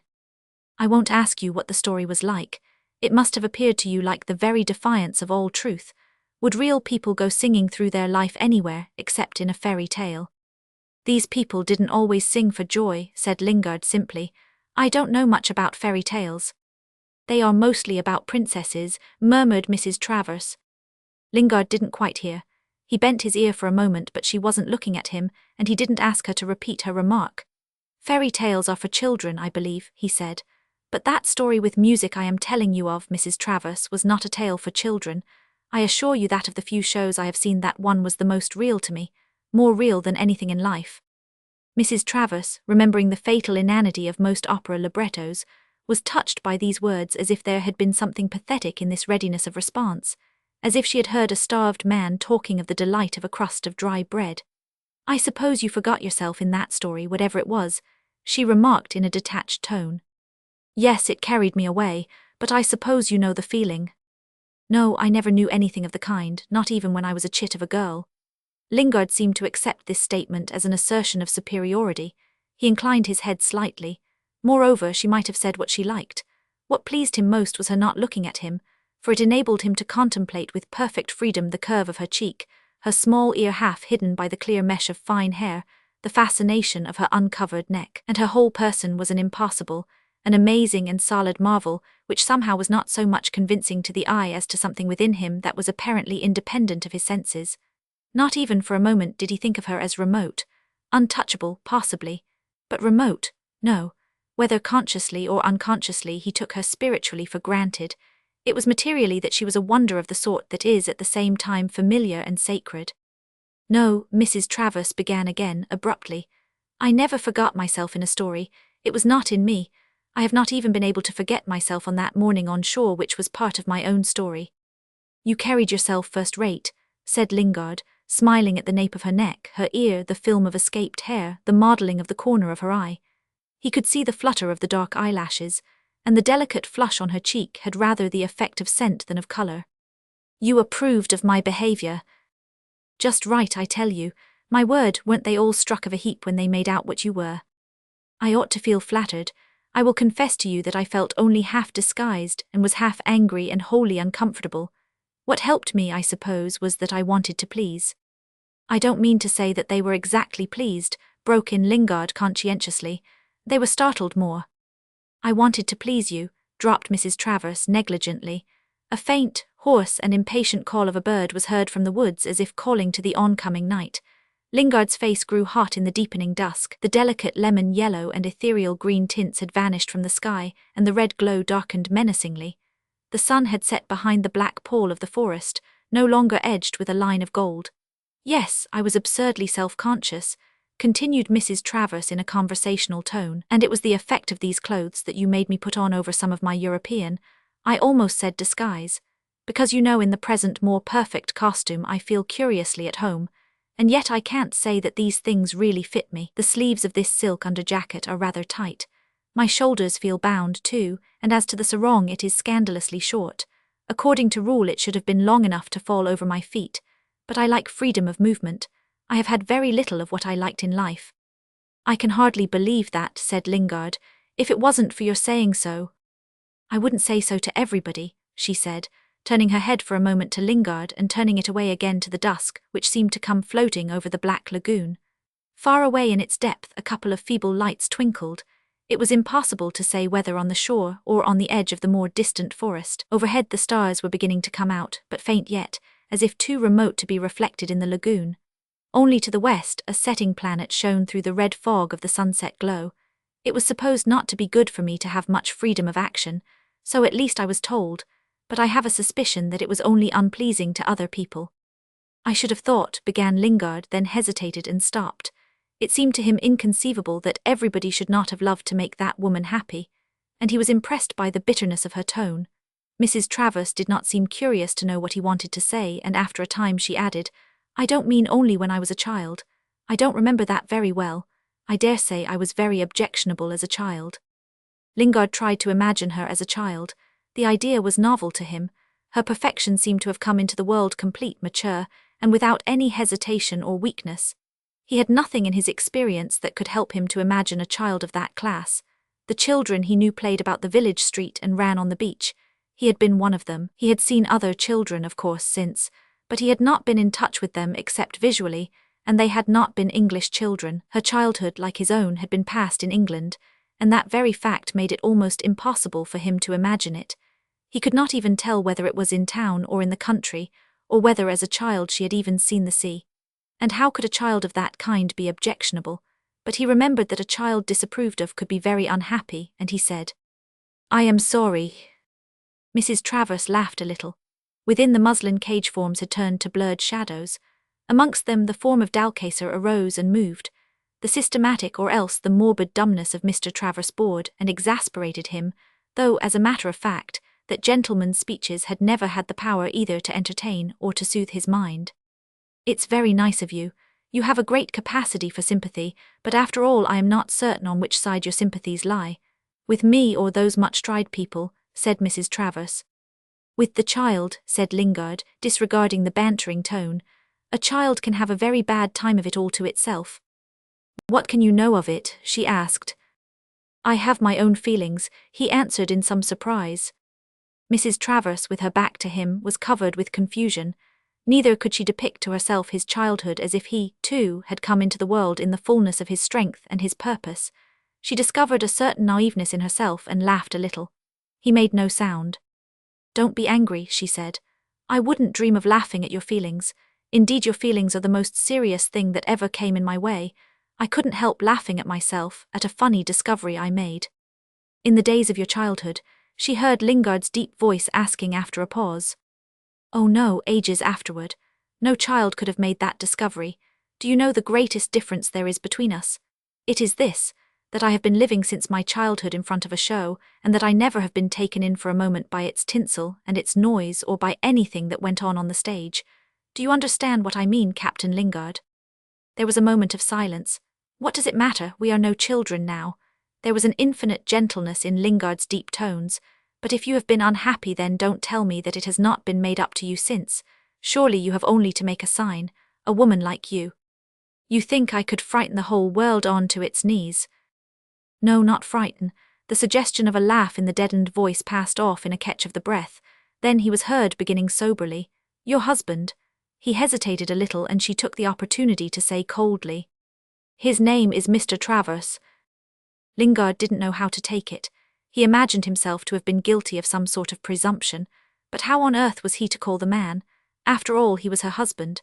That idea was disagreeable to him, because the man was also inimical in a particularly unreasonable and galling manner. At the same time, he was aware that he didn't care a bit for his enmity, and had an idea that he would not have cared for his friendship either. And suddenly he felt very much annoyed. "Yes, that's the man I mean," he said in a contemptuous tone.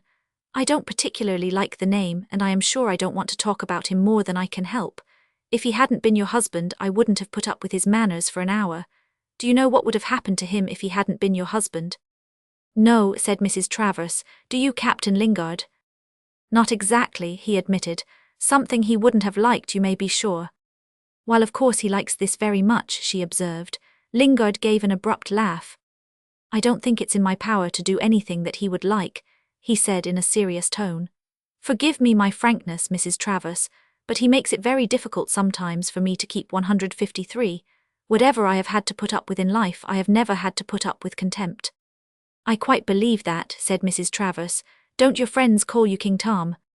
"Nobody that I care for. I have no friends. Oh yes, they call me that." "You have no friends." "Not I," he said with decision. "A man like me has no chums."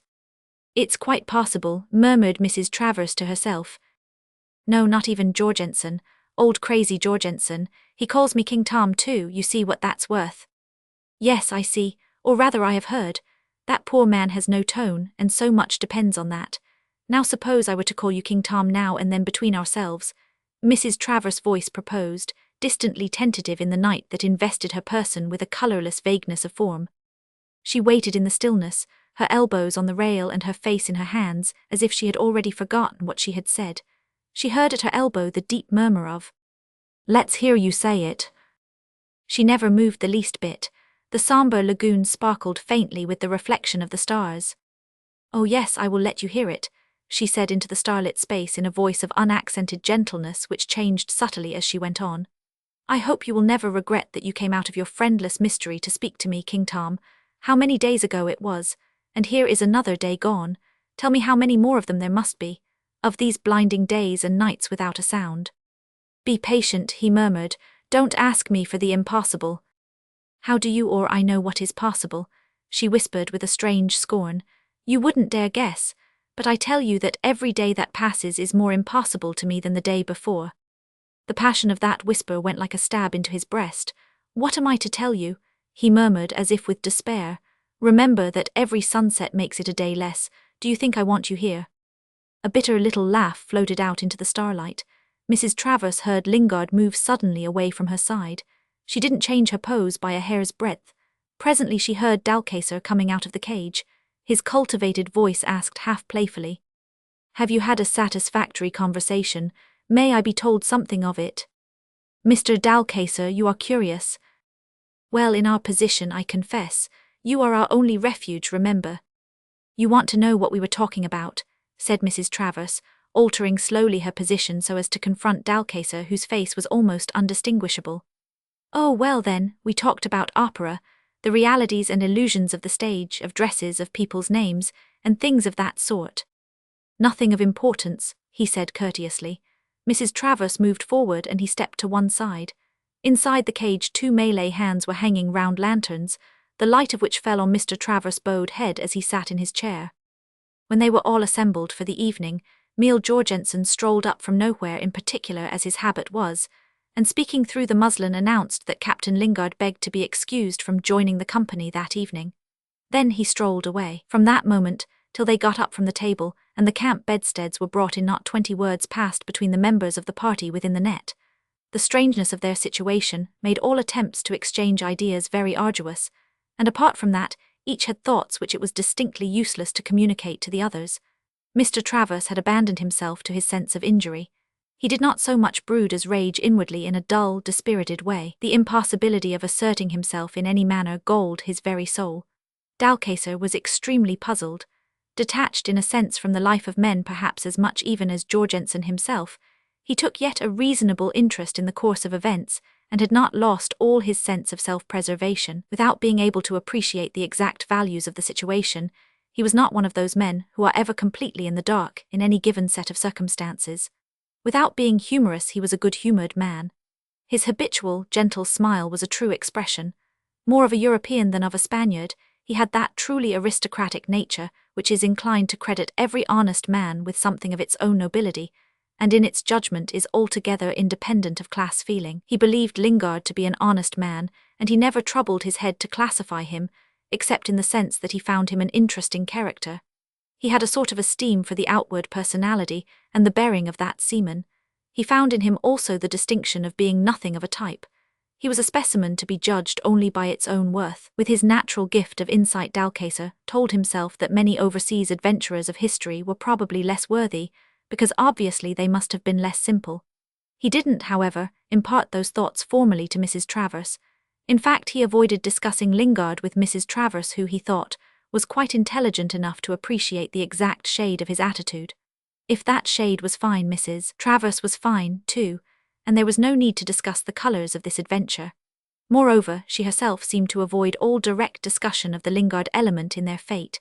Dalcacer was fine enough to be aware that those two seemed to understand each other in a way that was not obvious even to themselves. Whenever he saw them together, he was always much tempted to observe them, and he yielded to the temptation. The fact of one's life depending on the phases of an obscure action authorizes a certain latitude of behavior.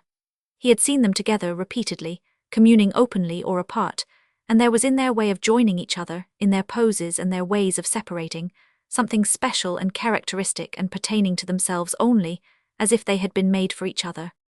What he couldn't understand was why Mrs. Travers should have put off his natural curiosity as to her latest conference with the man of fate by an incredible statement as to the nature of the conversation.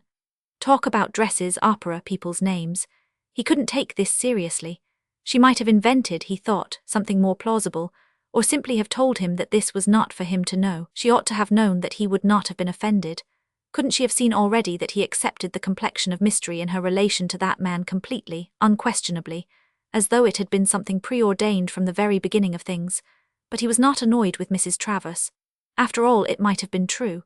She would talk exactly as she liked, and even incredibly if it so pleased her, and make the man hang on her lips, and likewise she was capable of making the man talk about anything by a power of inspiration for reasons simple or perverse.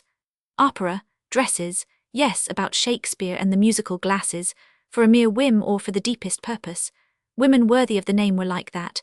They were very wonderful. They rose to the occasion, and sometimes above the occasion when things were bound to occur that would be comic or tragic, as it happened, but generally charged with trouble, even to innocent beholders. Dalcaser thought these thoughts without bitterness, and even without irony. With his half-secret social reputation as a man of one great passion in a world of mere intrigues, he liked all women. He liked them in their sentiment, and in their hardness, in the tragic character of their foolish or clever impulses, at which he looked with a sort of tender seriousness. He didn't take a favourable view of the position, but he considered Mrs. Travers' statement about operas and dresses as a warning to keep off the subject. For this reason he remained silent through the meal. When the bustle of clearing away the table was over, he strolled toward Mrs. Travers and remarked very quietly, "I think that in keeping away from us this evening, the man of fate was well inspired. We dined like a lot of Carthusian monks. You allude to our silence. It was most scrupulous. If we had taken an eternal vow, we couldn't have kept it better. Did you feel bored?"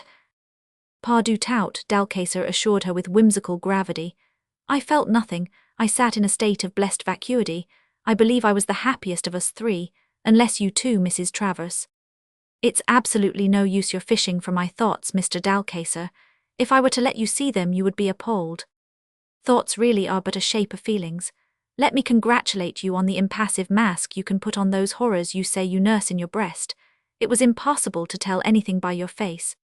You will always say flattering things." "Madame, my flatteries come from the very bottom of my heart. I have given up long ago all desire to please, and I was not trying to get at your thoughts. Whatever else you may expect from me, you may count on my absolute respect for your privacy. But I suppose with a mask such as you can make for yourself you really don't care. The man of fate, I noticed, is not nearly as good at it as you are." "What a pretentious name.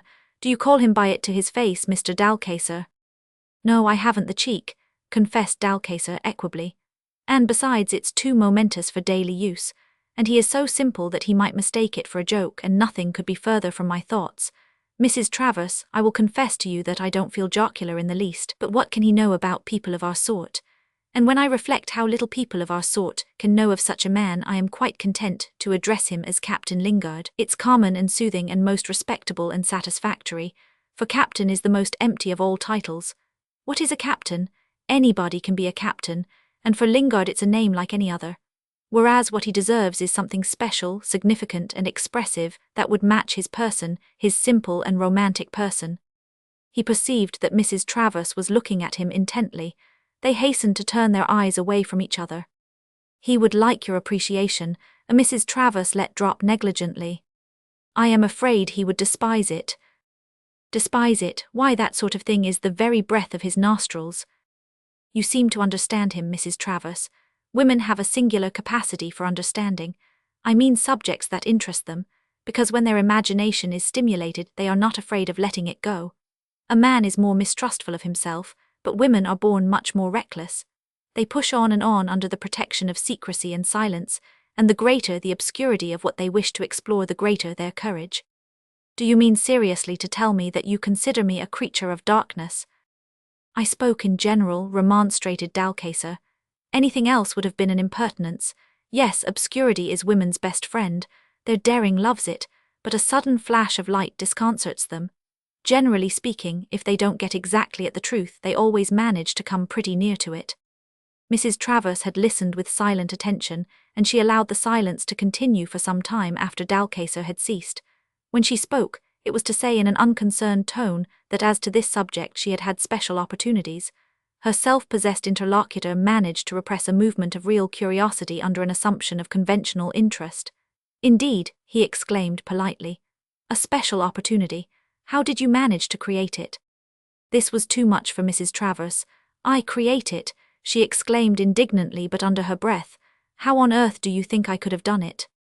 Mr. Dalcaster, as if communing with himself, was heard to murmur unrepentantly that indeed women seldom knew how they had done it, to which Mrs. Travers in a weary tone returned the remark that no two men were dense in the same way. To this Mr. Dalcaster assented without difficulty. Yes, our brand presents more varieties. This, from a certain point of view, is obviously to our advantage. We interest. Not that I imagine myself interesting to you, Mrs. Travers, but what about the man of fate?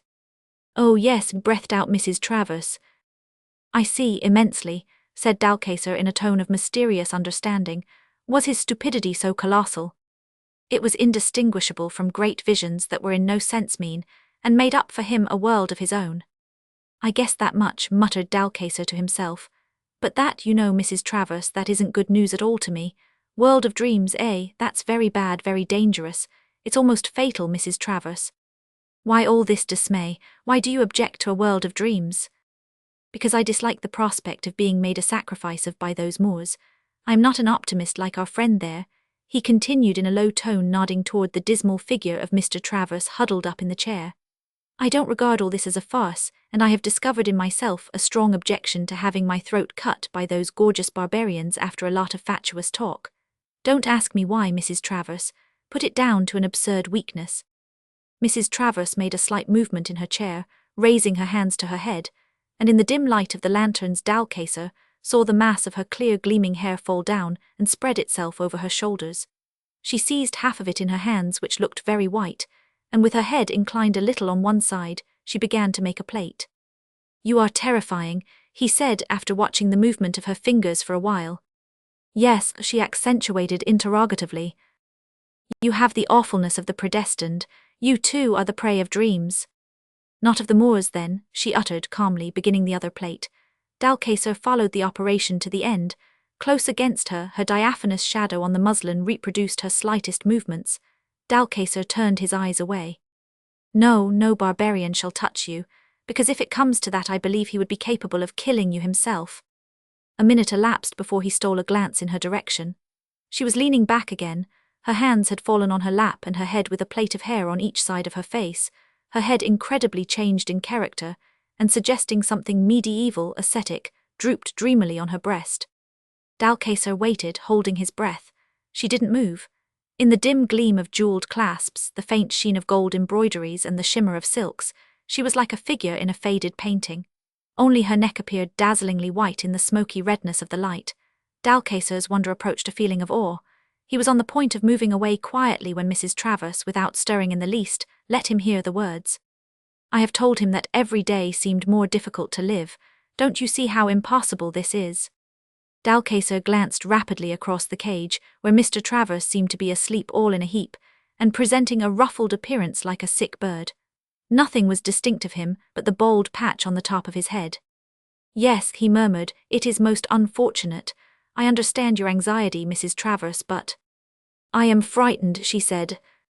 He reflected a moment. What answer did you get? He asked softly. The answer was patience. Dalcaster laughed a little. You may well laugh, murmured Mrs. Travers in a tone of anguish. That's why I did, he whispered.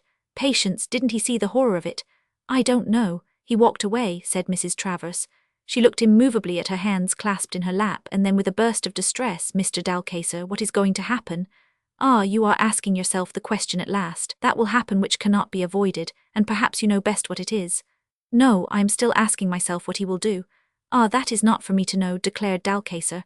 I can't tell you what he will do, but I know what will happen to him. To him, you say, to him, she cried. He will break his heart, said Dalcaster distinctly, bending a little over the chair with a slight gasp at his own audacity, and waited. Croyez-vous came at last from Mrs. Travers in an accent so coldly languid that Dalcaster felt a shudder run down his spine. Was it possible that she was that kind of woman, he asked himself? Did she see nothing in the world outside herself? Was she above the commonest kind of compassion? He couldn't suspect Mrs. Travers of stupidity, but she might have been heartless and, like some women of her class, quite unable to recognize any emotion in the world except her own. Dalcaster was shocked, and at the same time he was relieved because he confessed to himself that he had ventured very far. However, in her humanity she was not vulgar enough to be offended. She was not the slave of small meannesses. This thought pleased Dalcacer, who had schooled himself not to expect too much from people, but he didn't know what to do next. After what he had ventured to say and after the manner in which she had met his audacity, the only thing to do was to change the conversation. Mrs. Travers remained perfectly still. "I will pretend that I think she is asleep," he thought to himself, meditating a retreat on tiptoe. He didn't know that Mrs. Travers was simply trying to recover the full command of her faculties. His words had given her a terrible shock. After managing to utter this defensive croix-voix, which came out of her lips cold and faint as if in a last effort of dying strength, she felt herself turn rigid and speechless. She was thinking, stiff all over with emotion, Dalcacer has seen it, how much more has he been able to see? She didn't ask herself that question in fear or shame, but with a reckless resignation. Out of that shock came a sensation of peace. A glowing warmth passed through all her limbs. If Dalcacer had peered by that smoky light into her face, he might have seen on her lips a fatalistic smile come and go. But Dalcacer would not have dreamed of doing such a thing, and besides, his attention just then was drawn in another direction. He had heard subdued exclamations, had noticed a stir on the decks of the Emma, and even some sort of noise outside the ship. "These are strange sounds," he said. "Yes, I hear," Mrs. Travers murmured uneasily. Vague shapes glided outside the cage, barefooted, almost noiseless, whispering Malay words secretly. "It seems as though a boat had come alongside," observed Dalcacer, lending an attentive ear. "I wonder what it means, in our position." "It may mean anything," interrupted Mrs. Travers. "Jaffir is here," said a voice in the darkness of the after end of the ship. Then there were some more words in which Dalcacer's attentive ear caught the word Surat. "A message of some sort has come," he said. "They will be calling Captain Lingard. I wonder what thoughts or what dreams this call will interrupt." He spoke lightly, looking now at Mrs. Travers, who had altered her position in the chair, and by their tones and attitudes these two might have been on board the yacht sailing the sea in perfect safety. "You, of course, are the one who will be told. Don't you feel a sort of excitement, Mrs. Travers?" "I have been lately exhorted to patience," she said in the same easy tone. "I can wait, and I imagine I shall have to wait till the morning." "It can't be very late yet," he said. "Time with us has been standing still for ever so long, and yet this may be the hour of fate. Is this the feeling you have at this particular moment?" "I have had that feeling for a considerable number of moments already. At first it was exciting, now I am only moderately anxious. I have employed my time in going over all my past life." "Can one really do that?" "Yes, I can't say I have been bored to extinction. I am still alive, as you see, but I have done with that and I feel extremely idle. There is only one thing I would like to do. I want to find a few words that could convey to you my gratitude for all your friendliness in the past, at the time when you let me see so much of you in London. I felt always that you took me on my own terms, and that so kindly that often I felt inclined to think better of myself. But I am afraid I am wearying you, Mrs. Travers. I assure you you have never done that in the past, and as to the present moment I beg you not to go away. Stay by me, please. We are not going to pretend that we are sleepy at this early hour." Dalcacer brought a stool close to the long chair and sat down on it. "Oh yes, the possible hour of fate," he said. "I have a request to make, Mrs. Travers. I don't ask you to betray anything. What would be the good? The issue when it comes will be plain enough, but I should like to get a warning, just something that would give me time to pull myself together, to compose myself as it were. I want you to promise me that if the balance tips against us you will give me a sign. You could, for instance, seize the opportunity when I am looking at you to put your left hand to your forehead like this. It is a gesture that I have never seen you make, and so." "Jorgensen," Lingard's voice was heard forward where the light of a lantern appeared suddenly. Then, after a pause, Lingard was heard again. "Here." Then the silent minutes began to go by. Mrs. Travers, reclining in her chair, and Dalcacer, sitting on the stool, waited motionless without a word. Presently, through the subdued murmurs and agitation pervading the dark deck of the Emma, Mrs. Travers heard a firm footstep, and, lantern in hand, Lingard appeared outside the muslin cage. "Will you come out and speak to me?" he said loudly. "Not you, the lady," he added in an authoritative tone as Dalcacer rose hastily from the stool. "I want Mrs. Travers."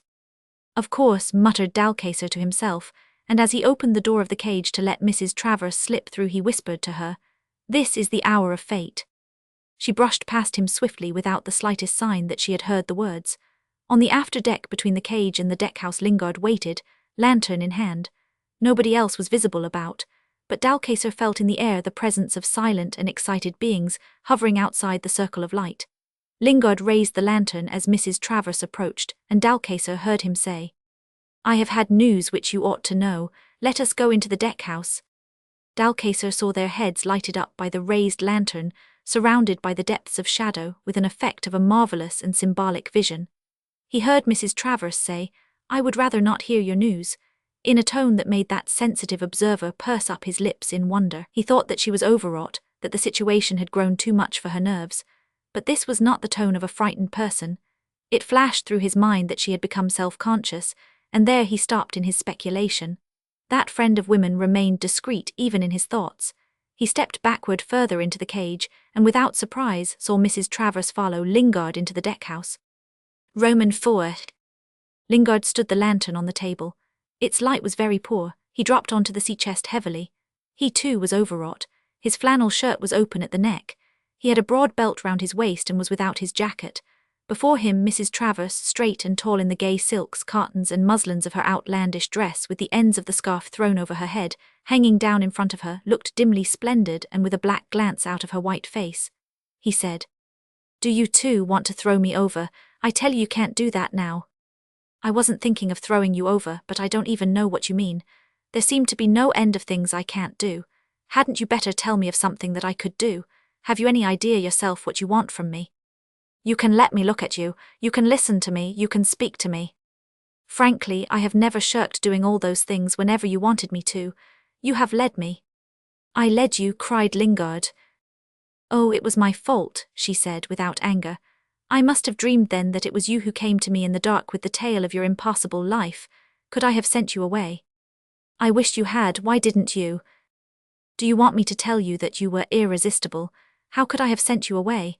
But you, what made you come back to me with your very heart on your lips?" When Lingard spoke after a time, it was in jerky sentences. "I didn't stop to think I had been hurt. I didn't think of you people as ladies and gentlemen. I thought of you as people whose lives I held in my hand. How was it possible to forget you in my trouble? It is your face that I brought back with me on board my brig. I don't know why. I didn't look at you more than at anybody else. It took me all my time to keep my temper down lest it should burn you all up.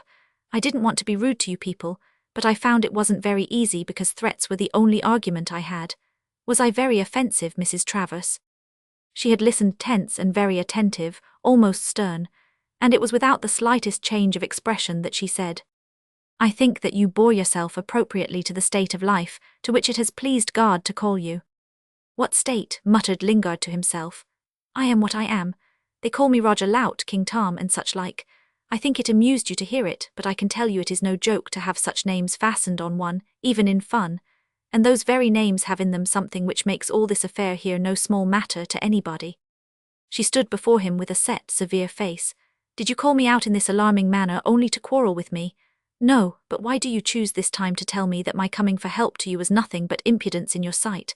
Well, I beg your pardon for intruding on your dignity."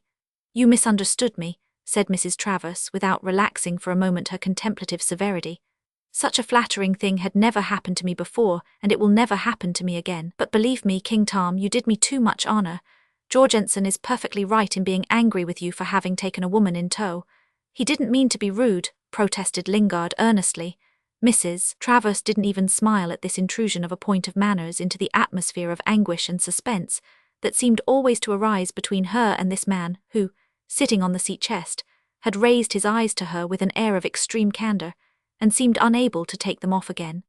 She continued to look at him sternly by a tremendous effort of will. "How changed you are," he murmured. He was lost in the depths of the simplest wonder. She appeared to him vengeful, and as if turned forever into stone before his bewildered remorse. Forever. Suddenly Mrs. Travers looked round and sat down in the chair. Her strength failed her, but she remained austere with her hands resting on the arms of her seat. Lingard sighed deeply and dropped his eyes. She did not dare relax her muscles for fear of breaking down altogether, and betraying a reckless impulse which lurked at the bottom of her dismay, to seize the head of Dalcacer's man of fate, press it to her breast once, fling it far away, and vanish herself, vanish out of life like a wraith. The man of fate sat silent and bowed, yet with a suggestion of strength in his dejection. "If I don't speak," Mrs. Travers said to herself with great inward calmness, "I shall burst into tears. She said aloud, "What could have happened? What have you dragged me in here for? Why don't you tell me your news?" "I thought you didn't want to hear. I believe you really don't want to. What is all this to you? I believe that you don't care anything about what I feel, about what I do and how I end. I verily believe that you don't care how you end yourself. I believe you never cared for your own or anybody's feelings. I don't think it is because you are hard, I think it is because you don't know, and don't want to know, and are angry with life." He flourished an arm recklessly, and Mrs. Travers noticed for the first time that he held a sheet of paper in his hand. "Is that your news there?" she asked significantly. "It's difficult to imagine that in this wilderness writing can have any significance, and who on earth here could send you news on paper? Will you let me see it? Could I understand it? Is it in English? Come, King Tom, don't look at me in this awful way." She got up suddenly, not in indignation, but as if at the end of her endurance. The jeweled clasps, the gold embroideries, gleamed elusively amongst the folds of her draperies, which emitted a mysterious rustle. "I can't stand this," she cried. "I can't stand being looked at like this. No woman could stand it. No woman has ever been looked at like this. What can you see? Hatred I could understand. What is it you think me capable of?" "You are very extraordinary," murmured Lingard, who had regained his self-possession before that outburst. "Very well, and you are extraordinary too. That's understood. Here we are both under that curse and having to face together whatever may turn up. But who on earth could have sent you this writing?" "Who?" repeated Lingard. "Why, that young fellow that blundered on my brig in the dark, bringing a boatload of trouble alongside on that quiet night in Karamata Straits. The darkest night I have ever known, an accursed night." Mrs. Travers bit her lip, waited a little, then asked quietly, "What difficulty has he got into now?" "Difficulty?" cried Lingard. "He is immensely pleased with himself, the young fool. You know, when you sent him to talk to me that evening you left the yacht, he came with a loaded pistol in his pocket. And now he has gone and done it." "Done it?" repeated Mrs. Travers blankly. "Done what?" She snatched from Lingard's unresisting palm the sheet of paper. While she was smoothing it, Lingard moved round and stood close at her elbow. She ran quickly over the first lines, then her eyes steadied. At the end she drew a quick breath and looked up at Lingard. Their faces had never been so close together before, and Mrs. Travers had a surprising second of a perfectly new sensation. She looked away. "Do you understand what this news means?" he murmured. Mrs. Travers let her hand fall by her side. "Yes," she said in a low tone, "the compact is broken." Carter had begun his letter without any preliminaries. "You cleared out in the middle of the night and took the lady away with you. You left me no proper orders. But as a sailorman I looked upon myself as left in charge of 2 ships, while within half a mile on that sandbank there were more than 100 piratical cutthroats watching me as closely as so many tigers about to leap.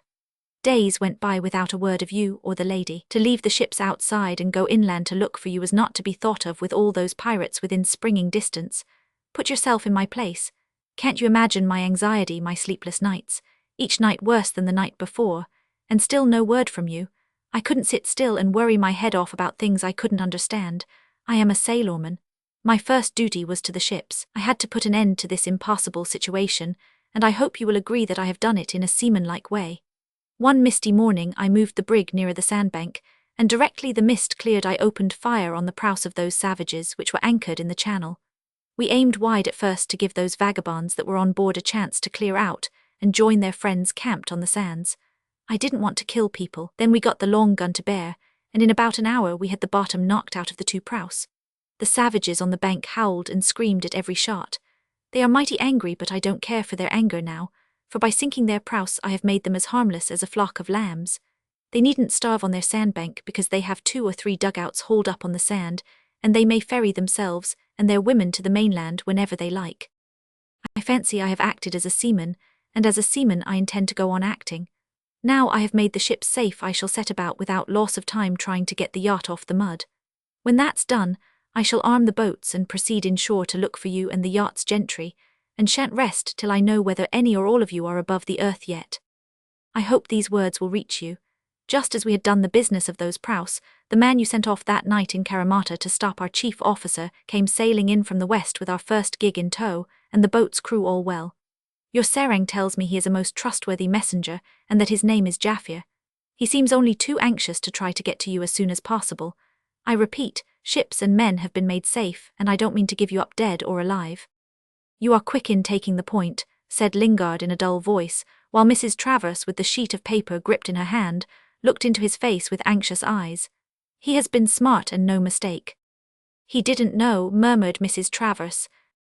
No, he didn't know, but could I take everybody into my confidence? Protested Lingard in the same low tone.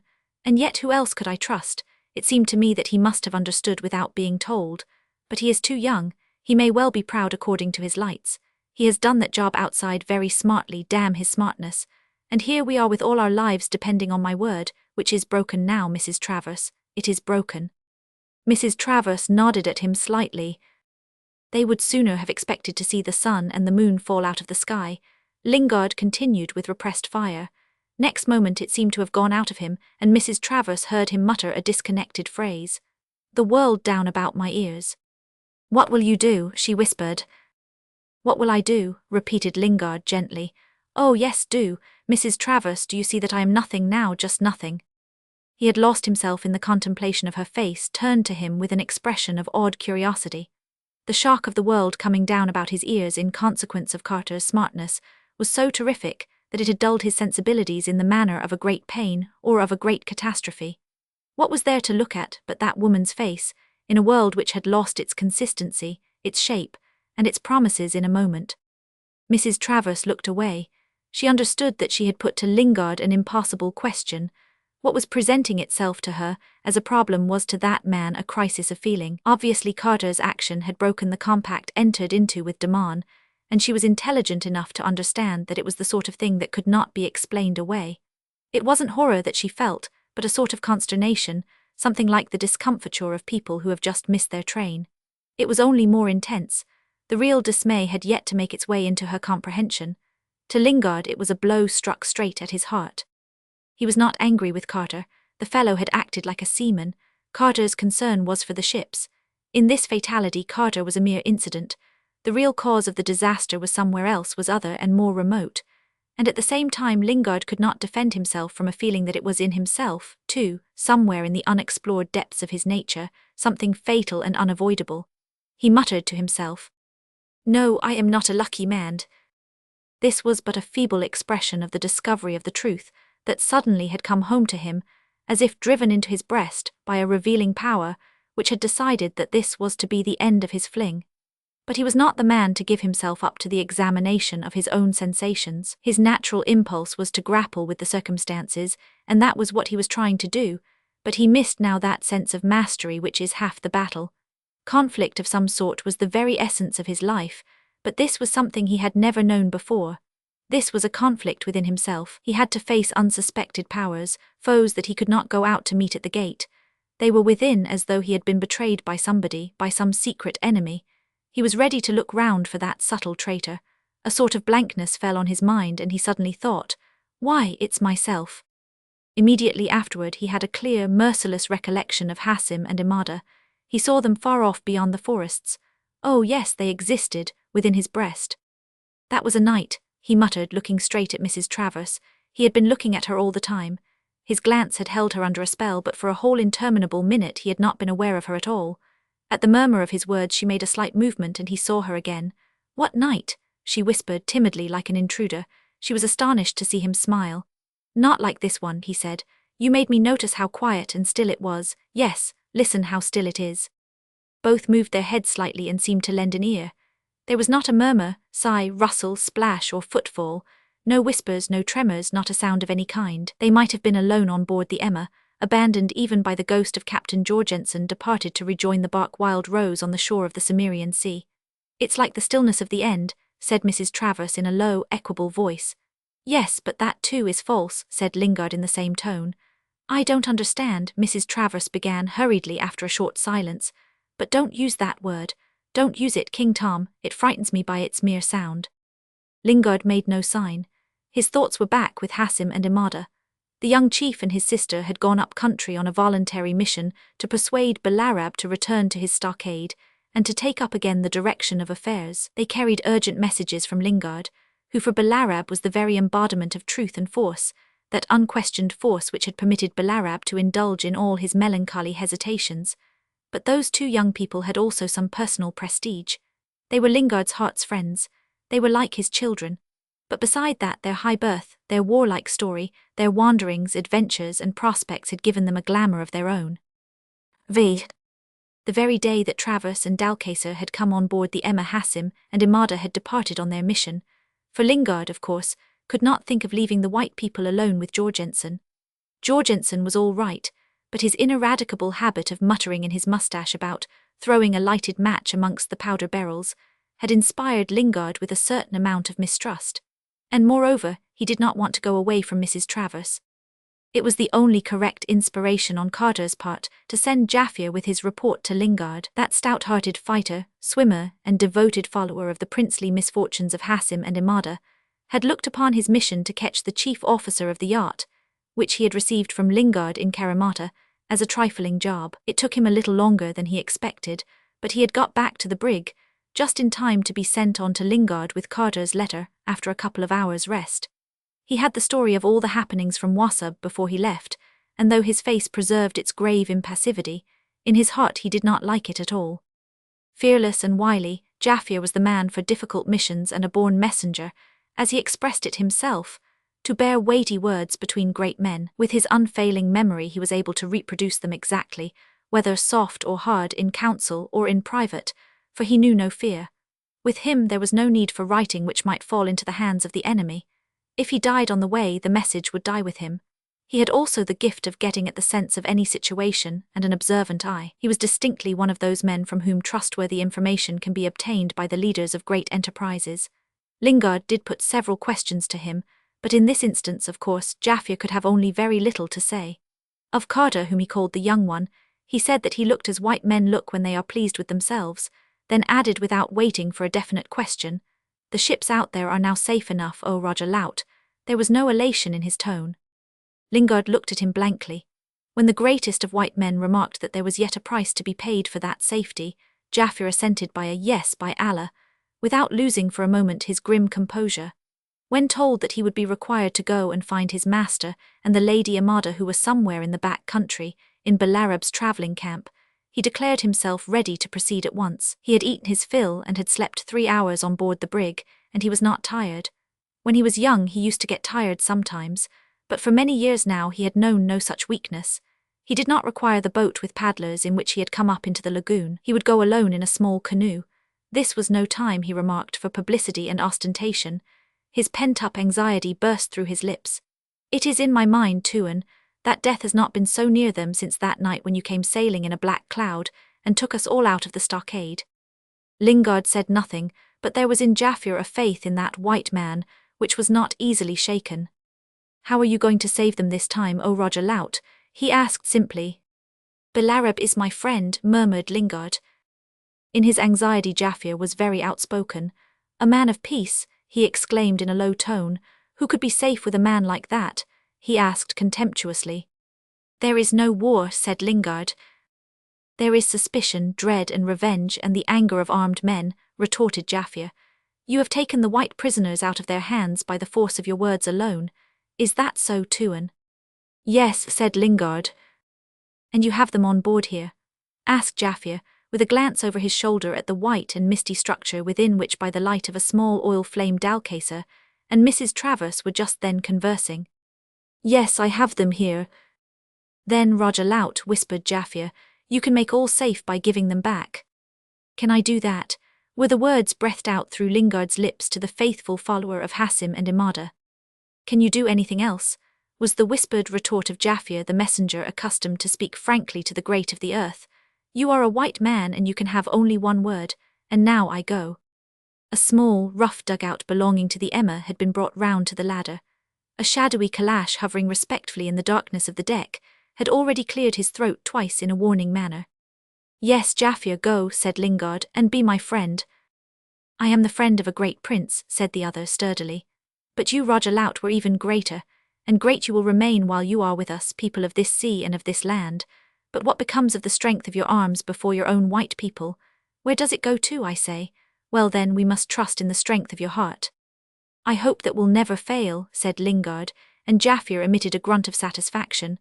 "But God alone sees into men's hearts." Yes, our refuge is with Allah, assented Jaffir, who had acquired the habit of pious turns of speech in the frequentation of professedly religious men, of whom there were many in Balarab's stockade. As a matter of fact, he reposed all his trust in Lingard, who had with him the prestige of a providential man sent at the hour of need by heaven itself. He waited a while then. "What is the message I am to take?" he asked. "Tell the whole tale to the Raja Hassim," said Lingard, "and tell him to make his way here with the lady his sister secretly and with speed. The time of great trouble has come. Let us at least be together." Right, Jaffir approved heartily. To die alone under the weight of one's enemies is a dreadful fate. He stepped back out of the sheen of the lamp, by which they had been talking, and making his way down into the small canoe, he took up a paddle, and without a splash vanished on the dark lagoon. It was then that Mrs. Travers and Dalcacer heard Lingard call aloud for Jorgensen. Instantly the familiar shadow stood at Lingard's elbow and listened in detached silence. Only at the end of the tale it marvelled audibly, "Here's a mess for you if you like." But really nothing in the world could astonish or startle old Jorgensen. He turned away muttering in his moustache. Lingard remained with his chin in his hand, and Jaffir's last words took gradual possession of his mind. Then brusquely he picked up the lamp and went to seek Mrs. Travers. He went to seek her because he actually needed her bodily presence, the sound of her voice, the dark, clear glance of her eyes. She could do nothing for him. On his way he became aware that Jorgensen had turned out the few Malays on board the Emma and was disposing them about the decks to watch the lagoon in all directions. On calling Mrs. Travers out of the cage, Lingard was in the midst of his mental struggle, conscious of a certain satisfaction in taking her away from Dalcacer. He couldn't spare any of her attention to any other man, not the least crumb of her time, not the least particle of her thought. He needed it all. To see it withdrawn from him for the merest instant was irritating, seemed a disaster. Dalcacer, left alone, wondered at the imperious tone of Lingard's call. To this observer of shades the fact seemed considerable.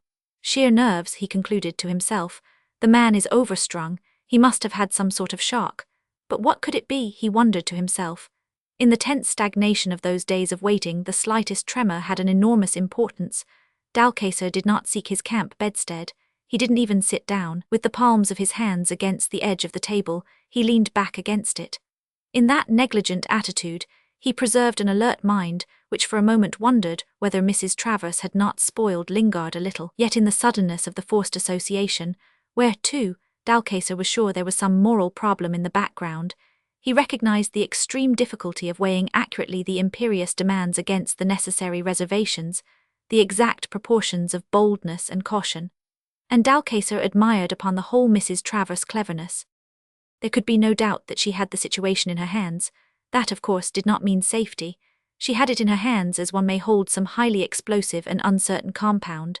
Dalcacer thought of her with profound sympathy and with a quite unselfish interest. Sometimes in a street we cross the path of personalities compelling sympathy and wonder, but for all that we don't follow them home.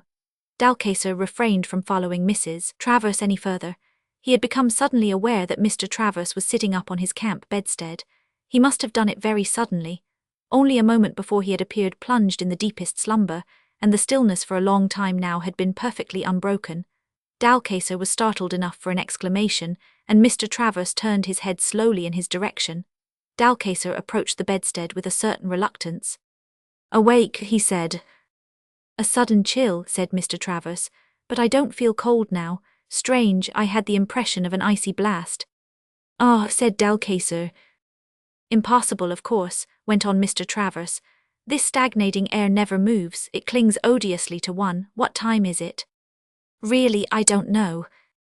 The glass of my watch was smashed on that night, when we were so treacherously assailed by the savages on the sandbank," grumbled Mr. Travers. "I must say I was never so surprised in my life," confessed Dalcacer. "We had stopped and I was lighting a cigar, you may remember." "No," said Mr. Travers. "I had just then pulled out my watch. Of course it flew out of my hand, but it hung by the chain. Somebody trampled on it. The hands are broken off short. It keeps on ticking, but I can't tell the time. It's absurd, most provoking." "Do you mean to say," asked Dalcacer, "that you have been winding it up every evening?" Mr. Travers looked up from his bedstead and he also seemed surprised. "Why, I suppose I have." He kept silent for a while. "It isn't so much blind habit as you may think. My habits are the outcome of strict method. I had to order my life methodically. You know very well, my dear Dalcacer, that without strict method I would not have been able to get through my work, and would have had no time at all for social duties, which of course are of very great importance. I may say that materially method has been the foundation of my success in public life. There were never any empty moments in my day, and now this. He looked all round the cage. Where's my wife? He asked. I was talking to her only a moment ago, answered Dalcacer.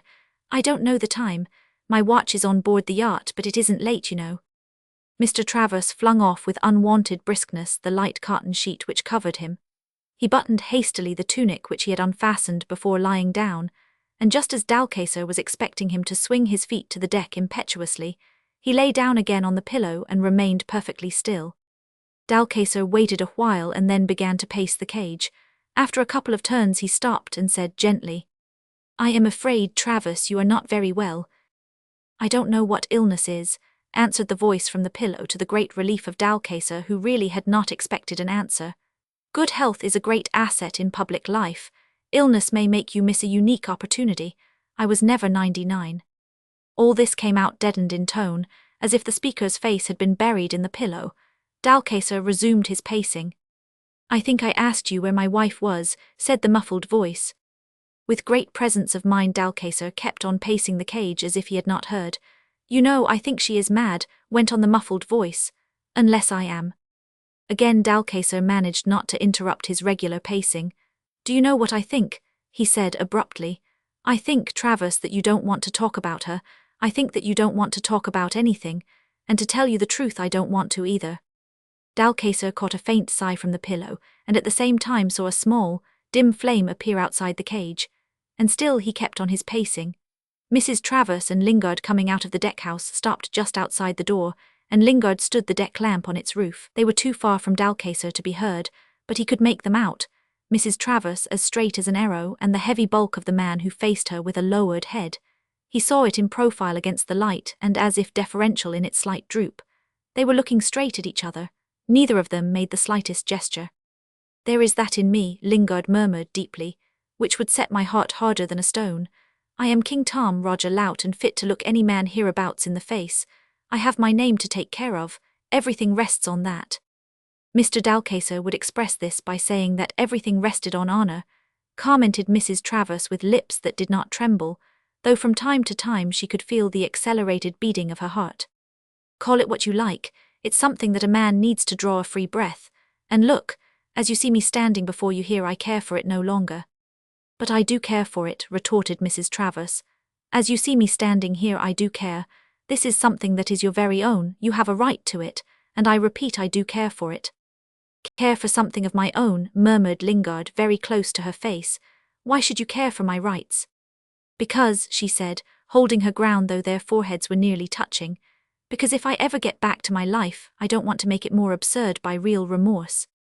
Her tone was soft, and Lingard received the breath of those words like a caress on his face. Dalcacer, in the cage, made still another effort to keep up his pacing. He didn't want to give Mr. Travers the slightest excuse for sitting up again and looking round.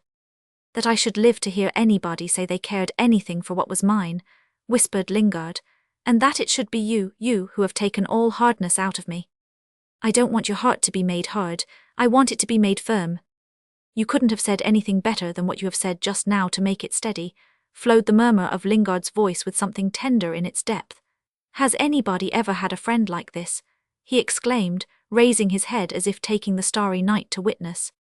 And I ask myself, is it possible that there should be another man on earth that I could trust as I trust you? I say to you, yes, go and save what you have a right to, and don't forget to be merciful. I will not remind you of our perfect innocence. The earth must be small indeed that we should have blundered like this into your life. It's enough to make one believe in fatality. But I can't find it in me to behave like a fatalist, to sit down with folded hands. Had you been another kind of man, I might have been too hopeless or too disdainful. Do you know what Mr. Dalcacer calls you? Inside the cage Dalcacer, casting curious glances in their direction, saw Lingard shake his head and thought with slight uneasiness. He is refusing her something. Mr. Dalcacer's name for you is the Man of Fate, said Mrs. Travers a little breathlessly. A mouthful, never mind, he is a gentleman, it's what you. I call you all but by your Christian name, said Mrs. Travers hastily. Believe me, Mr. Dalcaster understands you. He is all right, interjected Lingard. And he is innocent. I remember what you have said, that the innocent must take their chance. Well then, do what is right. You think it would be right, you believe it, you feel it. At this time in this place, from a man like you, yes, it is right. Lingard thought that woman wonderfully true to him, and wonderfully fearless with herself. The necessity to take back the two captives to the stockade was so clear and unavoidable now, that he believed nothing on earth could have stopped him from doing so. But where was there another woman in the world who would have taken it like this? And he reflected that in truth and courage there is found wisdom. It seemed to him that, till Mrs. Travers came to stand by his side, he had never known what truth and courage and wisdom were.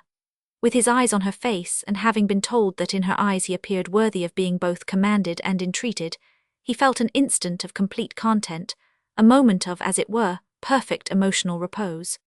During the silence, Mrs. Travers, with a quick side glance, noticed Dalcaster as one sees a man in a mist, his mere dark shape arrested close to the muslin screen. She had no doubt that he was looking in their direction, and that he could see them much more plainly than she could see him. Mrs. Travers thought suddenly how anxious he must be, and she remembered that he had begged her for some sign, for some warning beforehand, at the moment of crisis. She had understood very well his hinted request for time to get prepared. If he was to get more than a few minutes, this was the moment to make him a sign, the sign he had suggested himself. Mrs. Travers moved back the least bit so as to let the light fall in front of her, and with a slow, distinct movement, she put her left hand to her forehead. Well then, she heard Lingard's forcible murmur, well then, Mrs. Travers, it must be done tonight. One may be true, fearless and wise, and yet catch one's breath before the simple finality of action. Mrs. Travers caught her breath. Tonight, she whispered. Dalcaster's dark and misty silhouette became more blurred. He had seen her sign and had retreated deeper within the cage. Yes, tonight, affirmed Lingard.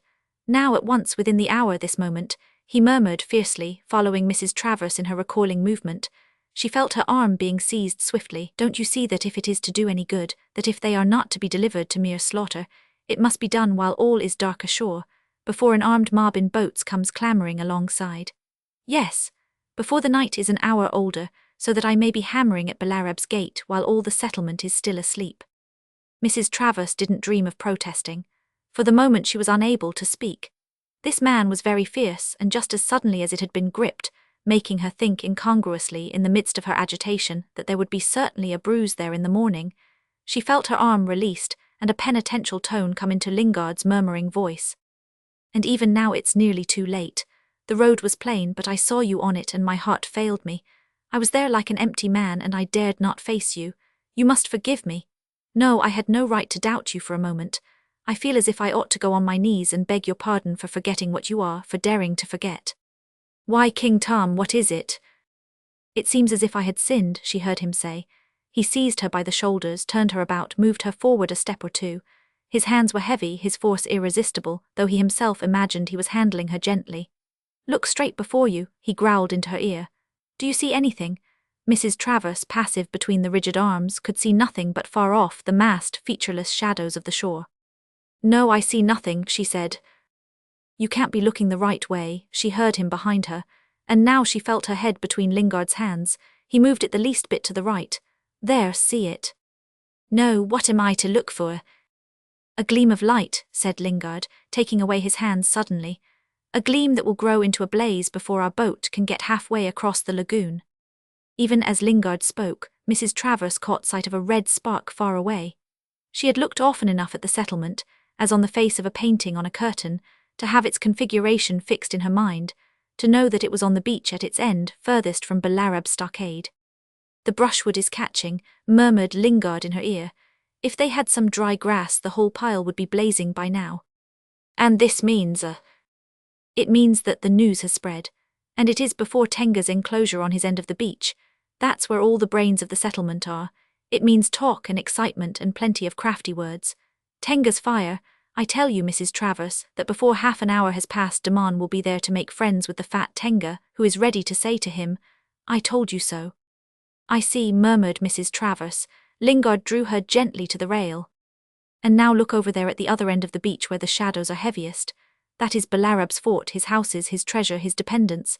That's where the strength of the settlement is. I kept it up. I made it last. But what is it now? It's like a weapon in the hand of a dead man. And yet it's all we have to look to, if indeed there is still time. I swear to you I wouldn't dare land them in daylight for fear they should be slaughtered on the beach. There is no time to lose, whispered Mrs. Travers, and Lingard too spoke very low. No, not if I too am to keep what is my right. It's you who have said it. Yes, I have said it, she whispered, without lifting her head. Lingard made a brusque movement at her elbow and bent his head close to her shoulder. And I who mistrusted you, like Arabs do to their great men, I ought to kiss the hem of your robe in repentance for having doubted the greatness of your heart. Oh, my heart, said Mrs. Travers lightly, still gazing at the fire which had suddenly shot up to a tall blaze. I can assure you it has been of very little account in the world. She paused for a moment to steady her voice, then said firmly, Let's get this over. To tell you the truth, the boat has been ready for some time. Well then, Mrs. Travers, said Lingard with an effort, they are people of your own kind. And suddenly he burst out, I cannot take them ashore bound hand and foot. Mr. Dalcaster knows. You will find him ready. Ever since the beginning he has been prepared for whatever might happen. He is a man, said Lingard with conviction, but it's of the other that I am thinking. Ah, the other, she repeated. Then what about my thoughts? Luckily we have Mr. Dalcaster, I shall speak to him first. She turned away from the rail and moved toward the cage. Jorgensen, the voice of Lingard resounded all along the deck. Get a light on the gangway. Then he followed Mrs. Travers slowly. Roman 6. Dalcaster, after receiving his warning, stepped back and leaned against the edge of the table. He could not ignore in himself a certain emotion, and indeed when he had asked Mrs. Travers for a sign he expected to be moved, but he had not expected the sign to come so soon. He expected this night to pass like other nights, in broken slumbers, bodily discomfort, and the unrest of disconnected thinking. At the same time he was surprised at his own emotion. He had flattered himself on the possession of more philosophy. He thought that this famous sense of self-preservation was a queer thing, a purely animal thing. For, as a thinking man, he reflected, I really ought not to care. It was probably the unusual that affected him. Clearly, if he had been lying seriously ill in a room in a hotel and had overheard some ominous whispers, he would not have cared in the least. Ah, but then he would have been ill, and in illness one grows so indifferent. Illness is a great help to unemotional behavior, which of course is the correct behavior for a man of the world. He almost regretted he was not very 99. But then, Mr. Travers was obviously ill and it did not seem to help him much. Dalcaster glanced at the bedstead where Mr. Travers preserved an immobility which struck Dalcaster as obviously affected. He mistrusted it. Generally he mistrusted Mr. Travers. One couldn't tell what he would do next. Not that he could do much one way or another, but that somehow he threatened to rob the situation of whatever dignity it may have had as a stroke of fate, as a call on courage. Mr. Dalcaster, acutely observant and alert for the slightest hints, preferred to look upon himself as the victim not of a swindle, but of a rough man naively engaged in a contest with heaven's injustice. Dalcaster did not examine his heart, but some lines of a French poet came into his mind, to the effect that in all times those who fought with an unjust heaven had possessed the secret admiration and love of men. He didn't go so far as love, but he could not deny to himself that his feeling toward Lingard was secretly friendly and, well, appreciative. Mr. Travers sat up suddenly. What a horrible nuisance, thought Dalcaster, fixing his eyes on the tips of his shoes with the hope that perhaps the other would lie down again. Mr. Travers spoke. Still up, Dalcaster? I assure you it isn't late.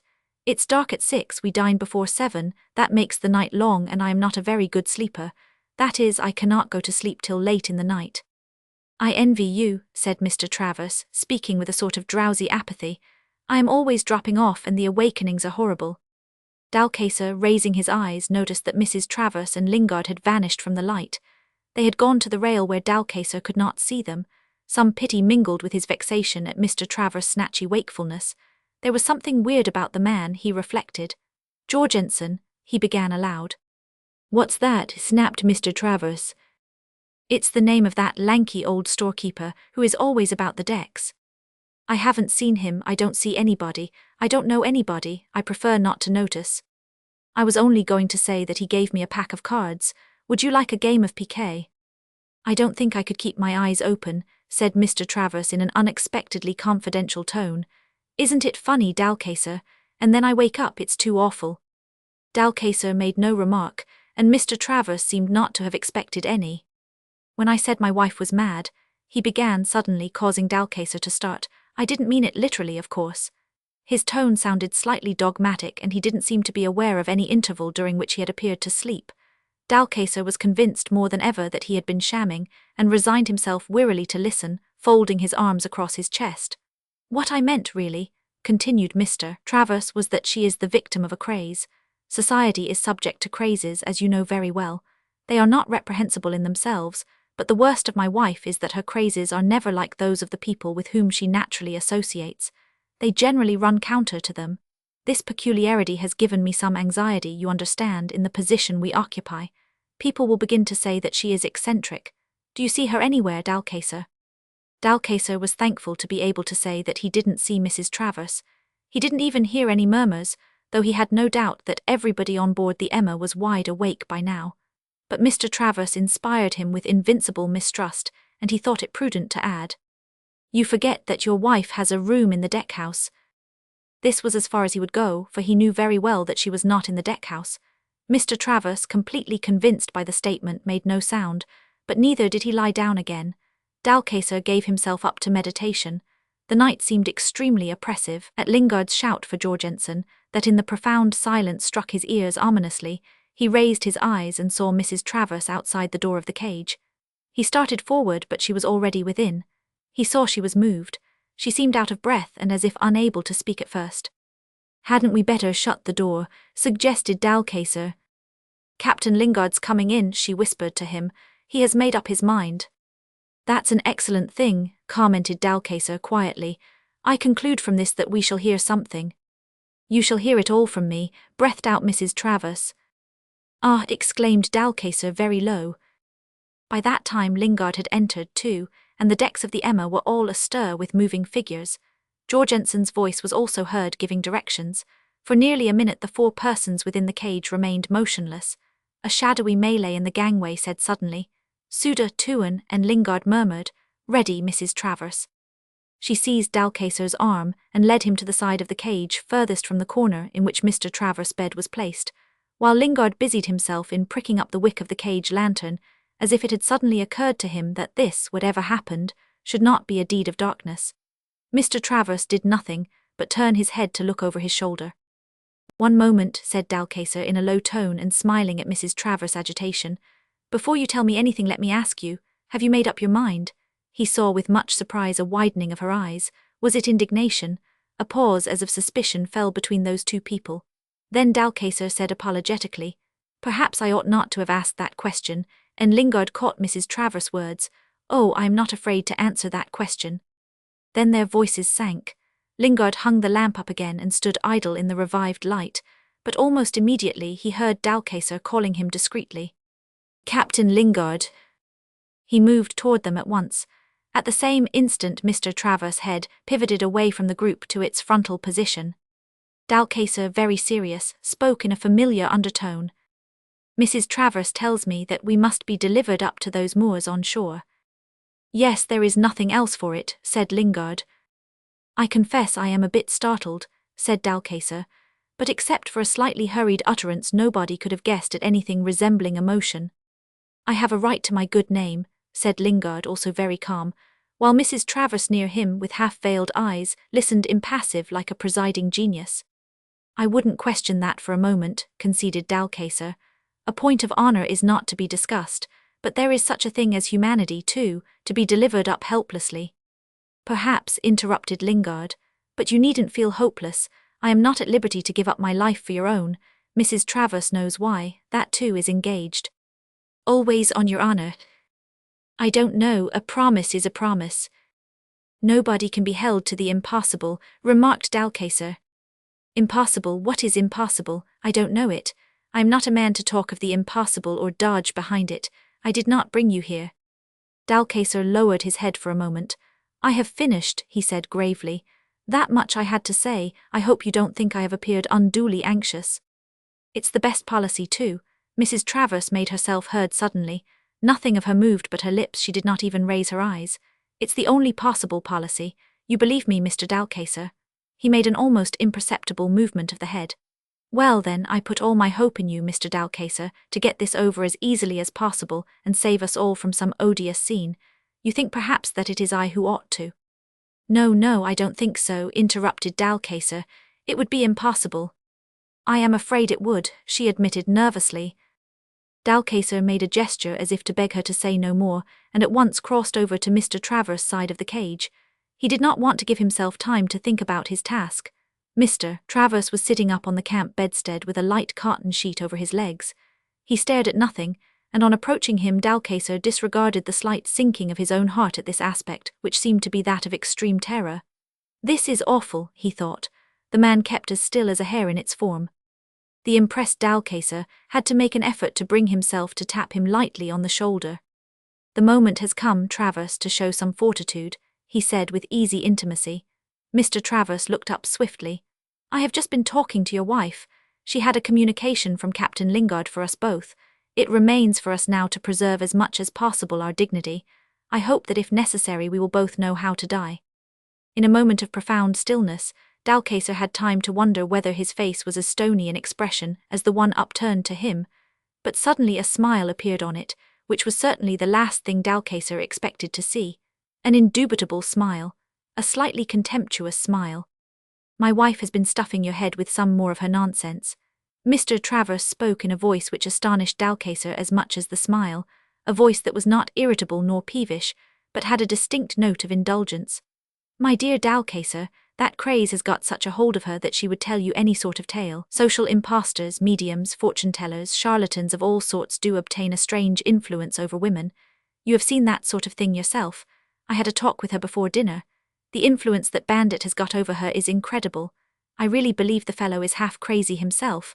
They often are, you know. I gave up arguing with her. Now what is it you have got to tell me? But I warn you that I am not going to take it seriously. He rejected briskly the cotton sheet, put his feet to the ground and buttoned his jacket. Dalcacer, as he talked, became aware by the slight noise behind him that Mrs. Travers and Lingard were leaving the cage, but he went on to the end, and then waited anxiously for the answer. See, she has followed him out on deck, were Mr. Travers' first words. I hope you understand that it is a mere craze. You can't help seeing that. Look at her costume, she simply has lost her head. Luckily the world needn't know. But suppose that something similar had happened at home, it would have been extremely awkward. Oh yes, I will come, I will go anywhere. I can't stand this hulk, those people, this infernal cage. I believe I should fall ill if I were to remain here. The inward, detached voice of Jorgensen made itself heard near the gangway saying, The boat has been waiting for this hour past, King Tom. Let us make a virtue of necessity and go with a good grace, said Dalcacer, ready to take Mr. Travers under the arm persuasively, for he did not know what to make of that gentleman. But Mr. Travers seemed another man. I am afraid, Dalcacer, that you too are not very strong-minded. I am going to take a blanket off this bedstead. He flung it hastily over his arm and followed Dalcacer closely. What I suffer mostly from, strange to say, is cold. Mrs. Travers and Lingard were waiting near the gangway. To everybody's extreme surprise, Mr. Travers addressed his wife first. You were always laughing at people's crazes, was what he said, and now you have a craze of your own, but we won't discuss that. Dalcacer passed on, raising his cap to Mrs. Travers, and went down the ship's side into the boat. Jorgensen had vanished in his own manner like an exorcised ghost, and Lingard, stepping back, left husband and wife face to face. Did you think I was going to make a fuss? Asked Mr. Travers in a very low voice. I assure you I would rather go than stay here. You didn't think that. You have lost all sense of reality, of probability. I was just thinking this evening that I would rather be anywhere than here looking on at you, at your folly. Mrs. Travers' loud, Martin, made Lingard wince, caused Dalcacer to lift his head down there in the boat, and even Jorgensen, forward somewhere out of sight, ceased mumbling in his moustache. The only person who seemed not to have heard that exclamation was Mr. Travers himself, who continued smoothly. At the aberration of your mind, you who seemed so superior to common credulities, you are not yourself, not at all, and some day you will admit to me that. No, the best thing will be to forget it, as you will soon see yourself. We shall never mention that subject in the future. I am certain you will be only too glad to agree with me on that point. How far ahead are you looking? Asked Mrs. Travers, finding her voice, and even the very tone in which she would have addressed him had they been about to part in the hall of their town house. She might have been asking him at what time he expected to be home, while a footman held the door open and the brougham waited in the street. Not very far, this can't last much longer. Mr. Travers made a movement as if to leave her exactly as though he were rather pressed to keep an appointment. By the by, he said, checking himself, I suppose the fellow understands thoroughly that we are wealthy. He could hardly doubt that. It's the last thought that would enter his head, said Mrs. Travers. Oh yes, just so. Mr. Travers allowed a little impatience to pierce under his casual manner. But I don't mind telling you that I have had enough of this. I am prepared to make concessions, a large pecuniary sacrifice. Only the whole position is so absurd. He might conceivably doubt my good faith. Wouldn't it be just as well if you, with your particular influence, would hint to him that with me he would have nothing to fear? I am a man of my word. That is the first thing he would naturally think of any man, said Mrs. Travers. Will your eyes never be opened? Mr. Travers began irritably, then gave it up. Well, so much the better then, I give you a free hand. What made you change your attitude like this? Asked Mrs. Travers suspiciously. My regard for you, he answered without hesitation. I intended to join you in your captivity. I was just trying to persuade him. I forbid you absolutely, whispered Mr. Travers forcibly. I am glad to get away. I don't want to see you again till your craze is over. She was confounded by his secret vehemence, but instantly succeeding his fierce whisper came a short, inane society laugh and a much louder, not that I attach any importance. He sprang away, as it were, from his wife, and as he went over the gangway waved his hand to her amiably. Lighted dimly by the lantern on the roof of the deck-house, Mrs. Travers remained very still with lowered head and an aspect of profound meditation. It lasted but an instant before she moved off and, brushing against Lingard, passed on with downcast eyes to her deck cabin. Lingard heard the door shut. He waited a while, made a movement toward the gangway but checked himself, and followed Mrs. Travers into her cabin. It was pitch dark in there. He could see absolutely nothing, and was oppressed by the profound stillness unstirred even by the sound of breathing. I am going on shore, he began, breaking the black and death-like silence enclosing him and the invisible woman. I wanted to say goodbye. You are going on shore, repeated Mrs. Travers. Her voice was emotionless, blank, unringing. Yes, for a few hours or for life, Lingard said in measured tones. I may have to die with them or to die maybe for others. For you, if I only knew how to manage it, I would want to live.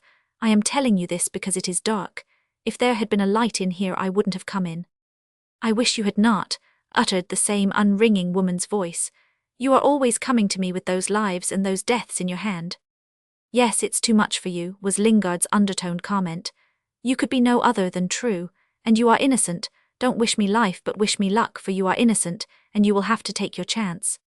All luck to you, King Tom, he heard her say in the darkness in which he seemed now to perceive the gleam of her hair.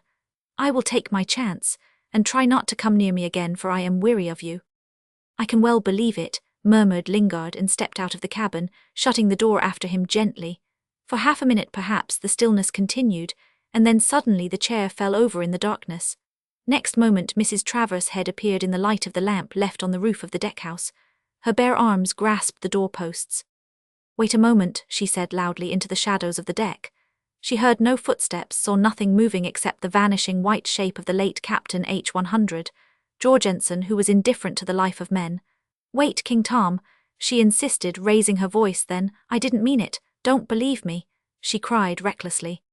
For the second time that night a woman's voice startled the hearts of men on board the Emma, all except the heart of old Jorgensen. The Malays in the boat looked up from their thwarts. Dalcaser, sitting in the stern sheets beside Lingard, felt a sinking of his heart. What's this? He exclaimed. I heard your name on deck. You are wanted, I think.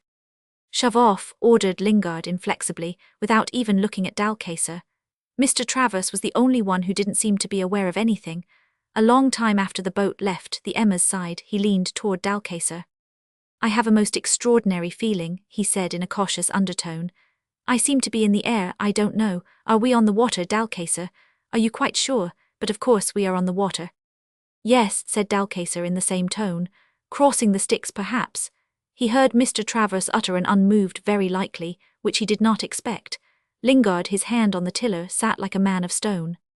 Then your point of view has changed, whispered Dalcaser.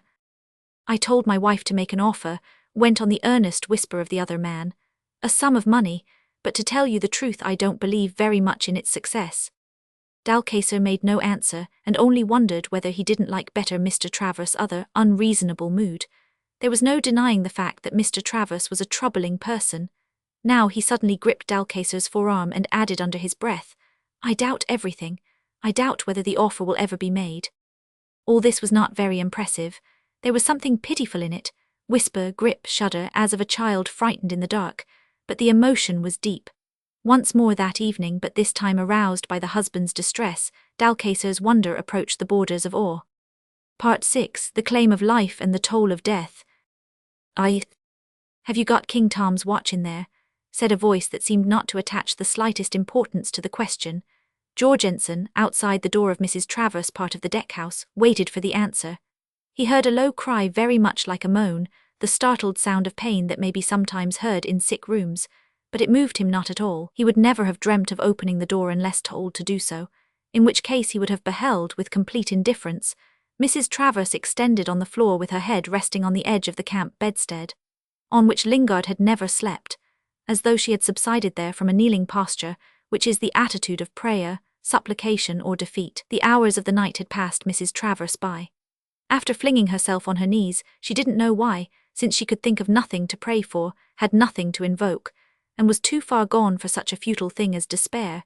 She had remained there till the sense of exhaustion had grown on her to the point in which she lost her belief in her power to rise. In a half-sitting attitude, her head resting against the edge of the couch and her arms flung above her head, she sank into an indifference, the mere resignation of a worn-out body and a worn-out mind, which often is the only sort of rest that comes to people who are desperately ill and is welcome enough in a way. The voice of Jorgensen roused her out of that state. She sat up, aching in every limb and cold all over. Jorgensen, behind the door, repeated with lifeless obstinacy, "Do you see King Tom's watch in there?" Mrs. Travers got up from the floor.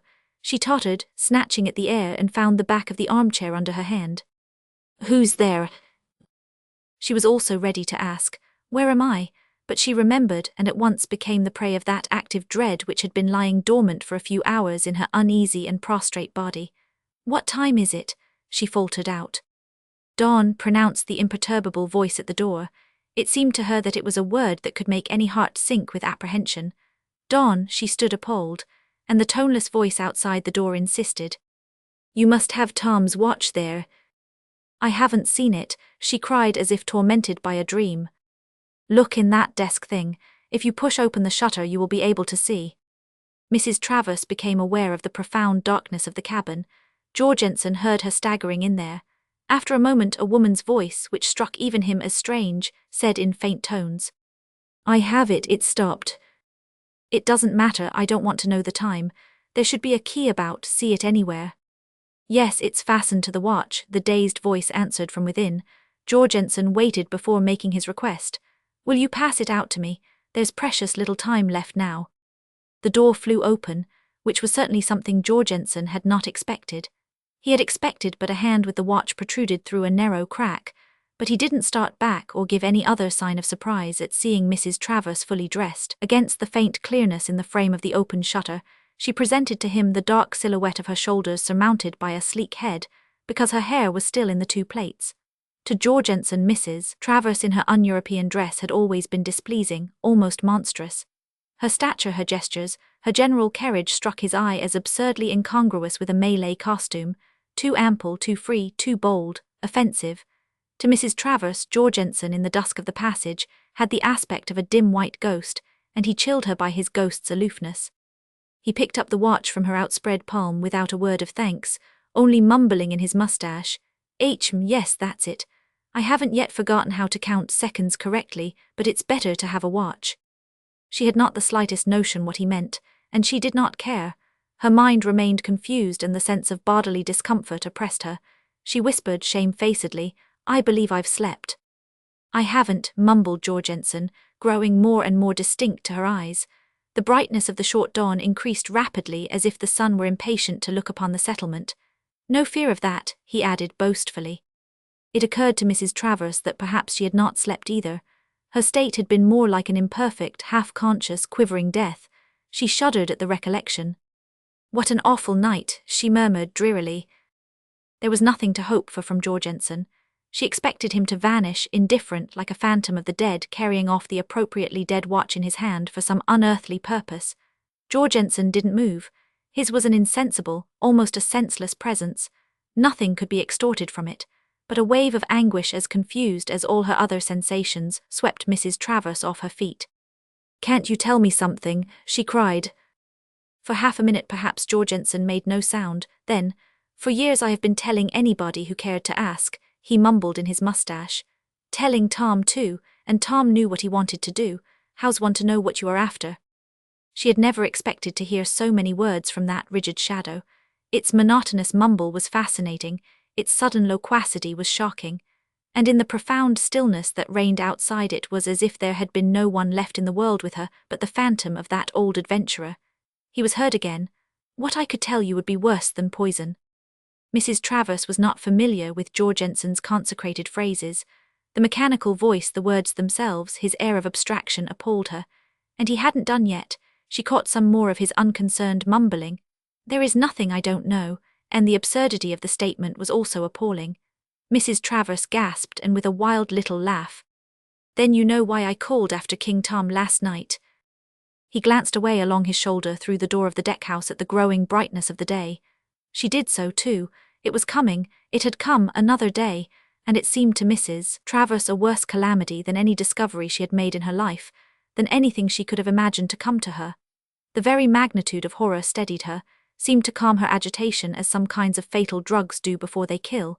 She laid a steady hand on Jorgensen's sleeve and spoke quietly, distinctly, urgently. "You were on deck. What I want to know is whether I was heard." "Yes," said Jorgensen absently, "I heard you." Then, as if roused a little, he added less mechanically, "The whole ship heard you." Mrs. Travers asked herself whether perchance she had not simply screamed. It had never occurred to her before that perhaps she had. At the time it seemed to her she had no strength for more than a whisper. Had she been really so loud? And the deadly chill, the night that had gone by her had left in her body, vanished from her limbs, passed out of her in a flush. Her face was turned away from the light, and that fact gave her courage to continue.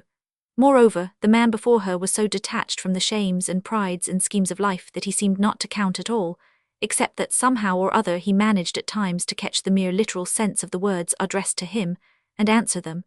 And answer them. Answer unfailingly, impersonally, without any feeling. "You saw Tom, King Tom, was he there? I mean just then at the moment. There was a light at the gangway, was he on deck?" "No, in the boat." "Already could I have been heard in the boat down there? You say the whole ship heard me and I don't care, but could he hear me?" "Was it Tom you were after?" said Jorgensen in the tone of a negligent remark. "Can't you answer me?" she cried angrily. "Tom was busy, no child's play. The boat shoved off," said Jorgensen as if he were merely thinking aloud. "You won't tell me then?" Mrs. Travers apostrophized him fearlessly. She was not afraid of Jorgensen. Just then she was afraid of nothing and nobody, and Jorgensen went on thinking aloud. "I guess he will be kept busy from now on, and so shall one." Mrs. Travers seemed ready to take by the shoulders and shake that dead-voiced spectre till it begged for mercy. But suddenly her strong white arms fell down by her side, the arms of an exhausted woman.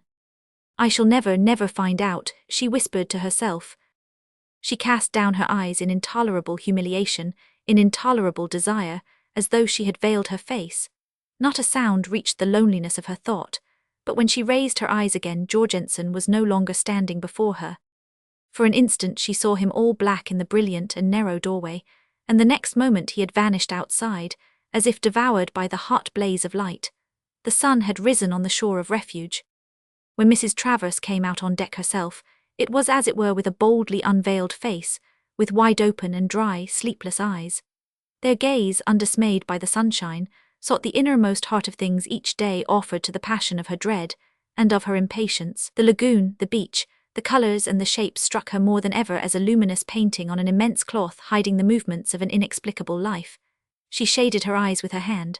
There were figures on the beach, moving dark dots on the white semicircle bounded by the stockades, backed by roof ridges above the palm groves.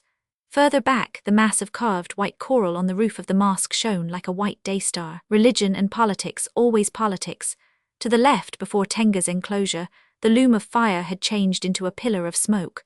But there were some big trees over there, and she couldn't tell whether the night council had prolonged its sitting. Some vague forms were still moving there, and she could picture them to herself.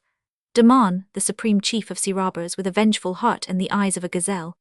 Sentat, the sour fanatic with the big turban, that other saint with a scanty loincloth and ashes in his hair, and Tenga, whom she could imagine from hearsay, fat, good-tempered, crafty, but ready to spill blood on his ambitious way, and already bold enough to flaunt a yellow state umbrella at the very gate of Belarab's stockade, so they said. She saw, she imagined, she even admitted now the reality of those things, no longer a mere pageant marshalled for her vision with barbarous splendor and savage emphasis. She questioned it no longer, but she did not feel it in her soul any more than one feels the depth of the sea under its peaceful glitter, or the turmoil of its grey fury. Her eyes ranged afar, unbelieving and fearful, and then all at once she became aware of the empty cage with its interior in disorder, the camp bedsteads not taken away, a pillow lying on the deck, the dying flame like a shred of dull yellow stuff inside the lamp left hanging over the table. The whole struck her as squalid, and as if already decayed, a flimsy and idle fantasy. But Jorgensen, seated on the deck with his back to it, was not idle. His occupation, too, seemed fantastic and so truly childish that her heart sank at the man's utter absorption in it. Jorgensen had before him, stretched on the deck, several bits of rather thin and dirty-looking rope of different lengths from a couple of inches to about a foot. He had, an idiot might have amused himself in that way, set fire to the ends of them. They smouldered with amazing energy, emitting now and then a splutter, and in the calm air within the bulwarks sent up very slender, exactly parallel threads of smoke, each with a vanishing curl at the end, and the absorption with which Jorgensen gave himself up to that pastime was enough to shake all confidence in his sanity. In one half-opened hand he was holding the watch. He was also provided with a scrap of paper and the stump of a pencil. Mrs. Travers was confident that he did not either hear or see her. "Captain Jorgensen, you no doubt think—" He tried to wave her away with the stump of the pencil. He did not want to be interrupted in his strange occupation. He was playing very gravely indeed with those bits of string. "I lighted them all together," he murmured, keeping one eye on the dial of the watch. Just then the shortest piece of string went out, utterly consumed. Jorgensen made a hasty note and remained still, while Mrs. Travers looked at him with stony eyes, thinking that nothing in the world was any use. The other threads of smoke went on vanishing in spirals before the attentive Jorgensen. "What are you doing?" asked Mrs. Travers drearily. "Timing match, precaution." He had never in Mrs. Travers' experience been less spectral than then. He displayed a weakness of the flesh. He was impatient at her intrusion. He divided his attention between the threads of smoke and the face of the watch, with such interest that the sudden reports of several guns, breaking for the first time for days the stillness of the lagoon, and the illusion of the painted scene failed to make him raise his head. He only jerked it sideways a little. Mrs. Travers stared at the wisps of white vapor floating above Belarab's stockade. The series of sharp detonations ceased, and their combined echoes came back over the lagoon like a long-drawn and rushing sigh. "What's this?" cried Mrs. Travers. "Belarab's come home," said Jorgensen. The last thread of smoke disappeared and Jorgensen got up. He had lost all interest in the watch and thrust it carelessly into his pocket, together with the bit of paper and the stump of pencil. He had resumed his aloofness from the life of men, but approaching the bulwark he condescended to look toward Belarab's stockade. "Yes, he is home," he said very low. "What's going to happen?" cried Mrs. Travers. "What's to be done?" Jorgensen kept up his appearance of communing with himself. "I know what to do," he mumbled. "You are lucky," said Mrs. Travers with intense bitterness. It seemed to her that she was abandoned by all the world. The opposite shore of the lagoon had resumed its aspect of a painted scene that would never roll up to disclose the truth behind its blinding and soulless splendor. It seemed to her that she had said her last words to all of them, to Dalcaser, to her husband, to Lingard himself, and that they had all gone behind the curtain forever out of her sight. Of all the white men Jorgensen alone was left, that man who had done with life so completely that his mere presence robbed it of all heat and mystery, leaving nothing but its terrible, its revolting insignificance. And Mrs. Travers was ready for revolt. She cried with suppressed passion, "Are you aware, Captain Jorgensen, that I am alive?"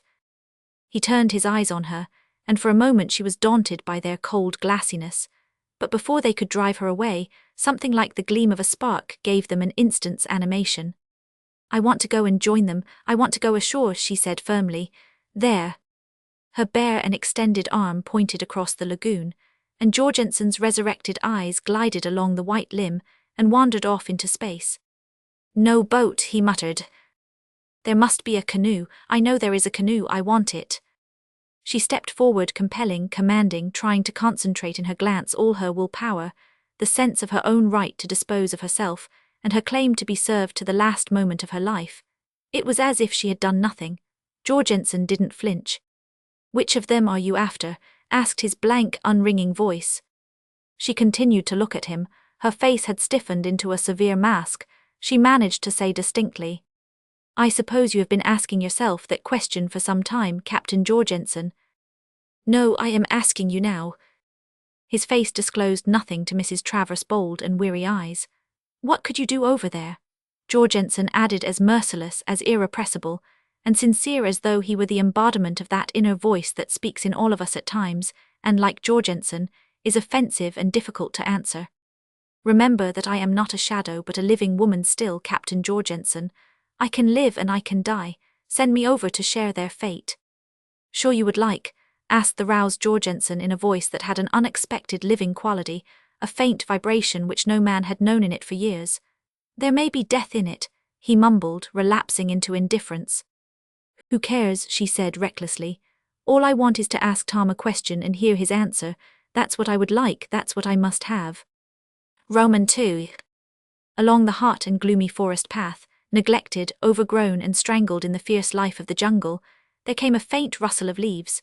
Jaffir, the servant of princes, the messenger of great men, walked, stooping with a broad chopper in his hand. He was naked from the waist upward. His shoulders and arms were scratched and bleeding. A multitude of biting insects made a cloud about his head.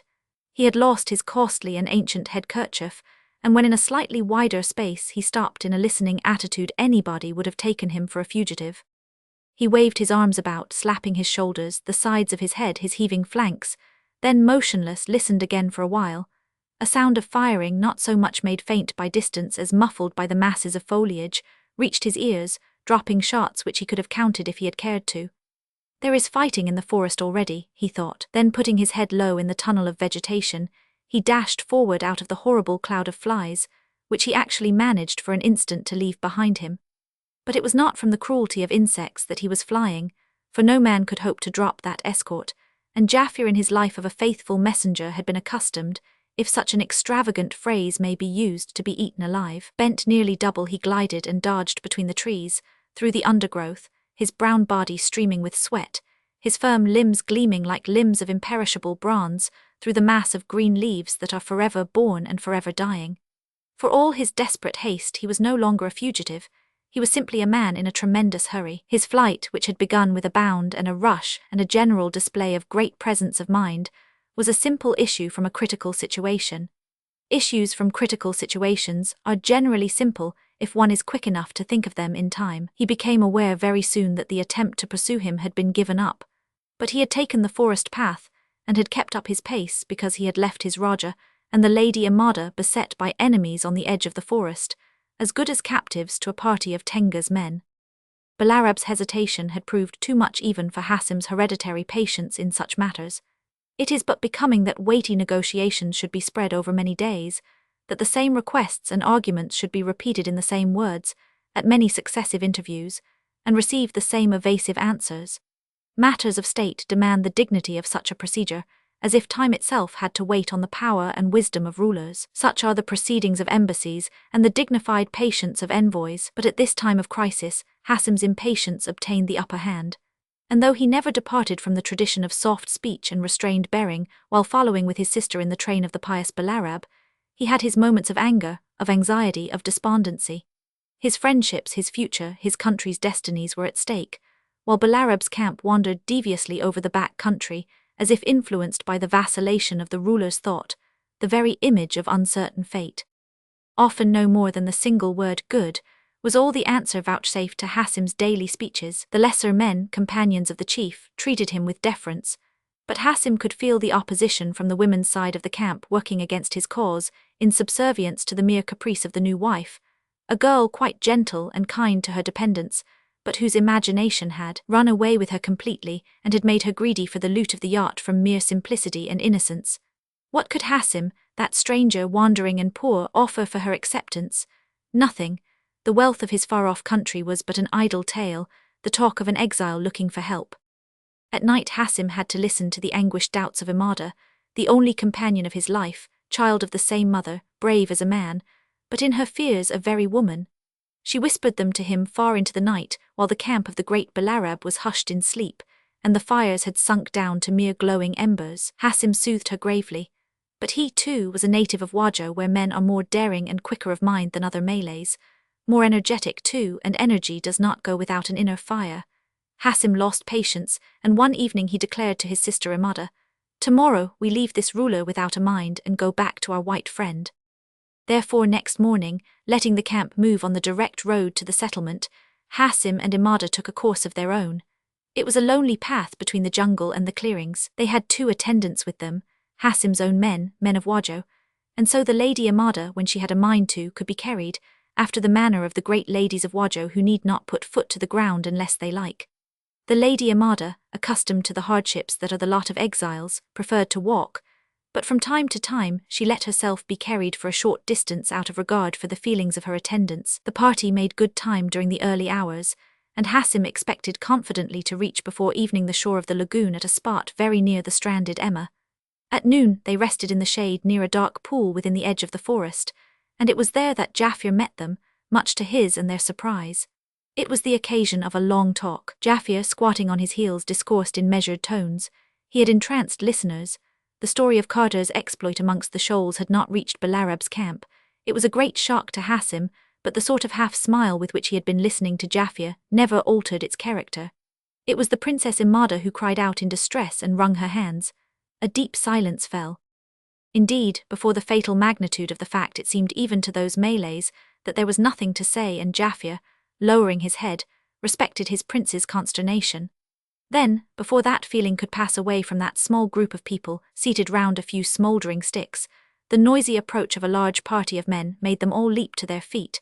Before they could make another movement, they perceived themselves discovered. The men were armed as if bound on some warlike expedition. Amongst them Sentat, in his loin-cloth and with unbound wild larks, capered and swung his arms about like the lunatic he was. The others' astonishment made them halt, but their attitude was obviously hostile. In the rear a portly figure flanked by 2 attendants carrying swords was approaching prudently. Raja Hassim resumed quietly his seat on the trunk of a fallen tree. Imada rested her hand lightly on her brother's shoulder, and Jaffir, squatting down again, looked at the ground with all his faculties and every muscle of his body tensely on the alert. "Tenga's fighters," he murmured scornfully. In the group somebody shouted, and was answered by shouts from afar. There could be no thought of resistance. Hassim slipped the emerald ring from his finger stealthily, and Jaffir got hold of it by an almost imperceptible movement. The Raja did not even look at the trusty messenger. "Fail not to give it to the white man," he murmured. "Thy servant hears, O Raja, it's a charm of great power." The shadows were growing to the westward. Everybody was silent, and the shifting group of armed men seemed to have drifted closer. Imada, drawing the end of a scarf across her face, confronted the advance with only one eye exposed. On the flank of the armed men, Sentat was performing a slow dance, but he, too, seemed to have gone dumb. "Now go," breathed out Raja Hassim, his gaze levelled into space immovably. For a second or more Jaffir did not stir.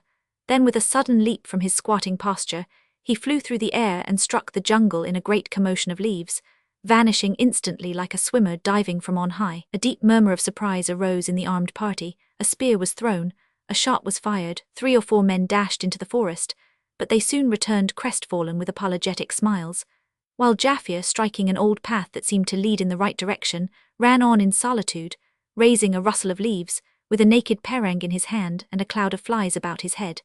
The sun declining to the westward threw shafts of light across his dark path. He ran at a springy half-draught, his eyes watchful, his broad chest heaving, and carrying the emerald ring on the forefinger of a clenched hand, as though he were afraid it should slip off, fly off, be torn from him by an invisible force, or spirited away by some enchantment. Who could tell what might happen?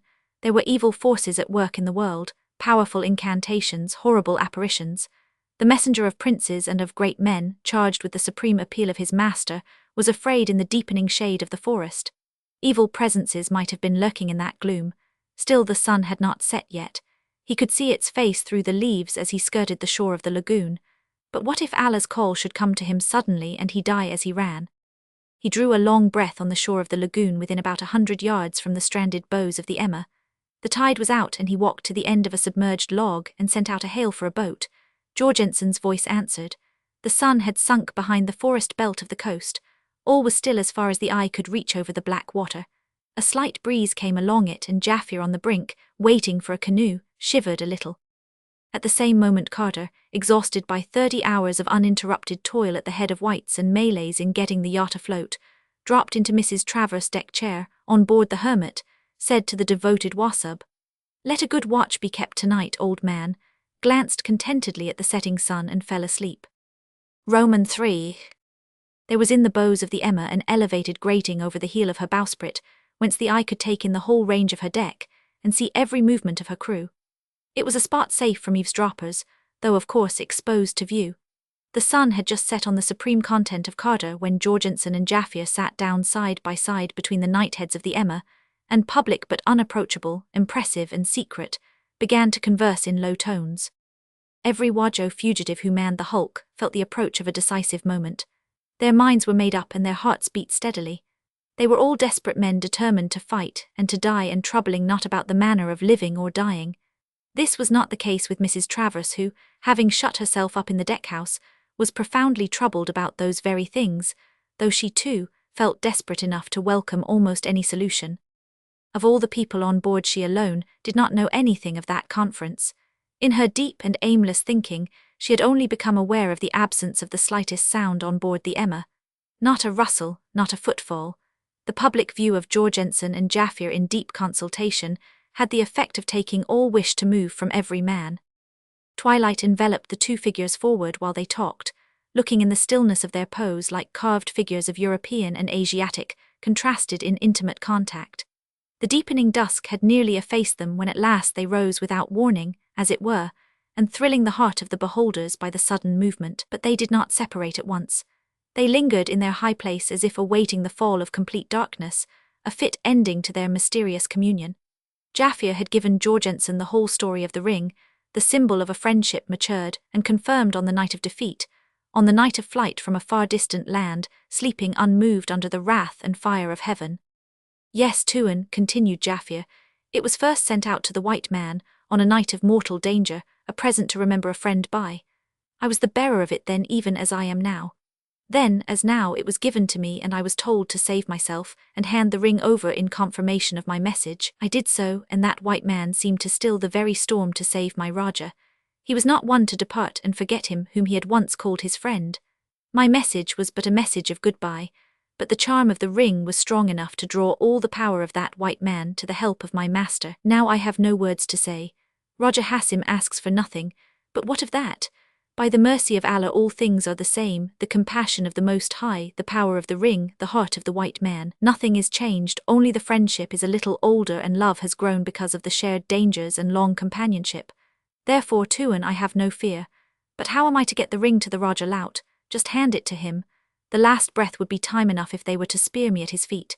But alas, the bush is full of Tenga's men, the beach is open and I could never even hope to reach the gate. Jorgensen, with his hands deep in the pockets of his tunic, listened, looking down. Jaffir showed as much consternation as his nature was capable of. Our refuge is with God, he murmured, but what is to be done? Has your wisdom no stratagem, O Tuan? Jorgensen did not answer. It appeared as though he had no stratagem. But God is great, and Jaffir waited on the other's immobility, anxious but patient, perplexed yet hopeful in his grim way, while the night flowing on from the dark forest near-by hid their two figures from the sight of observing men. Before the silence of Jorgensen, Jaffir began to talk practically. Now that Tenga had thrown off the mask, Jaffir did not think that he could land on the beach without being attacked, captured, nay killed, since a man like he, though he could save himself by taking flight at the order of his master, could not be expected to surrender without a fight. He mentioned that in the exercise of his important functions, he knew how to glide like a shadow, creep like a snake, and almost burrow his way underground. He was Jaffir who had never been foiled. No bog, morass, great river or jungle could stop him. He would have welcomed them. In many respects they were the friends of a crafty messenger, but that was an open beach, and there was no other way, and as things stood now every bush around, Every tree trunk, every deep shadow of house or fence would conceal Tenga's men or such of Daman's infuriated partisans as had already made their way to the settlement. How could he hope to traverse the distance between the water's edge and Balarab's gate, which now would remain shut night and day? Not only himself but anybody from the Emma would be sure to be rushed upon and speared in 20 places. He reflected for a moment in silence. Even you, Tuan, could not accomplish the feat. True, muttered Jorgensen. When after a period of meditation he looked round, Jaffir was no longer by his side. He had descended from the high place and was probably squatting on his heels in some dark nook on the foredeck. Jorgensen knew Jaffir too well to suppose that he would go to sleep. He would sit there thinking himself into a state of fury, then get away from the Emma in some way or other, go ashore and perish fighting. He would in fact run amok, for it looked as if there could be no way out of the situation. Then of course, Lingard would know nothing of Hassim and Imada's captivity, for the ring would never reach him, the ring that could tell its own tale. No, Lingard would know nothing. He would know nothing about anybody outside Balarab's stockade till the end came, whatever the end might be, for all those people that lived the life of men. Whether to know or not to know would be good for Lingard, Jorgensen could not tell. He admitted to himself that here there was something that he, Jorgensen, could not tell. All the possibilities were wrapped up in doubt, uncertain, like all things pertaining to the life of men. It was only when giving a short thought to himself that Jorgensen had no doubt. He, of course, would know what to do. On the thin face of that old adventurer, hidden in the night, not a feature moved, not a muscle twitched, as he descended in his turn and walked aft along the decks of the Emma. His faded eyes, which had seen so much, did not attempt to explore the night. They never gave a glance to the silent watchers against whom he brushed. Had a light been flashed on him suddenly, he would have appeared like a man walking in his sleep, the somnambulist of an eternal dream. Mrs. Travers heard his footsteps pass along the side of the deckhouse. She heard them, and let her head fall again on her bare arms thrown over the little desk before which she sat. Jorgensen, standing by the taffrail, noted the faint reddish glow in the massive blackness of the further shore. Jorgensen noted things quickly, cursorily, perfunctorily, as phenomena unrelated to his own apparitional existence of a visiting ghost. They were but passages in the game of men who were still playing at life. He knew too well how much that game was worth to be concerned about its course. He had given up the habit of thinking for so long that the sudden resumption of it irked him exceedingly, especially as he had to think on toward a conclusion. In that world of eternal oblivion, of which he had tasted before Lingard made him step back into the life of men, all things were settled once for all. He was irritated by his own perplexity, which was like a reminder of that mortality made up of questions and passions, from which he had fancied he had freed himself forever. By a natural association, his contemptuous annoyance embraced the existence of Mrs. Travers too, for how could he think of Tom Lingard, of what was good or bad for King Tom, without thinking also of that woman who had managed to put the ghost of a spark even into his own extinguished eyes? She was of no account, but Tom's integrity was. It was of Tom that he had to think, of what was good or bad for Tom in that absurd and deadly game of his life. Finally he reached the conclusion that to be given the ring would be good for Tom Lingard, just to be given the ring and no more, the ring and no more. It will help him to make up his mind, muttered Jorgensen in his moustache, as if compelled by an obscure conviction. It was only then that he stirred slightly and turned away from the loom of the fires on the distant shore. Mrs. Travers heard his footsteps passing again along the side of the deckhouse, and this time never raised her head. That man was sleepless, mad, childish, and inflexible. He was impossible. He haunted the decks of that hulk aimlessly. It was, however, in pursuance of a very distinct aim, that Jorgensen had gone forward again to seek Jaffir. The first remark he had to offer to Jaffir's consideration was that the only person in the world who had the remotest chance of reaching Balarab's gate on that night was that tall white woman the Rajah Laut had brought on board, the wife of one of the captive white chiefs. Surprise made Jaffir exclaim, but he wasn't prepared to deny that. It was possible that for many reasons, some quite simple and others very subtle, those sons of the evil one belonging to Tenga and Daman would refrain from killing a white woman walking alone from the water's edge to Balarab's gate. Yes, it was just possible that she might walk unharmed. Especially if she carried a blazing torch, muttered Jorgensen in his moustache. He told Jaffir that she was sitting now in the dark, mourning silently in the manner of white women. She had made a great outcry in the morning to be allowed to join the white men on shore. He, Jorgensen, had refused her the canoe, ever since she had secluded herself in the deckhouse in great distress. Jaffir listened to it all without particular sympathy, and when Jorgensen added, "It is in my mind, O Jaffir, to let her have her will now," he answered by a "Yes, by Allah, let her go, what does it matter?" of the greatest unconcern, till Jorgensen added, "Yes, and she may carry the ring to the Raja Lout." Jorgensen saw Jaffir, the grim and impassive Jaffir, give a perceptible start. It seemed at first an impossible task to persuade Jaffir to part with the ring. The notion was too monstrous to enter his mind, to move his heart. But at last he surrendered in an awed whisper, "God is great, perhaps it is her destiny." Being a Wajo man, he did not regard women as untrustworthy or unequal to a task requiring courage and judgment. Once he got over the personal feeling, he handed the ring to Jorgensen with only one reservation, "You know, Tuan, that she must on no account put it on her finger." "Let her hang it round her neck," suggested Jorgensen readily. As Jorgensen moved toward the deckhouse, it occurred to him that perhaps now that woman Tom Lingard had taken in tow might take it into her head to refuse to leave the Emma. This did not disturb him very much. All those people moved in the dark.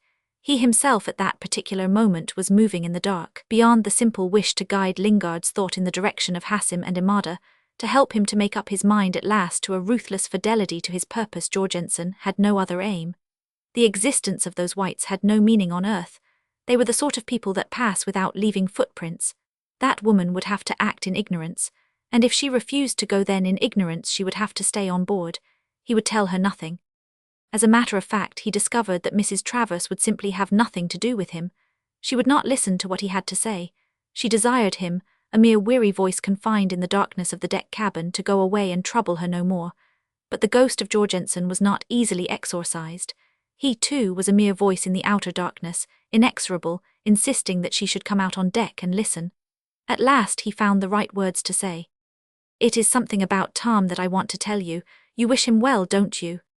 After this she could not refuse to come out on deck, and once there she listened patiently to that white ghost muttering and mumbling above her drooping head. "It seems to me, Captain Jorgensen," she said after he had ceased, "that you are simply trifling with me. After your behavior to me this morning, I can have nothing to say to you." "I have a canoe for you now," mumbled Jorgensen. "You have some new purpose in view now," retorted Mrs. Travers with spirit, "but you won't make it clear to me. What is it that you have in your mind?" "Tom's interest." "Are you really his friend?" "He brought me here, you know it. He has talked a lot to you." "He 999, but I ask myself whether you are capable of being anybody's friend." "You ask yourself," repeated Jorgensen, very quiet and morose. "If I am not his friend, I should like to know who is." Mrs. Travers asked quickly, "What's all this about a ring? What ring?" "Tom's property. He has had it for years." "And he gave it to you. Doesn't he care for it?" "Don't know, it's just a thing." "But it has a meaning as between you and him. Is that so?" "Yes, it has. He will know what it means." "What does it mean?" "I am too much his friend not to hold my tongue." "What to me?"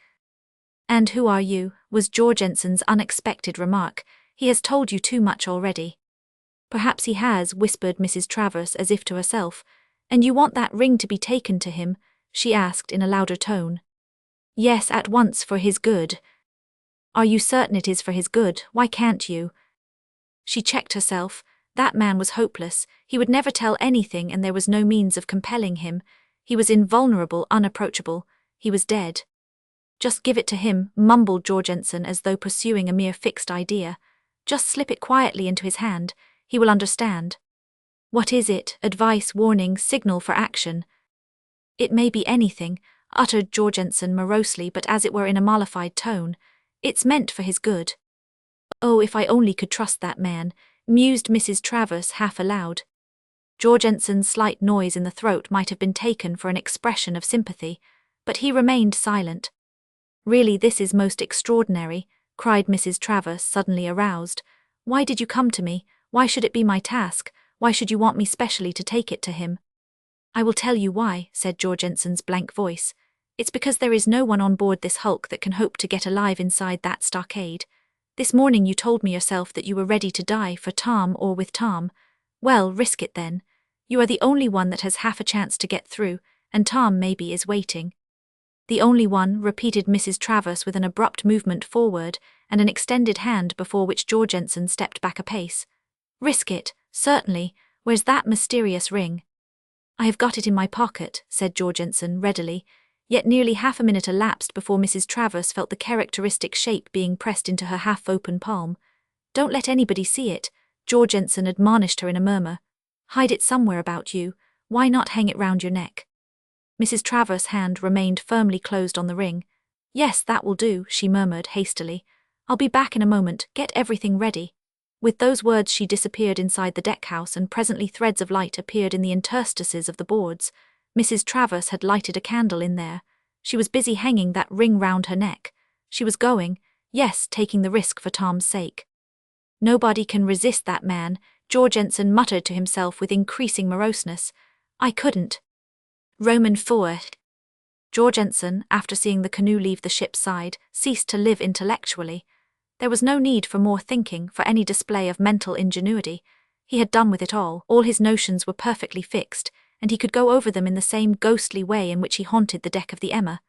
At the sight of the ring, Lingard would return to Hassim and Imada, now captives too, though Jorgensen certainly did not think them in any serious danger. What had happened really was that Tenga was now holding hostages, and those Jorgensen looked upon as Lingard's own people. They were his. He had gone in with them deep, very deep.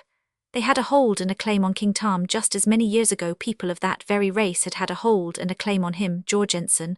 Only Tom was a much bigger man, a very big man. Nevertheless, Jorgensen didn't see why he should escape his own fate. Jorgensen's fate, to be absorbed, captured, made their own either in failure or in success. It was an unavoidable fatality, and Jorgensen felt certain that the ring would compel Lingard to face it without flinching. What he really wanted Lingard to do was to cease to take the slightest interest in those whites, who were the sort of people that left no footprints. Perhaps at first sight, sending that woman to Lingard was not the best way toward that end. Jorgensen, however, had a distinct impression in which his morning talk with Mrs. Travers had only confirmed him, that those two had quarrelled for good. As, indeed, was unavoidable. What did Tom Lingard want with any woman? The only woman in Jorgensen's life had come in by way of exchange for a lot of cotton stuffs and several brass guns. This fact could not but affect Jorgensen's judgment, since obviously in this case such a transaction was impossible. Therefore the case was not serious. It didn't exist. What did exist was Lingard's relation to the Wajo exiles, a great and warlike adventure such as no rover in those seas had ever attempted. That Tenga was much more ready to negotiate than to fight. The old adventurer had not the slightest doubt. How Lingard would deal with him was not a concern of Jorgensen's. That would be easy enough. Nothing prevented Lingard from going to see Tenga and talking to him with authority. All that ambitious person really wanted was to have a share in Lingard's wealth, in Lingard's power, in Lingard's friendship. A year before Tenga had once insinuated to Jorgensen, "In what way am I less worthy of being a friend than Balarab?" It was a distinct overture, a disclosure of the man's innermost mind.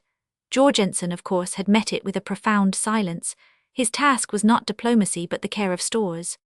After the effort of connected mental processes in order to bring about Mrs. Travers' departure, he was anxious to dismiss the whole matter from his mind. The last thought he gave to it was severely practical. It occurred to him that it would be advisable to attract in some way or other Lingard's attention to the lagoon. In the language of the sea, a single rocket is properly a signal of distress, but in the circumstances, a group of 3 sent up simultaneously would convey a warning. He gave his orders and watched the rockets go up finally with a trail of red sparks, a bursting of white stars high up in the air, and 3 loud reports in quick succession. Then he resumed his pacing of the whole length of the hulk, confident that after this Tom would guess that something was up, and set a close watch over the lagoon. No doubt these mysterious rockets would have a disturbing effect on Tenga and his friends, and cause a great excitement in the settlement, but for that Jorgensen did not care. The settlement was already in such a turmoil that a little more excitement did not matter. What Jorgensen did not expect, however, was the sound of a musket shot fired from the jungle facing the bows of the Emma. It caused him to stop dead short. He had heard distinctly the bullet strike the curve of the bow forward. Some hot-headed ass fired that, he said to himself contemptuously. It simply disclosed to him the fact that he was already besieged on the shore side and set at rest his doubts as to the length Tenga was prepared to go. Any length. Of course there was still time for Tom to put everything right with 6 words and less. Jorgensen smiled grimly in the dark and resumed his tireless pacing. What amused him was to observe the fire which had been burning night and day before Tenga's residence suddenly extinguished. He pictured to himself the wild rush with bamboo buckets to the lagoon shore, the confusion, the hurry and jostling in a great hissing of water midst clouds of steam. The image of the fat Tenga's consternation appealed to Jorgensen's sense of humor for about 5 seconds. Then he took up the binoculars from the roof of the deckhouse. The bursting of the 3 white stars over the lagoon had given him a momentary glimpse of the black speck of the canoe taking over Mrs. Travers. He couldn't find it again with the glass, it was too dark, but the part of the shore for which it was steered would be somewhere near the angle of Belarab's stockade nearest to the beach.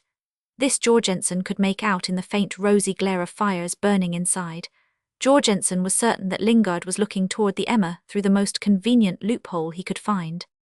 As obviously Mrs. Travers could not have paddled herself across, 2 men were taking her over, and for the steersman she had Jaffir. Though he had assented to Jorgensen's plan, Jaffir was anxious to accompany the ring as near as possible to its destination. Nothing but dire necessity had induced him to part with the talisman. Crouching in the stern and flourishing his paddle from side to side, he glared at the back of the canvas deck chair, which had been placed in the middle for Mrs. Travers. Wrapped up in the darkness, she reclined in it with her eyes closed, faintly aware of the ring hung low on her breast.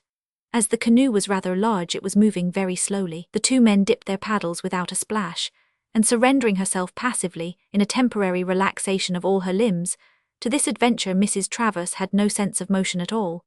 She too, like Jorgensen, was tired of thinking.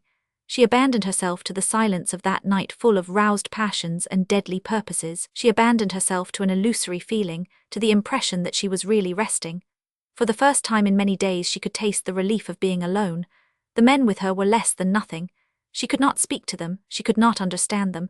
The canoe might have been moving by enchantment, if it did move at all. Like a half-conscious sleeper, she was on the verge of saying to herself, "What a strange dream I am having."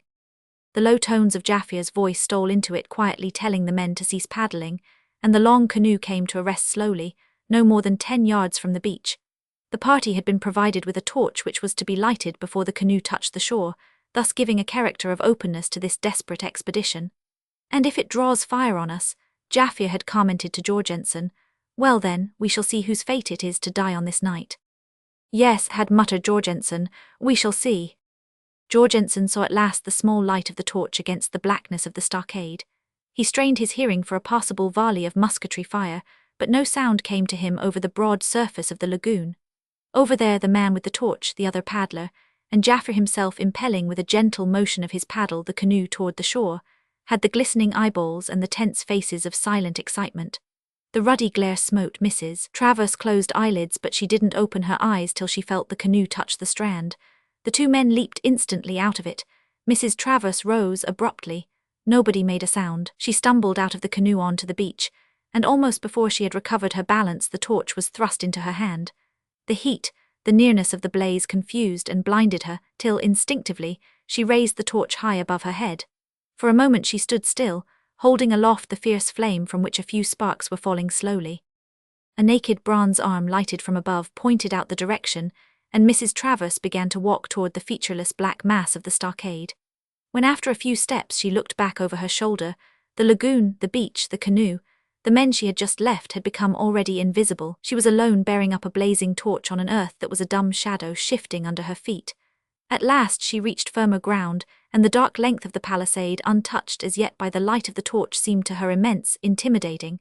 She felt ready to drop from sheer emotion, but she moved on. A little more to the left, shouted a strong voice. It vibrated through all her fibers, rousing like the call of a trumpet, went far beyond her, filled all the space. Mrs. Travers stood still for a moment, then casting far away from her, the burning torch ran forward blindly with her hands extended toward the great sound of Lingard's voice, leaving behind her the light flaring and spluttering on the ground. She stumbled and was only saved from a fall by her hands coming in contact with the rough stakes. The stockade rose high above her head, and she clung to it with widely open arms, pressing her whole body against the rugged surface of that enormous and unscalable palisade. She heard through it low voices inside, heavy thuds, and felt at every blow a slight vibration of the ground under her feet. She glanced fearfully over her shoulder and saw nothing in the darkness but the expiring glow of the torch she had thrown away, and the sombre shimmer of the lagoon bordering the opaque darkness of the shore. Her strained eyeballs seemed to detect mysterious movements in the darkness, and she gave way to irresistible terror. to a shrinking agony of apprehension. Was she to be transfixed by a broad blade, to the high, immovable wall of wood against which she was flattening herself desperately, as though she could hope to penetrate it by the mere force of her fear? She had no idea where she was, but as a matter of fact she was a little to the left of the principal gate, and almost exactly under one of the loopholes of the stockade. Her excessive anguish passed into insensibility. She ceased to hear, to see, and even to feel the contact of the surface to which she clung. Lingard's voice somewhere from the sky above her head was directing her, distinct, very close, full of concern. "You must stoop low, lower yet." The stagnant blood of her body began to pulsate languidly. She stooped low, lower yet, so low that she had to sink on her knees, and then became aware of a faint smell of wood smoke mingled with the confused murmur of agitated voices. This came to her through an opening no higher than her head in her kneeling posture, and no wider than the breadth of 2 stakes. Lingard was saying in a tone of distress, "I couldn't get any of them to unbar the gate." She was unable to make a sound. "Are you there?" Lingard asked anxiously, so close to her now that she seemed to feel the very breath of his words on her face. It revived her completely. She understood what she had to do. She put her head and shoulders through the opening, was at once seized under the arms by an eager grip, and felt herself pulled through with an irresistible force, and with such haste that her scarf was dragged off her head, its fringes having caught in the rough timber. The same eager grip lifted her up, stood her on her feet without her having to make any exertion toward that end. She became aware that Lingard was trying to say something, but she heard only a confused stammering expressive of wonder and delight in which she caught the words you, deliriously repeated. He didn't release his hold of her. His helpful and irresistible grip had changed into a close clasp, a crushing embrace, the violent taking possession by an embodied force that had broken loose and was not to be controlled any longer. As his great voice had done a moment before, his great strength, too, seemed able to fill all space in its enveloping and undeniable authority. Every time she tried instinctively to stiffen herself against its might, it reacted, affirming its fierce will, its uplifting power. Several times she lost the feeling of the ground and had a sensation of helplessness without fear, of triumph without exultation. The inevitable had come to pass. She had foreseen it, and all the time in that dark place and against the red glow of campfires within the stockade the man in whose arms she struggled remained shadowy to her eyes, to her half-closed eyes. She thought suddenly, "He will crush me to death without knowing it." He was like a blind force. She closed her eyes altogether. Her head fell back a little. Not instinctively but with willful resignation, and as it were from a sense of justice, she abandoned herself to his arms. The effect was as though she had suddenly stabbed him to the heart. He let her go so suddenly and completely that she would have fallen down in a heap if she had not managed to catch hold of his forearm. He seemed prepared for it, and for a moment all her weight hung on it without moving its rigidity by a hair's breadth. Behind her Mrs. Travers heard the heavy thud of blows on wood, the confused murmurs and movements of men. A voice said suddenly, "It's done," with such emphasis that though of course she didn't understand the words it helped her to regain possession of herself, and when Lingard asked her very little above a whisper, "Why don't you say something?" she answered readily, "Let me get my breath first." Round them all sounds had ceased. The men had secured again the opening through which those arms had snatched her into a moment of self-forgetfulness, which had left her out of breath but uncrushed. As if something imperative had been satisfied, she had a moment of inward serenity, a period of peace without thought while, holding to that arm that trembled no more than an arm of iron, she felt stealthily over the ground for one of the sandals which she had lost. Oh yes, there was no doubt of it. She had been carried off the earth without shame, without regret. But she would not have let him know of that dropped sandal for anything in the world. That lost sandal was as symbolic as a dropped veil. But he did not know of it. He must never know. Where was that thing? She felt sure that they had not moved an inch from that spot. Presently her foot found it, and still gripping Lingard's forearm she stooped to secure it properly. When she stood up, still holding his arm, they confronted each other, he rigid in an effort of self-command, but feeling as if the surges of the heaviest sea that he could remember in his life were running through his heart. And the woman as if emptied of all feeling by her experience, without thought yet, but beginning to regain her sense of the situation and the memory of the immediate past. "I have been watching at that loophole for an hour, ever since they came running to me with that story of the rockets," said Lingard. "I was shut up with Belarab then. I was looking out when the torch blazed and you stepped ashore. I thought I was dreaming, but what could I do? I felt I must rush to you, but I dared not. That clump of palms is full of men. So are the houses you saw that time you came ashore with me. Full of men, armed men, A trigger is soon pulled, and when once shooting begins, and you walking in the open with that light above your head, I didn't dare. You were safer alone. I had the strength to hold myself in and watch you come up from the shore.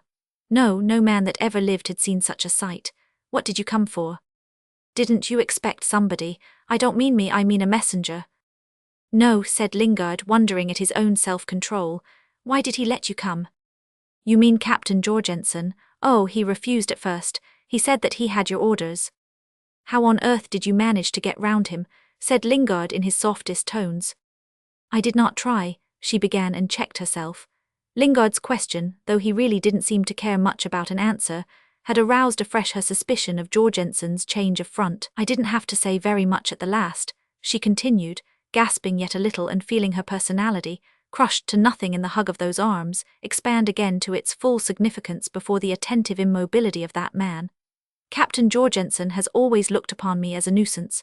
Perhaps he had made up his mind to get rid of me even against your orders. Is he quite sane? She released her firm hold of that iron forearm which fell slowly by Lingard's side. She had regained fully the possession of her personality. There remained only a fading, slightly breathless impression of a short flight above that earth on which her feet were firmly planted now. And is that all? She asked herself, not bitterly, but with a sort of tender contempt. He is so sane, sounded Lingard's voice gloomily, that if I had listened to him you would not have found me here. What do you mean by here, in this stockade? Anywhere, he said. And what would have happened then? God knows, he answered. What would have happened if the world had not been made in 7 days? I have known you for just about that time. It began by me coming to you at night, like a thief in the night. Where the devil did I hear that? And that man you are married to thinks I am no better than a thief. It ought to be enough for you that I never made a mistake as to what you are, that I come to you in less than 24 hours after you left me contemptuously to my distress. Don't pretend you didn't hear me call after you. Oh yes, you heard. The whole ship heard me, for I had no shame. Yes, you came, said Lingard violently. But have you really come? I can't believe my eyes. Are you really here? This is a dark spot, luckily, said Mrs. Travers. But can you really have any doubt? She added significantly. He made a sudden movement toward her, betraying so much passion that Mrs. Travers thought, I shan't come out alive this time, and yet he was there, motionless before her, as though he had never stirred. It was more as though the earth had made a sudden movement under his feet without being able to destroy his balance. But the earth under Mrs. Travers' feet had made no movement, and for a second she was overwhelmed by wonder not at this proof of her own self-possession, but at the man's immense power over himself. If it had not been for her strange inward exhaustion, she would perhaps have surrendered to that power. But it seemed to her that she had nothing in her worth surrendering, and it was in a perfectly even tone that she said, Give me your arm, Captain Lingard. We can't stay all night on this spot. As they moved on she thought, there is real greatness in that man. He was great even in his behavior. No apologies, no explanations, no abasement, no violence, and not even the slightest tremor of the frame holding that bold and perplexed soul. She knew that for certain because her fingers were resting lightly on Lingard's arm while she walked slowly by his side, as though he were taking her down to dinner, and yet she couldn't suppose for a moment that, like herself, he was emptied of all emotion. She never before was so aware of him as a dangerous force. He is really ruthless, she thought. They had just left the shadow of the inner defences about the gate when a slightly hoarse, apologetic voice was heard behind them repeating insistently, what even Mrs. Travers' ear detected to be a sort of formula.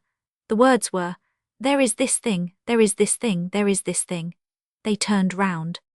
Oh, my scarf, said Mrs. Travers. A short, squat, broad-faced young fellow having for all costume a pair of white drawers was offering the scarf thrown over both his arms, as if they had been sticks, and holding it respectfully as far as possible from his person. Lingard took it from him and Mrs. Travers claimed it at once. Don't forget the proprieties, she said. This is also my face veil. She was arranging it about her head when Lingard said, There is no need, I am taking you to those gentlemen. I will use it all the same, said Mrs. Travers. This thing works both ways, as a matter of propriety or as a matter of precaution. Till I have an opportunity of looking into a mirror, nothing will persuade me that there isn't some change in my face. Lingard swung half round and gazed down at her. Veiled now, she confronted him boldly. Tell me, Captain Lingard, how many eyes were looking at us a little while ago? Do you care? He asked. Not in the least, she said. 1,000,000 stars were looking on too, and what did it matter? They were not of the world I know. And it's just the same with the eyes, they are not of the world I live in. Lingard thought, nobody is. Never before had she seemed to him more unapproachable, more different and more remote. The glow of a number of small fires lighted the ground only, and brought out the black bulk of men lying down in the thin drift of smoke. Only one of these fires, rather apart and burning in front of the house which was the quarter of the prisoners, might have been called a blaze, and even that was not a great one. It didn't penetrate the dark space between the piles and the depth of the veranda, above where only a couple of heads and the glint of a spearhead could be seen dimly in the play of the light. But down on the ground outside, the black shape of a man seated on a bench had an intense relief. Another intensely black shadow threw a handful of brushwood on the fire and went away. The man on the bench got up. It was Dalcacer. He let Lingard and Mrs. Travers come quite close up to him. Extreme surprise seemed to have made him dumb. "You didn't expect," began Mrs. Travers with some embarrassment before that mute attitude. I doubted my eyes, struck in Dalcacer, who seemed embarrassed too. Next moment he recovered his tone and confessed simply, "At the moment I wasn't thinking of you, Mrs. Travers." He passed his hand over his forehead. "I hardly know what I was thinking of." In the light of the shooting up flame, Mrs. Travers could see Dalcacer's face. There was no smile on it. She could not remember ever seeing him so grave and, as it were, so distant. She abandoned Lingard's arm and moved closer to the fire. "I fancy you were very far away, Mr. Dalcacer," she said. "This is the sort of freedom of which nothing can deprive us," he observed, looking hard at the manner in which the scarf was drawn across Mrs. Travers' face. "It's possible I was far away," he went on, "but I can assure you that I don't know where I was. Less than an hour ago we had a great excitement here about some rockets, but I didn't share in it. There was no one I could ask a question of. The captain here was, I understood, engaged in a most momentous conversation with the king or the governor of this place." He addressed Lingard directly.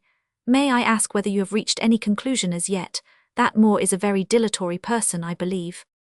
"Any direct attack he would, of course, resist," said Lingard. "And so far you are protected, but I must admit that he is rather angry with me. He's tired of the whole business. He loves peace above anything in the world, but I haven't finished with him yet." "As far as I understood from what you told me before," said Mr. Dalcacer, with a quick side glance at Mrs. Travers' uncovered and attentive eyes, "as far as I can see, he may get all the peace he wants at once by driving us two, I mean Mr. Travers and myself, out of the gate onto the spears of those other enraged barbarians. And there are some of his counsellors who advise him to do that very thing no later than the break of day, I understand." Lingard stood for a moment perfectly motionless. "That's about it," he said in an unemotional tone, and went away with a heavy step without giving another look at Dalcacer and Mrs. Travers, who after a moment faced each other. "You have heard," said Dalcacer. "Of course that doesn't affect your fate in any way, and as to him, he is much too prestigious to be killed light-heartedly. When all this is over you will walk triumphantly on his arm out of this stockade, for there is nothing in all this to affect his greatness, his absolute value in the eyes of those people, and indeed in any other eyes." Dalcacer kept his glance averted from Mrs. Travers, and as soon as he had finished speaking, busied himself in dragging the bench a little way further from the fire. When they sat down on it, he kept his distance from Mrs. Travers. She made no sign of unveiling herself, and her eyes without a face seemed to him strangely unknown and disquieting. "The situation in a nutshell," she said. "You have arranged it all beautifully, even to my triumphal exit. Well, and what then? No, you needn't answer, it has no interest. I assure you I came here not with any notion of marching out in triumph, as you call it. I came here to speak in the most vulgar way to save your skin, and mine." Her voice came muffled to Dalcacer's ears with a changed character, even to the very intonation. Above the white and embroidered scarf her eyes in the firelight transfixed him, black and so steady that even the red sparks of the reflected glare did not move in them. He concealed the strong impression she made. He bowed his head a little. "I believe you know perfectly well what you are doing." "No, I don't know," she said, more quickly than he had ever heard her speak before. "First of all, I don't think he is so safe as you imagine. Oh yes, he has prestige enough, I don't question that, but you are apportioning life and death with too much assurance." "I know my portion," murmured Dalcacer gently. A moment of silence fell in which Mrs. Travers' eyes ended by intimidating Dalcacer, who looked away. The flame of the fire had sunk low. In the dark agglomeration of buildings, which might have been called Balarab's palace, there was a certain animation, a flitting of people, voices calling and answering, the passing to and fro of lights that would illuminate suddenly a heavy pile, the corner of a house, the eaves of a low-pitched roof. while in the open parts of the stockade the armed men slept by the expiring fires. Mrs. Travers said suddenly, "That Jorgensen is not friendly to us." "Possibly."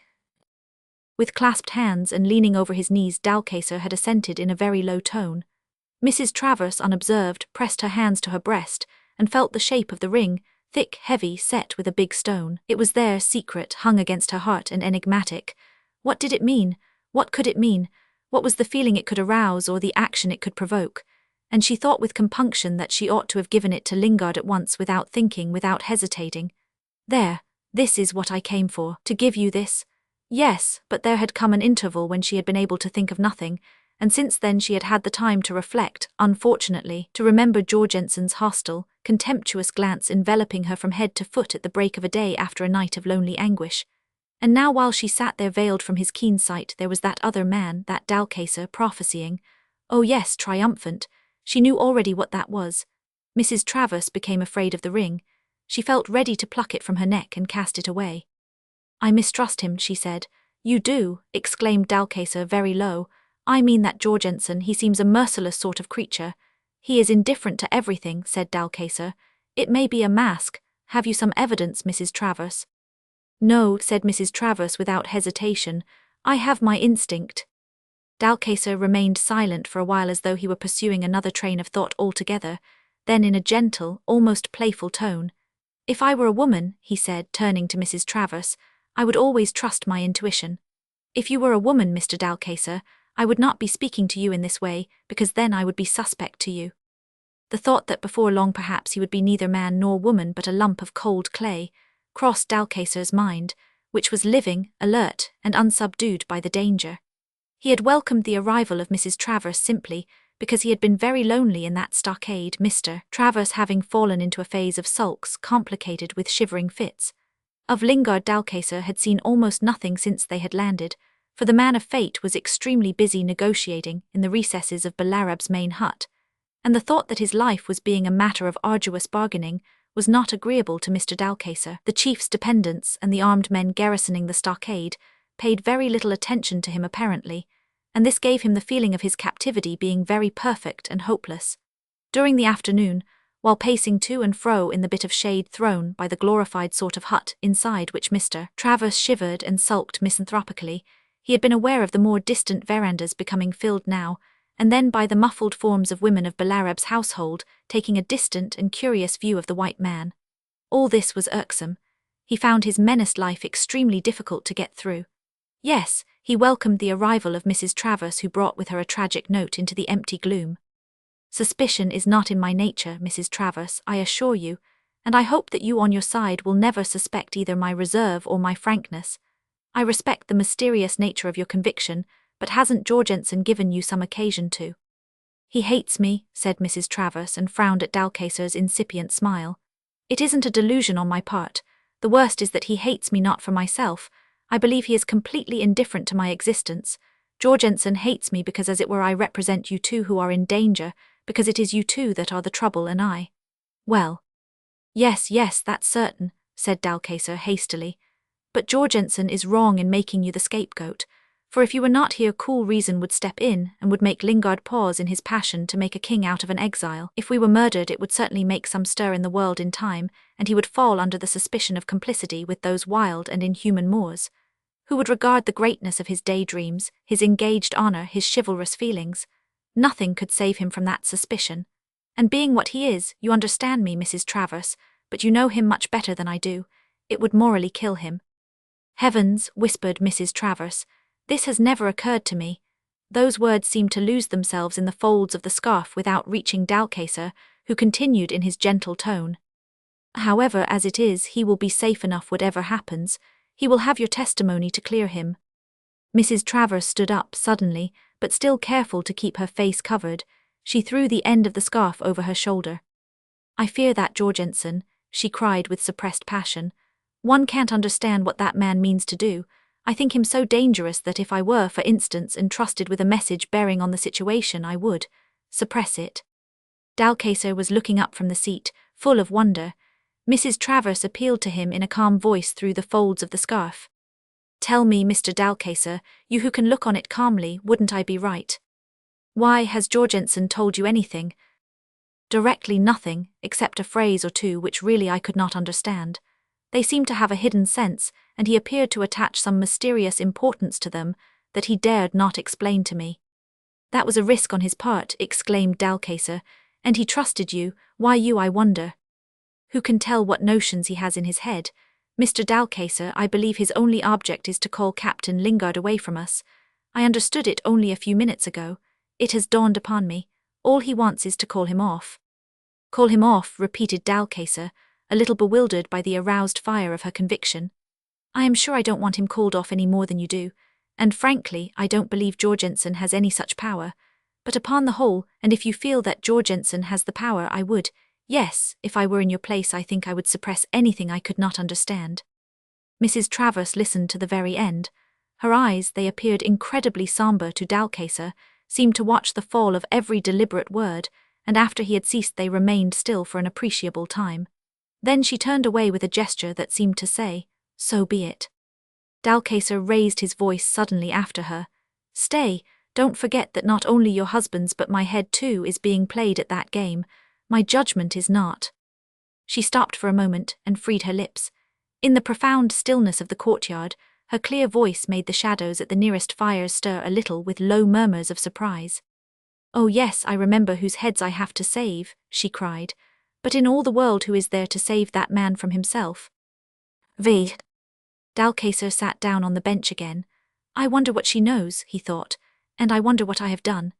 He wondered also how far he had been sincere and how far affected by a very natural aversion from being murdered obscurely by ferocious Moors with all the circumstances of barbarity. It was a very naked death to come upon one suddenly. It was robbed of all helpful illusions, such as the free will of a suicide, the heroism of a warrior, or the exaltation of a martyr. Hadn't I better make some sort of fight of it? He debated with himself. He saw himself rushing at the naked spears without any enthusiasm. Or wouldn't it be better to go forth to meet his doom, somewhere outside the stockade on that horrible beach, with calm dignity? Pa, I shall be probably speared through the back in the beastliest possible fashion, he thought with an inward shudder. It was certainly not a shudder of fear, for Mr. Dalcacer attached no high value to life. It was a shudder of disgust because Mr. Dalcacer was a civilized man, and though he had no illusions about civilization, he could not but admit the superiority of its methods. It offered to one a certain refinement of form, a comeliness of proceedings, and definite safeguards against deadly surprises. How idle all this is, he thought finally. His next thought was that women were very resourceful. It was true, he went on meditating with unwanted cynicism, that strictly speaking they had only one resource, but generally it served. He was surprised by his supremely shameless bitterness at this juncture. It was so uncalled for. This situation was too complicated to be entrusted to a cynical or shameless hope. There was nothing to trust to. At this moment of his meditation he became aware of Lingard's approach. He raised his head eagerly. Dalcacer was not indifferent to his fate, and even to Mr. Travers' fate. He would fain learn, but one look at Lingard's face was enough. It's no use asking him anything, he said to himself, for he cares for nothing just now.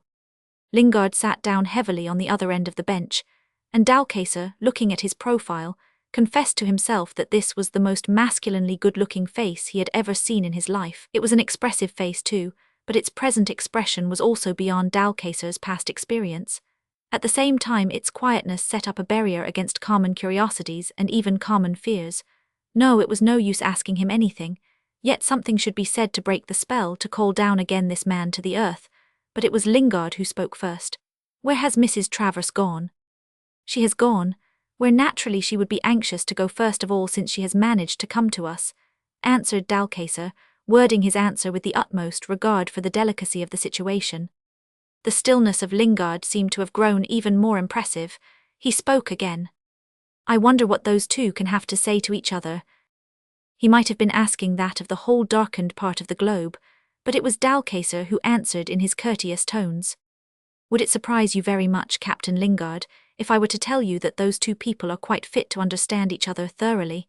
Yes, it surprises you. Well, I assure you that 7,000 miles from here nobody would wonder. I think I understand, said Lingard, but don't you know the man is light-headed? A man like that is as good as mad. Yes, he had been slightly delirious since 7 o'clock, said Dalcacer. But believe me, Captain Lingard, He continued earnestly and obeying a perfectly disinterested impulse, that even in his delirium he is far more understandable to her and better able to understand her than anybody within 100 miles from here. Ah, said Lingard without any emotion, so you don't wonder, you don't see any reason for wonder. No, for don't you see I do know. What do you know? Men and women, Captain Lingard, which you? I don't know any woman. You have spoken the strictest truth there, said Dalcacer, and for the first time Lingard turned his head slowly and looked at his neighbour on the bench. Do you think she is as good as mad too? Asked Lingard in a startled voice. Dalcacer let escape a low exclamation. No, certainly he did not think so. It was an original notion to suppose that lunatics had a sort of common logic, which made them understandable to each other. Dalcacer tried to make his voice as gentle as possible while he pursued. No, Captain Lingard, I believe the woman of whom we speak is and will always remain in the fullest possession of herself. Lingard, leaning back, clasped his hands round his knees.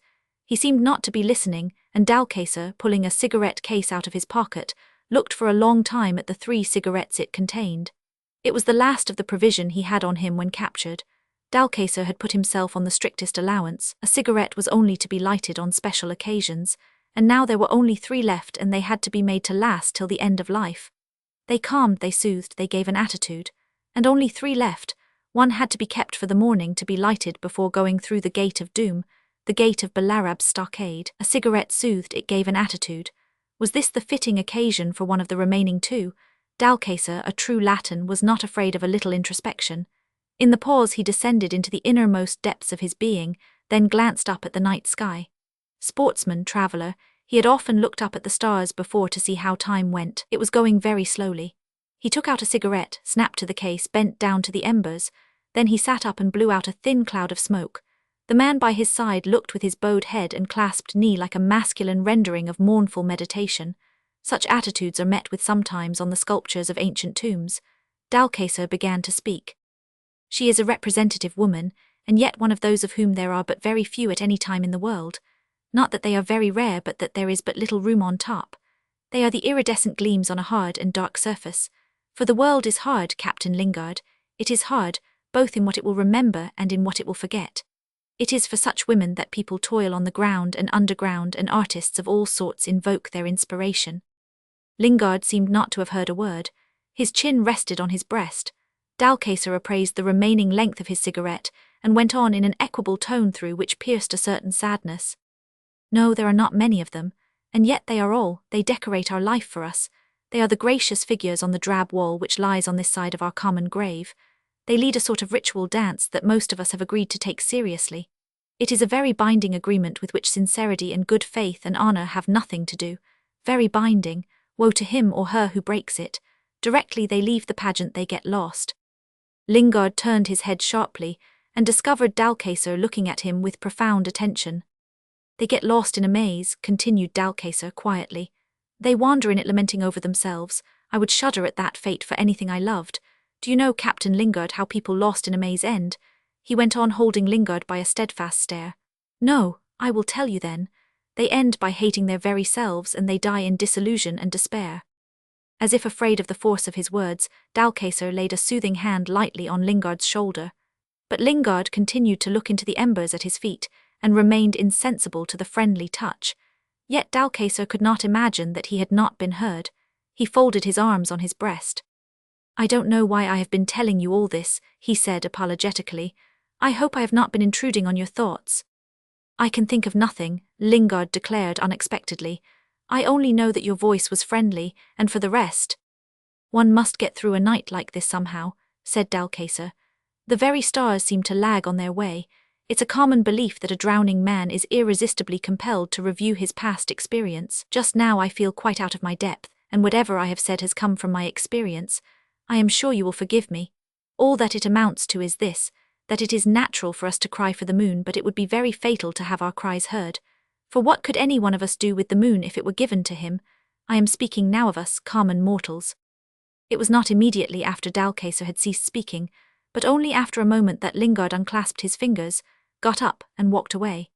Dalcacer followed with a glance of quiet interest the big, shadowy form, till it vanished in the direction of an enormous forest tree left in the middle of the stockade. The deepest shade of the night was spread over the ground of Belarab's fortified courtyard. The very embers of the fires had turned black, showing only here and there a mere spark, and the forms of the prone sleepers could hardly be distinguished from the hard ground on which they rested, with their arms lying beside them on the mats. Presently Mrs. Travers appeared quite close to Dalcacer, who rose instantly. "Martin is asleep," said Mrs. Travers in a tone that seemed to have borrowed something of the mystery and quietness of the night. "All the world's asleep," observed Dalcacer, so low that Mrs. Travers barely caught the words, "except you and me, and one other who has left me to wander about in the night." "Was he with you? Where has he gone?" "Where it's darkest, I should think," answered Dalcacer secretly. "It's no use going to look for him, but if you keep perfectly still and hold your breath you may presently hear his footsteps." "What did he tell you?" breathed out Mrs. Travers. "I didn't ask him anything. I only know that something has happened which has robbed him of his power of thinking. Hadn't I better go to the hut? Don Martin ought to have someone with him when he wakes up." Mrs. Travers remained perfectly still and even now and then held her breath with a vague fear of hearing those footsteps wandering in the dark. Dalcacer had disappeared. Again Mrs. Travers held her breath. No, nothing, not a sound. Only the night to her eyes seemed to have grown darker. Was that a footstep? Where could I hide myself? She thought, but she didn't move.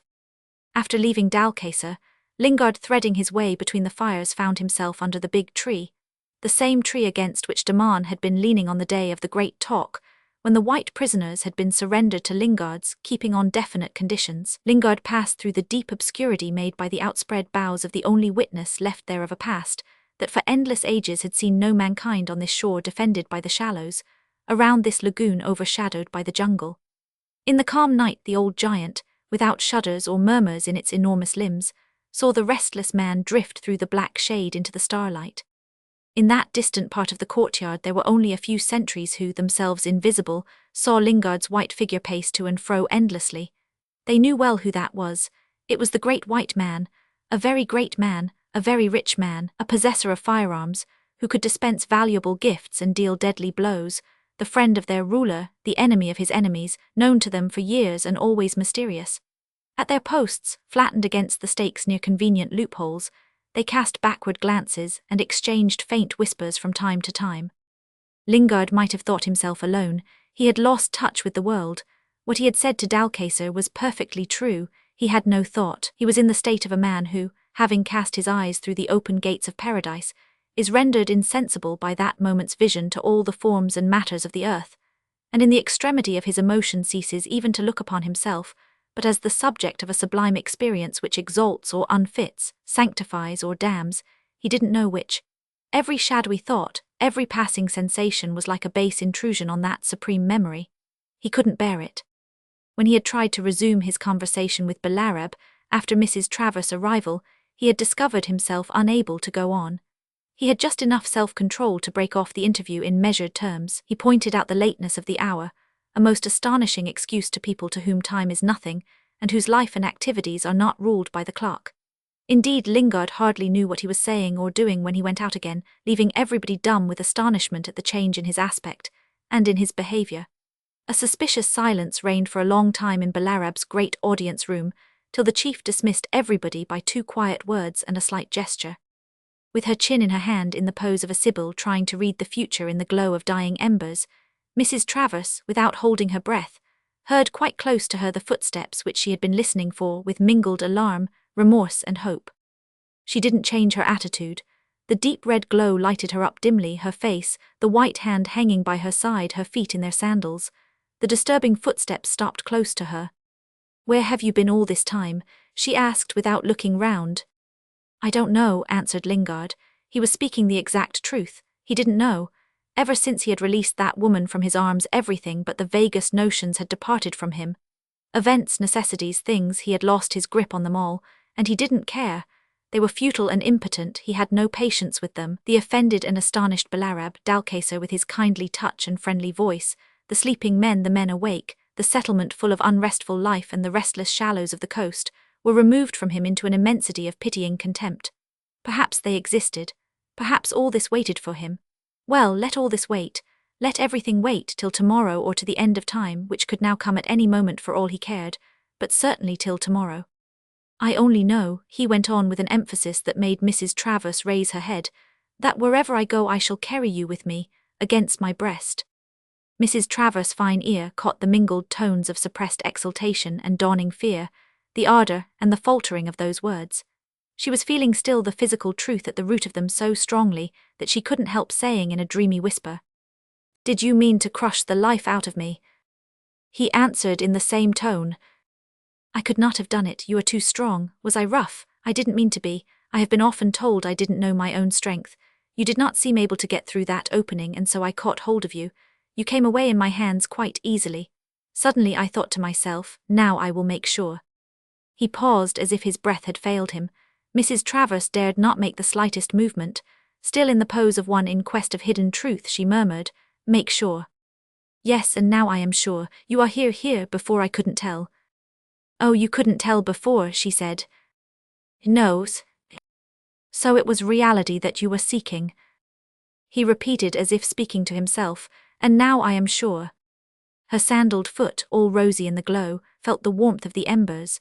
The tepid night had enveloped her body, and still under the impression of his strength, she gave herself up to a momentary feeling of quietude that came about her heart, as soft as the night air penetrated by the feeble clearness of the stars.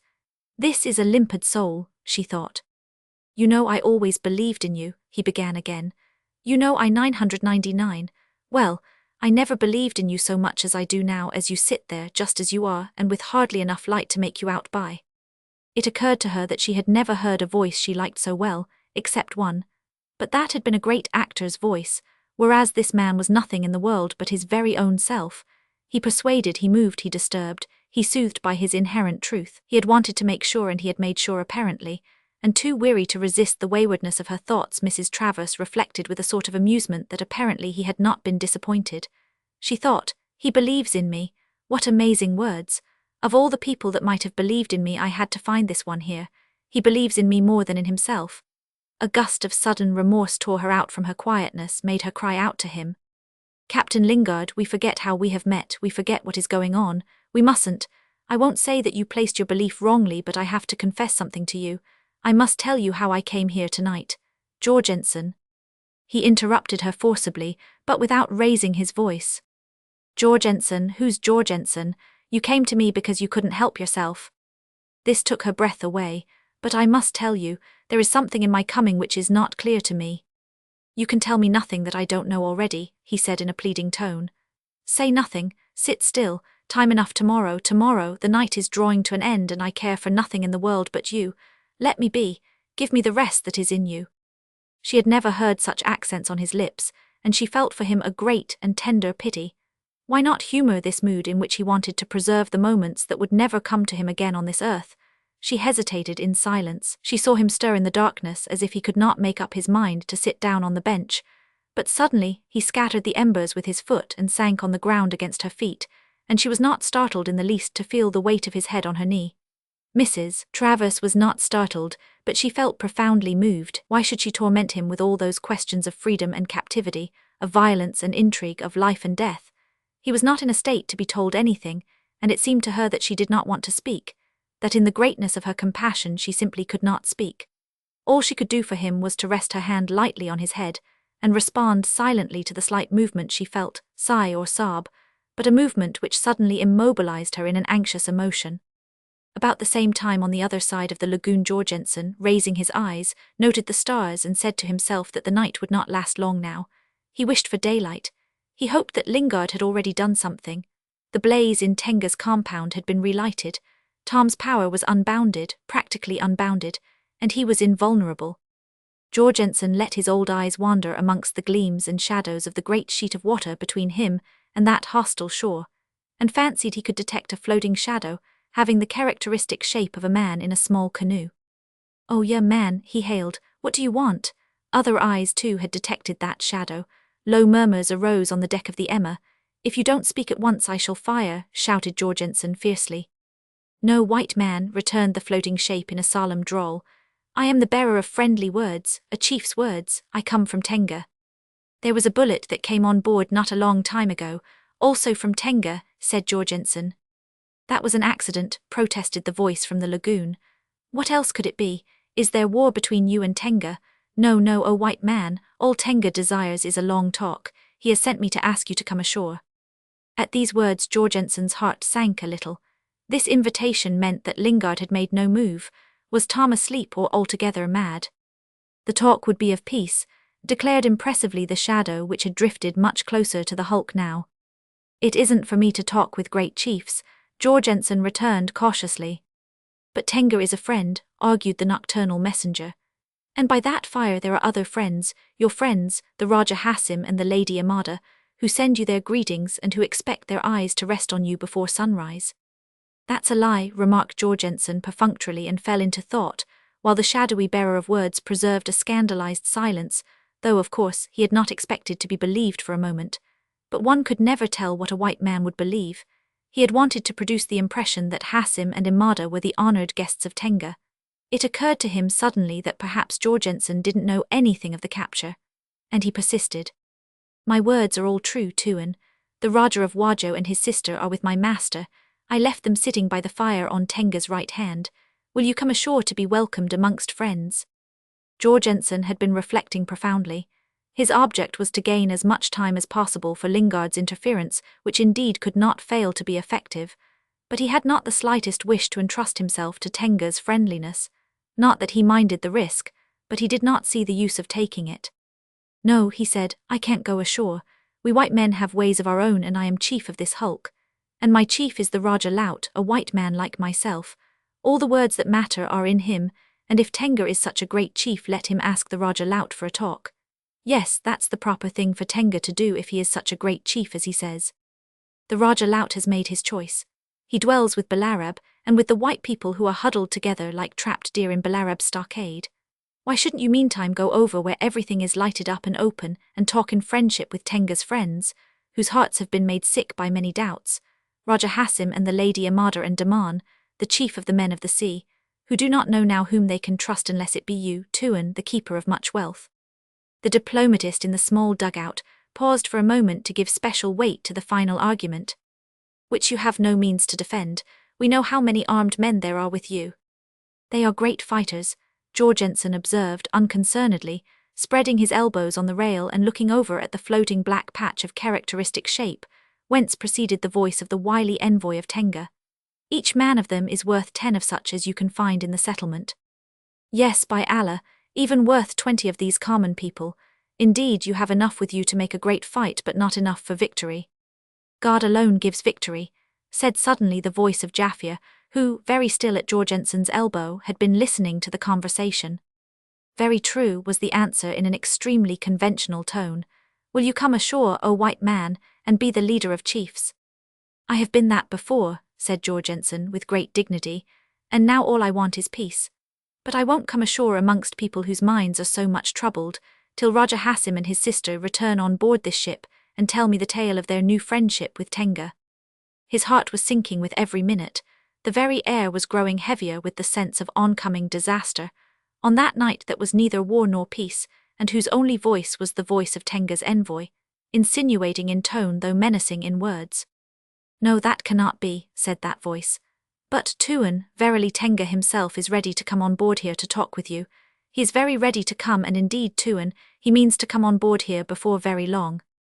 Yes, with 50 war canoes filled with the ferocious rabble of the shore of refuge, Jaffia was heard commenting sarcastically over the rail, and a sinister muttered "it may be so," ascended alongside from the black water. Jorgensen kept silent as if waiting for a supreme inspiration, and suddenly he spoke in his otherworld voice. Tell Tenga from me that as long as he brings with him Raja Hassim and the Raja's sister, he and his chief men will be welcome on deck here, no matter how many boats come along with them. For that I do not care. You may go now. A profound silence succeeded. It was clear that the envoy was gone, keeping in the shadow of the shore. Jorgensen turned to Jaffia. Death amongst friends is but a festival, he quoted, mumbling in his mustache. It is, by Allah, assented Jaffia with sombre fervor. Romans 6. 36 hours later Carter, alone with Lingard in the cabin of the brig, could almost feel during a pause in his talk the oppressive, the breathless peace of the shallows awaiting another sunset. I never expected to see any of you alive, Carter began in his easy tone, but with much less carelessness in his bearing, as though his days of responsibility amongst the shoals of the shore of refuge had matured his view of the external world and of his own place therein. "Of course not," muttered Lingard. The listlessness of that man, whom he had always seen acting under the stress of a secret passion, seemed perfectly appalling to Carter's youthful and deliberate energy. Ever since he had found himself again face to face with Lingard, he had tried to conceal the shocking impression with a delicacy which owed nothing to training, but was as intuitive as a child's. While justifying to Lingard his manner of dealing with the situation on the shore of refuge, he could not for the life of him help asking himself what was this new mystery. He was also young enough to long for a word of commendation.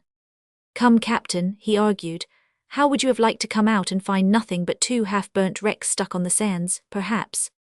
He waited for a moment, then in sheer compassion turned away his eyes from that fixed gaze, from that harassed face with sunk cheeks, from that figure of indomitable strength robbed of its fire.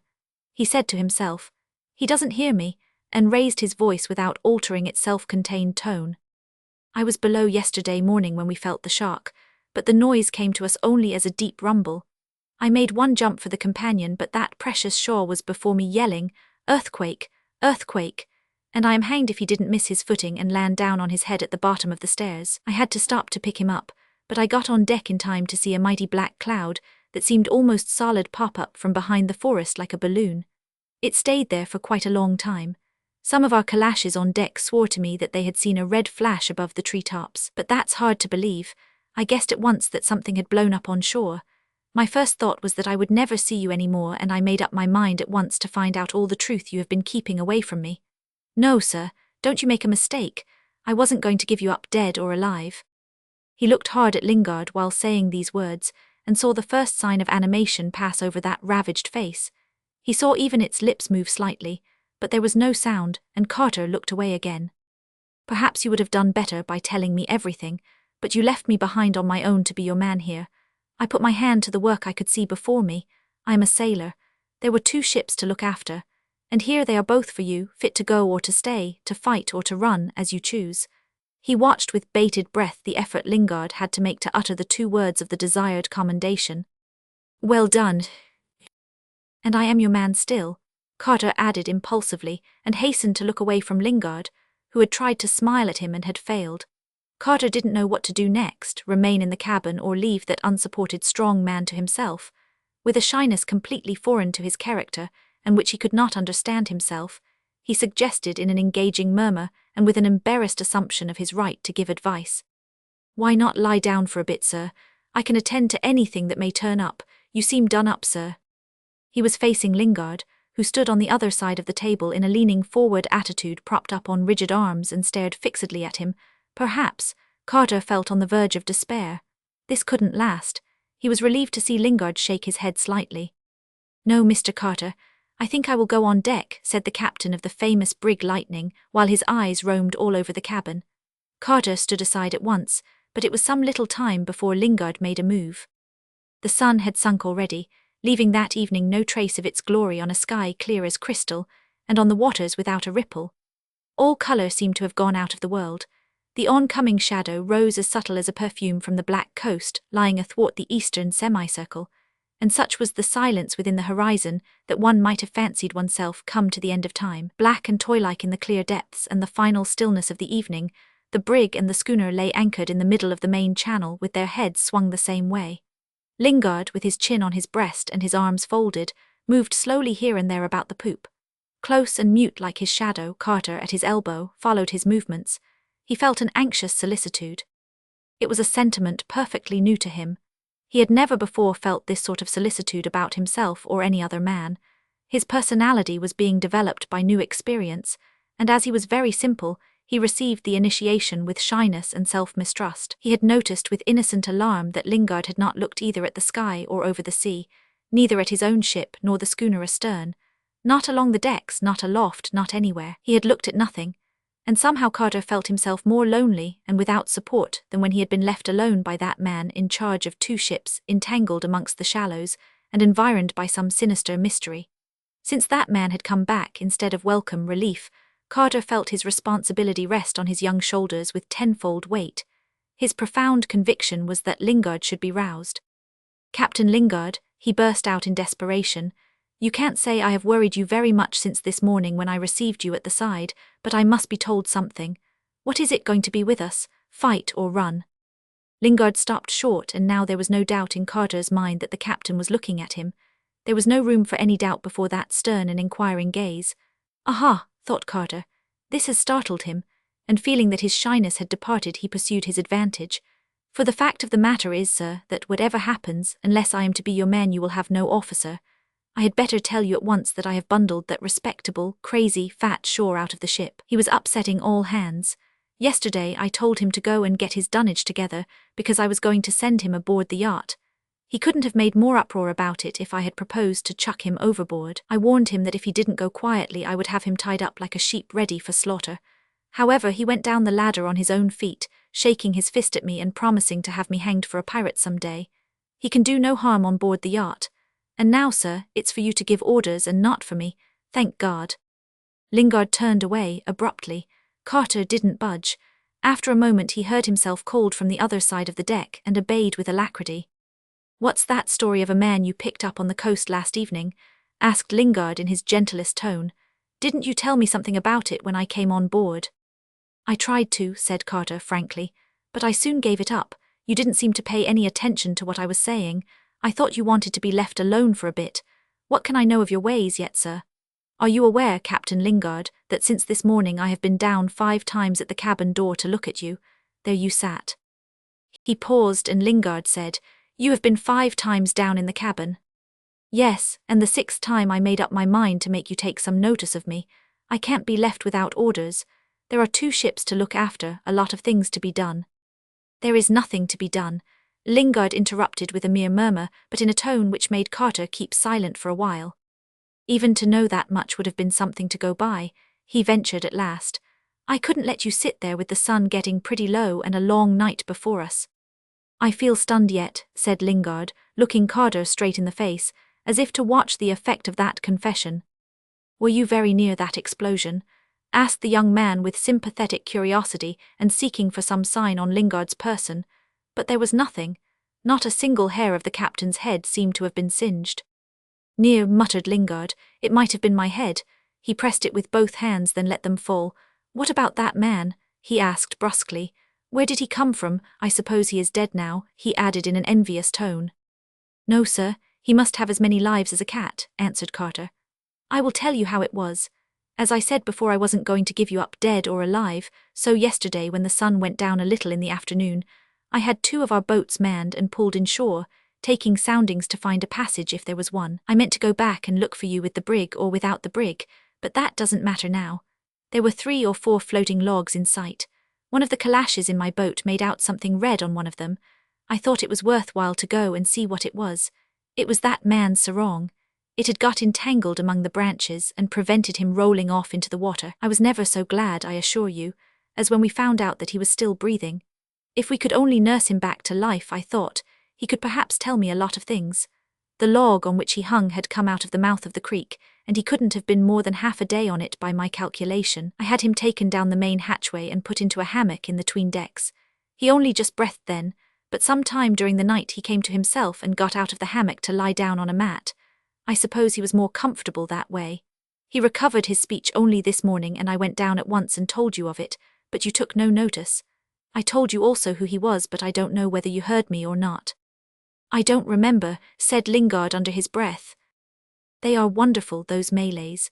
This morning he was only half alive, if that much, and now I understand he has been talking to Wasub for an hour. Will you go down to see him, sir, or shall I send a couple of men to carry him on deck? Lingard looked bewildered for a moment. Who on earth is he? He asked. Why, it's that fellow whom you sent out that night I met you to catch our first gig. What do they call him? Jaffir, I think. Hasn't he been with you ashore, sir? Didn't he find you with the letter I gave him for you? A most determined-looking chap. I knew him again the moment we got him off the log. Lingard seized hold of the royal backstay within reach of his hand. Jaffir, Jaffir, faithful above all others, the messenger of supreme moments, the reckless and devoted servant. Lingard felt a crushing sense of despair. No, I can't face this, he whispered to himself, looking at the coast black as ink now before his eyes in the world's shadow that was slowly encompassing the grey clearness of the shallow waters. Send Wasub to me. I am going down into the cabin. He crossed over to the companion, then checking himself suddenly. Was there a boat from the yacht during the day? He asked as if struck by a sudden thought. No, sir, answered Carter. We had no communication with the yacht today. Send Wasub to me, repeated Lingard in a stern voice as he went down the stairs.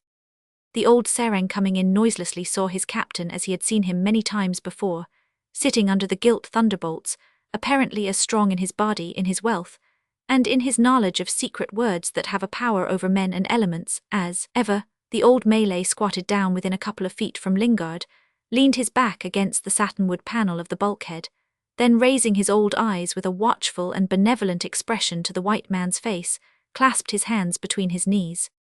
Wasub, you have learned now everything. Is there no one left alive but Jaffir? Are they all dead? May you live, answered Wasub, and Lingard whispered an appalled all dead, to which Wasub nodded slightly twice. His cracked voice had a lamenting intonation. It is all true, it is all true. You are left alone, Tuan, you are left alone. It was their destiny, said Lingard at last with forced calmness. But has Jaffir told you of the manner of this calamity? How is it that he alone came out alive from it to be found by you? He was told by his lord to depart and he obeyed, began Wasub, fixing his eyes on the deck and speaking just loud enough to be heard by Lingard, who, bending forward in his seat, shrank inwardly from every word, and yet would not have missed a single one of them for anything. For the catastrophe had fallen on his head like a bolt from the blue in the early morning hours of the day before. At the first break of dawn, he had been sent for to resume his talk with Balarab. He had felt suddenly Mrs. Travers remove her hand from his head, her voice speaking intimately into his ear. Get up, there are some people coming, had recalled him to himself. He had got up from the ground.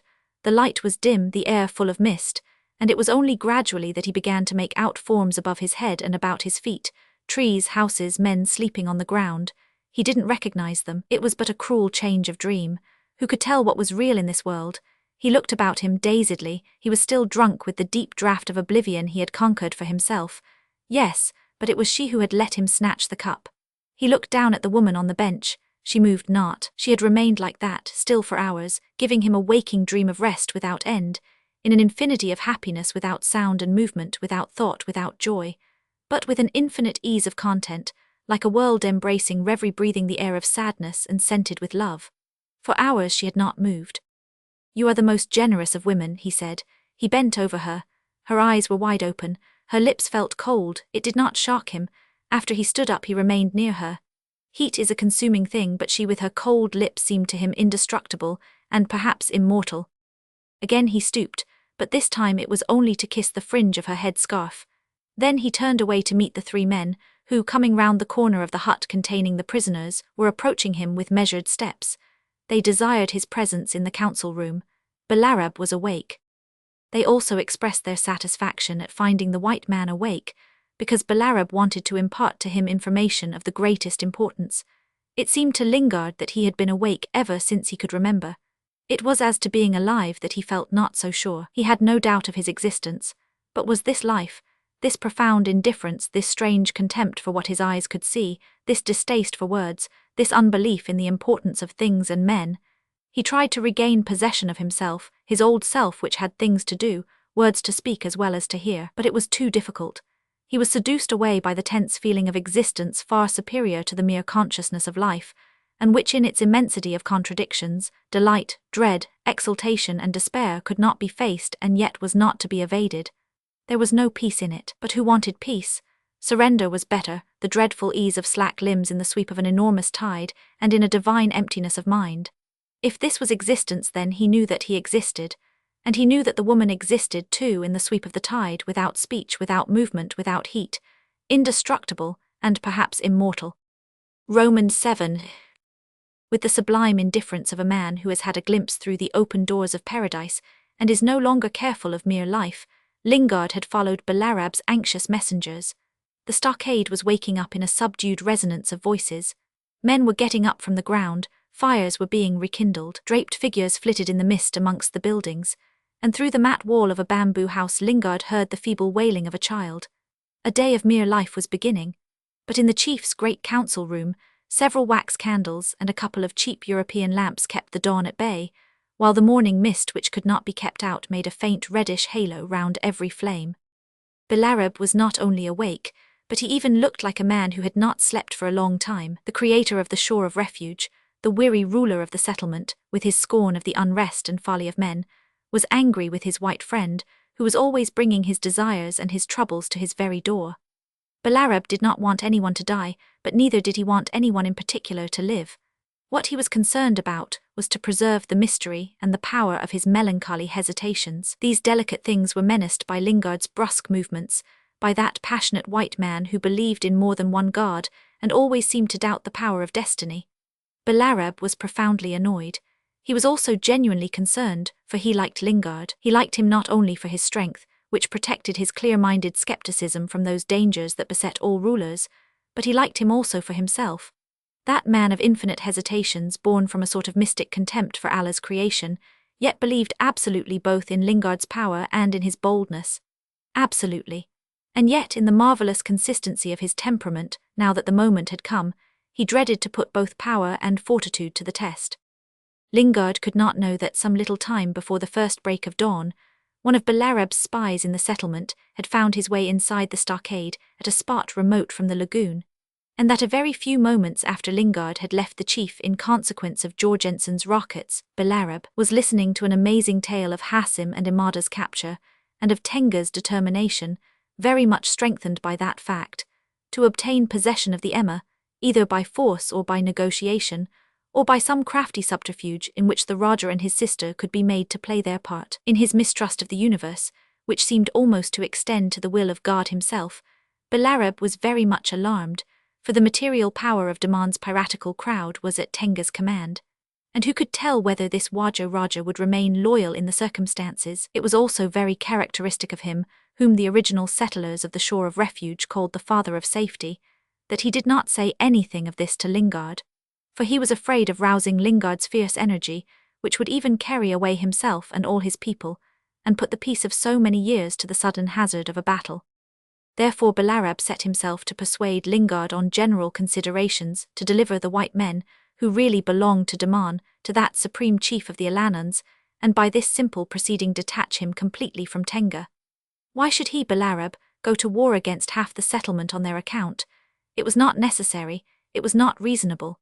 It would be even in a manner a sin to begin a strife in a community of true believers, whereas with an offer like that in his hand, he could send an embassy to Tenga who would see there at once the downfall of his purposes and the end of his hopes.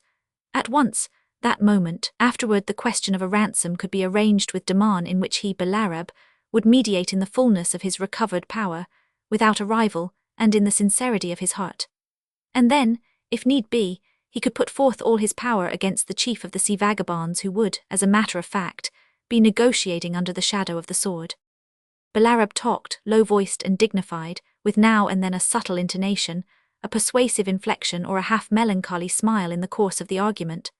What encouraged him most was the changed aspect of his white friend. The fierce power of his personality seemed to have turned into a dream. Lingard listened, growing gradually inscrutable in his continued silence, but remaining gentle in a sort of rapt patience, as if lapped in the wings of the angel of peace himself. Emboldened by that transformation, Belarab's counsellors seated on the mats murmured loudly their assent to the views of the chief. Through the thickening white mist of tropical lands, the light of the tropical day filtered into the hall. One of the wise men got up from the floor and with prudent fingers began extinguishing the wax lights one by one. He hesitated to touch the lamps, the flames of which looked yellow and cold. A puff of the morning breeze entered the great room, faint and chill. Lingard, facing Belarab in a wooden armchair with slack limbs, and in the divine emptiness of a mind enchanted by a glimpse of paradise, shuddered profoundly. A strong voice shouted in the doorway without any ceremony, and with a sort of jeering accent. "Tenga's boats are out in the mist." Lingard half rose from his seat. Belarab himself could not repress a start. Lingard's attitude was a listening one, but after a moment of hesitation, he ran out of the hall. The inside of the stockade was beginning to buzz like a disturbed hive. Outside Belarab's house Lingard slowed his pace. The mist still hung.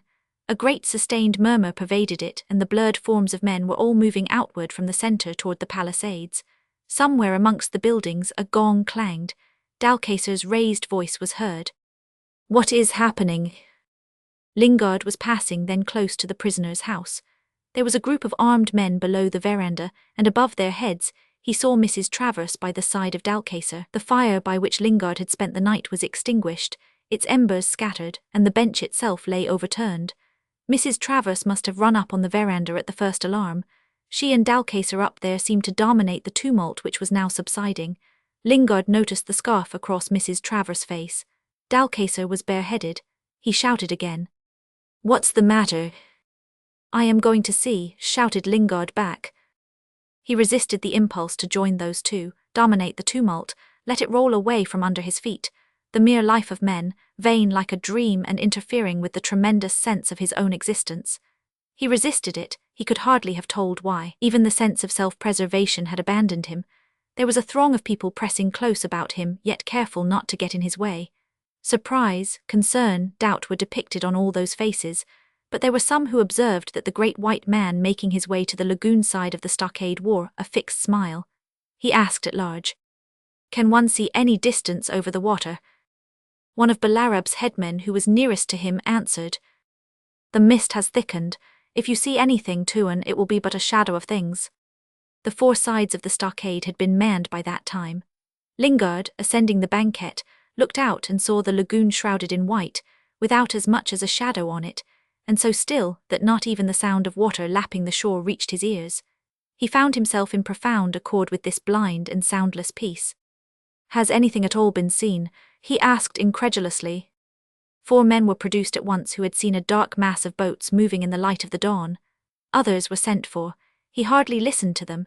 His thought escaped him, and he stood motionless, looking out into the unstirring mist pervaded by the perfect silence. Presently Balarab joined him, escorted by 3 grave, swarthy men, himself dark-faced, stroking his short grey beard with impenetrable composure.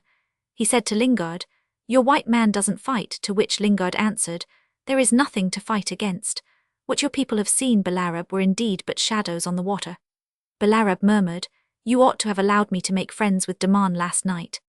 A faint uneasiness was stealing into Lingard's breast. A moment later Dalcacer came up, inconspicuously watched over by 2 men with lances, and to his anxious inquiry Lingard said, "I don't think there is anything going on. Listen how still everything is." The only way of bringing the matter to a test would be to persuade Balarab to let his men march out and make an attack on Tenga's stronghold this moment. Then we would learn something. But I couldn't persuade Balarab to march out into this fog. Indeed, an expedition like this might end badly. I myself don't believe that all Tenga's people are on the lagoon. Where is Mrs. Travers? The question made Dalcacer start by its abruptness, which revealed the woman's possession of that man's mind. "She is with Don Martin, who is better but feels very weak. If we are to be given up, he will have to be carried out to his fate. I can depict to myself the scene. Don Martin carried shoulder-high surrounded by those barbarians with spears, and Mrs. Travers with myself walking on each side of the stretcher. Mrs. Travers has declared to me her intention to go out with us." "Oh, she has declared her intention," murmured Lingard absent-mindedly. Dalcacer felt himself completely abandoned by that man, and within 2 paces of him he noticed the group of Balarab and his 3 swarthy attendants in their white robes, preserving an air of serene detachment. For the first time since the stranding on the coast Dalcacer's heart sank within him.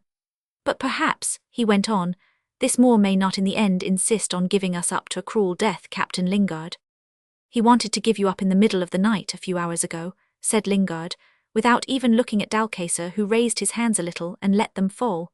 Lingard sat down on the breech of a heavy piece mounted on a naval carriage so as to command the lagoon. He folded his arms on his breast. Dalcacer asked gently, "We have been reprieved then?" "No," said Lingard, "it's I who was reprieved." A long silence followed. Along the whole line of the manned stockade the whisperings had ceased. The vibrations of the gong had died out too. Only the watchers perched in the highest boughs of the big tree made a slight rustle amongst the leaves. "What are you thinking of, Captain Lingard?"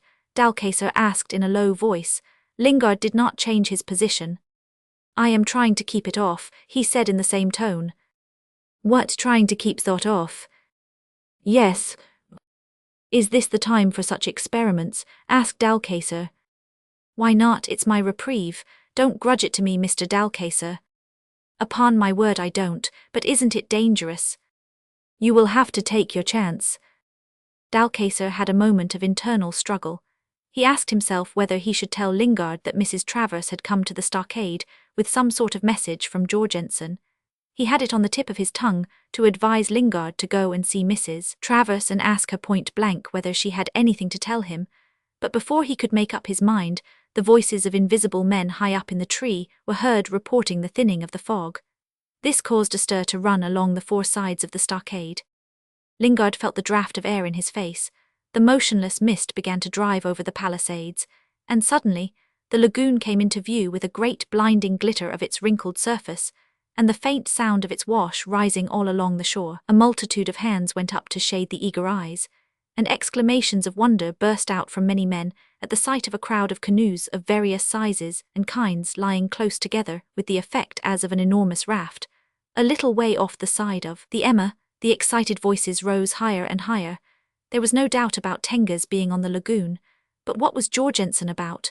The Emma lay as if abandoned by her keeper and her crew, while the mob of mixed boats seemed to be meditating an attack. For all his determination to keep thought off to the very last possible moment, Lingard could not defend himself from a sense of wonder and fear. What was Jorgensen about? For a moment Lingard expected the side of the Emma to wreath itself in puffs of smoke, but an age seemed to elapse without the sound of a shot reaching his ears. The boats were afraid to close, they were hanging off irresolute, but why did Jorgensen not put an end to their hesitation by a volley or two of musketry if only over their heads? Through the anguish of his perplexity Lingard found himself returning to life, to mere life with its sense of pain and mortality, like a man awakened from a dream by a stab in the breast. What did this silence of the Emma mean? Could she have been already carried in the fog?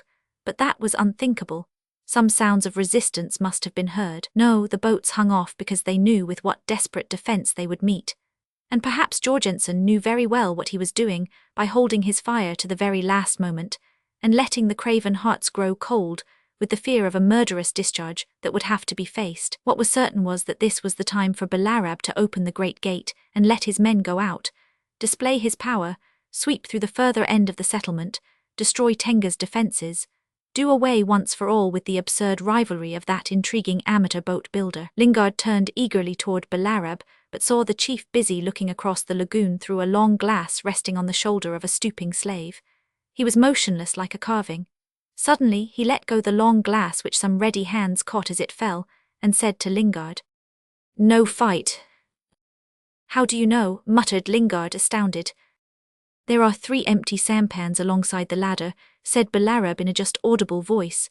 "There is bad talk there." "Talk I don't understand," said Lingard slowly. But Belarab had turned toward his 3 attendants in white robes, with shaven poles under skullcaps of plaited grass, with prayer beads hanging from their wrists, and an air of superior calm on their dark faces. Companions of his desperate days, men of blood once and now imperturbable in their piety and wisdom of trusted counsellors. "This white man is being betrayed," he murmured to them with the greatest composure. Dalcacer, uncomprehending, watched the scene. The man of fate puzzled and fierce like a disturbed lion, the white-robed Moors, the multitude of half-naked barbarians, squatting by the guns, standing by the loopholes in the immobility of an arranged display.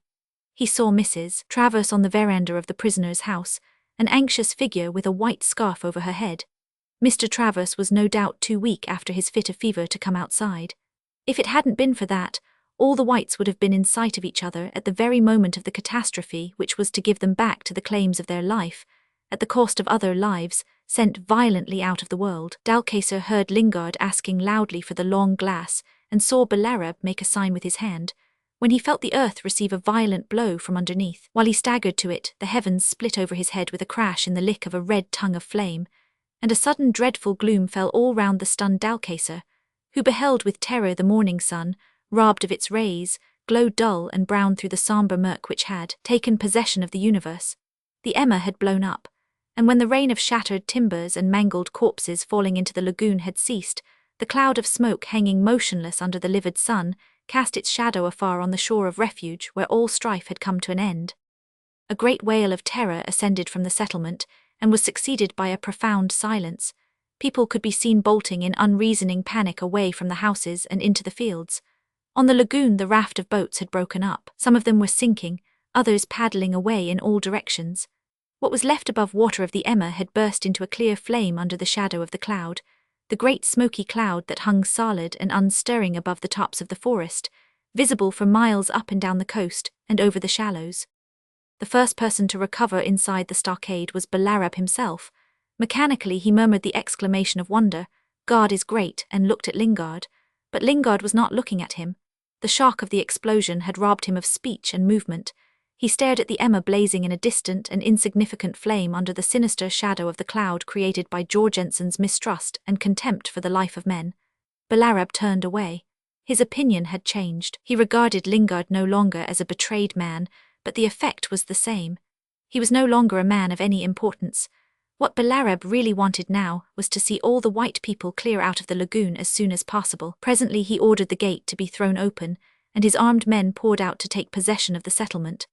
Later Tenga's houses were set on fire, and Balarab, mounting a fiery pony, issued forth to make a triumphal progress, surrounded by a great crowd of headmen and guards. That night the white people left the stockade in a cortege of torch-bearers. Mr. Travers had to be carried down to the beach, where two of Balarab's warboats awaited their distinguished passengers. Mrs. Travers passed through the gate on Dalcacer's arm. Her face was half-veiled. She moved through the throng of spectators displayed in the torchlight looking straight before her. Balarab, standing in front of a group of headmen, pretended not to see the white people as they went by. With Lingard he shook hands, murmuring the usual formulas of friendship, and when he heard the great white man say, "You shall never see me again," he felt immensely relieved. Balarab did not want to see that white man again, but as he responded to the pressure of Lingard's hand, he had a grave smile. "God alone knows the future," he said. Lingard walked to the beach by himself, feeling a stranger to all men and abandoned by the all-knowing God. By that time the first boat with Mr. and Mrs. Travers had already got away out of the blood-red light thrown by the torches upon the water. Dalcacer and Lingard followed in the second. Presently the dark shade of the creek, walled in by the impenetrable forest, closed round them, and the splash of the paddles echoed in the still, damp air. "How do you think this awful accident happened?" asked Dalcacer, who had been sitting silent by Lingard's side. "What is an accident?" said Lingard with a great effort. "Where did you hear of such a thing? Accident? Don't disturb me, Mr. Dalcacer. I have just come back to life and it has closed on me colder and darker than the grave itself. Let me get used. I can't bear the sound of a human voice yet." Roman 8. And now, stoical in the cold and darkness of his regained life, Lingard had to listen to the voice of Wasab telling him Jafir's story. The old Serang's face expressed a profound dejection, and there was infinite sadness in the flowing murmur of his words. Yes, by Allah, they were all there. That tyrannical Tenga, noisy like a fool, the Raja Hassim, a ruler without a country, Daman, the wandering chief, and the 3 Pandurans of the sea robbers. They came on board boldly, for Tuan Jorgensen had given them permission, and their talk was that you, Tuan, were a willing captive in Balarab's stockade. They said they had waited all night for a message of peace from you or from Balarab, but there was nothing, and with the first sign of day they put out on the lagoon to make friends with Tuan Jorgensen, for they said you, Tuan, were as if you had not been, possessing no more power than a dead man, the mere slave of these strange white people, and Balarab's prisoner. Thus Tenga talked. God had taken from him all wisdom and all fear, and then he must have thought he was safe while Raja Hassim and the Lady Amada were on board. I tell you they sat there in the midst of your enemies, captive. The Lady Amada, with her face covered, mourned to herself. The Raja Hassim made a sign to Jafir, and Jafir came to stand by his side and talked to his lord. The main hatch was open, and many of the Alanans crowded there to look down at the goods that were inside the ship. They had never seen so much loot in their lives. Jafir and his lord could hear plainly Tuan Jorgensen and Tenga talking together. Tenga discoursed loudly, and his words were the words of a doomed man, for he was asking Tuan Jorgensen to give up the arms and everything that was on board the Emma to himself and to Daman, and then he said, "We shall fight Balarab and make friends with these strange white people by behaving generously to them and letting them sail away unharmed to their own country. We don't want them here. You, Tuan Jorgensen, are the only white man I care for." They heard Tuan Jorgensen say to Tenga, "Now you have told me everything there is in your mind, you had better go ashore with your friends and return tomorrow." And Tenga asked, "Why would you fight me tomorrow rather than live many days in peace with me?" And he laughed and slapped his thigh. And Tuan Jorgensen answered, "No, I won't fight you, but even a spider will give the fly time to say its prayers." Tuan Jorgensen's voice sounded very strange and louder than ever anybody had heard it before. "Oh, Raja Laut, Jafir and the white man had been waiting too all night for some sign from you. a shot fired or a signal fire, lighted to strengthen their hearts. There had been nothing. Raja Hassim, whispering, ordered Jaffir to take the first opportunity to leap overboard and take to you his message of friendship and goodbye. Did the Raja and Jaffir know what was coming? Who can tell? But what else could they see than calamity for all Wajo men, whatever Tuan Jorgensen had made up his mind to do? Jaffir prepared to obey his lord, and yet with so many enemies' boats in the water he did not think he would ever reach the shore, and as to yourself he was not at all sure that you were still alive.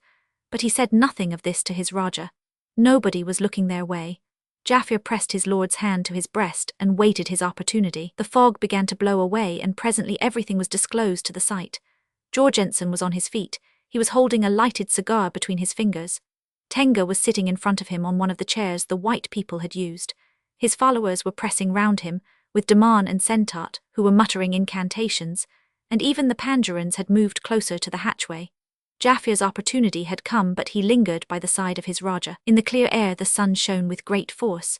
Tuan Jorgensen looked once more toward Balarab's stockade, O Raja Laut, but there was nothing there, not even a flag displayed that had not been there before. Jaffir looked that way too, and as he turned his head, he saw Tuan Jorgensen, in the midst of 20 spear blades that could in an instant have been driven into his breast, put the cigar in his mouth and jump down the hatchway. At that moment, Raja Hassim gave Jaffir a push toward the side, and Jaffir leaped overboard.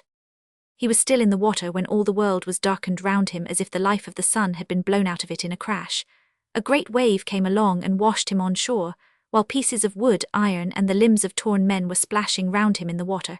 He managed to crawl out of the mud. Something had hit him while he was swimming and he thought he would die. But life stirred in him. He had a message for you. For a long time he went on crawling under the big trees on his hands and knees, for there is no rest for a messenger till the message is delivered. At last he found himself on the left bank of the creek, and still he felt life stir in him, so he started to swim across, for if you were in this world you were on the other side. While he swam he felt his strength abandoning him. He managed to scramble on to a drifting log and lay on it like one who is dead, till we pulled him into one of our boats. Wasab ceased.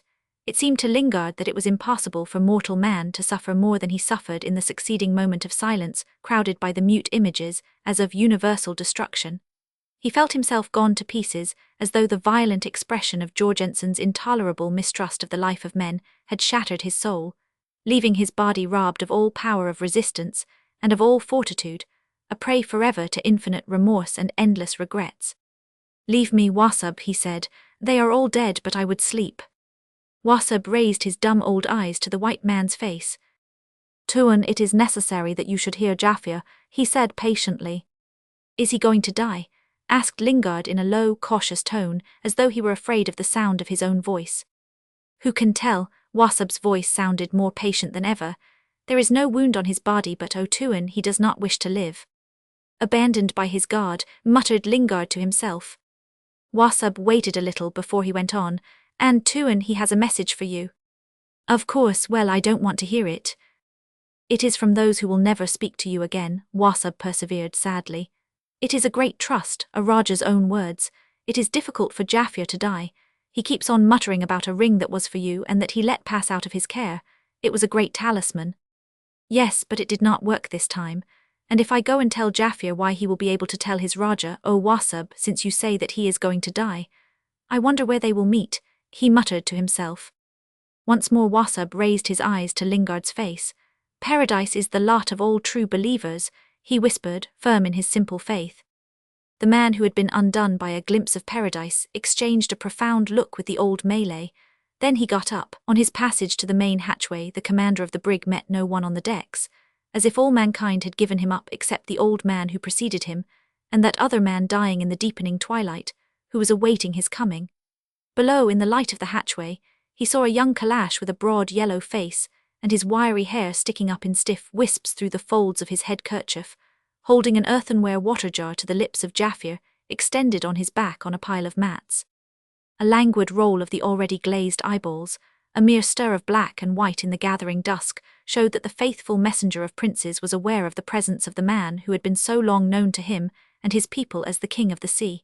Lingard knelt down close to Jaffir's head, which rolled a little from side to side and then became still, staring at a beam of the upper deck. Lingard bent his ear to the dark lips. "Deliver your message," he said in a gentle tone. The Rajah wished to hold your hand once more, whispered Jaffia so faintly that Lingard had to guess the words rather than hear them. I was to tell you, he went on and stopped suddenly. What were you to tell me? To forget everything, said Jaffia with a loud effort as if beginning a long speech. After that he said nothing more till Lingard murmured, and the Lady Amada. Jaffia collected all his strength. She hoped no more, he uttered distinctly. The order came to her while she mourned, veiled apart. I didn't even see her face. Lingard swayed over the dying man so heavily that Wasab, standing nearby, hastened to catch him by the shoulder. Jaffia seemed unaware of anything, and went on staring at the beam. Can you hear me, O Jaffia? Asked Lingard. I hear. I never had the ring. Who could bring it to me? We gave it to the white woman. May Jehannam be her lot. No, it shall be my lot, said Lingard with despairing force, while Wasab raised both his hands in dismay. For listen, Jaffia, if she had given the ring to me, it would have been to one that was dumb, deaf, and robbed of all courage. It was impossible to say whether Jaffia had heard. He made no sound, there was no change in his awful stare, but his prone body moved under the cotton sheet as if to get further away from the white man.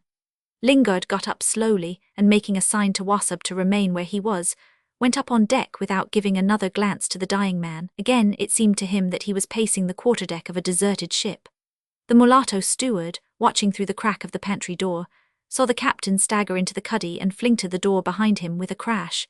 For more than an hour nobody approached that closed door, till Carter coming down the companion stairs spoke, without attempting to open it. Are you there, sir? The answer, you may come in, comforted the young man by its strong resonance. He went in. Well, Jaffia is dead this moment. I thought you would want to know. Lingard looked persistently at Carter, thinking that now Jaffia was dead there was no one left on the empty earth to speak to him a word of reproach. No one to know the greatness of his intentions, the bond of fidelity between him and Hassim and Imada, the depth of his affection for those people, the earnestness of his visions, and the unbounded trust that was his reward. By the mad scorn of Jorgensen flaming up against the life of men, all this was as if it had never been. It had become a secret locked up in his own breast forever. Tell Wasab to open one of the longcloth bales in the hold, Mr. Carter, and give the crew a cotton sheet to bury him decently according to their faith. Let it be done tonight. They must have the boats too. I suppose they will want to take him on the sandbank. Yes, sir, said Carter. Let them have what they want, spades, torches. Wasab will chant the right words. Paradise is the lot of all true believers. Do you understand me, Mr. Carter? Paradise, I wonder what it will be for him. Unless he gets messages to carry through the jungle, avoiding ambushes, swimming in storms and knowing no rest, he won't like it. Carter listened with an unmoved face. It seemed to him that the captain had forgotten his presence. And all the time he will be sleeping on that sandbank. Lingard began again, sitting in his old place under the gilt thunderbolts suspended over his head with his elbows on the table and his hands to his temples. If they want a board to set up at the grave, let them have a piece of an oak plank. It will stay there till the next monsoon, perhaps. Carter felt uncomfortable before that tense stare which just missed him, and in that confined cabin seemed awful in its piercing and far-off expression. But as he had not been dismissed, he did not like to go away. Everything will be done as you wish it, sir, he said. I suppose the yacht will be leaving the first thing tomorrow morning, sir. If she doesn't, we must give her a solid shot or two to liven her up, Mr. Carter? Carter did not know whether to smile or to look horrified. In the end he did both, but as to saying anything he found it impossible. But Lingard did not expect an answer. I believe you are going to stay with me, Mr. Carter. I told you, sir, I am your man if you want me. The trouble is, Mr. Carter, that I am no longer the man to whom you spoke that night in Karamata. Neither am I, sir, in a manner of speaking. Lingard, relaxing the tenseness of his stare, looked at the young man thoughtfully. After all, it is the brig that will want you. She will never change, the finest craft afloat in these seas. She will carry me about as she did before, but... He unclasped his hands, made a sweeping gesture. Carter gave all his naive sympathy to that man, who had certainly rescued the white people, but seemed to have lost his own soul in the attempt. Carter had heard something from Wasab. He had made out enough of this story from the old Serang's pidgin English to know that the captain's native friends, one of them a woman, had perished in a mysterious catastrophe. But the why of it and how it came about remained still quite incomprehensible to him. Of course, a man like the captain would feel terribly cut up. "You will be soon yourself again, sir," he said in the kindest possible tone. With the same simplicity, Lingard shook his head. He was thinking of the dead Jaffir with his last message delivered and untroubled now by all these matters of the earth. He had been ordered to tell him to forget everything. Lingard had an inward shudder. In the dismay of his heart, he might have believed his brig to lie under the very wing of the angel of desolation. So oppressive, so final, and hopeless seemed the silence in which he and Carter looked at each other, wistfully. Lingard reached for a sheet of paper amongst several lying on the table, took up a pen, hesitated a moment, and then wrote, "Meet me at daybreak on the sandbank." He addressed the envelope to Mrs. Travers, yacht hermit, and pushed it across the table. "Send this on board the schooner at once, Mr. Carter. Wait a moment. When our boats shove off for the sandbank, have the forecastle gun fired. I want to know when that dead man has left the ship." He sat alone, leaning his head on his hand, listening endlessly for the report of the gun. Would it never come? When it came at last, muffled, distant, with a slight shock through the body of the brig, he remained still with his head leaning on his hand, but with a distinct conviction, with an almost physical certitude, that under the cotton sheet shrouding the dead man something of himself, too, had left the ship. Roman night. In a roomy cabin, furnished and fitted with austere comfort, Mr. Travers reposed at ease in a low bed-place under a snowy white sheet and a light silk coverlet, his head sunk in a white pillow of extreme purity. A faint scent of lavender hung about the fresh linen. Though lying on his back like a person who is seriously ill, Mr. Travers was conscious of nothing worse than a great fatigue. Mr. Travers' restfulness had something faintly triumphant in it. To find himself again on board his yacht had soothed his vanity and had revived his sense of his own importance. He contemplated it in a distant perspective, restored to its proper surroundings and unaffected by an adventure too extraordinary to trouble a superior mind, or even to remain in one's memory for any length of time. He was not responsible. Like many men ambitious of directing the affairs of a nation, Mr. Travers disliked the sense of responsibility. He would not have been above evading it in case of need, but with perverse loftiness he really in his heart scorned it. That was the reason why he was able to lie at rest and enjoy a sense of returning vigor. But he did not care much to talk as yet, and that was why the silence in the stateroom had lasted for hours. The bulkhead lamp had a green silk shade. It was unnecessary to admit for a moment the existence of impudence or ruffianism. A discreet knocking at the cabin door sounded deferential. Mrs. Travers got up to see what was wanted, and returned without uttering a single word to the folding armchair by the side of the bed-place, with an envelope in her hand which she tore open in the greenish light. Mr. Travers remained incurious, but his wife handed to him an unfolded sheet of paper which he condescended to hold up to his eyes. It contained only one line of writing. He let the paper fall on the coverlet and went on reposing as before. It was a sick man's repose. Mrs. Travers, in the armchair with her hands on the armrests, had a great dignity of attitude. "I intend to go," she declared after a time. "You intend to go," repeated Mr. Travers in a feeble, deliberate voice. "Really, it doesn't matter what you decide to do. All this is of so little importance. It seems to me that there can be no possible object." "Perhaps not," she admitted, "but don't you think that the uttermost farthing should always be paid?" Mr. Travers' head rolled over on the pillow and gave a covertly scared look at that outspoken woman, but it rolled back again at once, and the whole man remained passive, the very embodiment of helpless exhaustion. Mrs. Travers noticed this, and had the unexpected impression that Mr. Travers was not so ill as he looked. "He's making the most of it. It's a matter of diplomacy," she thought. She thought this without irony, bitterness, or disgust. Only her heart sank a little lower, and she felt that she could not remain in the cabin with that man for the rest of the evening. For all life, yes, but not for that evening. "It's simply monstrous," murmured the man, who was either very diplomatic or very exhausted, in a languid manner. "There is something abnormal in you." Mrs. Travers got up swiftly. "One comes across monstrous things, but I assure you that of all the monsters that wait on what you would call a normal existence, the one I dread most is tediousness. A merciless monster without teeth or claws, impotent, horrible." She left the stateroom, vanishing out of it with noiseless resolution. No power on earth could have kept her in there for another minute. On deck she found a moonless night with a velvety tepid feeling in the air, and in the sky a mass of blurred starlight, like the tarnished tinsel of a worn-out, very old, very tedious firmament. The usual routine of the yacht had been already resumed. The awnings had been stretched aft.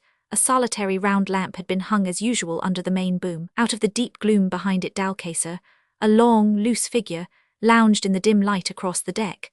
Dalcacer had got promptly in touch with the store of cigarettes he owed to the Governor-General's generosity. A large, pulsating spark glowed, illuminating redly the design of his lips under the fine dark mustache, the tip of his nose, his lean chin. Dalcacer reproached himself for an unwanted light-heartedness which had somehow taken possession of him. He had not experienced that sort of feeling for years. Reprehensible as it was, he did not want anything to disturb it. But as he could not run away openly from Mrs. Travers, he advanced to meet her. "I do hope you have nothing to tell me," he said with whimsical earnestness. "I know, have you?" He assured her he had not and proffered a request. "Don't let us tell each other anything, Mrs. Travers. Don't let us think of anything. I believe it will be the best way to get over the evening." There was real anxiety in his jesting tone. "Very well," Mrs. Travers assented seriously, "but in that case we had better not remain together." She asked then Dalcacer to go below and sit with Mr. Travers, who didn't like to be left alone, though he too doesn't seem to want to be told anything, she added parenthetically and went on, "But I must ask you something else, Mr. Dalcacer. I propose to sit down in this chair and go to sleep, if I can. Will you promise to call me about 5 o'clock? I prefer not to speak to anyone on deck, and moreover I can trust you." He bowed in silence and went away slowly. Mrs. Travers, turning her head, perceived a steady light at the brig's yardarm, very bright among the tarnished stars. She walked aft and looked over the taffrail. It was exactly like that other night. She half expected to hear presently the low, rippling sound of an advancing boat. But the universe remained without a sound. When she at last dropped into the deck chair, she was absolutely at the end of her power of thinking. "I suppose that's how the condemned managed to get some sleep on the night before the execution," she said to herself a moment before her eyelids closed as if under a leaden hand. She woke up with her face wet with tears, out of a vivid dream of Lingard in chainmail armor and vaguely recalling a crusader, but bareheaded and walking away from her in the depths of an impassable landscape. She hurried on to catch up with him, but a throng of barbarians with enormous turbans came between them at the last moment, and she lost sight of him forever in the flurry of a ghastly sandstorm.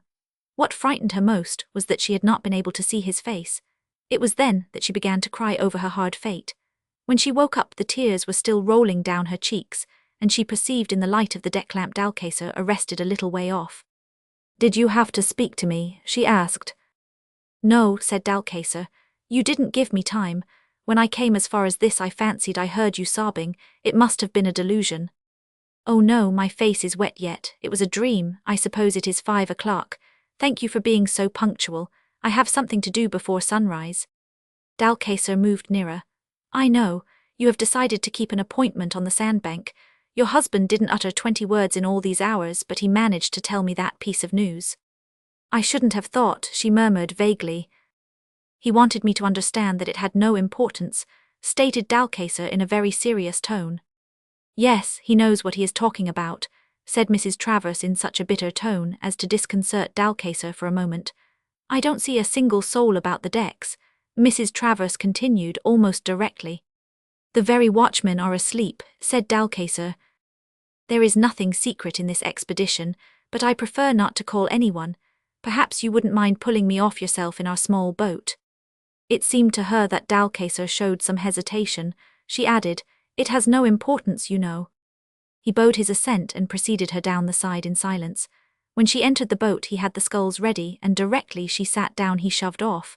It was so dark yet that but for the brig's yardarm light, he could not have kept his direction. He pulled a very deliberate stroke, looking over his shoulder frequently. It was Mrs. Travers who saw first the faint gleam of the uncovered sandspit on the black, quiet water. "A little more to the left," she said. "No, the other way." Dalcacer obeyed her directions, but his stroke grew even slower than before. She spoke again. "Don't you think that the uttermost farthing should always be paid, Mr. Dalcacer?" Dalcacer glanced over his shoulder then. "It would be the only honourable way, but it may be hard, too hard for our common fearful hearts." "I am prepared for anything." He ceased pulling for a moment. "Anything that may be found on a sandbank," Mrs. Travers went on, "on an arid, insignificant and deserted sandbank." Dalcacer gave 2 strokes and ceased again.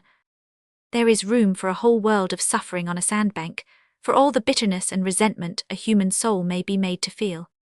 Yes, I suppose you would know, she whispered while he gave a stroke or two and again glanced over his shoulder. She murmured the words, bitterness, resentment, and a moment afterward became aware of the keel of the boat running up on the sand. But she didn't move, and Dalcacer, too, remained seated on the thwart with the blades of his sculls raised, as if ready to drop them and back the dinghy out into deep water at the first sign. Mrs. Travers made no sign, but she asked abruptly, Mr. Dalcacer, do you think I shall ever come back? Her tone seemed to him to lack sincerity, but who could tell what this abruptness covered, sincere fear or mere vanity? He asked himself whether she was playing a part for his benefit or only for herself. I don't think you quite understand the situation, Mrs. Travers. I don't think you have a clear idea, either of his simplicity or of his visionary's pride.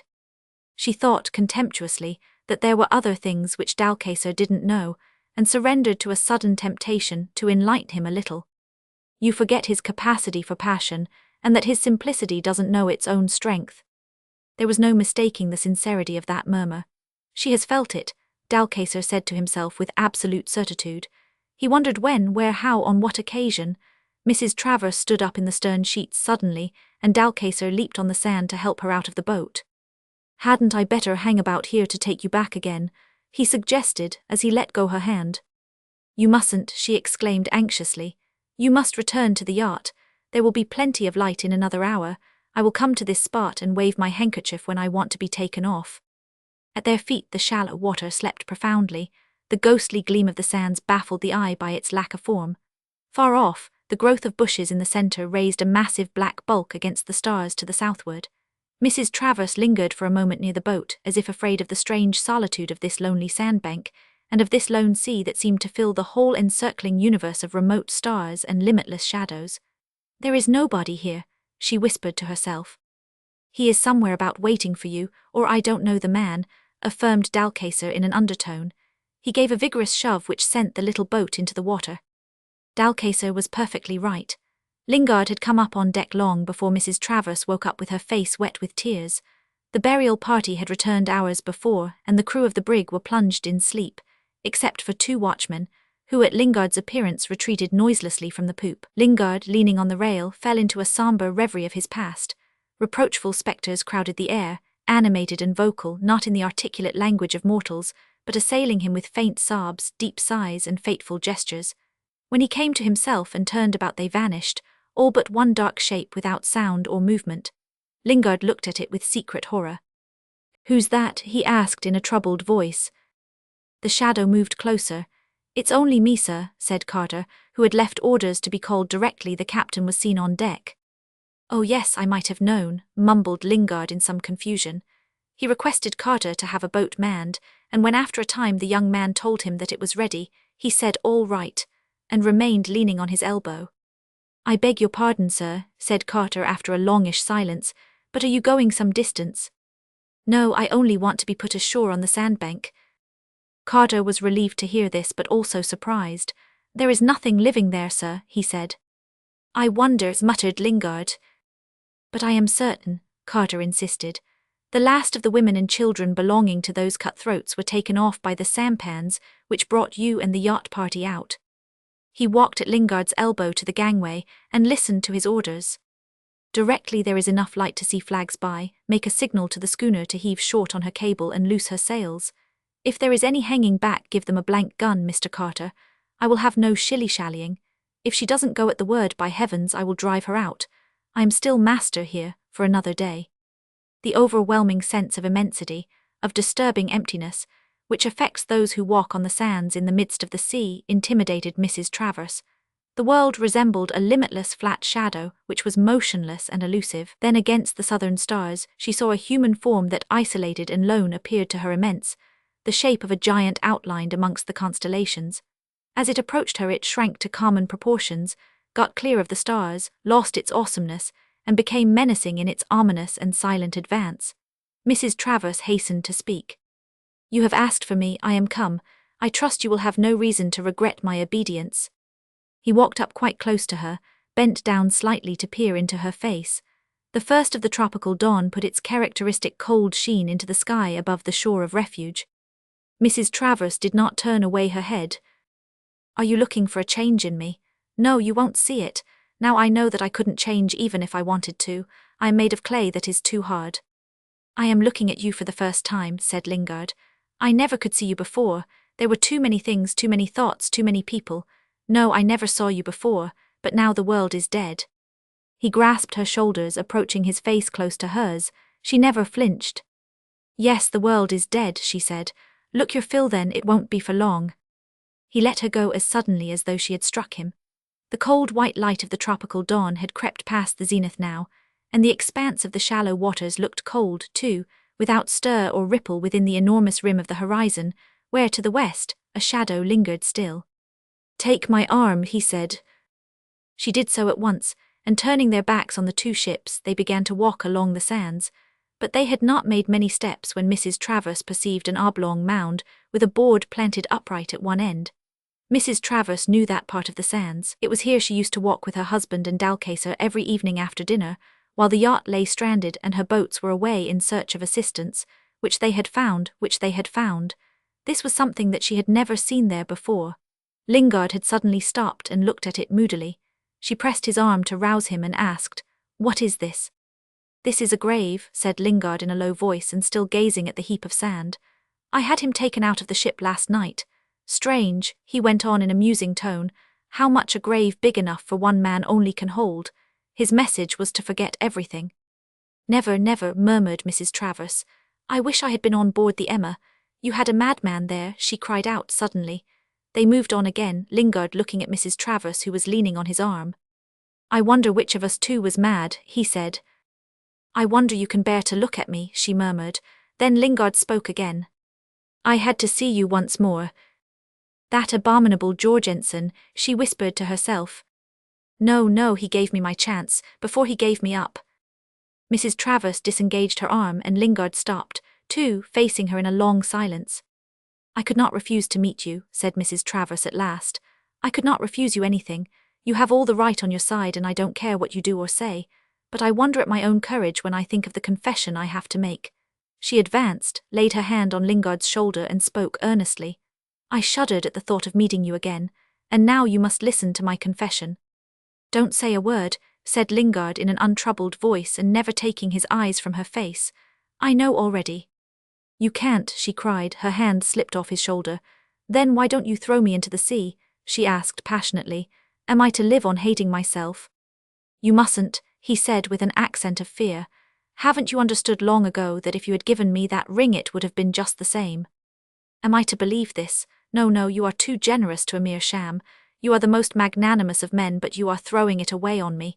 Do you think it is remorse that I feel? No, if it is anything, it is despair.